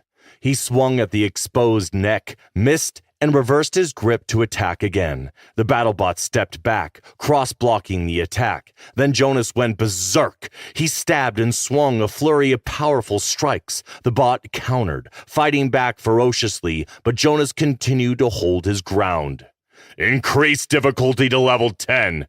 Unable to comply, the automated voice said. Password is Sojin01. Do it! BattleBot increased to maximum level. It charged at him, swinging its sword in a flat arc and nearly slashing his chest open. Jonas backpedaled quickly and waited for his opening to end the fight. The bot came at him, and he lashed out. Cocking his blade over his left shoulder, he hacked diagonally at the base of the battlebot's metal neck. The blow was powerful, and the block was a quarter-second slow. The bot's legs nearly buckled from the force. Again, the blades clashed and sparks flew, but he parried the bot's weapon to the side. It tried to dodge out of the way, but it was too late. His attack connected midway between the battlebot's neck and shoulder joint, shearing through its skeletal metal frame and coming to a stop halfway through the chest. Circuitry flashed and shorted out. Sparks and acrid smoke erupted from the bot's body. It dropped the sword as its motor controls died, collapsing to its knees. Jonas drew the weapon over his left shoulder and swung it in a flat horizontal arc, the blade slicing through the bot's neck, severing it. The head flew, fell, and bounced, and its decapitated body collapsed backward. He stood over the downed machine. Soon he would have to order another dozen. The next batch would need to be more advanced. It was getting too easy. His shoulder was screaming now, and unlike Ethan, he elected not to take healing nanos to ease his pain. He needed the pain to remind him he wasn't invincible, to keep him focused. Plus, he didn't want to pollute his system with nano drugs. Even though he had access to them, he refused to use them. But he knew that one day, a day very soon, all that would change. He placed his sword on a metal table and turned away from the broken machine. An aide stood in the doorway, looking impressed and nervous. What is it? He asked angrily, knowing that an appearance by his aide could only mean something was wrong or needed his attention promptly. The young woman entered the combat chamber and gave him some news he didn't want to hear. There was a terrorist attack on the food market a few minutes ago, she reported shakily. Lady Park was in the vicinity, and we have yet to establish a comm link with her or locate her emergency beacon. Local police are on the scene. Civilian casualties are high. Jonas tried not to show his concern and instead walked past the woman. Have someone clean this mess up, and then tell General Adonis to meet me in the command bunker. Yes, my lord, the aide replied timidly as the Lord Commander strode out. He walked down the dimly lit hallway and activated his comm implant. Owen, he said, I need you. Within a few seconds, Owen's voice came back. What is it, my lord? Terror attack at Imperial Square. Sojin was in the area. Find her and assist her. He paused. Also send a detachment to help local police with the injured or trapped. As you command, my lord. Owen, he added, we both know that this wasn't Shadow Hand. It was Craft. The thought did cross my mind, my lord. His time is coming soon. Now find Sojin and keep me up to date. Eris out. Jonas felt a sudden burst of rage, partly because Sojin might have been hurt or worse, but he knew she wasn't so easy to kill. What enraged him was that his enemies were using his city as a playground, and the people he loved as pawns. You fracked up, Craft. Chapter 39. Traitors of the Empire. Captain Owen Gunn and a squad of his guardsmen arrived at the food market to a scene of devastation. The blast had left body parts and gore splattered everywhere. Security drones that had been flying above Imperial Square had recorded 3 men entering the food market and committing the terror attack. On the playback, Owen observed these men as they shifted through the detritus. It seemed they were searching for something or someone. He adjusted the datapad screen, zooming in on one of them, and saw he was holding a small oval-shaped device blinking with a pale blue light. Owen knew exactly what it was. An identity scanner. He was right. They were hunting someone specific. He continued to study the datapad as emergency vehicles and personnel rushed to assist those who had survived. It wasn't Owen's job to assist. He and his men were here to find and help Sojin. "Where are you?" Owen said to himself as he focused on the security feed. He went back a bit further and saw Sojin and her dog walking through the crowded market. "There you are. Now where did you go?" He tracked her path and saw her enter the building that had taken the rocket hit. His heart began to pound. "This is Gunn," he said in his comm implant. "I need all of you to focus your search on the grid quadrant I'm sending you. She was in the building when the rocket hit." "Acknowledged," a voice came back. A man in a police uniform came running towards him.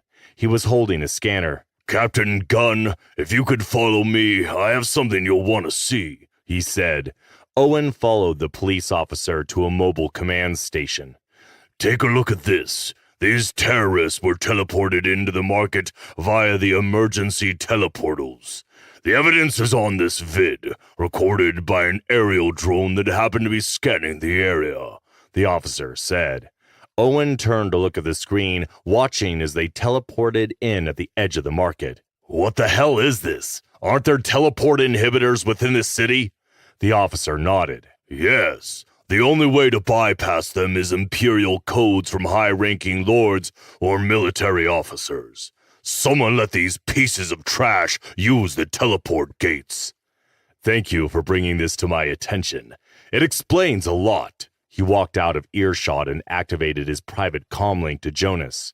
"My lord, we are currently searching for Lady Park. Nothing so far, but there is something you need to know immediately," he said. "What is it?" the Lord Commander replied in an annoyed voice. "Lady Park was being targeted. A police officer found evidence that the terrorists were given access to the teleportals in the market. He showed me the vid, but it doesn't seem like a shadow hand attack." He paused.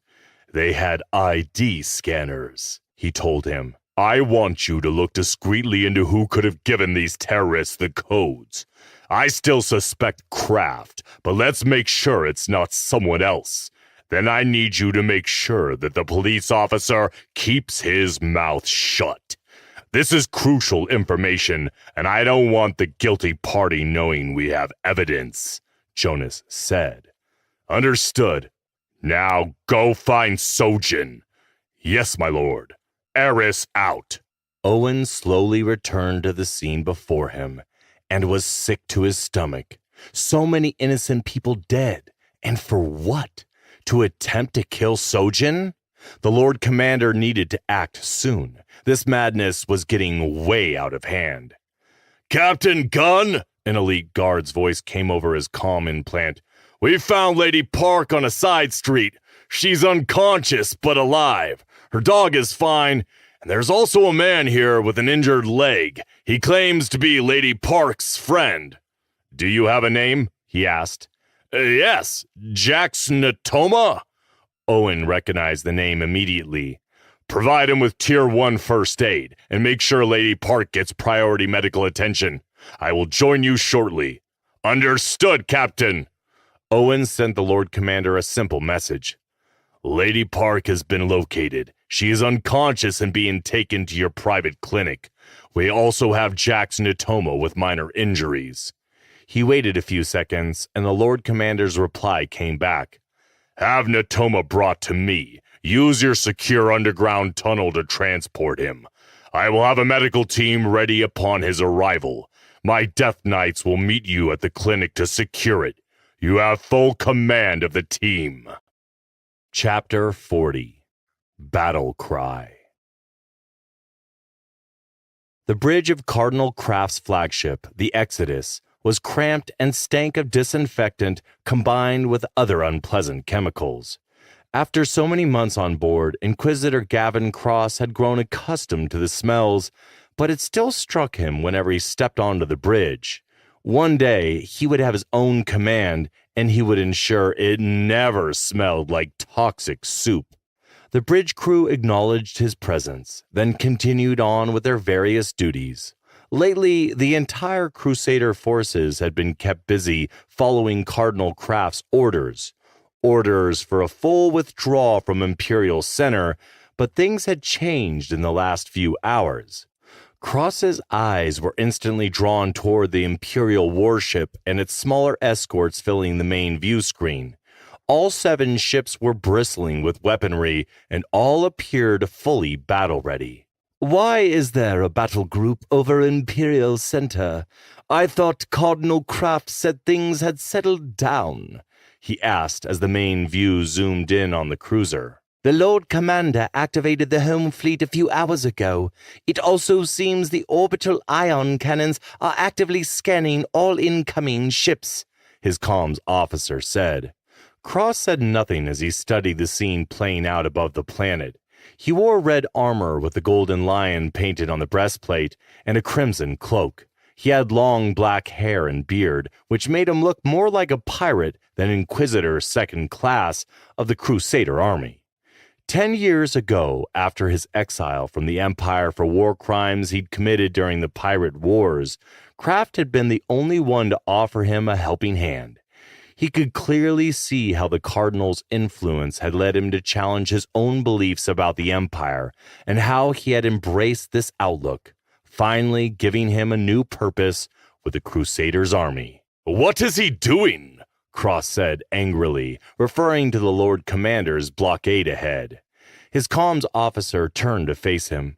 We believe it has to do with the ongoing military operations against Shadow Hand. However, the recent terror attack on Imperial City may have rattled the hornet's nest. Cross nodded in understanding. So, Lord Rev has done what we asked of him. Yes, sir. He gave us the teleportation codes for 3 agents to access Imperial Square. The attack went as planned. We have yet to verify the target's elimination. He nodded. Kraft wanted Sojin Park dead, so a terror attack was executed. He didn't like it, Lord Eris was a vengeful prick, and if he ever found out the Holy Church sanctioned the hit, suffice it to say many heads would roll. His own and the Cardinal's included. Reports from several core worlds are coming in, the officer continued as she read off her screen. Imperial forces have fully taken over the spaceports, and several cities have been hit by unknown weapons of mass destruction. What the hell? What kind of weapon of mass destruction are we talking about? Cross asked softly. The officer turned her head slightly to look at him. Initial reports are that the Navy used low-yield nukes. He shook his head, looking back at the warships that filled the screen. It seems the Empire has gone to war with Shadow Hand, the officer concluded.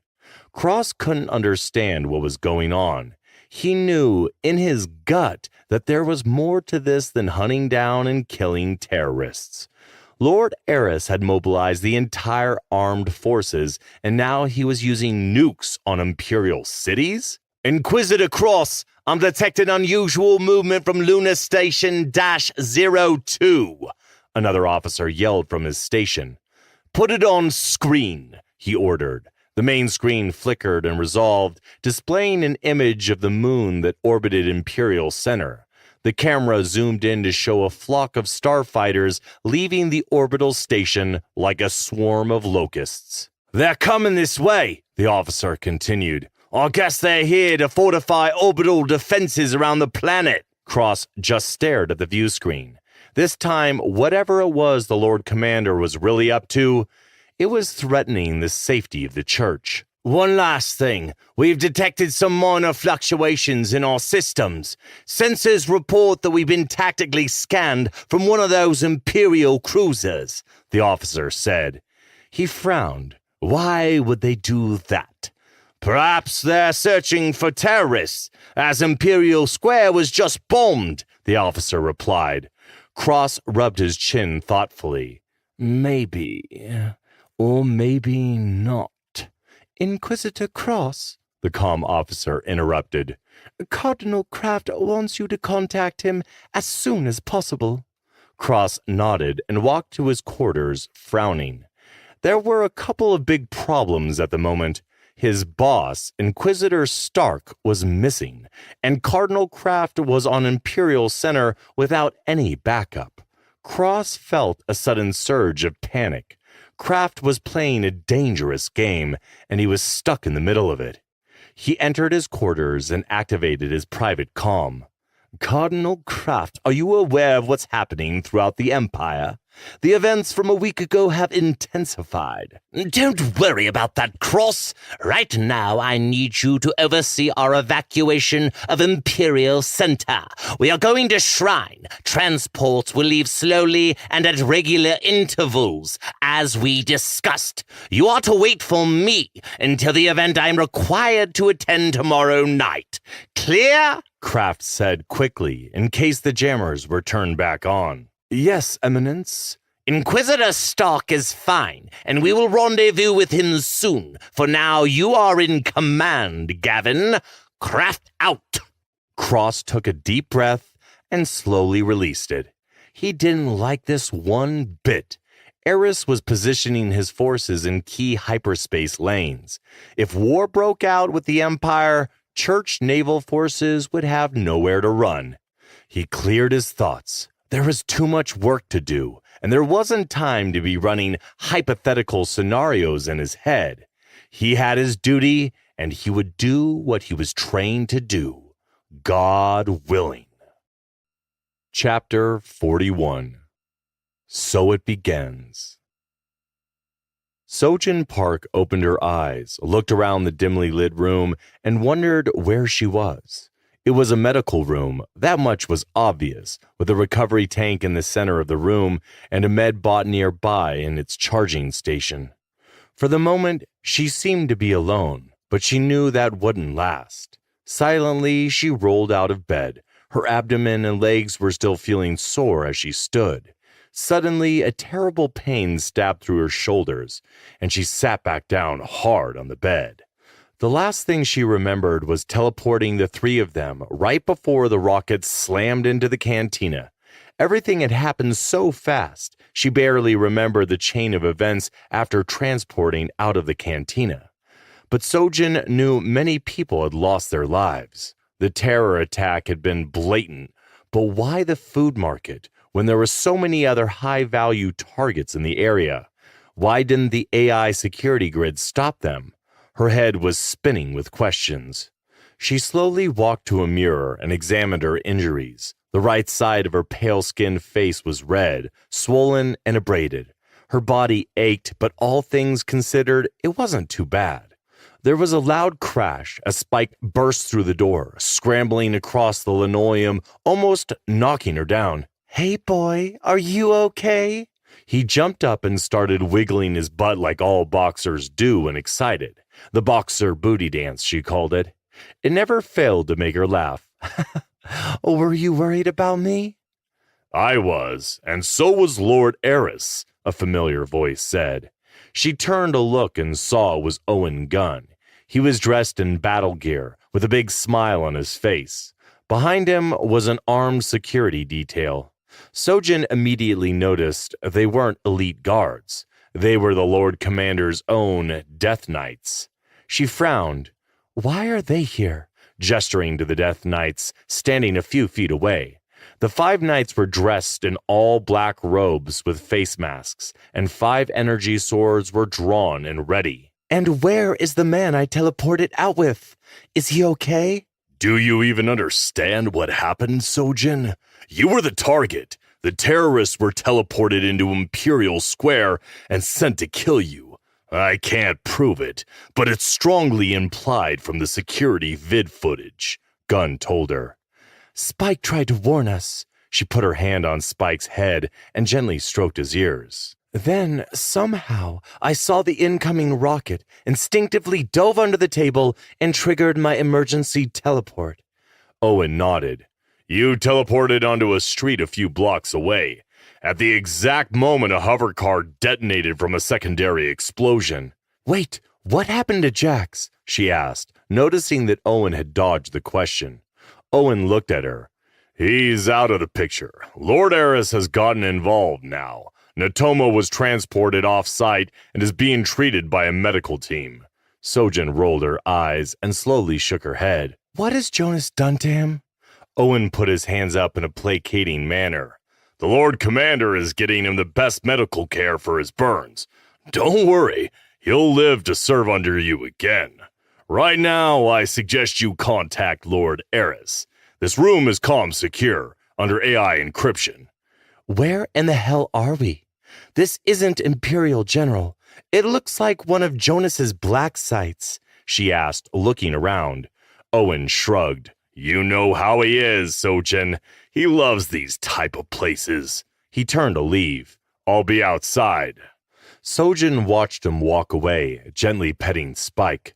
She was upset for many reasons, not just because Jonas had overstepped and removed Jax from her plans, but because she failed to prevent such an attack. She was angry because somehow the enemy believed that by killing her, they would hurt Jonas. They had no idea who she was, or what she was capable of. When Matthew Wolfe had approached her to be an agent for the Guard, she accepted without hesitation. For her, this was a way to make a difference, a real difference, and distinguish herself from her family and their troubles. Little did she know her life would be forever changed. Her military training had been very useful in her new job, and she had moved up in the ranks quickly under Matthew's watchful eye. Before she knew it, she was the lead agent, dating the Imperial Lord Commander, and, most importantly, making a real difference by preventing threats to the citizens of the Empire. In a way, she held more power than Jonas. Funny how life worked out. Her hollow disc chimed. She slowly walked to the table and activated it. A staticky 3-inch image of Jonas Eris appeared. Are you well? He asked, in his usual deep, harsh voice. She nodded. Just a few scratches. What did Owen mean you are involved now? How? I will tell you in person. That mission you were going to have Natoma do, I will do it myself when the time is right. I'm the only one that can safely get that close to Honoris, he replied. You're playing a dangerous game. Don't let this incident derail the plan. So what if they came after me? They failed, and I'm still alive. Please stay focused, Jonas, she told him admonishingly. He was silent for a while, then looked at her. It was a direct message to me, Sojin. You know that. What's next? Do they come after our friends and allies? I will end this first. Jonas was right. The enemy was far more aggressive now, likely because of the war against Shadow Hand. It was time to strike. I need to go to the Rim, to Obsidian Base, and then find Ethan. I can tell that you're ready to execute Operation Imperial Warhammer, she said firmly. Jonas's image flickered. Don't leave for the Rim yet. I need you for one last mission here, he said darkly. What do you need? I can't tell you yet, but trust me, my love. You're going to like it. Sojin's heart began to race. When? Soon. For now, my Death Knights will escort you home, and your regeneration tank is set and ready. Also, I believe it's time to get the Sisters of the Cross involved, Jonas replied. She nodded. I already sent word to them before all of this happened. They should be arriving at Obsidian Base tomorrow. Captain Dark and his wraith better not fail me this time, or all will be lost, Eris said, with finality in his voice. Jonas noticed Sojin rubbing her eyes. The wariness was evident. He felt something similar, but much deeper. Get some rest. I'll see you later tonight. Jonas, don't act rashly. I know you are able to do what must be done, but anger will cloud your mind. Clear it and be the savior the galaxy needs. Don't let the monster out. Otherwise, they win, she pleaded with sympathy in her eyes. I will take it under consideration. Eris out, he finished curtly. The hollow shut off, leaving her alone. She had the daunting feeling that she knew what Jonas was going to do next, and it wasn't good. Chapter 42. Goodbye, Raven. The Raven shot out of hyperspace, accelerating toward the ancient world of Sabai Major. It was a system unknown to Ethan Wolfe, but the newly unlocked files in Rex's matrix indicated this was the world where his father had discovered the secret of the nanomachines and the demon burn. The answers he was looking for had to be here in this world. He looked at Hope, who sat strapped into her chair and chatting with Borum.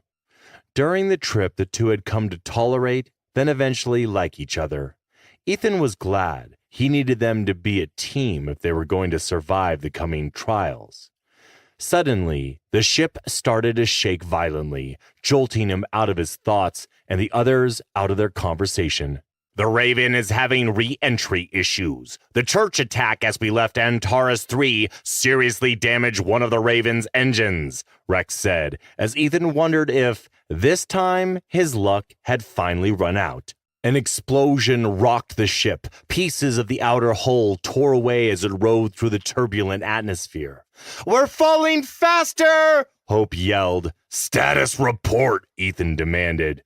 Damn, one engine just flamed out, and the other is struggling to maintain power. There are multiple hull breaches due to the fire in the engine bay and the subsequent secondary explosions. Hold on, Rex warned. Ethan gripped the armrest of his chair as the Raven continued its violent descent toward the planet's surface. "Don't kill us, Rex!" Hope shouted, sounding close to panic. Borum, on the other hand, just sat there calmly with his eyes closed, taking in the moment. I am doing everything I can to hold this ship together. Our engines are badly damaged. All fires have been extinguished. I think I can manage a landing, but it will be rough, Rex reported. Ethan winced. What are the odds we survive this? You have a 10% chance. The shields are down to 8%, most automatic functions are inoperable, and the backup systems are not responding. I must run everything directly through my matrix. Trust me, I am doing what I can. Have we got any anti-gravity packs? Could we bail out if we have to? None, Ethan replied, looking down. I never thought I'd need them. Well, I guess we're officially fracked, she said, looking quizzically at Borum, who is now intensely focused on his wrist computer. The ship shuddered again as consoles sparked and small fires broke out. There was a loud scraping sound and a sudden jolt as the ship leveled out. Life support came back on and fire suppression systems began to clear the smoke. Engines and some primary systems are back online, Rex said. Ethan cursed. What the hell was that? It sounded like something just fell out of the cargo bay. Oh, right. Unfortunately, I jettisoned Weapon Pod 2 in order to make the ship lighter, Rex replied. Damn it! That pod had some of my favorite guns and ammo in it, Ethan exclaimed. Sorry, E. We could not afford it detonating upon our inevitable crash landing, and the engines were struggling to keep us level. Oh, forget it, he mumbled morosely. The absurdity of his reaction made Hope laugh. Ethan, that's your concern? Really? Hope said, gesturing to the chaos all around them. Rex, explain what we will face on the planet, assuming we survive the landing, Ethan said, ignoring Hope's comment. Well, Rex began, it's a jungle world, and extremely hot. Tons of wildlife, but no indications of sentient life forms. I do have the coordinates for something your father referred to as the Shadow Sanctum. That's it, Rex. All our answers must be there, he said, with intense certainty. Just then the engines stalled. The Raven's wings clipped, sending them beak first towards the surface of the planet. Ethan looked at Hope with concern in his eyes, then smiled and said with a chuckle, Maybe you are frackin' bad luck after all. Hope shook her head and grinned back at him, preparing to unlatch her harness. Well, frack you too. I guess I'm gonna have to save your ass again and pilot this ship myself. That won't be necessary. Borum's voice cut through the cacophony. I have recalibrated the ship's engines to give us one last boost. It should allow us to glide the rest of the way. It won't be pretty, but should keep us alive. Rex, make it so. The engines suddenly roared back to life with renewed purpose. The ship swayed from side to side, dropped suddenly like a cork in the water, then leveled out. Rex used the last of the engine's power to send them in a somewhat controlled glide to the ground. Brace for impact. We're about to land, Rex announced. Like a fiery Vandorian ping-pong ball, the ship bounced across the jungle surface, finally coming to rest in a smoky and tattered heap.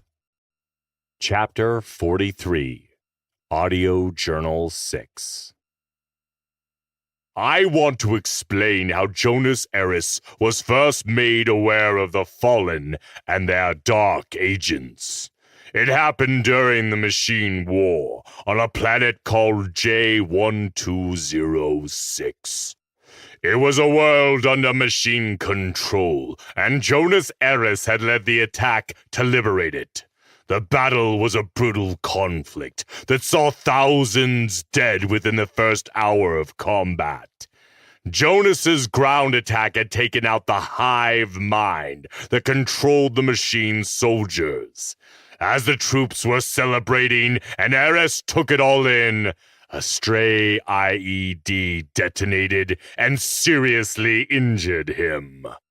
Matthew Wolfe had assisted in the liberation of that planet and had been there to render medical help. It was then, during the time he spent recovering in bed, that Matthew had decided to tell him everything about the Order of Light, the Fallen, and the coming war. Jonas had never questioned anything Matthew Wolfe told him, He learned about the true purpose of the Obsidian Order and had met Sojin Park. To make a long story short, Matthew broke the Obsidian Order's rules, which in turn opened the door for me to approach Jonas. Those in the Order are strictly forbidden from letting anyone know about the Fallen. Matthew had told him of ancient secrets, including the Fallen's existence. Jonas, being who he was, had found an ancient vault that contained a fallen artifact, which resulted in him killing a Dark Protector. It was then I had noticed him, and I sensed his bloodline. That was back when Vorian Black was the Lord Commander, and Jonas was merely a battle commander. As things would have it, it was Matthew that pushed Lord Black to bring Jonas into the inner circle and teach him what it meant to command. Little did Lord Black know, he would die a year later and be succeeded by a young Jonas heiress. Yes, during those years I did reach out to Jonas through his dreams. But that was after Matthew Wolf had taken him under his wing. He needed to be sharp, and only my knowledge combined with Wolf's guidance could give him the strength and the fortitude to face the coming storm. So, as the night of the Imperial Purge approached, Jonas became a demon for the forces of light, and I truly enjoyed every minute of it. Until the unexpected happened, and everything changed. Now let us continue the story. Chapter 44. The Angry Dragon. Lord Jonas Eris landed on the east lawn of the Imperial Palace without ceremony. No lines of troops were drawn up to salute him, no members of the High Command to greet him. The Empire was at war, and there was no time to waste with ceremonies or pleasantries. Everyone needed to stay focused on their tasks. 4 of his elite guardsmen preceded him, lining up at the bottom of the ramp, their clenched fists over their hearts. As they passed, they fell in line behind him, following him as he walked across the east lawn toward the palace. The situation with the Fallen and the Church had come to a head faster than he wanted it to, but the attempt on Sojin's life had been the deciding factor. There was no turning back now. 5 years ago, on a mission to liberate a machine-controlled world, Matthew Wolf had revealed the truth about the Fallen and the purpose of the Obsidian Guard. Back then, under Wolf's guidance, he had risen through the ranks and after Vorian Black's death, had become the Lord Commander. It was then Michael had first come to him in his dreams, conceiving the plan to deceive and defeat the agents of the Fallen. It was a shame that the old man wanted to keep Ethan ignorant of everything he discovered out in the Devil's Abyss. Keeping Ethan in the dark was hard for Jonas. He had dropped hints to Ethan about an alien threat beyond the Rim, but Ethan never took them seriously. Secrecy and lies were a necessity for the Lord Commander, yet those lies and truths were beginning to merge. What was true? The Order of Light was real. His mysterious ally Michael had shown him this, and a great many other things that were sometimes difficult to comprehend. Whatever Michael was, the information he had given regarding the Fallen bases was accurate. Most importantly, he had shown him how to stay a step ahead of the enemy. The plan was brilliant, but a problem had arisen when he found many dark agents that had infiltrated the Empire. Sojin had been vital in finding them, tagging them, and surveilling them. Now, with the Church's involvement, it was unclear if all the traitors had been identified. Nolan Kraft held a lot of power and controlled a formidable fighting force. The last thing he needed was a war with the Church and the 12 worlds they controlled. If a war with the church did come, he would not hesitate to unleash the full might of the Imperial Navy. Jonas quickly walked up the white marble stairs and approached a man dressed in a dark green military uniform who had been patiently waiting to speak to him. General Adonis Kim wore a stern and determined look. He had a small data pad tucked into his right jacket pocket. Kim was his top general and his most trusted officer, and part of the Hand of Eris. Where is Admiral Law? He was informed of my arrival, correct? Jonas asked. Yes, my lord. He was informed. He is in the command center analyzing some interesting vids from one of our assaults. I think you need to see the intel for yourself, Kim replied. Jonas nodded. Is it from the alien facility we captured? Yes. Have you located Warlord Napier? He asked. General Kim straightened his tunic. He escaped my marines. The Nemesis reported his ship jumped into hyperspace. We lost the Crimson Star and the battle group. The Nemesis confirmed they ran into a nuclear minefield. Eris frowned and said nothing. One more thing. The teleport gates on Imperial Square were authorized to be opened by High Lord the Rev. I have all the evidence, General Kim quickly added. It's being blamed on Shadow Hand. Let's keep it that way, he said, slightly turned toward the general. Yes, Lord. It's going to be a busy couple of days, General, Jonas added as he continued up the stairs. I trust you to fully take command of the Imperial Army while I deal with an internal issue. Understood, my lord. Tonight his fury would echo throughout the Empire, and the fallen would know that war was upon them. It has begun. Our allies have been killed all across the core worlds. Everything is lost. A few are hiding, but they are being hunted down, the Keeper hissed. The Emperor smiled. So what? Jonas Eris had done his duty. He had struck hard and fast. This is why he was the Lord Commander and why he had allowed him free rein to defend his empire's safety. The question now was, did Eris know his role in all of this? And if he did, what exactly was he going to do next? The Keeper, hearing his thoughts, said, I told you before, you and I are one. We exist together. I don't wish to die. Nor do I. What do you suggest? The Emperor replied. I will betray the emissary. Will that convince your Lord Commander to allow us to live? It replied. The Emperor remained quiet. Jonas was a patriot, and thus he would never harm him. But if he discovered that he had willingly betrayed his empire and assisted the fallen, and by extension, Shadow Hand, their lives would be forfeit. I need to think. I too do not want to die, the Emperor told the Keeper.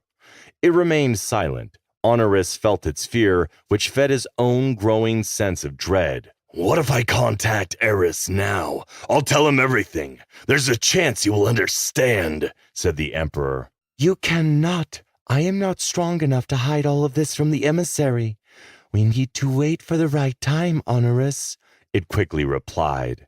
The Emperor suddenly felt a kinship with the Keeper. When the time is right, we will act, he told the Keeper. Be ready. Jonas Eris arrived at the command center, only to find Admiral Law and his aides huddled together, staring at a vid screen. What is going on? He demanded to know. Admiral Law brushed his thick white hair back with his fingers and shook his head. Take a look. He swiveled the vid screen to face the Lord Commander. Special Forces found these tanks in the facility you wanted inspected. They measured exactly 9 feet in height. It seems like the same type of design we found in other facilities, but this one is different. Jonas looked at the screen, his eyes narrowed and his face stoic. The tanks were meant to keep some kind of humanoids inside. That much was obvious. They even had what appeared to be breathing tubes hanging from the ceiling, connected to the top of the tanks. The camera panned to the left, and there was a gold-skinned alien floating lifelessly inside the tank. This is the face of our enemy, Jonas said softly, keeping his emotions in check. Are the soldiers of the fallen 9 feet tall? Jonas shrugged. It would appear so, but it does not matter. All we need to know is how to kill them, Admiral. Michael had told him that the Anunnaki warriors were taller than men. Long ago, they came to Earth to harvest gold and enslave humanity. They had been called giants. Eris turned to face Law. Congratulations on the destruction of those facilities, but I need to speak with you in private, Admiral. He dismissed his men to their duties and led the commander to his private chambers. I saw the list of traitors, and I can't believe how many of them I know personally. This is truly a dark day. It is indeed. I want you to prepare yourself, for I must become a monster to do what must be done. Jonas solemnly replied. It is necessary, my lord. I understand, Admiral Law said firmly, looking Jonas in the eyes. The weight of his words hung like a dark cloud as Eris nodded and left the room. Chapter 45. The Relic. The planet Hades was different from all other worlds known to mankind. It was a dark world with swirling gray clouds and oceans of pure black. Thousands of years ago, it had been home to the Void Walkers. They had been reptilian humanoids that were ruthless and known for their excessive brutality. They were servants of the fallen and said to be their foot soldiers. During the First Great War, the forces of light had annihilated their home world using a rare biological weapon that had some unforeseen consequences, and after had sworn to never use again. Not only did it decimate all life on the planet, it also altered its ecological makeup, turning once verdant land and succulent seas to roiling black masses of unpredictable and deformed dark matter, bringing to life the numerous stories of a hellish world. Aboard the church warship, the Armageddon, the emissary hurried down the dimly lit corridor, flanked by 2 machine soldiers. Their heavy footsteps and whining servos sounded eerily threatening in the oppressive dark. He had been observing what was happening across the core worlds from the ship's command center, but had finally seen enough. Lord Eris had moved his entire fleet into the core systems, attacked his bases of operation, and completely obliterated them. The news networks were spinning it as a coordinated surgical strike on Shadow Hand. What a clever lie, the emissary thought. What he couldn't understand was how Eris had learned the locations of his bases. He had gotten some reports, before the comm systems went dark, that the Imperial Navy had used low-yield nuclear bombs on the Fallen facilities. This was worrisome, because it meant Eris didn't care about the collateral damage. He had zeroed in on accomplishing his objectives, and he didn't care how many had to die in the process. He admired the man's tenacity, but what concerned him the most was the complete communication blackout over Imperial Center. He couldn't warn Kraft or get an explanation from the Emperor. His tech squad was working on a way to break through the jammers, but he knew the longer it took to establish a link, the more terrible the news would be. The emissary cursed, a habit he had picked up from the humans. Eris had played him. The only good news was that they were close to activating the ancient relic. He walked into the observation deck and stared down at the dig site. He had taken the better part of a year to dig up the relic. Now it was almost completely unearthed, as the machines worked tirelessly to free it from its stone prison. He looked down at the giant metallic cylinder-shaped structure and shook his head. He wondered if it was already too late. This wasn't how it was supposed to happen. The seers had observed Jonas Eris starting a destructive civil war which had greatly weakened the empire. That had not come to pass. Instead, Eris had turned the tables, and the empire had rallied behind their Lord Commander. Emissary, we've gotten a Priority 1 message from Inquisitor Stark. He's on his way to Shrine with Warlord Napier. He said the Imperial Navy has destroyed Shadowhand's headquarters. They have suffered massive casualties, a young church officer said timidly. The emissary shook his head, disgusted. I need you to instruct everyone to redouble their efforts to excavate the artifact. I'm leaving for Dokibi soon. The moment Inquisitor Stark arrives at Shrine, inform him to contact me immediately. As you command.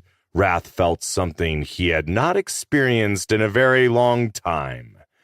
Fear. He was alone, cut off from his allies. His masters had yet to contact him, but he knew it was only a matter of time. They would not be pleased. Even if the relic worked, the Black Fleet wasn't prepared to fully engage the Empire. It angered him that he had refused to eliminate Jonas Eris when Cardinal Kraft had suggested it a year ago. Now it was much too late. The emissary couldn't understand how his masters and the seers had gotten it all so wrong. An alarm went off on one of the tactical stations. It snapped him out of his thoughts. What is it? An officer looked up at him. Something just took out the watchdog satellites at the edge of the Dokibi system. Before they stopped transmitting, we got a glimpse of what took them out. He paused. Imperial warships. That can't be. The Empire's never ventured this far out into the galactic rim. Are you certain? Yes, I'm sending the image to the main view screen. It was definitely an Imperial warship, the officer said. The emissary turned to look at a blurry image as it resolved on the screen and felt his stomach sink. The Imperial Navy was making a move on Dokibi. They had crossed into the Devil's Abyss. Send a warning out to our forces near Dokibi. We can't allow those ships to push further into the system, he said urgently. Understood. Sending a coded signal now. This can't be happening. Suddenly, he worried for Cardinal Nolan Kraft. He despised the man, but he was the ally the Fallen had chosen to lead humanity in their new universe. Chapter 46. The Plan. Ethan Wolf's body ached, and he could hear the crackle of flames nearby. He opened his eyes, mumbled an incoherent complaint, and forced himself to his feet. He could feel the nanobots as they surged through his body, healing his wounds. But even so, he felt like he could collapse at any second. He looked around, coughing painfully as the billowing smoke burned his lungs. The important thing was that he could still breathe and feel pain, reminding him of his mortality. What the frack? I'm alive? He groaned inwardly. So are your two friends, Rex answered back. Borum's calculations helped glide the Raven and managed to land us safely. Well, for the most part. Ethan ignored the comment and made his way through the destroyed cabin. He heard Hope coughing nearby, and he had never been so happy to hear someone cursing. It seemed she was having some trouble unstrapping herself from the chair. Hang on, he said as he grabbed hold of the belt and cut her free. He helped her over to the rear hatch. Let's get out of here. He kicked the hatch off its hinges with boosted strength, only to find Kong, who was already outside and surveying the land. Damn, my lungs are aching, she complained. Borum, Rex, remind me to buy you two a drink, or whatever AI's like. Ethan let the demon burn continue to heal him as he assisted Hope in finding a medkit with some biospray for her abrasions and minor lacerations. True to form, Borum was unscathed. Hope stepped up next to Ethan. So what now? We're in the middle of some bizarre jungle, and the raven is destroyed, she said. I'm sorry, Yi, Rex cut in. There are no Imperial datasats, so I'm mostly blind here. Yet the files your father left in my matrix has a map of this planet and a rough location of where we're headed. Okay, that's a start, Ethan replied. There is one thing, Rex added. I detected unusual life forms in the forest before the ship's systems went down. Stay on guard, because I bet there are predators down here that will make you crap in your pants. Thanks, he said sarcastically as he walked over to Borum, who had drawn his energy gun. He appeared to be staring off into the distance. Ethan followed his gaze, but didn't see or sense anything. Rex downloaded a map we can use, but he said there could be dangerous wildlife about. The former Wraith sniffed the air like a dog and turned to him. I know. Something has been watching us for a while now. I can smell its foul stench, he said softly. He looked in the direction Kong had been staring, but again, he saw nothing. Whatever it is, it has no idea who it's messing with. We'll tear it a new asshole. Borum looked over and gave a rare smile. Well put, Wolf. Hope joined them. Any idea which way to go? I'm not a fan of standing around in the middle of an alien jungle. First, we need to go through the wreckage and try to find supplies. Food and water are what we need now. Then we'll follow the map Rex has, Ethan said. Another file just opened in my matrix. It's quite big, and I just sorted through most of the decrypted data and found something very interesting, Rex interrupted. Tell me, Ethan replied, suddenly anxious. There is a ship that was specially made for you inside the sanctum. Your father called it the Jade Runner X1. A ship?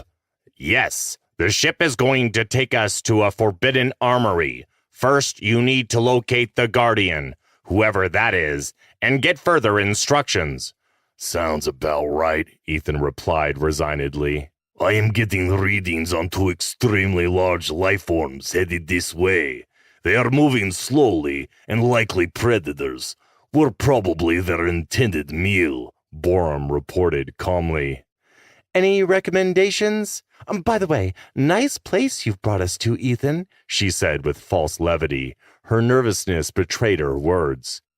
Ethan ignored her and thought hard. He was tired of fighting, so he contemplated another approach.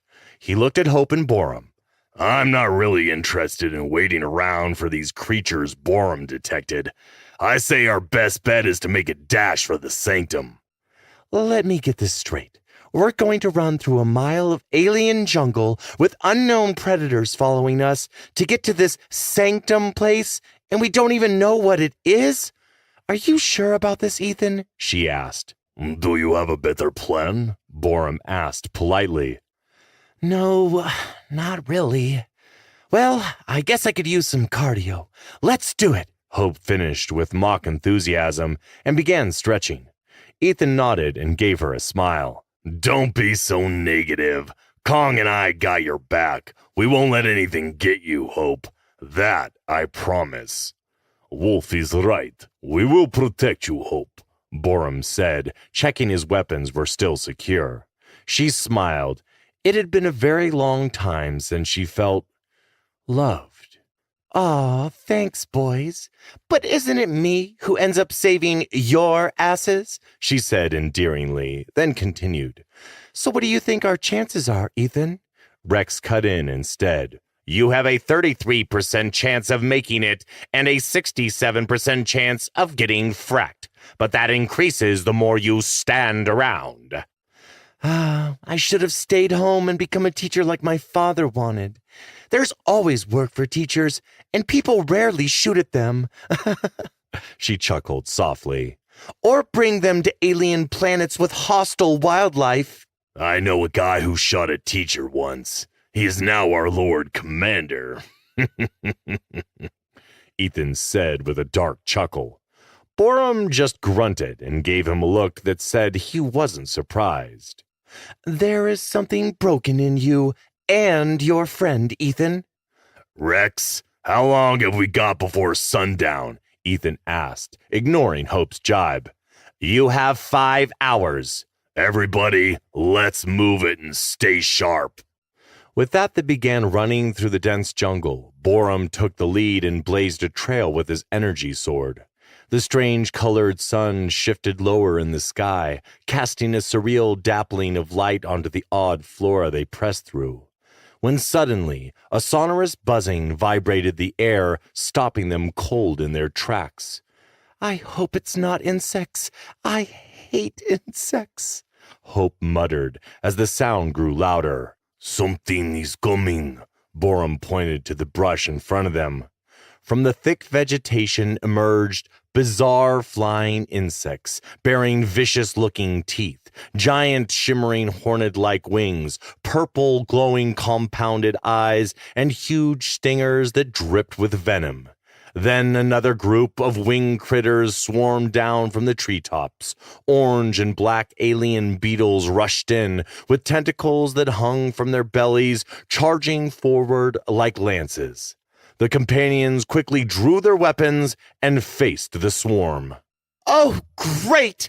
I was wishing for big cat predators, not bugs! Hope yelled in disgust. At point-blank range, they opened fire on the giant insects. They exploded in a shower of steaming green ichor, drenching the group. It appeared the bigger bugs had some intelligence, for many flew off after the first barrage. The smaller bugs had no such trepidation and surged forward. When at the same time they heard a high-pitched shriek as a beast with huge, clawed hands and a mouth bigger than Ethan's head charged out of the bushes, momentarily scattering the swarm. In one fluid motion, Ethan stepped aside, ignited his starfire sword, and slashed out, severing the creature's legs. The beast shrieked in agony as its limbs were removed, yet its cries were cut short when Ethan swung his blade in an arc and decapitated it. Set energy guns to full spread pattern and blow these frackers away, he said, gesturing to the remaining insects. Hope and Borum opened fire, twin barrages decimating what remained of the swarm.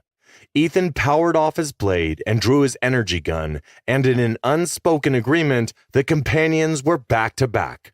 They fired continuous volleys into the remaining insects until, at long last, it was over. Panting for breath, they lowered their energy weapons and took a knee.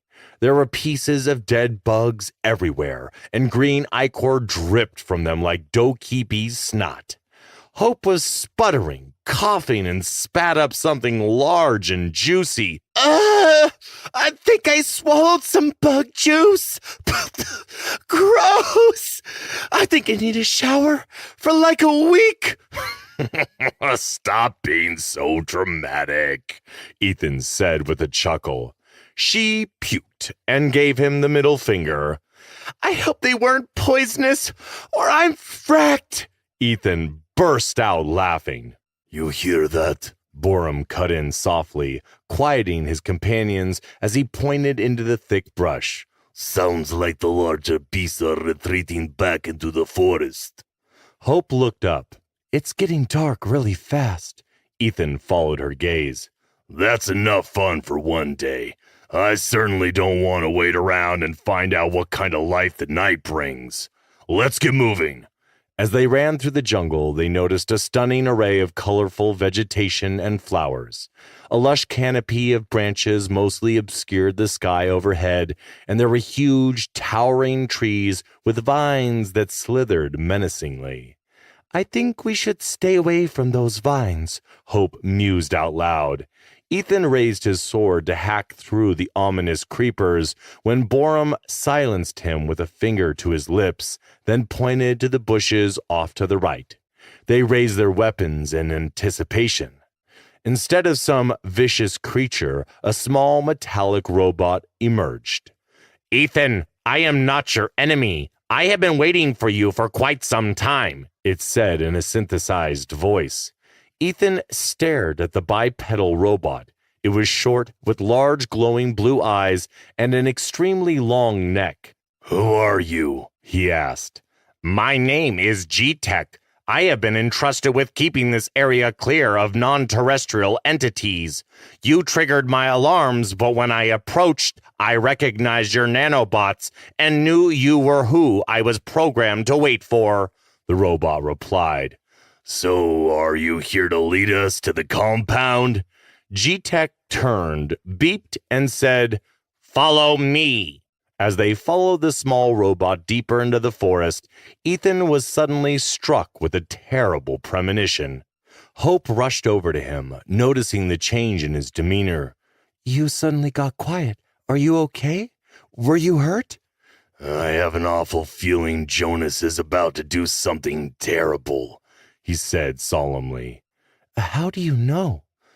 "I don't know. It's just a feeling." "Well, there's nothing we can do about it now. Let's stay focused on things you can control, for I have come to believe you have a purpose, a destiny, and it will be made clear to you soon," Hope said consolingly. "What that is, only you will know, but no matter what it is, I'll be by your side. I'm your bodyguard after all," she finished with a smile and a gentle nudge to his shoulder. Ethan looked into Hope's eyes, his fears easing.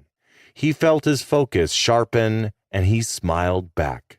Borum grunted in agreement, and a hint of a smile crested his lips. "Thanks, Hope. We've got this." Chapter 47, Planet Killers. Commodore Devin Dark sat in his command chair on the Archangel's bridge, staring quietly at the main view screen before him. Not that there was much to see. The Lord Commander's orders had brought him to the very edge of the Devil's Abyss, where the normality of suns, planets, and life gave way to endless void. His battle group had crossed into the abyss, and now they prepared themselves for battle with an unknown enemy. "All systems are green, Commodore. The battle group is beginning to check in. All warships have made the jump," the comm officer reported from his station. "And our advanced strike force. They destroyed what appeared to be observation satellites. Starfighters are currently hunting for more targets. No enemy activity detected," another officer reported. Dark nodded. "Very good, Lieutenant. Inform me when the warships have checked in with the fleet." He turned. "Primus Halen Frost." "Sir," she said, slowly walking towards him. Her face was emotionless, and as usual, that somehow always put him at ease. This was not just a regular planetary assault. It was not a standard hit and fade attack. It was a devastating, all-out attack on the world that, if all went as planned, would be completely decimated. He felt the tension growing in the pit of his stomach, and he did his best to ignore it. "Begin Phase 1. They have my approval to engage if threatened. I want no hesitations. Kill first and ask questions later," he told Frost. "Understood, Commodore," Frost said, turning back to the group of holographic figures standing before her in the Archangel's aft bridge. "Gentlemen, launch the recon drones and have your battle groups activate stealth mode." "Acknowledged, Archangel." The clone captains nodded, their faces not entirely masking their eagerness to engage the machines and aliens. "Good hunting," she saluted. The holograms snapped off their own salutes in return and vanished as they activated their force shields, cutting off long-range communications and prepared for battle. Frost shifted her attention to the lone hologram that remained. It was Captain Zor of the Emperor's Fist. "I will send a hive carrier to cover your approach. When Commodore Dark gives the order, break through the line and launch the planet killers." "Understood. Good luck, Primus. Zor, out." Captain Zor acknowledged with a salute. "All battle groups are ready, Commodore. Archangel's weapons are online and at full power," the comm officer announced. "We are as ready as we'll ever be. Let's go kill those bastards. Go to Yellow Alert," Dark said, as Frost returned to her command station. Immediately, the bridge's lighting dimmed, and yellow lights turned on over the tactical stations. Set a course to Dokibi and inform the battle group to prepare for jump, he ordered the navigation officer. This is the easy part. The moment we exit hyperspace, the game changes, the Primus commented.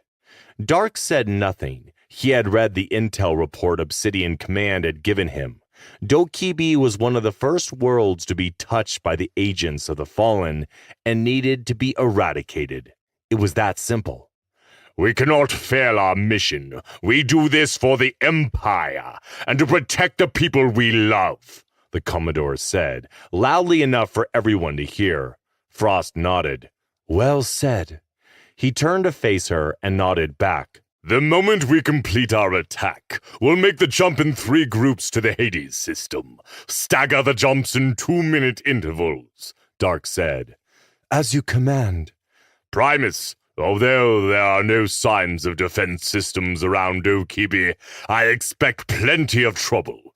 Be ready. It should be interesting to see how they counter our attack, she added. Again, Dark was silent. If Dokibi was under the protection of the Fallen, how many ships would they send? Or would they let it burn and fortify Hades instead? Where are the Sisters of the Cross and their attack force? He asked. Sister Mary is on standby, ready to back us up at Hades. I don't know how much help they can actually give us, but we'll take what we can get, Frost reported. He wasn't entirely comfortable with these Sisters of the Cross or what they represented, but if the Lord Commander had allied himself with them, then that was that. He would tolerate them for now. Commodore, the battle group is ready to jump to Dokibi. All of them are prepared to engage enemy forces, the nav officer announced. Good! Jump now, Dark said. He closed his eyes and waited to jump into hyperspace. He didn't care who saw anymore, so he made the sign of the cross and whispered a prayer. He dared anyone on the bridge to say something, but nobody did. Frost noticed, but could care less if the Commodore practiced a dead religion. This was war, and they would need help from any god willing. Chapter 48, Audio Journal 7. The day finally came when Jonas Eris gave the order to attack Dokibi. I was taken by surprise when I learned that he had authorized the use of the planet killers. Although the goblin world was tainted, touched by the Fallen, destroying the entire planet was something I could not agree with. But Jonas was willing to do whatever it took. The drive to obliterate his enemies sometimes turned him into a terrifying monster. I always forced myself to turn a blind eye to those moments. Like Jonas, I saw the bigger picture, and that was ending the threat of the Fallen by any means necessary. I don't think the Fallen had any idea Jonas would strike first, or this savagely. His Obsidian fleet was only the beginning. He would soon teach the traitors within the House of Lords a deadly lesson. What Jonas Eris did on the night of the Imperial Purge left me in a state of deep shock. He committed an act so demonic that for a brief moment, even my faith in him wavered. But in the end, I realized his actions were a necessary evil. It's like he had always told Ethan, you fight evil by becoming even more evil. And that is exactly what he did. The story continues. Chapter 49, The Battle of Dokibi. The Obsidian battle group emerged from hyperspace behind the Dokibi system's 4th planet, like a deadly school of sharks. Commodore Devon Dark ordered his tactical officer to scan the system just as the orange and white world of Dokibi appeared on the main view screen. The Goblin world, as it was known in the Empire, was a desolate planet with endless plains of sun-baked desert and violent, blood-red oceans. It was a hellscape. Take a good look, Primus. That is our objective, Devin Dark said, studying the planet. Primus Halen Frost said nothing as her eyes flicked to a blinking sensor on the radar screen. We have a ship incoming. On screen, Dark ordered. The screen zoomed in on a Gamma-class frigate, old, bulky, and minimally armed. The camera zoomed in on its hull, identifying its emblem as a church vessel. Really? She snorted. These are the enemies the Lord Commander wants us to fight? Junky old church transports? He ignored her comment and watched as the 3 transport launch bays opened, releasing a squadron of machine fighters each. Red alert, decouple AI systems and order the Hive carrier Nightwing to launch all starfighters, Frost said eagerly to a young clone officer. Dark looked at her approvingly. This time they wouldn't allow their artificial intelligence to be used against them. The incident over Olsen Prime would never be repeated. Commodore, we've got 4 machine battle cruisers that just popped out of hyperspace and are closing in fast, the radar officer called out. Engage and destroy, he ordered in an open channel to the fleet. Primus, he looked up at Frost, who, like always, had taken up position next to him. Once we're within deployment range, I will give you the honor of launching the planet killer. She gave him a devilish grin. Thank you, sir. Fighters have made contact with the enemy, a tactical officer announced. Dark switched his monitors on and watched the battle unfold. The Archangel was certainly having no trouble with the old transport. Beyond the battlefront, the rest of the fleet was turning to engage the approaching machine cruisers. The 4 warships fired their plasma cannons, and the machine battle cruisers returned fire with their laser weapons. Dark was suddenly struck with deja vu. Several years ago, he had been battling these same ships during the war. He had many victories, but at the cost of too many lives. The gleaming battle cruisers opened fire with a barrage of energy blasts, and his warships responded in kind. Flashing blue and red light illuminated the darkness of space.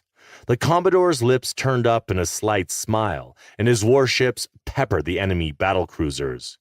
Enemy cruisers lost shields. The Liberator is moving in for a kill shot, the tactical officer announced. Dark leaned forward to have a better look at the screen as the Liberator fired an antimatter torpedo. Seconds later, the space around the craft folded in on itself, reducing it to a singularity, and then disappeared in a blinding flash of light. A cheer went up, but Frost silenced them. Stay focused, people! This is far from over! A proximity alarm went off on the bridge. Wait a minute! What the hell is that? Frost said. 5 points of blinding white light appeared, then rapidly expanded, like a gaping maw opening into the void. Dark watched as the strange ship of unknown origins emerged. Its dark, sleek, squid-like form writhed forth like an apex predator released into its natural habitat. Is this the Anunnaki? Frost said in awe. We don't know much about them, but my gut says yes, Dark said coldly. Frost quickly walked to her station and activated the comm. Captain Zor, target the alien vessel. Understood, Primus. That ship looks alive. Look how the hull pulses. It's as if it's breathing, Dark whispered. We better take it out fast. I don't want to be around if more of its friends decide to join the party, she said. Agreed. Dark watched as his warships engaged the machine battlecruisers. Beams flashed outward, wrathful rays of energy shining in the darkness of space. The 2 remaining battlecruisers withstood the warship's second barrage and were now approaching their attackers head-on. Captain James Chen of the Demon's Wrath gave the order to fire the electromag pulse bombs. The EMPB weapon was a new toy the Lord Commander had created specifically for this engagement. It would cause significant damage on impact, yet the following EMP would knock out all electronic systems in a wide radius, perfect against the machines. The Demon's Wrath opened a torpedo bay and launched an EMP-B, then veered away at full thrust. Before the enemy could react, the torpedo hit its intended target, followed with a satisfying explosion and a huge EMP which knocked out the remaining machine battlecruisers. The fleet concentrated fire on the disabled ships, launching flurries of plasma torpedoes that streaked through space, impacting on the hulls in quick succession. The flashes from the explosive barrage caused Dark's monitor to momentarily white out. When the image returned, it revealed a field of desolation and detritus from the devastating attack. "Captain Chen, fall back into formation," Frost ordered. The Commodore strapped himself in and straightened his tunic. Helm, set a course to intercept the alien craft. Continue scanning it. We need to know its capabilities. Record everything and live stream the feed to the Lord Commander. Frost frowned. "Commodore, perhaps we should send the drone starfighters first." But before she could finish, the alien ship opened fire on multiple light cruisers, and what they saw was destructively stunning. The squid-like ship launched giant orbs that glowed orange and seemed to phase in and out of visibility upon their approach.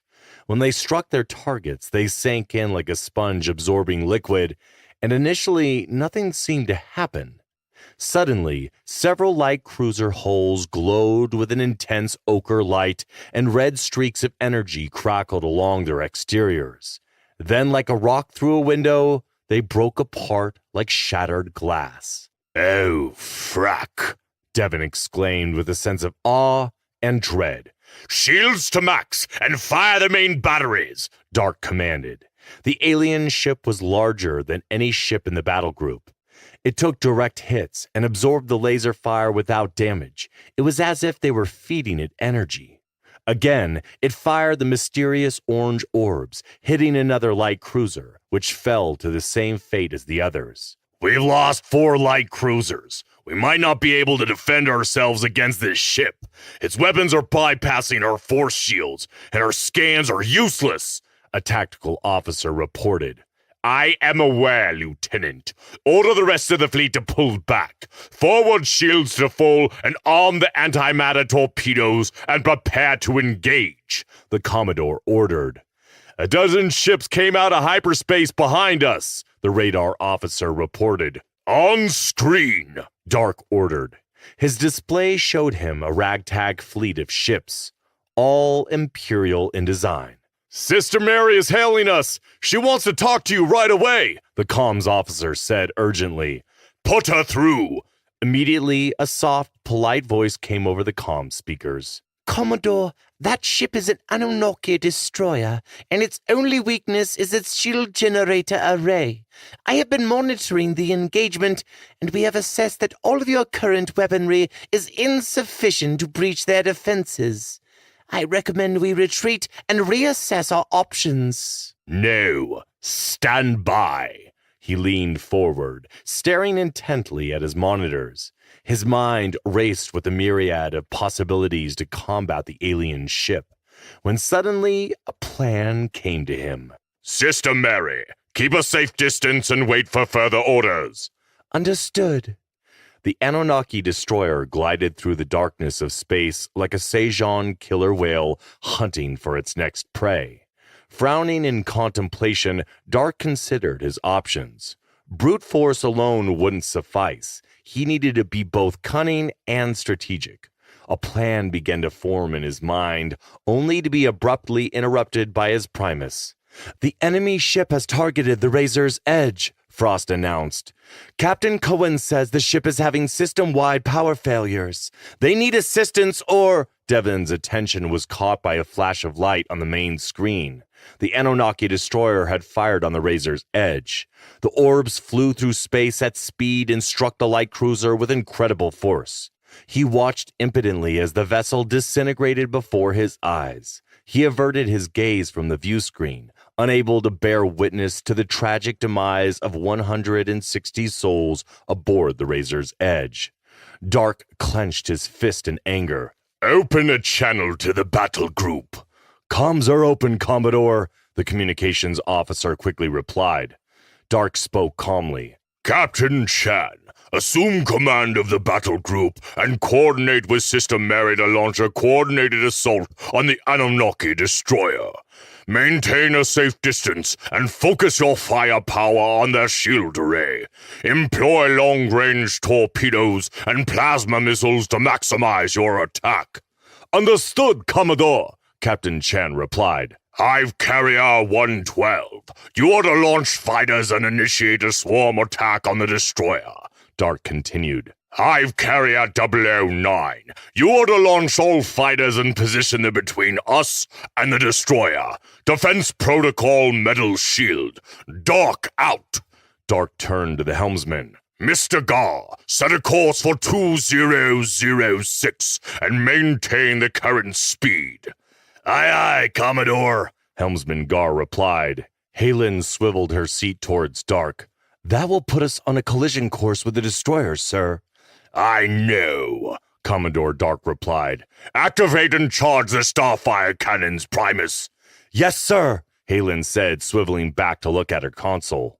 Dark had spent hours studying the new weaponry that the Archangel possessed. Starfire technology was something he had never heard of until a few days ago. The Starfire energy cannons were the latest weapon created by the Lord Commander's R&D team using alien tech. The Starfire cannons were designed to be versatile and adaptive, capable of engaging both large enemy ships and smaller targets with precision. The energy beams emitted by the cannons have the ability to pierce through shields and armor. The problem was that upon firing the cannons, it would take 2 minutes to recharge and fire again. 2 minutes was a long time in combat, but Dark was willing to take the risk. Starfire cannons are fully charged and ready, Frost reported. Devon stood with his hands behind his back, maintaining his calm. Not an easy thing to do when his ship was on a collision course with a monstrous enemy vessel. He felt the adrenaline racing through his body and his heart pounded madly inside his chest. Halen gave him a reassuring look and a slight nod. The gesture meant more to him than she could ever know. He turned back to the main view screen. The Anunnaki destroyer was engaging the starfighters and a couple of rapid assault ships from Sister Mary's fleet. In the darkness of space, dazzling bursts of laser fire illuminated the void as tiny missiles collided with the destroyer's shields, causing a mesmerizing dance of colors. Amidst the chaos, long-range torpedoes smashed into the alien vessel, resulting in a brilliant light show. However, the destroyer emerged unscathed, its shields holding firm. The Anunnaki ship fired again. The energy orbs raced away from the vessel and devoured a squadron of starfighters in a crucible of fire. Dozens of torpedoes and missiles from his fleet slammed into the destroyer.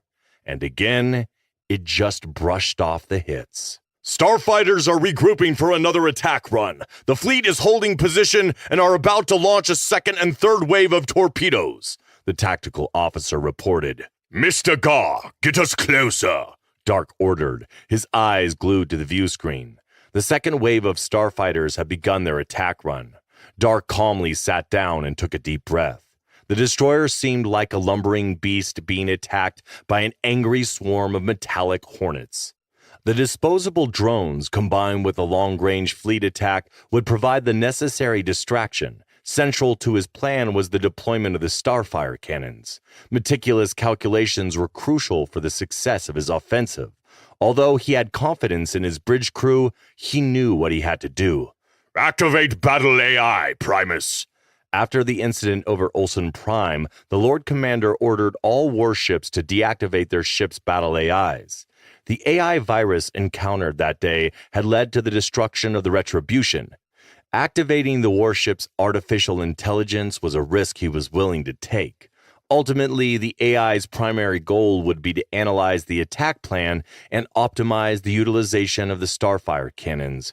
It would greatly increase their chances of success. Activating Battle AI, sir, Frost replied, giving him an approving nod. Starfighters have arrived and begun swarm defense. We need to engage now. Commodore Dark, the tactical officer said urgently. There are more enemy ships coming out of the rift.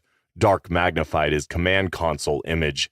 5 points of blinding white light had reappeared, and this time smaller Anunnaki ships tore out from the gaping maw of light. The ships resembled jet-black Torkin pincher crabs and featured oversized cannons prominently displayed on their underbellies. Dark turned back to look at his tactical officer. Lieutenant Tack, take over fire control. Make sure to use the battle AI to calculate the attack when it comes online. Understood, Commodore, Tack replied confidently.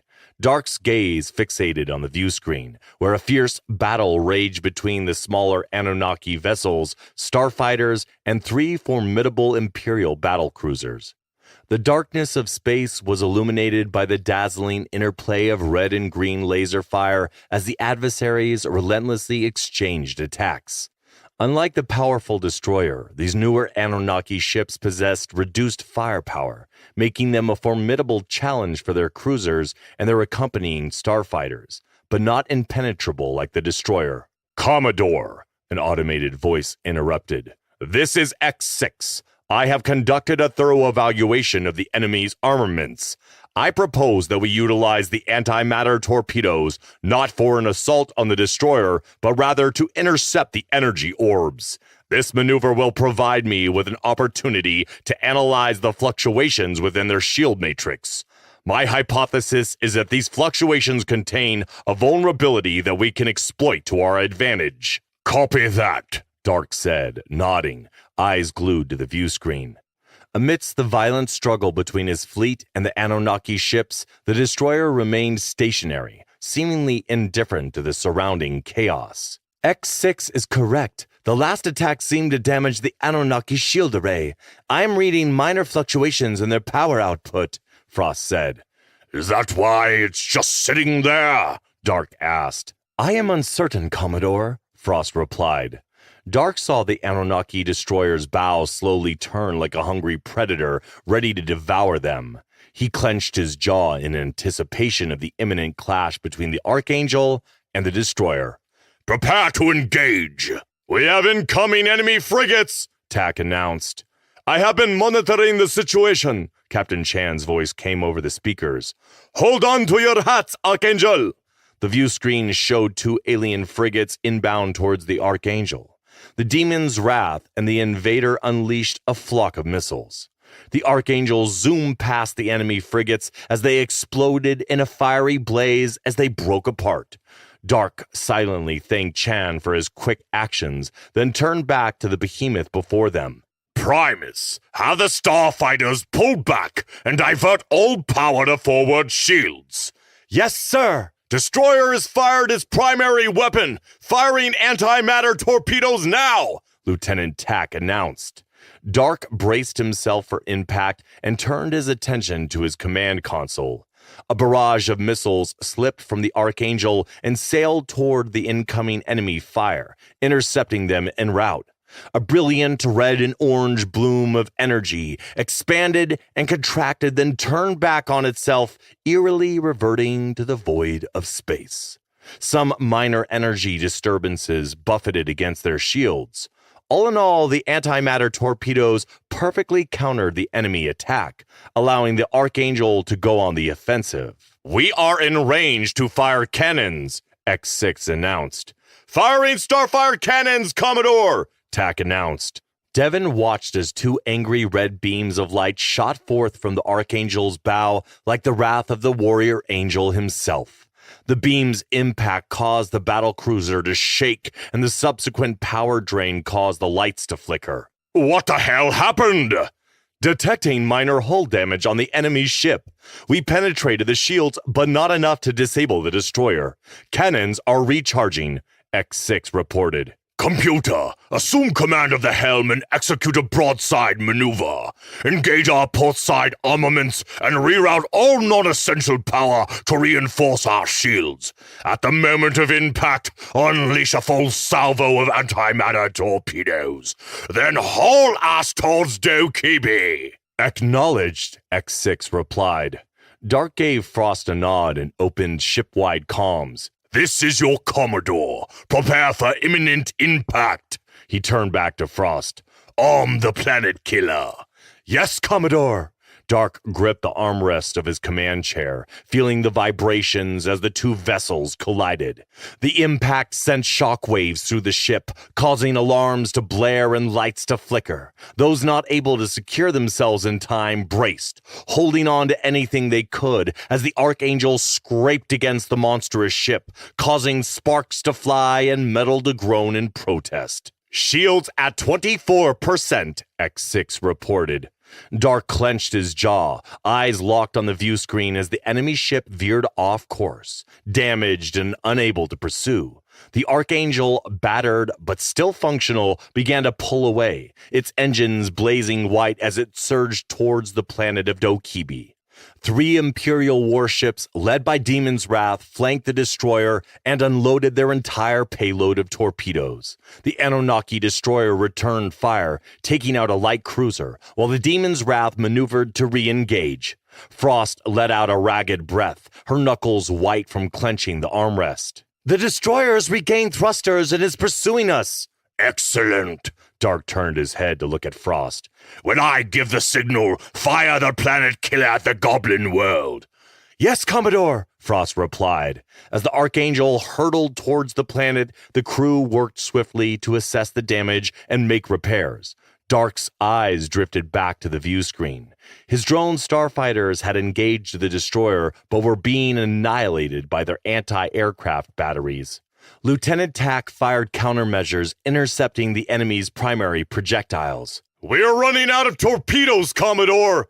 Dark ignored Tack's report and stared at the red and black planet that filled the view screen. X6, get us closer to Dokibi and prepare for hyperjump and issue a full retreat to the remaining fleet. Acknowledged, Commodore, X6 replied. The Anunnaki unloaded a barrage of cannon fire, peppering the Archangel's starboard hull, causing minor damage, but the shields adapted to keep hull breaches in check. Commodore Dark's eyes locked on the tactical screen. Do it, Primus! Planet killer away, Frost reported. Prepare for hyperjump, X6 announced. The Archangel accelerated away from the red and black world as the planet killer detonated. Its destructive energy was unleashed, causing a chain reaction deep within Dokibi's core.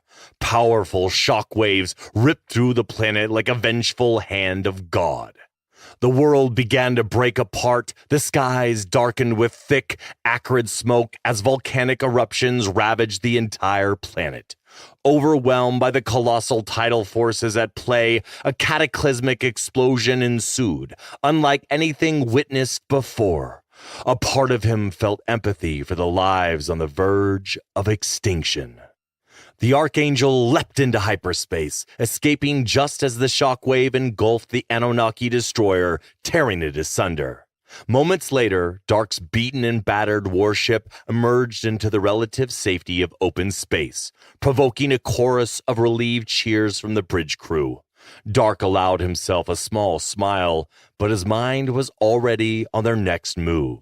The battle was won at an extremely high cost, yet the weight of it wore heavily on his shoulders. Frost gave him a consoling look, her face mirroring Dark's thoughts, for the memory of such colossal destruction would haunt her for the rest of her life. What about Hades? She asked reluctantly. I think not, Dark said, his voice tinged with sorrow. He leaned back in his command chair and addressed the bridge crew. Throughout my military career, I have adhered to every order given to me. However, my moral principles can no longer justify the continuation of senseless, genocidal destruction. The atrocities committed today must never be repeated. If I am to face a court-martial for my deliberate disregard of the Lord Commander's orders, I am prepared to bear the consequences alone. Chapter 50. The Guardian Behind the Portal. Ethan Wolfe and his team were hot and tired, but they pressed on until they finally reached a clearing in the jungle, revealing the sanctum. Looking up, he studied the compound.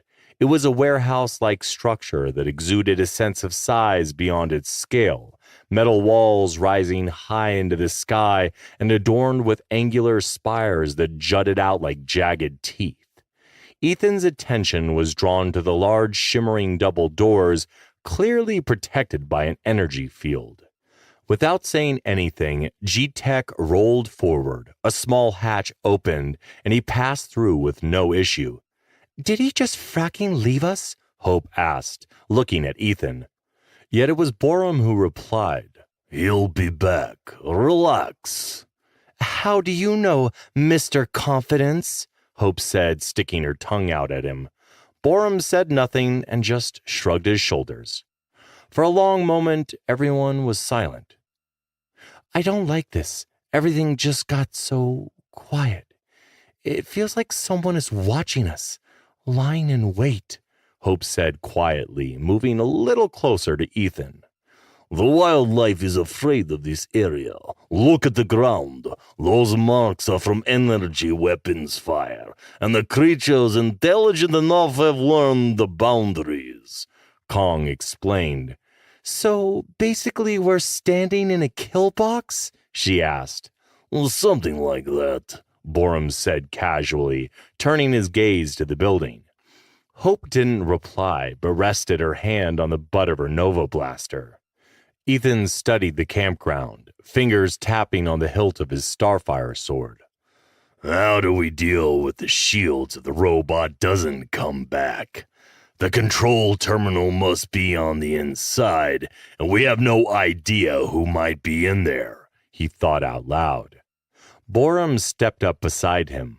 "Since the shields are active, I guess the AI is still running things." While you kids have been talking, I have been communicating with the AI inside using the codes your father provided. Now, I recommend you identify yourself for verbal confirmation, Rex said via comms. "We need to hurry," Borum said in his usual monotone voice. "The Fallen know about this installation, and I fear that the longer we stay here, the greater the risk." Ethan stepped forward and in a commanding tone said, "I am Ethan Wolf of House Wolf, son of Matthew Wolf. I have come to you in accordance with my father's wishes. I ask you for sanctuary." There was a flickering of light and the force shield narrowed, leaving a transparent tunnel leading to the entry. Ethan beckoned them to follow. "I suggest we hurry." "Let's do it. We're right behind you," Hope said, a little too loudly, trying to mask her fear. A map of the complex just became available. Your father planned this perfectly. He programmed data dumps to trigger as we progressed. I wonder where that ship is and what other surprises he has in store for us, Rex said. Ethan made his way down the tunnel and could hear the others following close behind him. His heart started to beat faster. The moment of truth was at hand. The sanctum was bigger than he expected. The room he had stood in was a cavernous expanse that defied the external dimensions of the structure. Its high, arched ceiling soared above, crisscrossed with intricate, gelatinous-like circuitry that seemed to pulse with a faint light. The walls were sleek, cold metal, their smooth surfaces reflecting faded alien characters. The magnitude of the place made his head spin. There were still no signs of life, and yet he still had the feeling they were being watched. Hope seemed jumpy, and Ethan didn't blame her. Borum, as usual, seemed at ease, almost as if he belonged here. "Stay alert," Ethan told them as he pointed at a giant golden door. "The map is telling me we are going through there." "Another fracking door?" Hope complained. Ethan halted before the door, staring at it thoughtfully. The same alien characters that were on the walls also adorned the door. "What the frack do all these symbols mean?" Ethan said quizzically. "I don't know. Just kick it down," Hope said with a sly look on her face. Ethan shook his head with a grin. "You're such an animal." "Isn't it your job to kick down doors, Mr. Death Dealer?" I don't kick in doors. I blow them up. Okay, let's see what you got, Hope retorted. Ethan ignored her and was about to touch the door when Rex's voice came back. Announce yourself again, but I need to warn you that I've detected an energy signal. Not sure if it's in here or beyond that door. I need you to be ready to demon burn. At this point, I'm ready for anything. Ethan called out his name once more, and sure enough, the door unlocked and slid open. He walked through and felt the warm energy of a teleportation beam engulf him. There was no warning, no other sense of transition. One moment he was standing before the door, and the next he was in a room full of holo displays, control stations, and pod-like chairs with what appeared to be neural interfaces hanging from the armrests. He turned and saw Hope and Borum teleport in after him. They seemed disoriented and confused from the sudden teleport, swaying as they regained their composure. Hope walked over to a control station. Doesn't this look like a command center? Oh, I wonder what this big red button does, she said with a childlike innocence. Borum gave her a stern look and shook his head disapprovingly, making Hope stop and withdraw her hand with a sheepish grin. Doesn't it look like this place has been recently used? This room is spotless, and the displays are streaming real-time data. Someone must be monitoring these stations. But I wonder who. Perhaps it's that little fracker G-Tech looking after the place. Perhaps, said Borum, unconvinced. Ethan turned and noticed another door at the back of the room. He walked towards it, the team following closely behind, the echoes of their footsteps resounding loudly in the sterile room. The door opened, and before he stepped through, a powerful force pulled him forward. It was like his entire being was sucked through the eye of a needle. What the frack? Hope said, stumbling forward. Ethan turned back and saw the previous doorway was gone, replaced by a blank wall. He steadied himself. Hope fell to her knees, dry heaving, and Borum stood stoically examining the empty hallway. Keep walking. There is another door just ahead, Rex told Ethan via private comm. I am detecting the same energy signal that powers your demon burn. It has to be the Guardian. I don't see anything. Trust me, it's there. Hope and Borum came to stand next to him just as another door materialized in front of them. This door was oval in shape and had 3 red glowing triangles on it. It hissed open, and a cold gust of wind burst through. Rex thinks the Guardian is close. Borum, you know what to do if the shit hits the fan. He turned his head to look at Hope. Don't do anything that could get us killed, and don't be pushing any buttons. Ha ha, very funny. I guess I'll just do bodyguard stuff in that case, Hope responded. They entered and found themselves in what looked like a museum. There were books, strange, stuffed alien animals displayed in acrylic containers, unfamiliar star maps, and an old Earth painting of 3 entities haloed in light hanging from the wall.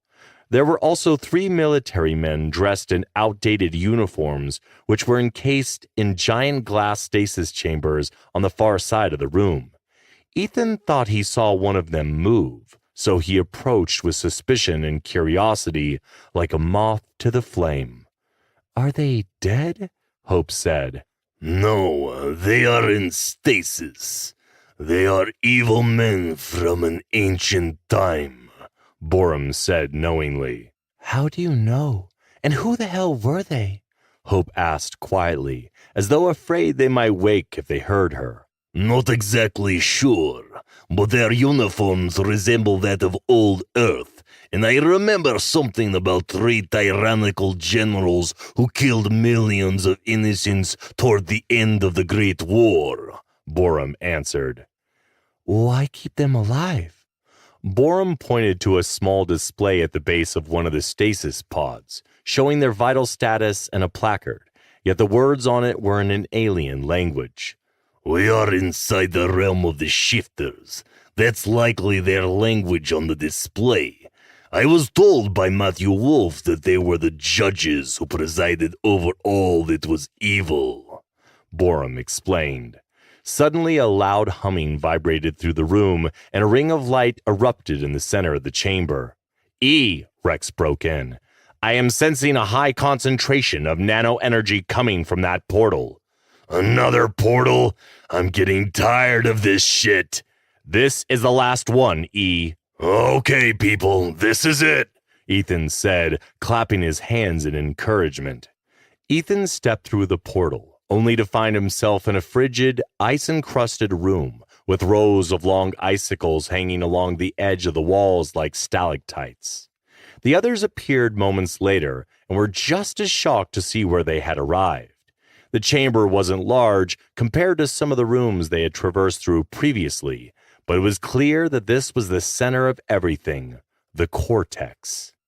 In the middle of the room, a bright shimmering light shone from floor to ceiling, a pillar of illumination, and in that pillar was a demon-like creature with angel wings, standing unnaturally still, as if frozen in time. Ethan walked slowly forward, compelled by an impulse that was part curiosity and part awe. The ice crunched loudly under his boots, and he realized he was probably the first human to set foot here in a very, very long time. It felt ominous, as though he had stepped into a darker age, when the Empire was in its infancy, and humanity was at the dawn of a new age. A time when great men and women had lived, and when the forces of good and evil fought for control of the galaxy. Ethan studied the demon with metallic angel wings and felt a sudden shiver. This being, whatever it was, projected an aura of pure, malevolent energy. A primal rage came over Ethan, and he felt compelled to strike down this entity as if it were his eternal enemy. The demon was tall and thin, but its lithe form was muscular and spoke of great physical prowess. Its face reminded him of a dragon, the eyes pitch black, and the bald head was crowned with horns. They protruded like twisted obsidian spires. It wore a set of red and gold robes, cinched at the waist with a wide black leather belt. The stitching of its boots were frayed and well-worn. Thick golden armlets with heavy metal rings adorned its fingers. A long falchion was strapped to its back, and a whip hung from his hip. Looks like a dragon warrior from the ancient days. My mother told me stories about them when I was a kid, Hope commented. No, it's one of the fallen, Borum said darkly. Ethan ignored them both and studied the creature with intensity and hatred. His name is Dagon, an ancient being that destroyed many worlds. My master captured him, and together we imprisoned him here, and here he shall remain for eternity. A disembodied, deep voice rang out. Show yourself, Ethan demanded. I don't like this. I am detecting strange energy waves all around us, Rex announced. Interesting. Can you locate the source? Suddenly, an aura of pure light materialized before Ethan. It was tall, with spindly arms and long black hair. Its skin was gray, and the eyes were an opaque black. It wore a white tunic and leather trousers. Ethan took a step back and reached for his starfire sword, but then stopped. Are you the guardian of the ancients? I am. We do not have much time, the guardian said, pausing to look around. There are forces at play at this very moment that even I do not understand. Stop with all the cryptic bullshit. We've traveled long and hard to get here, so get to the damn point, Ethan growled. Rex cut in. That being is the source of the energy waves. Of course. You have indeed traveled a long way, Ethan Wolfe. Much farther than you know. This is not your Milky Way galaxy. This world is billions of light years away from the galaxy you call home. You are on a dead world that once belonged to the fallen, a world that has been long forgotten. It is the only place we can talk freely, and the only place I can keep Dagon from escaping. What is your connection to my father, Matthew? Ethan demanded. The Guardian's dark eyes narrowed and he shook his head. You really have no idea what you are. Or, for that matter, what power the Order of the Light gave you by infusing your blood with the ancient battle machines. Ethan cursed, frustrated by not getting straight answers.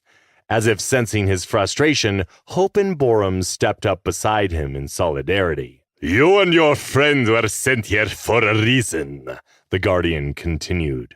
The Order of Light has chosen you to find the location of the Forbidden Armory. What sort of madness is this? You obviously have the power to locate the armory. Why play this game? Ethan said, shaking his head angrily. Because his kind does not know where it is, Borum commented out of the blue. He is correct, the Guardian nodded at Borum. Our creator was the one that hid the armory. Not even our great leader who defended the creator's throne from the fallen knows its location. It has to be you, the chosen one. Hope mumbled a curse, and Ethan turned his head back to look at her coldly. Keep it to yourself. Your father was touched by the Order a long time ago, the Guardian continued. He was a good man and a good friend. Ethan was silent and then let it all out. I'm not the chosen one. Jonas Eris is the galaxy's best hope to defeat the fallen. Eris is the one who defends the Empire with all his heart. The Guardian nodded. True. Lord Eris will have a big part to play in all of this. And so will you. That's why you are here. Ethan remained quiet, but Hope spoke. Where is this mysterious ship that Rex mentioned? Taken aback by the interjection, the Guardian replied with a stern tone. If you are talking about the Jade Runner, that is of no import at this time. She shook her head. Runner, I just can't seem to get away from that name. Ethan hushed her with a sidelong glance and turned back toward the Guardian. Fine, I'll play along, but if my friends die, I will come back here, and I will kill you. Suddenly, the Guardian closed his eyes, and his body flickered like a fading flame. I am sensing a disturbance in the cosmic web. There is a great evil abound. Ethan frowned. What is it? The Guardian began to glow with the intensity of a collapsing supernova, then shrunk down to a pinprick of light, and finally disappeared altogether. Did that a-hole just tell us a bunch of really cryptic shit and then just disappear like a fracker? Hope asked in exasperation. The cold of the room crept into the void left by the Guardian, the quiet almost as chilling as the air. Ethan wasn't sure what to do. He was still trying to process what little the Guardian said. To find some armory in some unknown galaxy without any guidance would be like finding a needle in a galactic haystack. In the depths of the endless void, in this prison of eternity, where darkness consumed all, the great deceiver lurked. Created by Michael and the Order of Light, it was meant to be impenetrable, and had been until Michael broke the Creator's law. His involvement in the coming Great War and his contact with the humans allowed his prison to weaken. Slowly, the Dark One's powers were returning, allowing him to reach out and connect with the known universe. He could sense the other of his kind roaming across countless galaxies, lost and without purpose. He wanted to call to them, but as of yet, he was too weak. Eons spent in his void had sapped him of his powers, yet he was patient. He needed allies close to Michael. One such being was Uriel, known as the Guardian of the Damned, a powerful entity within the Order of Light. He had always harbored a desire for power, a yearning to break free from the constraints of his current existence. He knew he could exploit this weakness, use it to his advantage, to help him escape his internment. And so, with a whisper that reverberated through the endless void, he poisoned and corrupted Uriel. He found it surprising how eager Uriel was to listen to his machinations. So, the plan to return to the known universe began. The human with the spark to stop the fallen was now with Uriel. It was time for Uriel to play his part and fulfill his great desire, the need for more. So, the Dark One arranged an opportunity for them to meet. He intercepted Uriel in transit along the cosmic web, drawing him into his realm of the endless void. Within seconds, Uriel appeared in his true form of pure energy. Even without a corporal body, the Master of Shadows sensed the fear emanating from this so-called guardian. Uriel. His voice echoed mockingly in the darkness. The time has come for you to obtain that which you desire most. He could feel Uriel's hunger for power, a thirst that had been building within him for eons, a desire, a lust for that which Michael possessed. The great deceiver had known for some time now how to manipulate this fickle creature. So what is it that you think I desire, Azazel? Uriel declared venomously. And how is it that you brought me here? You are supposed to be disconnected from the cosmic web. Azazel laughed, the sound like planets colliding.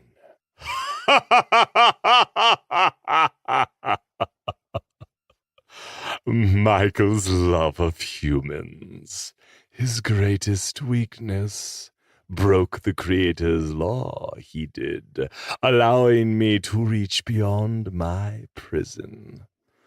I have felt you yearning for power. You desire that which you have been denied. I can offer you this and more. He finished, pleasure riding his every word. Betray the Order of Light? Do you think me for a fickle fool? Uriel snapped back. I do not think you as a fool, Uriel. To the contrary, you must consider that by Michael breaking the Creator's law, he has set into motion the downfall of the Order of Light, and the death of your brothers and sisters. Yet if you join me, we can become equals, and together we can graciously extend a hand to your kin, for they need not perish. Well, except for Michael, for his time is at an end. He finished smoothly. I will never kill my brother, even though your offer does tempt me. Azazel laughed darkly, pleased with his response.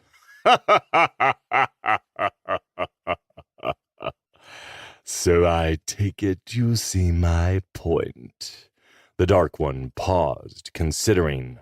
I never said he had to die, for together we can bind him in this place, and his mantle of power can go to you.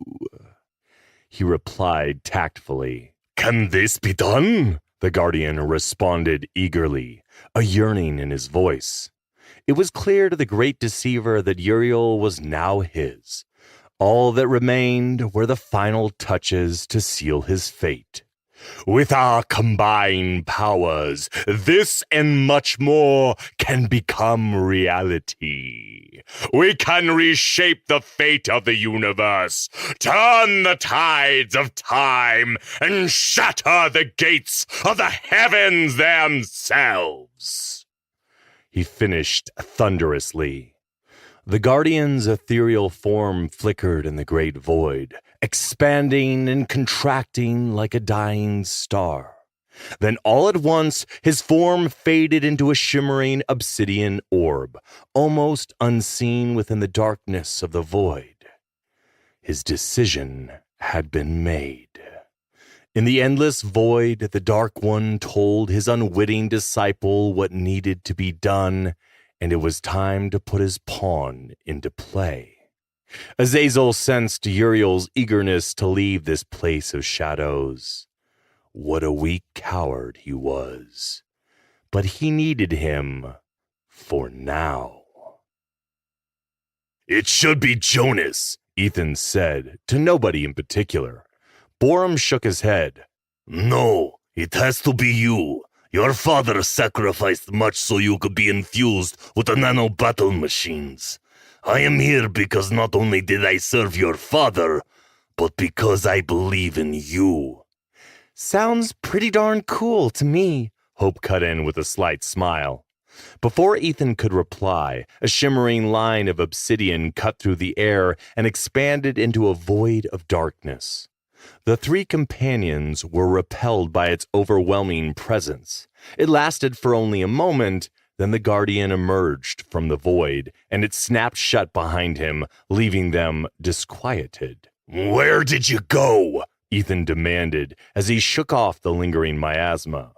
That is of no concern of yours, the Guardian snapped, and for a brief second it seemed as if a darkness crossed his gaze. Then it was gone almost like it had never been. He gathered himself with purpose and said, The time for your first test has come faster than I thought.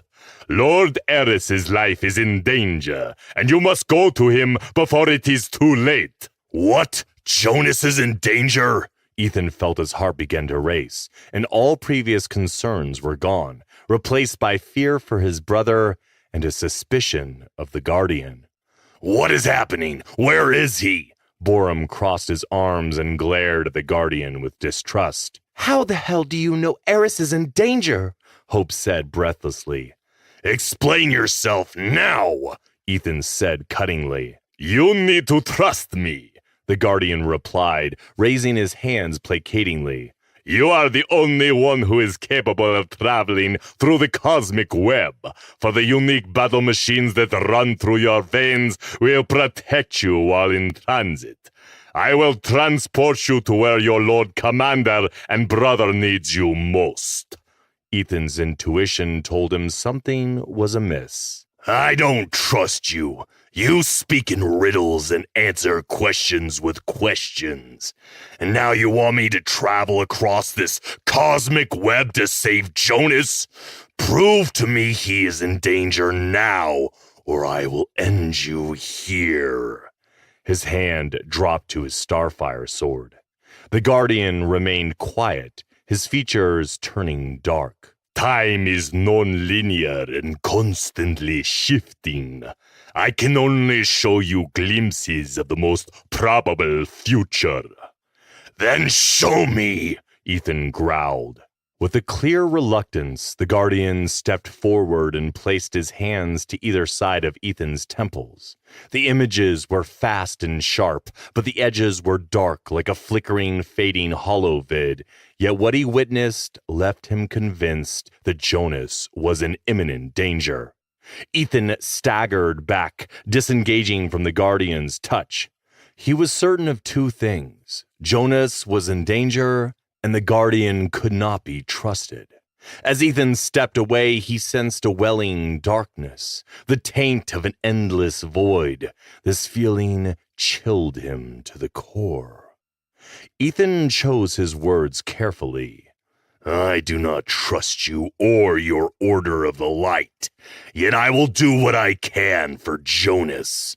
He paused and gave the Guardian a cold and dangerous look.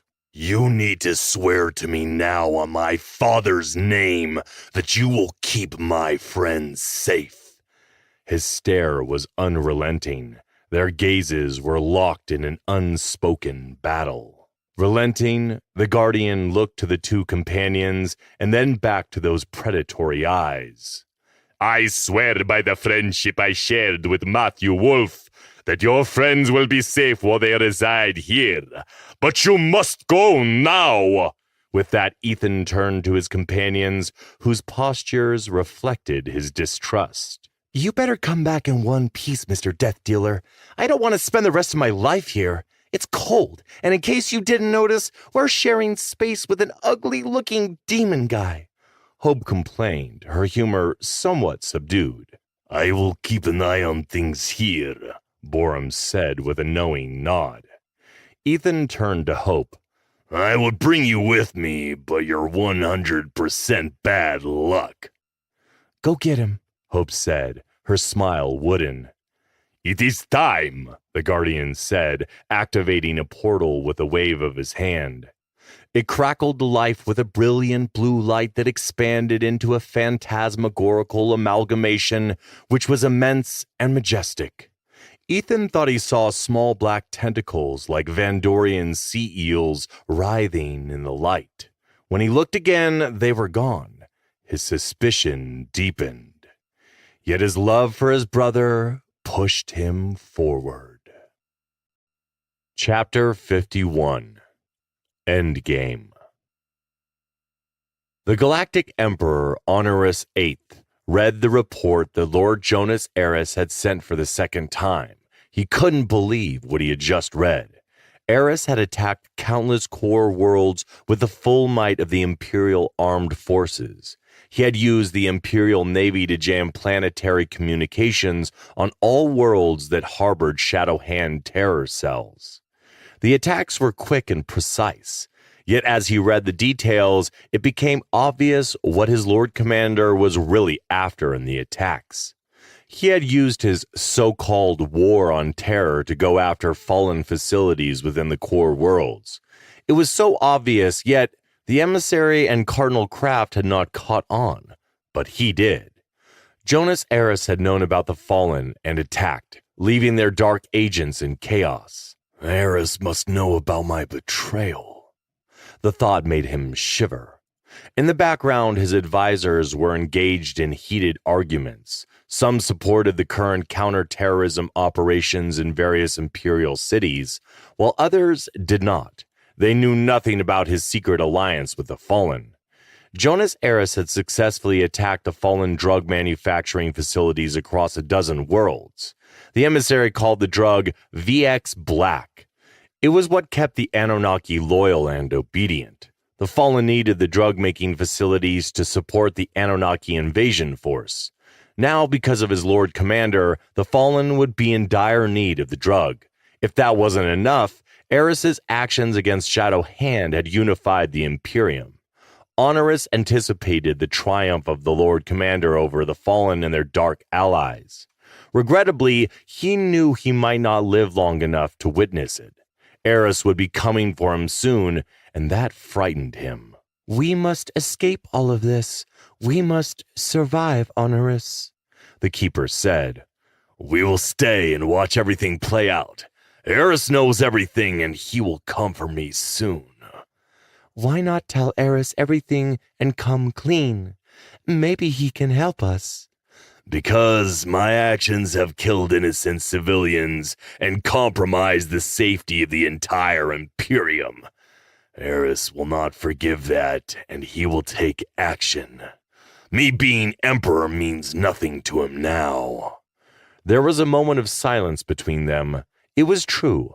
Honorius had realized his mistakes accepting the emissary's deal a while ago. Before he could act and warn Eris, the Keeper had been bound to him. Yet, recently even the Keeper had shown his reluctance to cooperate with the emissary. We need to work together to survive this, Honorius. I do not want to die. I want to live. The keeper broke the silence. Leave me alone. Together you and I can survive this, The keeper continued. Perhaps I can supply details about my master's plans to Eris. Stop! The only way to survive this is to tell him everything. This coming gathering of lords is our opportunity to reveal the truth. He turned to look at his advisors, who were still arguing about what to do with Eris and his military operations. Not that they could do much now anyways.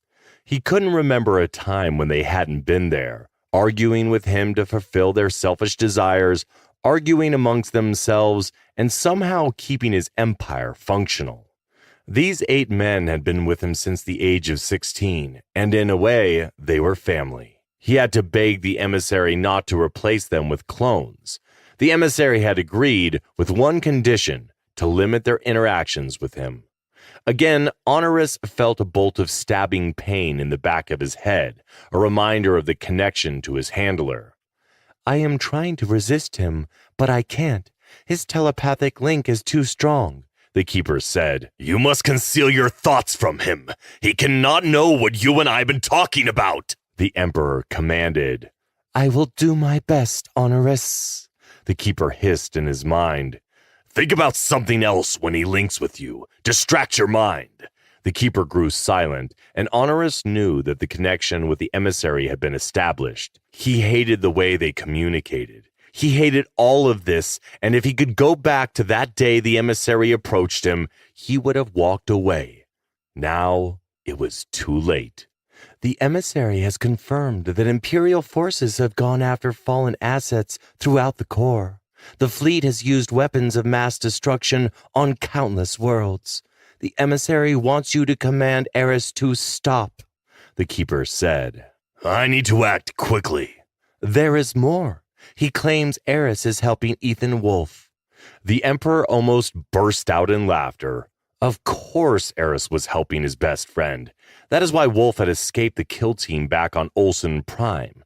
Jonas had deceived them all.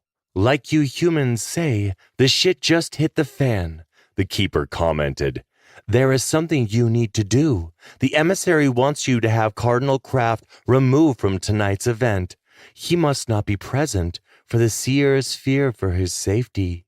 You need to do this to buy us some time. Why is Kraft coming here?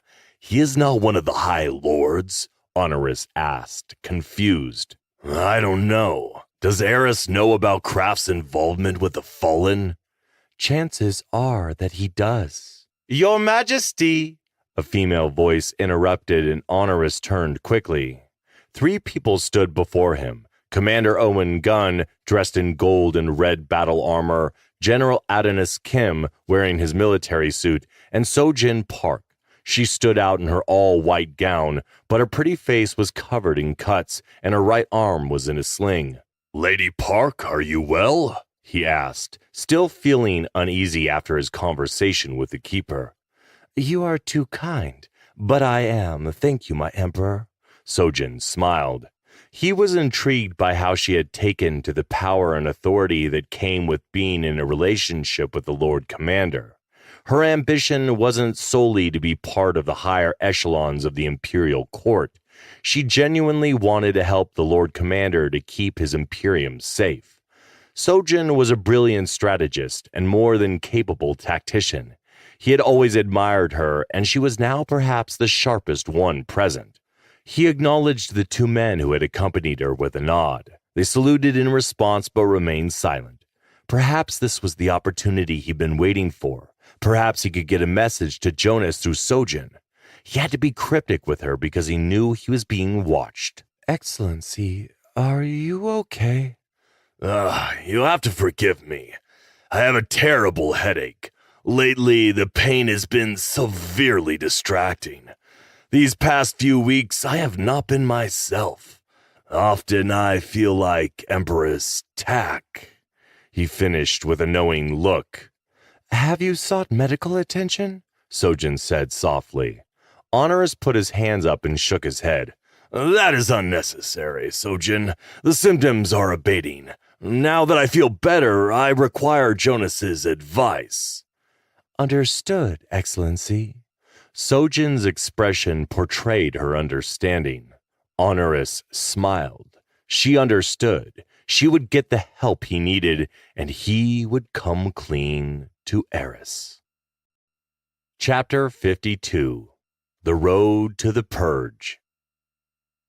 The preferred way to reach the Imperial Palace was by the autonomous sky transports, monitored by the elite guard and their telepaths. They were fast, comfortable, and guaranteed to be accident-free, but still nobody liked using them, especially the Imperial lords and ladies. They despised putting their lives in the hands of the elite guard, but they understood that when it came to the palace's security, they had no choice. The Emperor was known to use the transports as a simple means of dispatching those who had displeased him. It was rumored that a few months past, Lord Savage and his 2 sons were killed by a horrific nerve gas while on board. As always, this was just a rumor. Nothing could be confirmed. Cardinal Nolan Craft looked admiringly at the gas vents that were poorly disguised and inwardly praised the Emperor for such an efficient way of dealing with his enemies. They were old news, and he currently had much more pressing concerns. The Emperor's summons to court had been abrupt and without explanation. Perhaps it had something to do with Eris's war against Shadow Hand. Unlike other summons to the palace, Kraft had been denied his usual security detail, and that bothered him, especially now with everything that was going on throughout the Empire. He knew Jonas Eris had been the one to call the gathering, and according to his intelligence, even the Emperor hadn't been made aware of it until the night before. He had a feeling he was about to witness something he would find very entertaining. The emissary and Inquisitor Stark had urged him not to attend the gathering, but he felt it was prudent for him to be present. He needed to see, with his own eyes, what Eris was planning. The godless Lord Commander, as he was known in the Holy Church, was tolerant to his allies and ruthless to the Empire's enemies. Even then, his tolerance had its limits. Kraft knew that Eris was never to be trusted. Nolan leaned back on the plush chair and tried to relax, yet he felt an uncertainty deep down.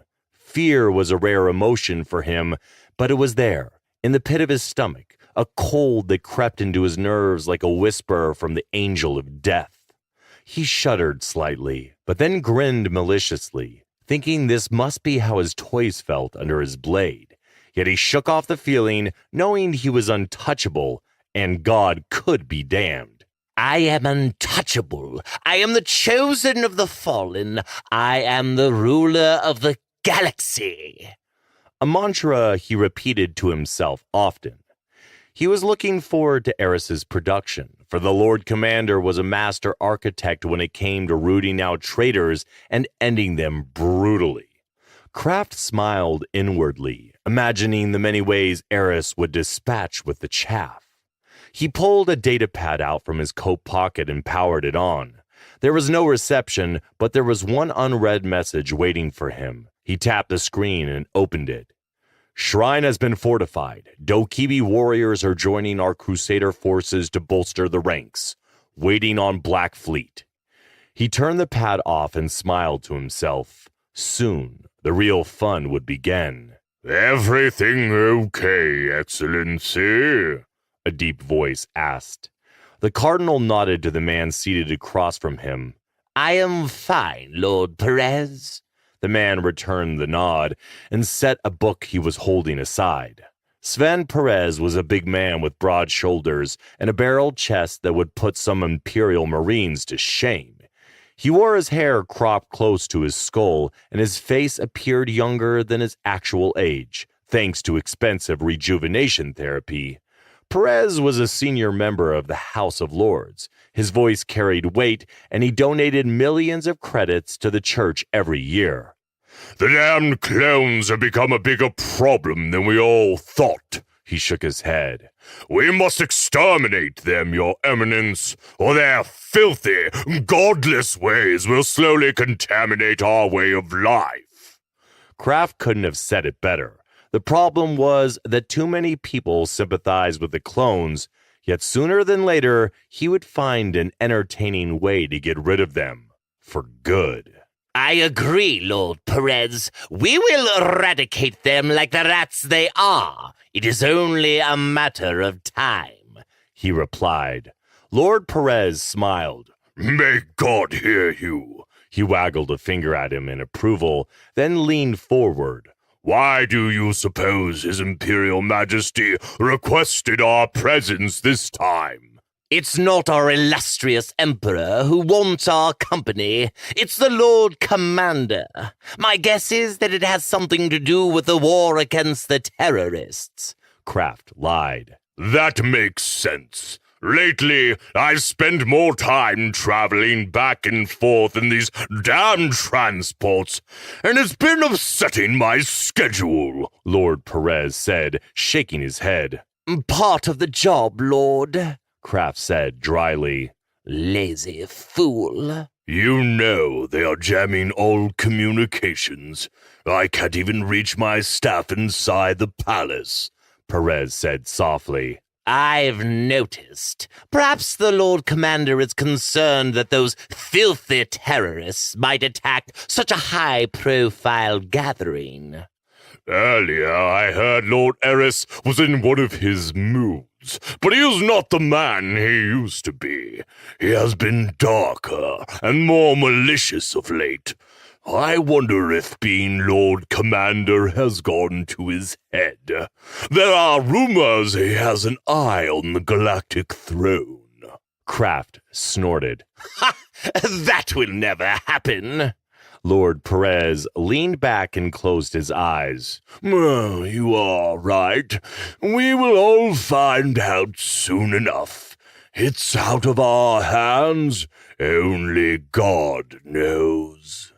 He finished piously, relaxing into his seat. Lord Perez's indifference disquieted Nolan Kraft, bringing to the surface that ever-present fear. Inquisitor Cross, stand by and be ready to execute Protocol Death Angel, he said quietly through his comm implant. He waited, but there was no reply. The silence was a deafening reminder of how alone he truly was. Chapter 53. The Gathering Storm. Jax Natoma teleported into Cardinal Kraft's flagship in an area scanners had indicated to be unoccupied. He drew his energy gun, activated his stealth suit and helmet's HUD, which filled the periphery of his visor with data. Jax was surprised by the lack of security on the Crusaders' flagship. As he quickly moved down the corridor, years of experience told him that something was off. Without any clear signs of danger or alarms, he nervously double-checked his equipment to make sure all was in order. The mission to sabotage Kraft's flagship was simple: plant the plasma explosives on the FTL core and exfil without detection. It was odd that Eris had ordered a covert operation and a 3-hour detonation delay when they could easily blast the Exodus from a distance, but it wasn't his place to question the Lord Commander. As he moved quietly down the corridor, he remembered what Sojin had told him about evil ancient aliens returning to conquer the galaxy. He was certain that Jonas Eris was the perfect man to lead the Empire against such a threat. Eris loved the Empire. That was obvious. The Lord Commander did what was necessary to keep the citizens of the Imperium safe, even if it meant doing some really vile shit. Eris rewarded loyalty. The Lord Commander was a man of honor. Yes, at times he could be a monster, but he only bared his fangs in defense of the Empire. Beneath the surface of his fierce exterior, Eris harbored a compassionate nature. He employed his personal doctors, who wielded advanced alien technology to combat the debilitating effects of the void fever that afflicted his body. What had been unexpected was the large sum of credits the Lord Commander had deposited in his family's account, in case of death. He was extremely grateful, and the only way to thank Jonas was to accomplish his mission. In the midst of his reverie, Jax was startled by the hissing sound of a door opening. He observed an armed acolyte walking in the opposite direction with swift, purposeful steps. As the bald man disappeared from sight, Jax's ears caught snippets of hushed muttering that resembled a prayer. He had been around many religious zealots in his day, and the way the acolyte had been praying sounded like he was gripped by terror. Driven by curiosity, Jax moved towards the closest door. Pressing a button on his wrist device, he activated his HUD, which projected an X-ray view of the room, revealing its interior structure and layout. It appeared empty, except for a silhouette of a man suspended in a cylinder, and life support systems leading to a control terminal. Jax frowned. He had seen those cylinders before back in New Haven, where genetic scientists worked on clones. What the hell is the church doing with one of those? It made no sense, since the clones were abominations to the church. Struck by this peculiarity, he opened the door using his AI codebreaker, then entered the cloning laboratory. Test tubes, data pads, and miscellaneous implements littered a metal table, and in the back of the room stood the cloning chamber he had observed through his HUD. Jax's eyes narrowed as he apprehensively approached the cloning chamber and was shocked by what he saw. It was Jonas Eris, an exact replica of the Lord Commander, a clone. Jax looked down at the control panel and read the text. Clone Subject 28, Day 24. Vitals nominal. Maturation minus 25 days. They've cloned Eris? How? And why? Jax holstered his energy gun and placed his hand on the power line connected to the device. This was not his mission, but he knew this abomination needed to be destroyed, along with all of the research. The door behind him hissed open, shocking Jax out of his reverie. A man with long black hair, dressed in red Inquisitor armor, entered the room. You idiot! You triggered a silent alarm when you used your code breaker, Gavin Cross said, chiding him like a child. Silly me. I should have considered that, but my curiosity could not be denied, he said like a kid with his hand caught in the cookie jar. All the same, what the hell's going on here, and why do you need a clone of Eris? Jax casually concluded, not genuinely anticipating a forthright response, but primarily to delay the situation and compose his thoughts. Oh, that. Well, that's Kraft's new boy toy, he said with a snicker. Well, he's not a defenseless woman or a child, so I'm not sure why he would be interested, Jax retorted with mock confusion and a subtle smile. Cross scowled, baring his teeth like a rabid animal. Hold your tongue, you filthy imperial lapdog! Show some respect for the soon-to-be divine ruler of the galaxy! He snarled back. Yeah, the divine ruler of a godless order of children, clowns, and pedophiles, Jax finished offhandedly. Cross exploded in rage, swiftly drew his energy pistol and fired. Jax dove behind a console as the energy shot sizzled through the air, scorching the terminal where he'd stood moments before. The terminal exploded, sending sparks in all directions. Jax rolled to his feet, pulling out his own weapon, a sleek, compact venom blaster, and fired a volley of plasma shots at Cross. Under the onslaught, the Inquisitor's body armor absorbed their energy, causing his body to shimmer as his personal shields fluctuated. You'll have to do better than that, Cross taunted and opened fire. In the midst of the fierce exchange with Cross, Jax nimbly dodged and weaved, taking advantage of the lab's equipment as cover. The room became enveloped in an acrid odor, a mix of burnt circuitry and ozone. Stray energy shots struck delicate machinery, resulting in small explosions and showers of sparks, illuminating the room in an eerie glow. Cross fired again, and this time he accidentally hit the cloning chamber. It exploded, and the naked Eris clone dropped to the floor in a mess of glass and liquid. Frack! Cross snapped angrily. He closed the distance, his movements fluid and relentless. Jax barely had time to react as Cross swung his energy gun like a club. The metal weapon connected with his ribs and sent him sprawling. Gasping for air, Jax fumbled in his sling bag, his fingers closing around a plasma grenade. With a desperate grin, he armed it and tossed it at Cross. Catch, asshole! As the grenade soared through the air, heading straight for him, Cross's eyes dilated in alarm. In a desperate last-second maneuver, he swung his weapon, deflecting the explosive device back towards Natoma. The Inquisitor, realizing the imminent danger, instinctively threw himself to the floor, covering his vitals. Jax quickly followed suit, his thoughts turning to his family. As Cardinal Nolan Craft passed, people bowed respectfully, granting him ample space. He reveled in the control he wielded over these conceited nobles. Many were blissfully unaware of their role in aiding the Fallen's invasion. However, certain lords, exemplified by the one approaching, shamelessly fawned over him. They were willing to fulfill any of Craft's requests for the right price. With a broad grin, Lord Kyle Polaris drew near. Trailing behind him, Craft's attention was drawn to a young man adorned in orange robes, a striking contrast amidst the gathering of lords. This was Polaris's son, whose reputation for unabashed drug use and involvement in human trafficking preceded him.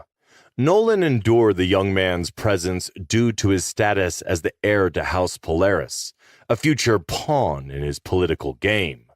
The elder Polaris bowed low. "I want to thank you for your gift," he said with a beaming smile. "I had no idea assisting the church to increase its influence would be so lucrative." Craft faked a smile in return. It's just the beginning, Lord Polaris. There is more to come. A lot more. Polaris's son stepped forward, smiling nervously, and leaned in toward him. "The clone ores were exquisite. Thank you, Your Eminence." Craft patted the young man patronizingly on the back, excused himself, and moved deeper into the gathering. He passed by many lords and ladies dressed in their finery who were pretending to be something they were not. They were all empty, soulless puppets, their strings being pulled by the great masters such as himself. Yet unfortunately tonight, the Lord Commander was conducting them. He was soon approached by Lord Anan Rev, who was eager to talk to him. Cardinal, may I have a moment?" the Weasley man said. Anan Rev was 97 years old, but still looked to be in his 30s. It was well known that he used illegal plasma infusions to maintain his youth. Craft tolerated him because of his usefulness, such as supplying him with the codes for the teleportals during the Imperial Square terror attack. Craft shoved down his annoyance, even though he hated the man with a passion. Not because he was greedy, but because he was so opinionated, and he despised his nasally, whiny voice. He couldn't help but see the man as a filthy weasel in expensive clothing. "What is it, Lord Rev?" he responded, barely covering his contempt. "I need your help. I have overspent on a project I'm working on, and I need a loan," Lord Rev said nervously, rubbing his thick black beard. "Of course, this pompous, vile man needs money. This is what's wrong with the Empire. No one spares a thought for me or my divine blessings. It was always about money," Nolan thought. "We will talk later," Craft said dismissively as he noticed the elite guard making their entrance into the royal hall. It was strange that the guard had been summoned here, for it was one of the most secure locations in Imperial City. He tracked the guardsmen with his inquisitive eyes as they moved towards the front of the hall. Lord Rev started to say something, but Craft casually pushed him aside as if he were a mere child and made his way to the front. In his path, Craft encountered a fully armored guardsman whose outstretched hand halted his progress. "This area is reserved for the guests of the Lord Commander." Craft frowned with annoyance and noticed a few admirals he knew mingling amongst themselves. In all his years, he had never seen military personnel at a gathering of lords. He turned, seeing two more admirals being ushered into the hall by a squad of elite guards. He suddenly felt chills of fear running down his spine. Turning back to the guard, the cardinal asked, Why are they here? Gesturing to his left, where the naval officers had just entered. Come to think of it, why are you and the rest of your guardsmen here? The elite guard has never had a presence inside the royal hall. Ignoring Nolan, the guardsman stepped back to speak with his superior. Kraft looked around, seeing many faces he knew well. All were friends of the church and its crusade. All of them traitors. He suddenly saw movement on the upper level of the hall as more elites poured into the balcony armed with energy rifles. Wait a minute, Kraft turned to the guardsman, pointing upwards. What in God's name is happening here? Why are they fully armed? The man did not reply. Instead, he continued his hushed conversation. Kraft cursed and saw the Lord Commander's lapdog, Owen Gunn, standing on the balcony. The captain of the elite guard scanned the room until he made eye contact with Nolan. The arrogant a-hole nodded and winked at him. Your Excellency, the guardsman finally addressed him and grabbed him by his arm. By order of the Emperor, you are to be moved to his private quarters for the rest of the evening. Kraft's stomach tightened. He felt the urge to run, but pushed it down firmly, then composed himself with the refined dignity of his station. Unhand me immediately, he replied indignantly. He pulled his arm free, straightened his tunic with an arrogant tug, and reluctantly followed the guardsman out of the chamber. Some lords nearby eyed him suspiciously as he was escorted out. The lights dimmed, and Kraft saw Jonas Eris make his appearance. The Lord Commander looked like a Vandorian fire eagle posed to strike, and the room fell silent. Behind him, 7 Death Knights, dressed like their master in all black, took up their positions. They were scanning the room intently, their gloved hands rested at ease by their sides, yet their posture exhibited their namesake. Where is the Emperor? Kraft heard a lord yell.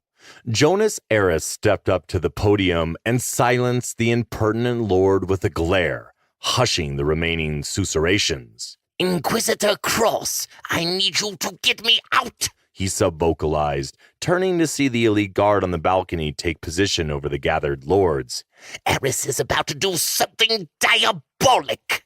No response, and for the first time in his life, he experienced sheer terror. Let's go. The Emperor is expecting me, Kraft snapped, trying to regain some control. They hurried away, and as Nolan exited, the Lord Commander's cold eyes followed him. Chapter 54. Treason. From his vantage on the stage, Jonas Eris peered down at the pitiful excuse for lords. Their betrayal of the Empire was despicable, driven by personal gain, bribery, accumulation of wealth, and a blatant disregard for the people they governed. This selfish behavior had weakened the Empire and aided the Fallen's agenda, making their actions unforgivable. Tonight, their treachery would end. Eris's cold eyes scanned the room, searching for the one responsible for this chaos. Cardinal Nolan Kraft. This whole show was for Kraft's benefit. With a smug expression, Jonas observed the man being led out of the hallway by Owen's men. The corners of his mouth curled into a faint smile, relishing the impending demise of this troublesome individual. Jonas briefly looked up and caught Sojin's beautiful face staring at him from the Emperor's balcony, silently offering her support. He acknowledged her with a nod. Their plan was now in motion. I find it preposterous that you're the one who called us here. Where is the Emperor? Someone in the crowd yelled, pulling the Lord Commander's attention back to the present. Eris ignored the slight and replied evenly. He will not be joining us. The Emperor's presence is not required tonight. Explain yourself. Why have we been so rudely summoned here? Lord Anon Rev shouted. Other lords raised their voices, showing support for Rev, but a few backed away, refusing to condemn the Lord Commander. They were the smart ones. Jonas cut in. Enough! Because of you and many others here, our enemies have subverted us without reprisal. I have called you here to address this issue before the real war begins. We're not at war. We will have your head for this, Lord Commander. You have no power over us. We are the Empire, not you. Lord Rev replied vehemently, others in the crowd echoing his sentiments. Jonas grinned. On the contrary, you've been summoned due to the implementation of martial law. This empowers me with the full authority to take necessary actions to safeguard the Imperium. There was a murmur of discontent. Then a shocking realization flowed across the gathering. For it was mandated that during times of war, the supreme power of the Empire lay in the hands of the Lord Commander. Are you crazy? What do you mean this is a military operation? Rev snapped, as several other lords voiced their disapproval. Look around. Do you see Lord Quest, Lord Say, Lady Hass, or Lord West? No, for they are true patriots. He let his words sink in. You and many here would rather fill your pockets with blood money, while the people you supposedly govern starve and suffer. That changes tonight, Jonas said coldly, his voice echoing throughout the now silent hall. The moment ached with the burden of his accusation, the truth of it sealing the lips of all present. Eris tapped his wrist piece, sending Owen Gunn the signal. The elite guards snapped to attention. The crash of their boots and the doors slamming with a boom were like the judgment of a gavel condemning them to their fate. Stop this insanity! Stop now, or I swear to God, I will have you. Lord Rev whimpered weakly, his words trailing off as 3 drone cameras zoomed over the milling crowd and began recording the event. Per the Lord Commander's orders, tonight's proceedings were to be broadcast live on every HoloNet within the Imperium. Jonas slapped a stim patch on his neck. He allowed it to take effect and jumped inhumanly high, only to land a few inches away from Lord Rev. The weasel of a man, shocked by the action, took a few steps back. Eris grabbed him and drew him close. "You are a traitor," Jonas whispered in his ear. "I am done with you and your ilk, but before I kill you, I want the Imperium to know your treachery and that it was you who assisted the terrorists in the Imperial Center food market bombing."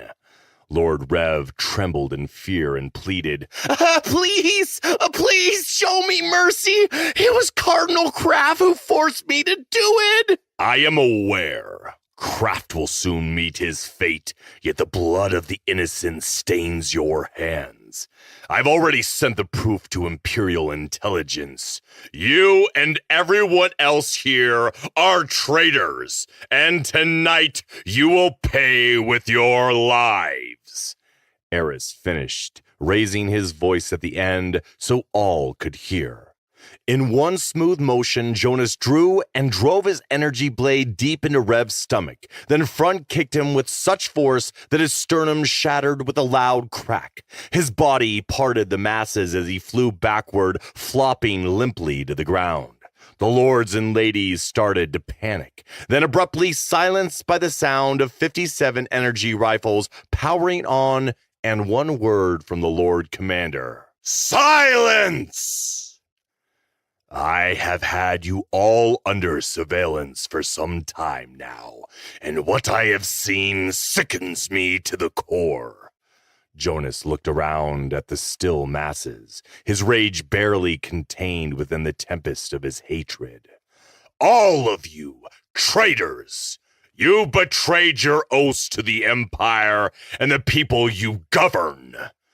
In a way, I understand the nature of greed, how it infects us like a disease and eats away at our honor and loyalty to the Empire. Yet you forget your true purpose, to be of service to the Emperor, whose purpose is to be of service to his people. How is it that we have fallen so far that petty bickering and the disregard for innocent lives like pawns on a chessboard has become commonplace? This house of cards that we have built, this fickle frame falls short and crumbles at its foundation. We must pluck it, root and stem, to cast aside the rot that has plagued this galaxy for far too long. Yet for the Empire to flourish, some of you must be spared. Those of you that the rot has not affected too deeply. A few lords and ladies began to beg and cry for forgiveness, but were silenced by the Lord Commander's raised hand. Eris turned his attention to the admirals in the front of the hall and motioned them forward. The men marched solemnly towards the stage, the crowd parting to let them pass, their gazes downcast and unable to meet their Lord Commander's eyes. They came to parade rest in a line before Jonas as he looked upon them with disgust. Perhaps I'm the fool for continuing to uphold the values of duty, loyalty, and honor. Your actions, all 10 of you, are beyond redemption. Leaking confidential information about fleet movements and military operations constitutes treason, a crime punishable by death. The Lord Commander's glare pierced their souls. Admiral Vax stepped forward in attempt to protest, but with a signal from Jonas, the man's head disappeared from his shoulders in a flash of light. 9 more shots followed, and the admirals all dropped lifeless to the ground. Again, panic began to spread throughout the royal hall, and Jonas quelled it once more with a mere gesture. Eris pointed to the drone cams in the back, ordering them to zoom in. It was time to speak to the citizens. When I last addressed you, it was in an hour of great sadness, in the aftermath of the attack perpetrated by Shadow Hand, he began, eyes locked on the middle camera. In the past 2 months, our empire has suffered a significant increase in terror attacks. We've witnessed on live vid the attack above Imperial Center. We've painfully watched loved ones die because of these traitors. He paused, pointing at the lords below him. These treasonous men and women sold their souls for power and privilege. They are monsters of avarice that have undermined our way of life and betray the honor and dignity of the Empire. Tonight, this will all come to an end. I have ordered military strikes all across the Empire that will eliminate the remaining terror cells. I regret to inform you this cannot be done without further collateral damage, but I assure you when the dust settles, our true enemies will be revealed. The lords below stirred as Owen and his men began to move through the crowd. These men and women have fattened their bank accounts by working with our enemy. Their wealth grows exponentially, while some of you live in squalor and starve. I will tolerate this no longer. This is the beginning of a new era, for we need to be united in the face of such overwhelming adversity, to set aside our petty differences and strive to become the empire we were meant to be. Gunn and his men started corralling the lords and ladies who Jonas had marked for death. Some tried to run, but were quickly apprehended by the elite guard and made to stand before Eris. Any retaliation from your kin, Jonas continued, turning his attention back to the assembly, and I will ensure your entire bloodline is terminated. It's time to restore the glory of the Empire. Amidst the reverberating words, 15 of the assembled individuals succumbed to the deadly rifle fire emanating from the balcony. The survivors were silenced, acutely aware that their lives had been mercifully spared. I have eyes everywhere. Never forget that. I implore you to consider your past actions and how they served you. Reflect on how you can be of service to the Empire, your people, and become true leaders. The enemy from beyond our galaxy draws near, and we must rally together to defeat them. Depart now and stand by for additional directives. Jonas turned back towards the cameras to address the galaxy. As for you, citizens of the Empire, you must prepare yourselves for war. There are many trials and hardships to come, but with unity comes strength. With strength comes determination and a conviction that will overcome the dark days ahead. Eris out!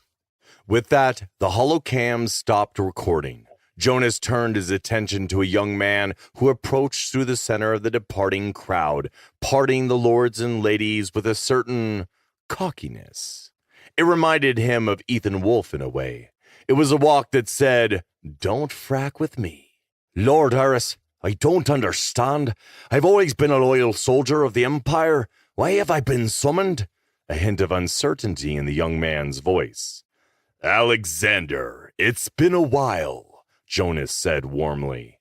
Alexander Black, son of the former Lord Commander Vorian Black, was not a traitor. However, Eris intended for him to witness firsthand the Empire's decay and grasp the true essence of what it was to be the Lord Commander. Eris had plans for the son of his mentor.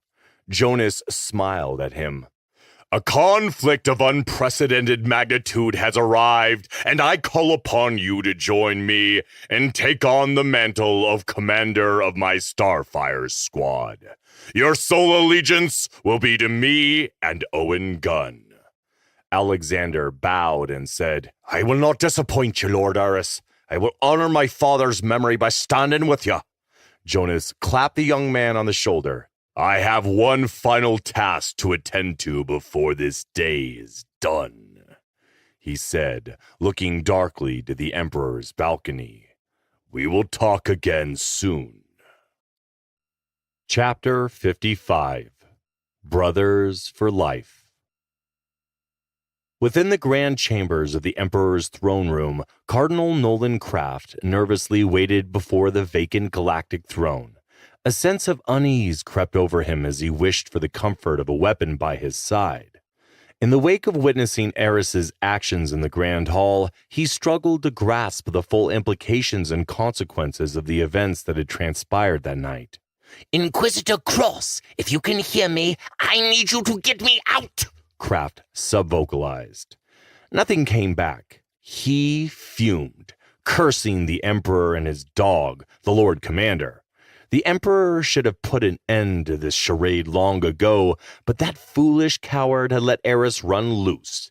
And now it was too late. Eris had taken the upper hand. Kraft shook his head. The plan had been to have Jonas's clone kill the Emperor live on cam, and in the resulting chaos, the Black Fleet would arrive from the abyss unnoticed. The plan was brilliant, but the clone never arrived, and with the comms jammed, that idiot Eris had the upper hand once again. So, Cardinal, do you realize we're both dead men walking? The familiar voice of the Emperor called out as he emerged from a side door. Kraft turned to see the Emperor ascending the dais, but stopped halfway up and sadly looked at the empty throne. Onerous, stop being a fool and use your authority as emperor. Damn it, man, call off your dog. The Emperor laughed nervously. Now, do I have that authority? Or wasn't it you and the emissary who stripped me of that power years ago? The puppet Emperor finished bleakly. His eyes drifted once more to that lonely throne that was now out of his reach. Don't you get it, you arrogant fool? He tossed a data pad to Nolan. Read this! Kraft caught it with a look of confusion and read its contents. Most of the details he was aware of, but when his eyes came across the destruction of the VX Black facilities, a sense of overwhelming dread took hold of him. Again, Eris had thwarted his machinations, and admitting he had been played like a pawn rankled more than losing his allies and the fallen facilities combined. I should have had you executed long ago. You brought those cursed aliens here. You had that demon. Bond me to the keeper. His words trailed off at the end, his ire leaving him as he breathed out. I guess none of that matters now, for what we have wrought has come full circle, and our end approaches. Kraft laughed sardonically. Maybe your end has arrived, but the emissary would never sacrifice me, you fool! Well, I guess we'll see who the real fool is soon enough. Oh, we shall, my precious puppet. By now, the emissary is aware of my predicament and has likely taken measures, Kraft said arrogantly.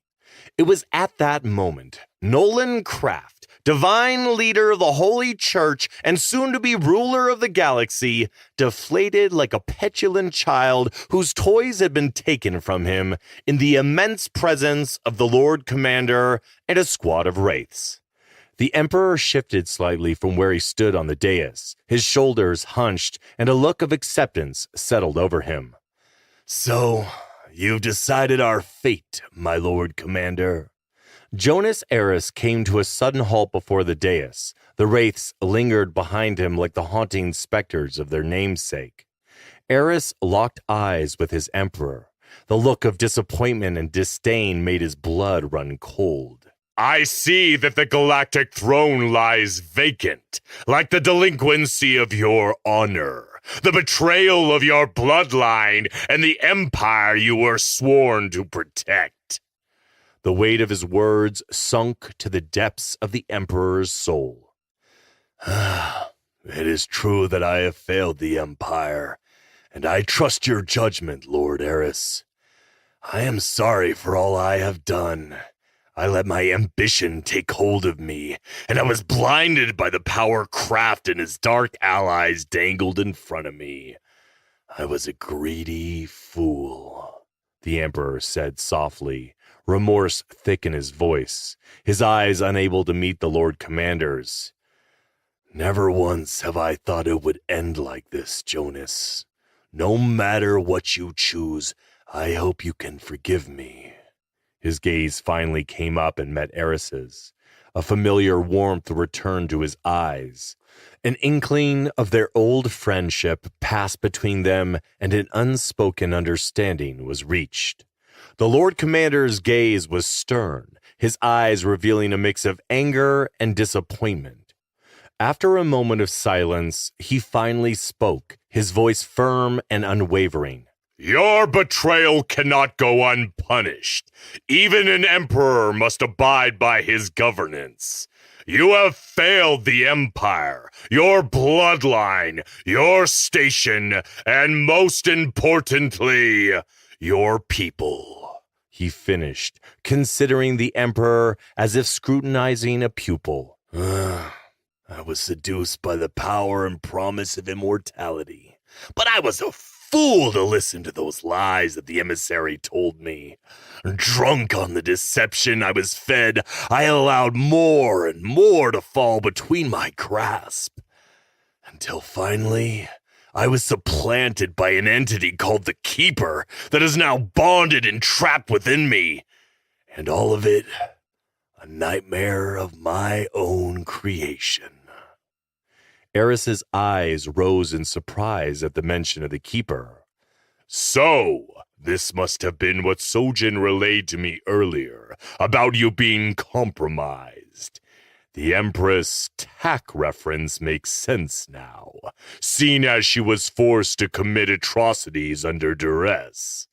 This final defiance in the face of adversity, the realization of your mistakes, and the clear resignation of your position has just saved your life.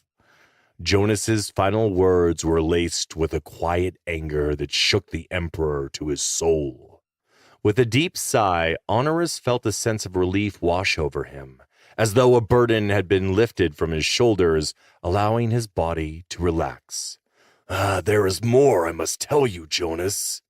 During this exchange, Nolan remained silent, convinced that his rescue was imminent. He found pleasure in observing this drama unfold. However, Honoris had said too much. Shut your mouth, you spineless dog! The emissary will have your head for this! Kraft snapped. Eris finally turned to address this godless man, his cold stare piercing, dangerous, and predatory. Ah, I thought I recognized that simpering bark. Well, I haven't quite decided what to do with you. Your crimes are punishable by death. Perhaps I will have my telepath rip your mind apart and take all of your secrets.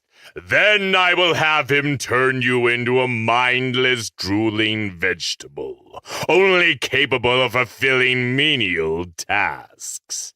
And if you're a good boy, I will allow you to witness the destruction of the fallen and the eradication of the Holy Church of the Crusaders.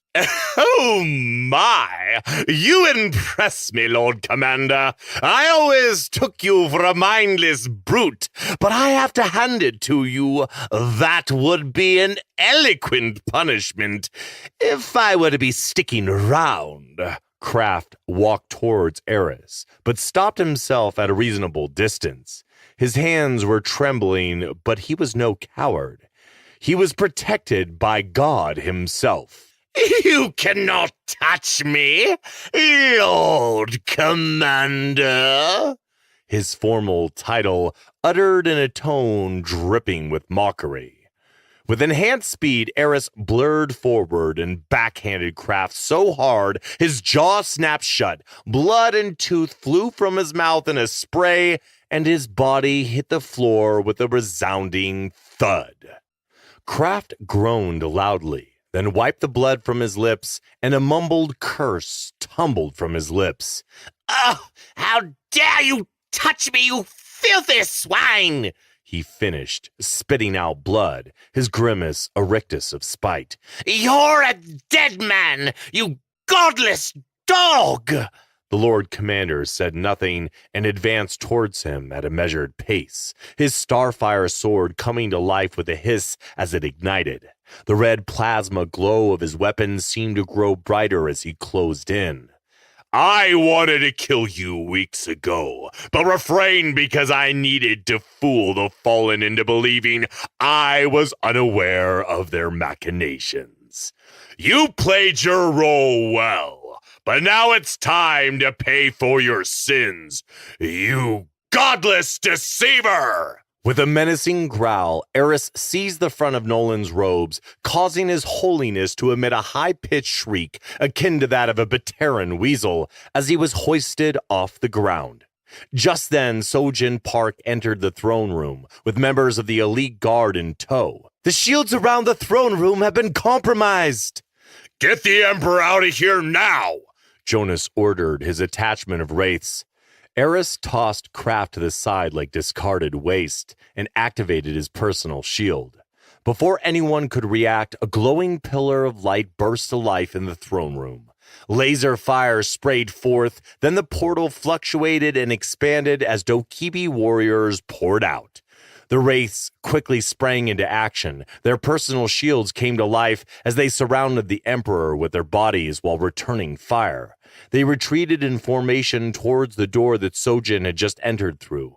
The Dokibi were quickly forming up ranks and setting up shield generators in the room, creating a defensive line with mounted cannons interspersed. Lord Eris's personal guard burst through the main doors like a deadly tempest, determined to protect their master as the enemy eagerly engaged them.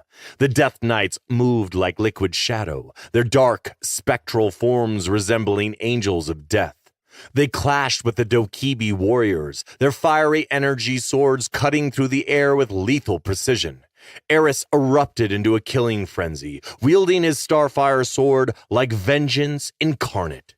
Kraft rose to his feet as laser fire crackled in every direction. He smiled malevolently at the scene of carnage before him.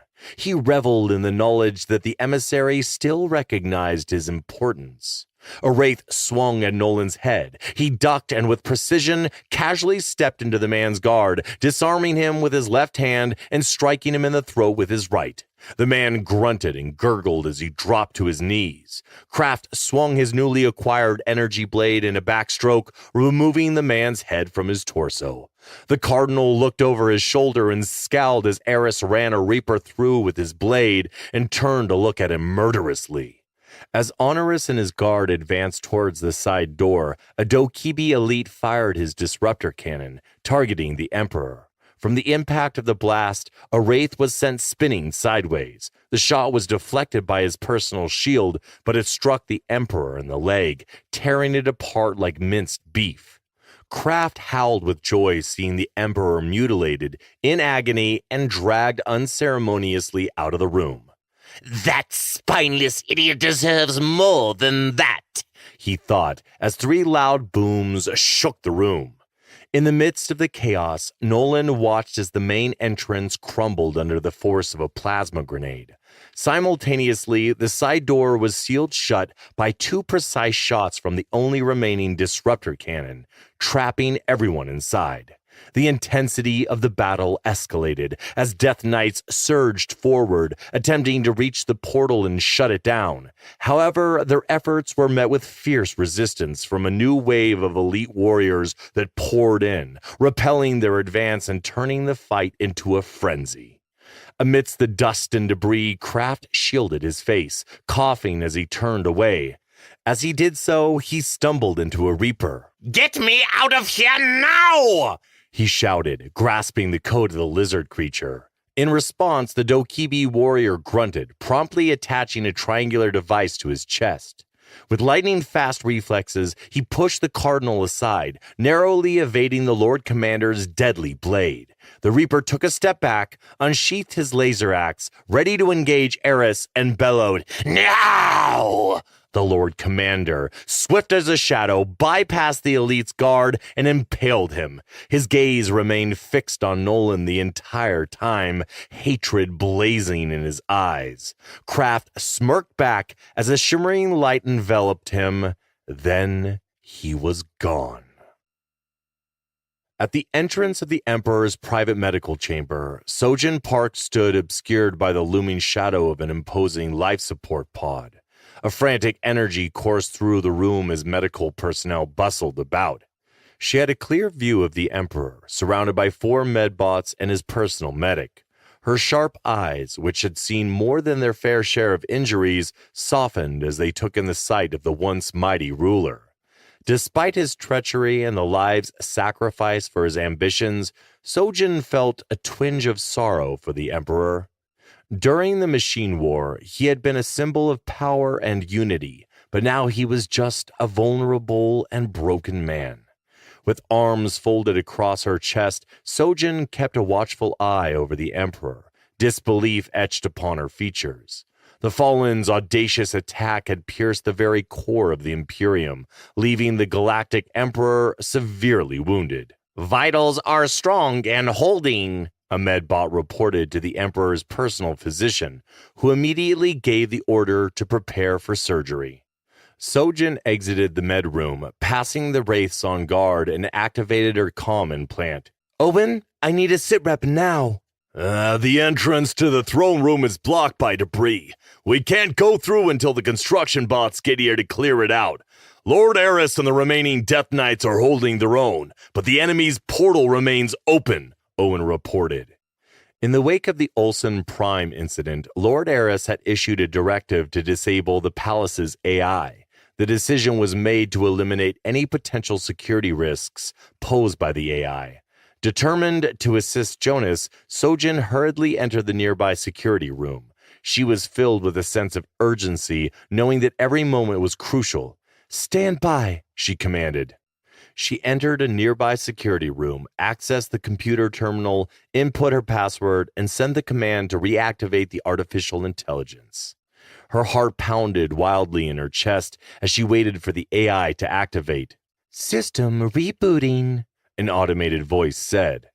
With rapt attention, Sojin's gaze was fixed upon the security display, observing the gladiatorial spectacle that was unfolding above. The scene was a maelstrom of chaos, and in the middle of it, Jonas Eris was engaged in a fierce battle with a Reaper wielding a laser axe. Sojin knew her man was a great warrior, but could not help but feel concerned for him. "Reboot at 50%, the computer announced. Sojin cursed as she witnessed 3 Death Knights successfully eliminate a Reaper wielding a disruptor cannon, only to meet their demise as the cannon exploded, engulfing them in flames. It was then she realized that Nolan Craft was nowhere to be seen. She could tell Jonas was losing momentum, overwhelmed by their sheer numbers and strength.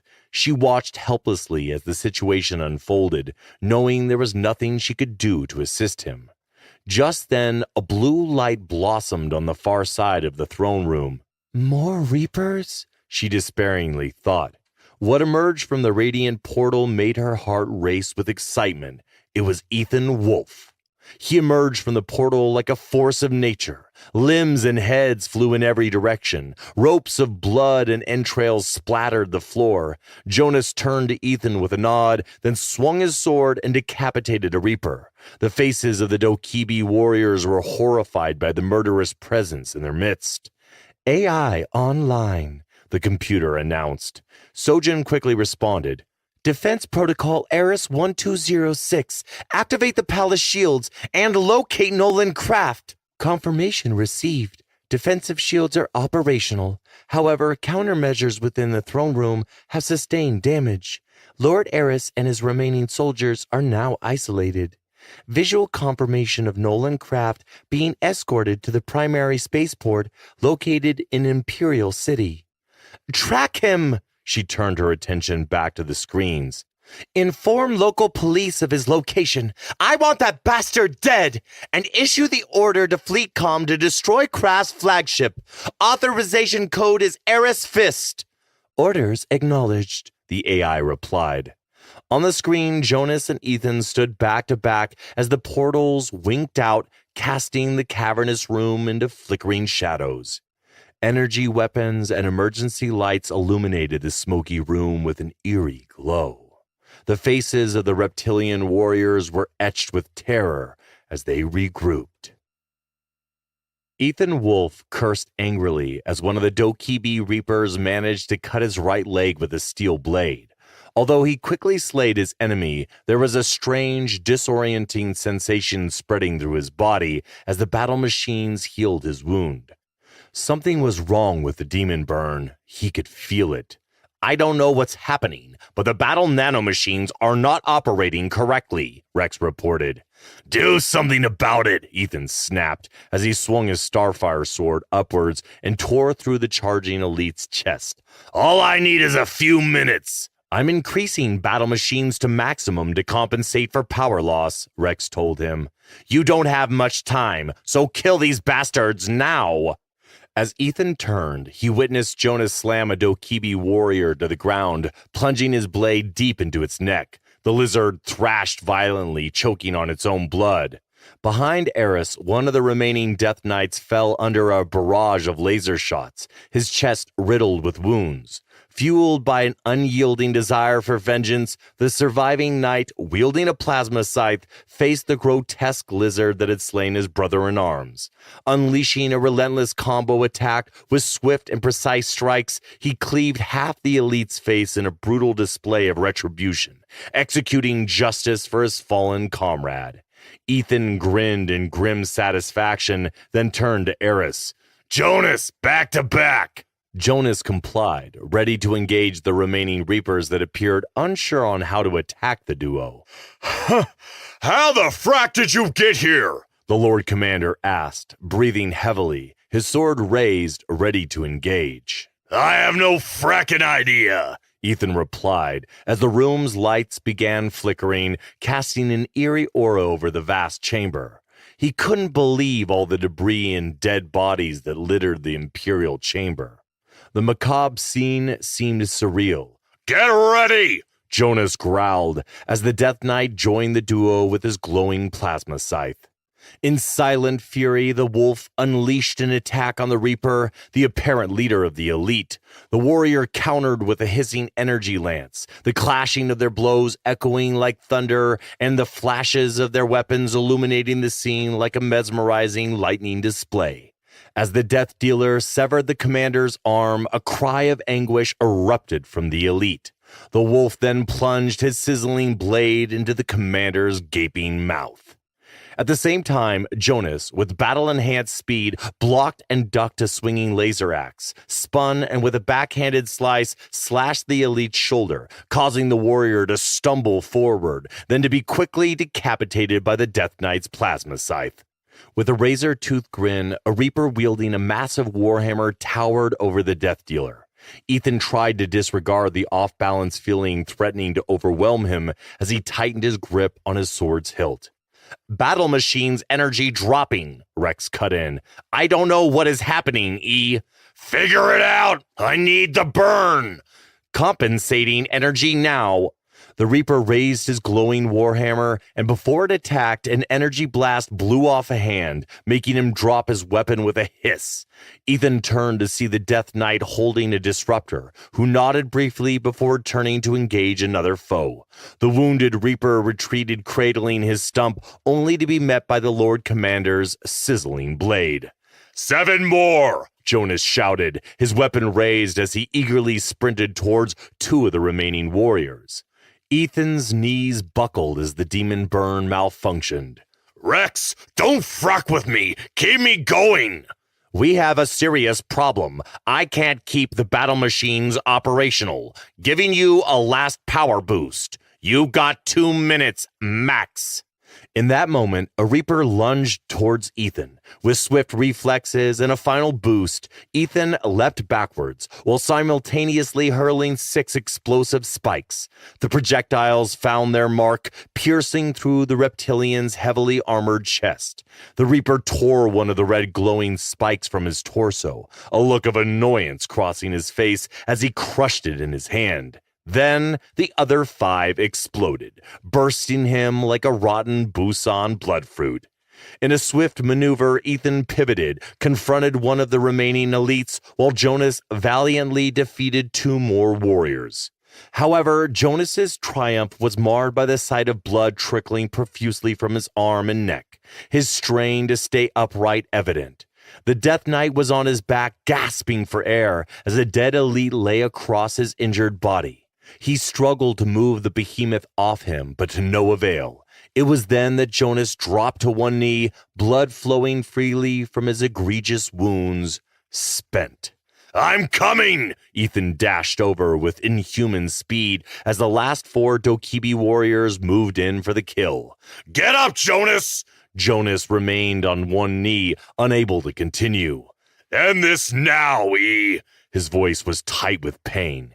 Ethan tore into the remaining Dokibi warriors like a death-dealing demon. Their bodies dropped in a blur of movement and sprays of blood. When it was done, he found himself standing alone amongst a sea of carnage. Ethan staggered over to the struggling Jonas as Rex powered down the demon burn and shakily helped his friend to sit slumped against a dead foe. Wolf had never seen Eris this close to death's door. He cradled the man in his arms and spoke softly to him. Take it easy, Jonas.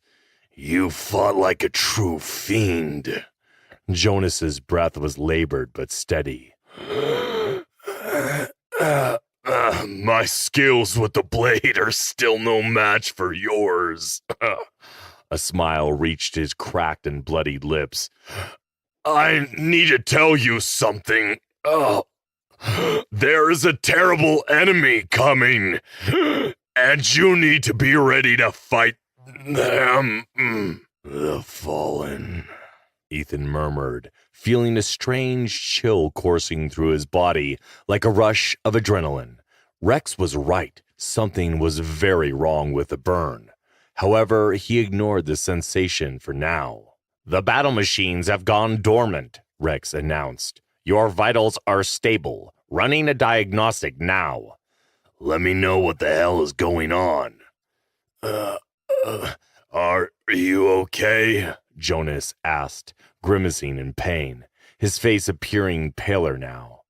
There's an issue with the demon burn, but it's nothing to be concerned about, Ethan lied.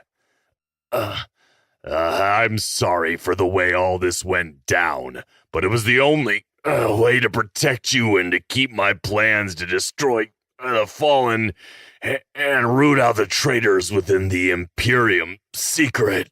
He paused, his breathing ragged. It was the only way we could manage to strike first. You needed to be far away from the shadows within the Empire. It was the only way for you to safely reach the Guardian. Jonas said, his voice trembling. I wish you would have told me, but I know you did it for the right reasons. Ethan whispered. Jonas shook his head, his eyes portraying a rare emotion for him. Sadness. Ethan hugged him. It's okay. I forgive you, he mumbled into his shoulder. Be aware of the Fallen. They prey on our weaknesses and play to our ego. They will offer you heaven and deliver hell. Reshaping the galaxy in their image, for they desire to be worshipped as gods. Jonas grabbed his arm and pulled him close. Just promise me you will kill that traitorous weasel Kraft. Jonas croaked as his eyes fluttered closed and his head slumped forward. Ethan clutched his friend tightly and sobbed. Overwhelmed by grief, he failed to perceive the Guardian's portal reemerge. From the swirling vortex, sinister tentacles extended, ensnaring Ethan's body, forcibly separating him from his brother's lifeless form, and dragged him back into the cosmic web. No! Epilogue. Shroud of Darkness. Amid a brilliant flash of light, Ethan Wolfe materialized in the Guardian's chamber, his voice echoing through the space as he called out his brother's name while falling to his knees. Overwhelmed by disbelief, he realized Jonas was dead. Despite his efforts, he had been unable to save the Lord Commander from their enemies. Hope rushed forward, reaching out for him in concern. Ethan slapped her hand away and grabbed his head, mumbling incoherently to himself. The visions of Eris lying limp on the floor and the blank stare in his face kept replaying in his mind. What happened? Borum asked with concern in his voice. Ethan finally stood up, wiping tears from her eyes. Jonas is dead. Those animals took him from me. Hope took a few steps forward and hugged Ethan. I'm so sorry, E. Ethan pushed her away. I'll avenge his death. I will kill everyone responsible. Though fate played out in an unforeseen manner, be assured that you have proven yourself to the Order of Light. Understand that sacrifice is an intricate part of the journey towards salvation and resisting the forces of darkness. The Guardian's voice resonated with prophetic purpose as he emerged from the shadows of the palatial chamber. Ethan cursed bitterly, turning to face the Guardian. My brother was murdered by those filthy aliens. I don't care about your damned Order of Light. The cosmic web weaves as it wills, the Guardian said cryptically as he approached Wolf and his team. Frack your cosmic bullshit! Ethan roared with anger. Then I will speak plainly. My master, known as Michael to your people, will be the final judge of Jonas's fate, the Guardian said, a tinge of disdain in his voice when he spoke of his master. Who is Michael, and why is it for him to decide Jonas's fate? What the frack are you? Ethan's hand dropped to his starfire sword. The Guardian nodded, his form beginning to glow as he transformed into a vibrant, angelic being. All were stunned into silence by the transmutation that took place before them. My kind was created eons ago, the Guardian stated, his voice sounding ethereal. In prehistoric times, my mission was to guide the first humans in developing language and imparting crucial survival skills. These skills were essential for navigating their arduous and ever-changing environment. Over the millennia, my responsibilities have changed as humanity has evolved. For many centuries now, my duty has been to serve as the guardian of the damned, a duty I have diligently fulfilled. While my siblings tend to various matters across the galaxy, Michael, the Celestial Defender, bears the responsibility of overseeing me, my kind, and humanity's protection. How can he decide the fate of a dead man? Ethan demanded. He wields the spark of our Creator. It is not for you or me to question his designs. His tone made it clear that this subject was concluded. Hear me clearly. You stand chosen by the esteemed Order of Light to embark on a mission of utmost importance, to locate the elusive Forbidden Armory. Your unique augmentations will provide the crucial edge necessary to unravel the mysteries hidden within its depths. Be prepared to confront formidable evil forces that will challenge your limits, the Guardian cautioned. Your paramount objective is to secure the Soul Ejector, an artifact of extraordinary power. What the hell is a Soul Ejector? Why don't you find it? You are a so-called powerful being. Ethan was suddenly overcome with a jittery sensation. His heart raced and his legs felt weak and unsteady. A wave of inexplicable anxiety engulfed him, leaving him perched on the precipice of unease and disquietude. I can barely detect the battle machines. They've almost gone completely dormant. What? What do you mean? I mean the demon burn is currently unstable, as well as your auto-regeneration. Maybe it was the long-distance teleport that fried it. I don't know. I have been running diagnostics, but still can't find the cause of the issue. My logs show the problem started after you traveled the cosmic web. I will provide an update soon. Keep it between us for now. I will address it with the team later. There is no need to freak them out. Yet. Understood. Despite the disbelief swirling in his mind from Rex's revelation, Ethan refocused his attention on the Guardian as he began to speak. Within the grand design, the creator strategically concealed the forbidden armory from the Order of Light, serving as a trial for humanity to demonstrate its worthiness. However, this is the limit of my knowledge. Really? This is some classic bullshit. Can you believe this mumbo-jumbo higher power cryptic BS? Sure, just send some humans on a galactic goose hunt for some ancient armory. What's the Order of Light's deal? Hope finished, exasperated. Yeah, this is a bunch of bullshit. So where can we get some frackin' answers from? Ethan replied. Your father left information within the Jade Runner that will help you find the armory. Yet you must go now, for the window to travel to this location along the cosmic web is fading fast. A look of hesitance and distrust crossed Ethan's face. Although if he wanted answers, this was the path he must take.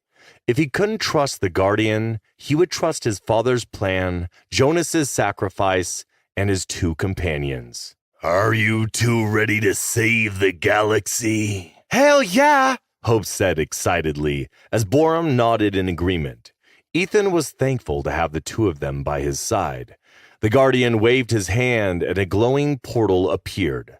United by their unbreakable bond and unwavering resolve, the intrepid trio embarked on a treacherous journey into the impending storm. The once luminous and vibrant room began to slowly succumb to darkness. The colorful tendrils of light that danced along the walls and ceiling began to fade, leaving the room shrouded in a deep, velvety blackness. The Guardians stepped back as a tall and imposing presence appeared in the room. The incorporeal form exuded an aura of darkness and power. Its jet-black wings folded against its back, and its eyes glowed like blazing stars, their depths as vast as the abyss. The Guardian bowed slightly in surprise. Lord Azazel, how is it that you are here? Ah, yes. That fool Michael broke the Creator's law. His interference in the mortal realm has released me from my prison. And oh, how I relish his failure.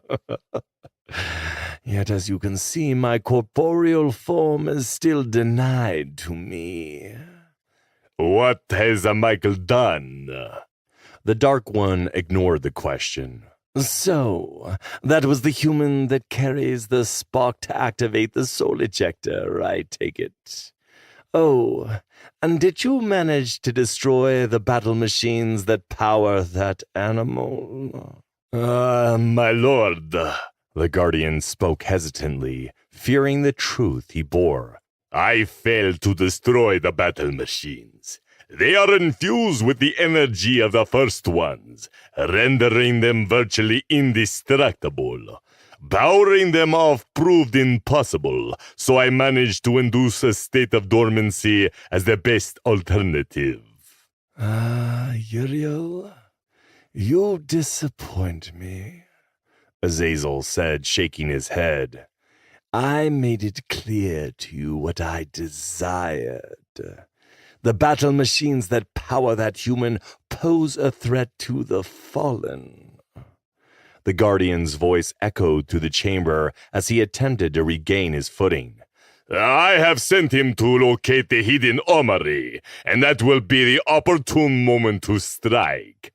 Deprived of his augmentations, he will be vulnerable, and his assistance to the Order of Light in defeating your followers will be rendered futile. With a sinister chuckle, Azazel relished in the unfolding chaos. Marvelous!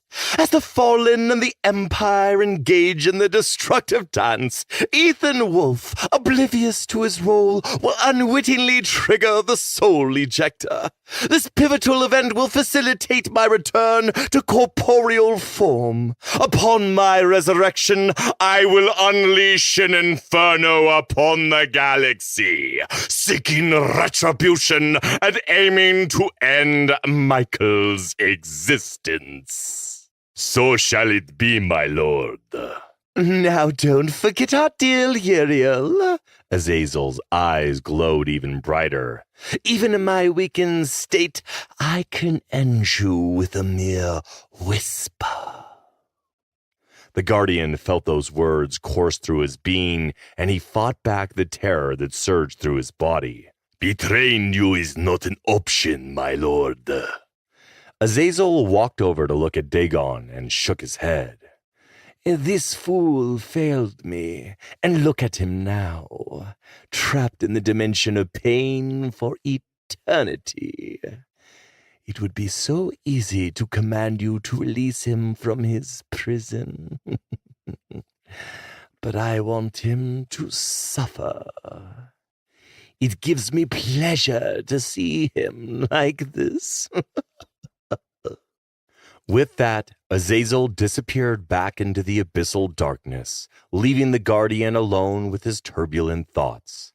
In a state of trepidation, he contemplated Michael's potential reaction upon discovering his act of betrayal and the resurgence of his eternal enemy. Inside an Imperial waste disposal transport that had successfully evaded planetary defenses, Inquisitor Gavin Cross and Cardinal Nolan Craft found themselves seated side by side. Craft's gaze was drawn to the window where an Imperial cruiser unleashed its cannons upon his flagship, engulfing it in a fiery spectacle of destruction. It was in that moment that he solidified his belief in his divine destiny to reign over the galaxy as its immortal ruler. There were 105 souls on board. We were lucky the emissary got us out. Cross's tone was soft, but lacked any true remorse. Don't you worry. The Lord Commander will pay for this, Gavin. But I am more concerned about how we are going to get to Shrine.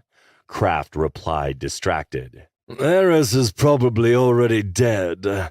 I got an intel report that said he suffered a fatal wound in his fight against the elites, Cross said as he strapped himself in for hyperspace travel. The Cardinal shook his head. Eris is not dead. He took a deep breath and exhaled.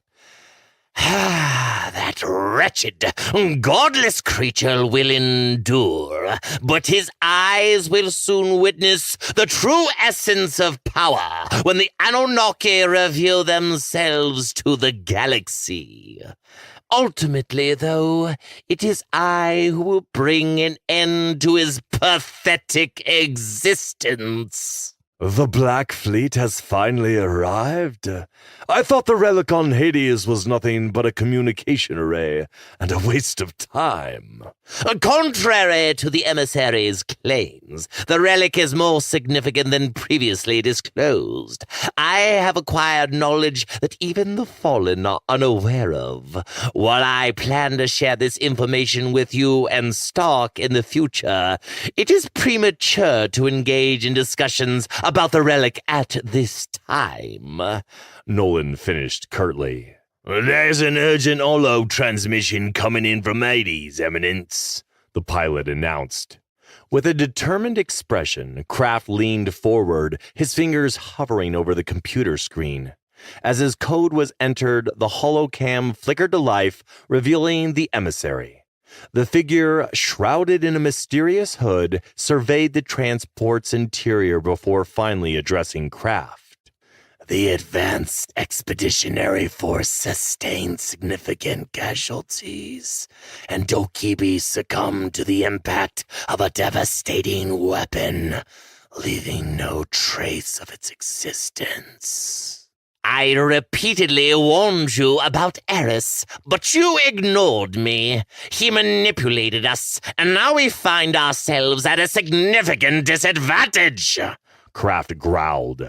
Remember, you are still just a servant of the fallen.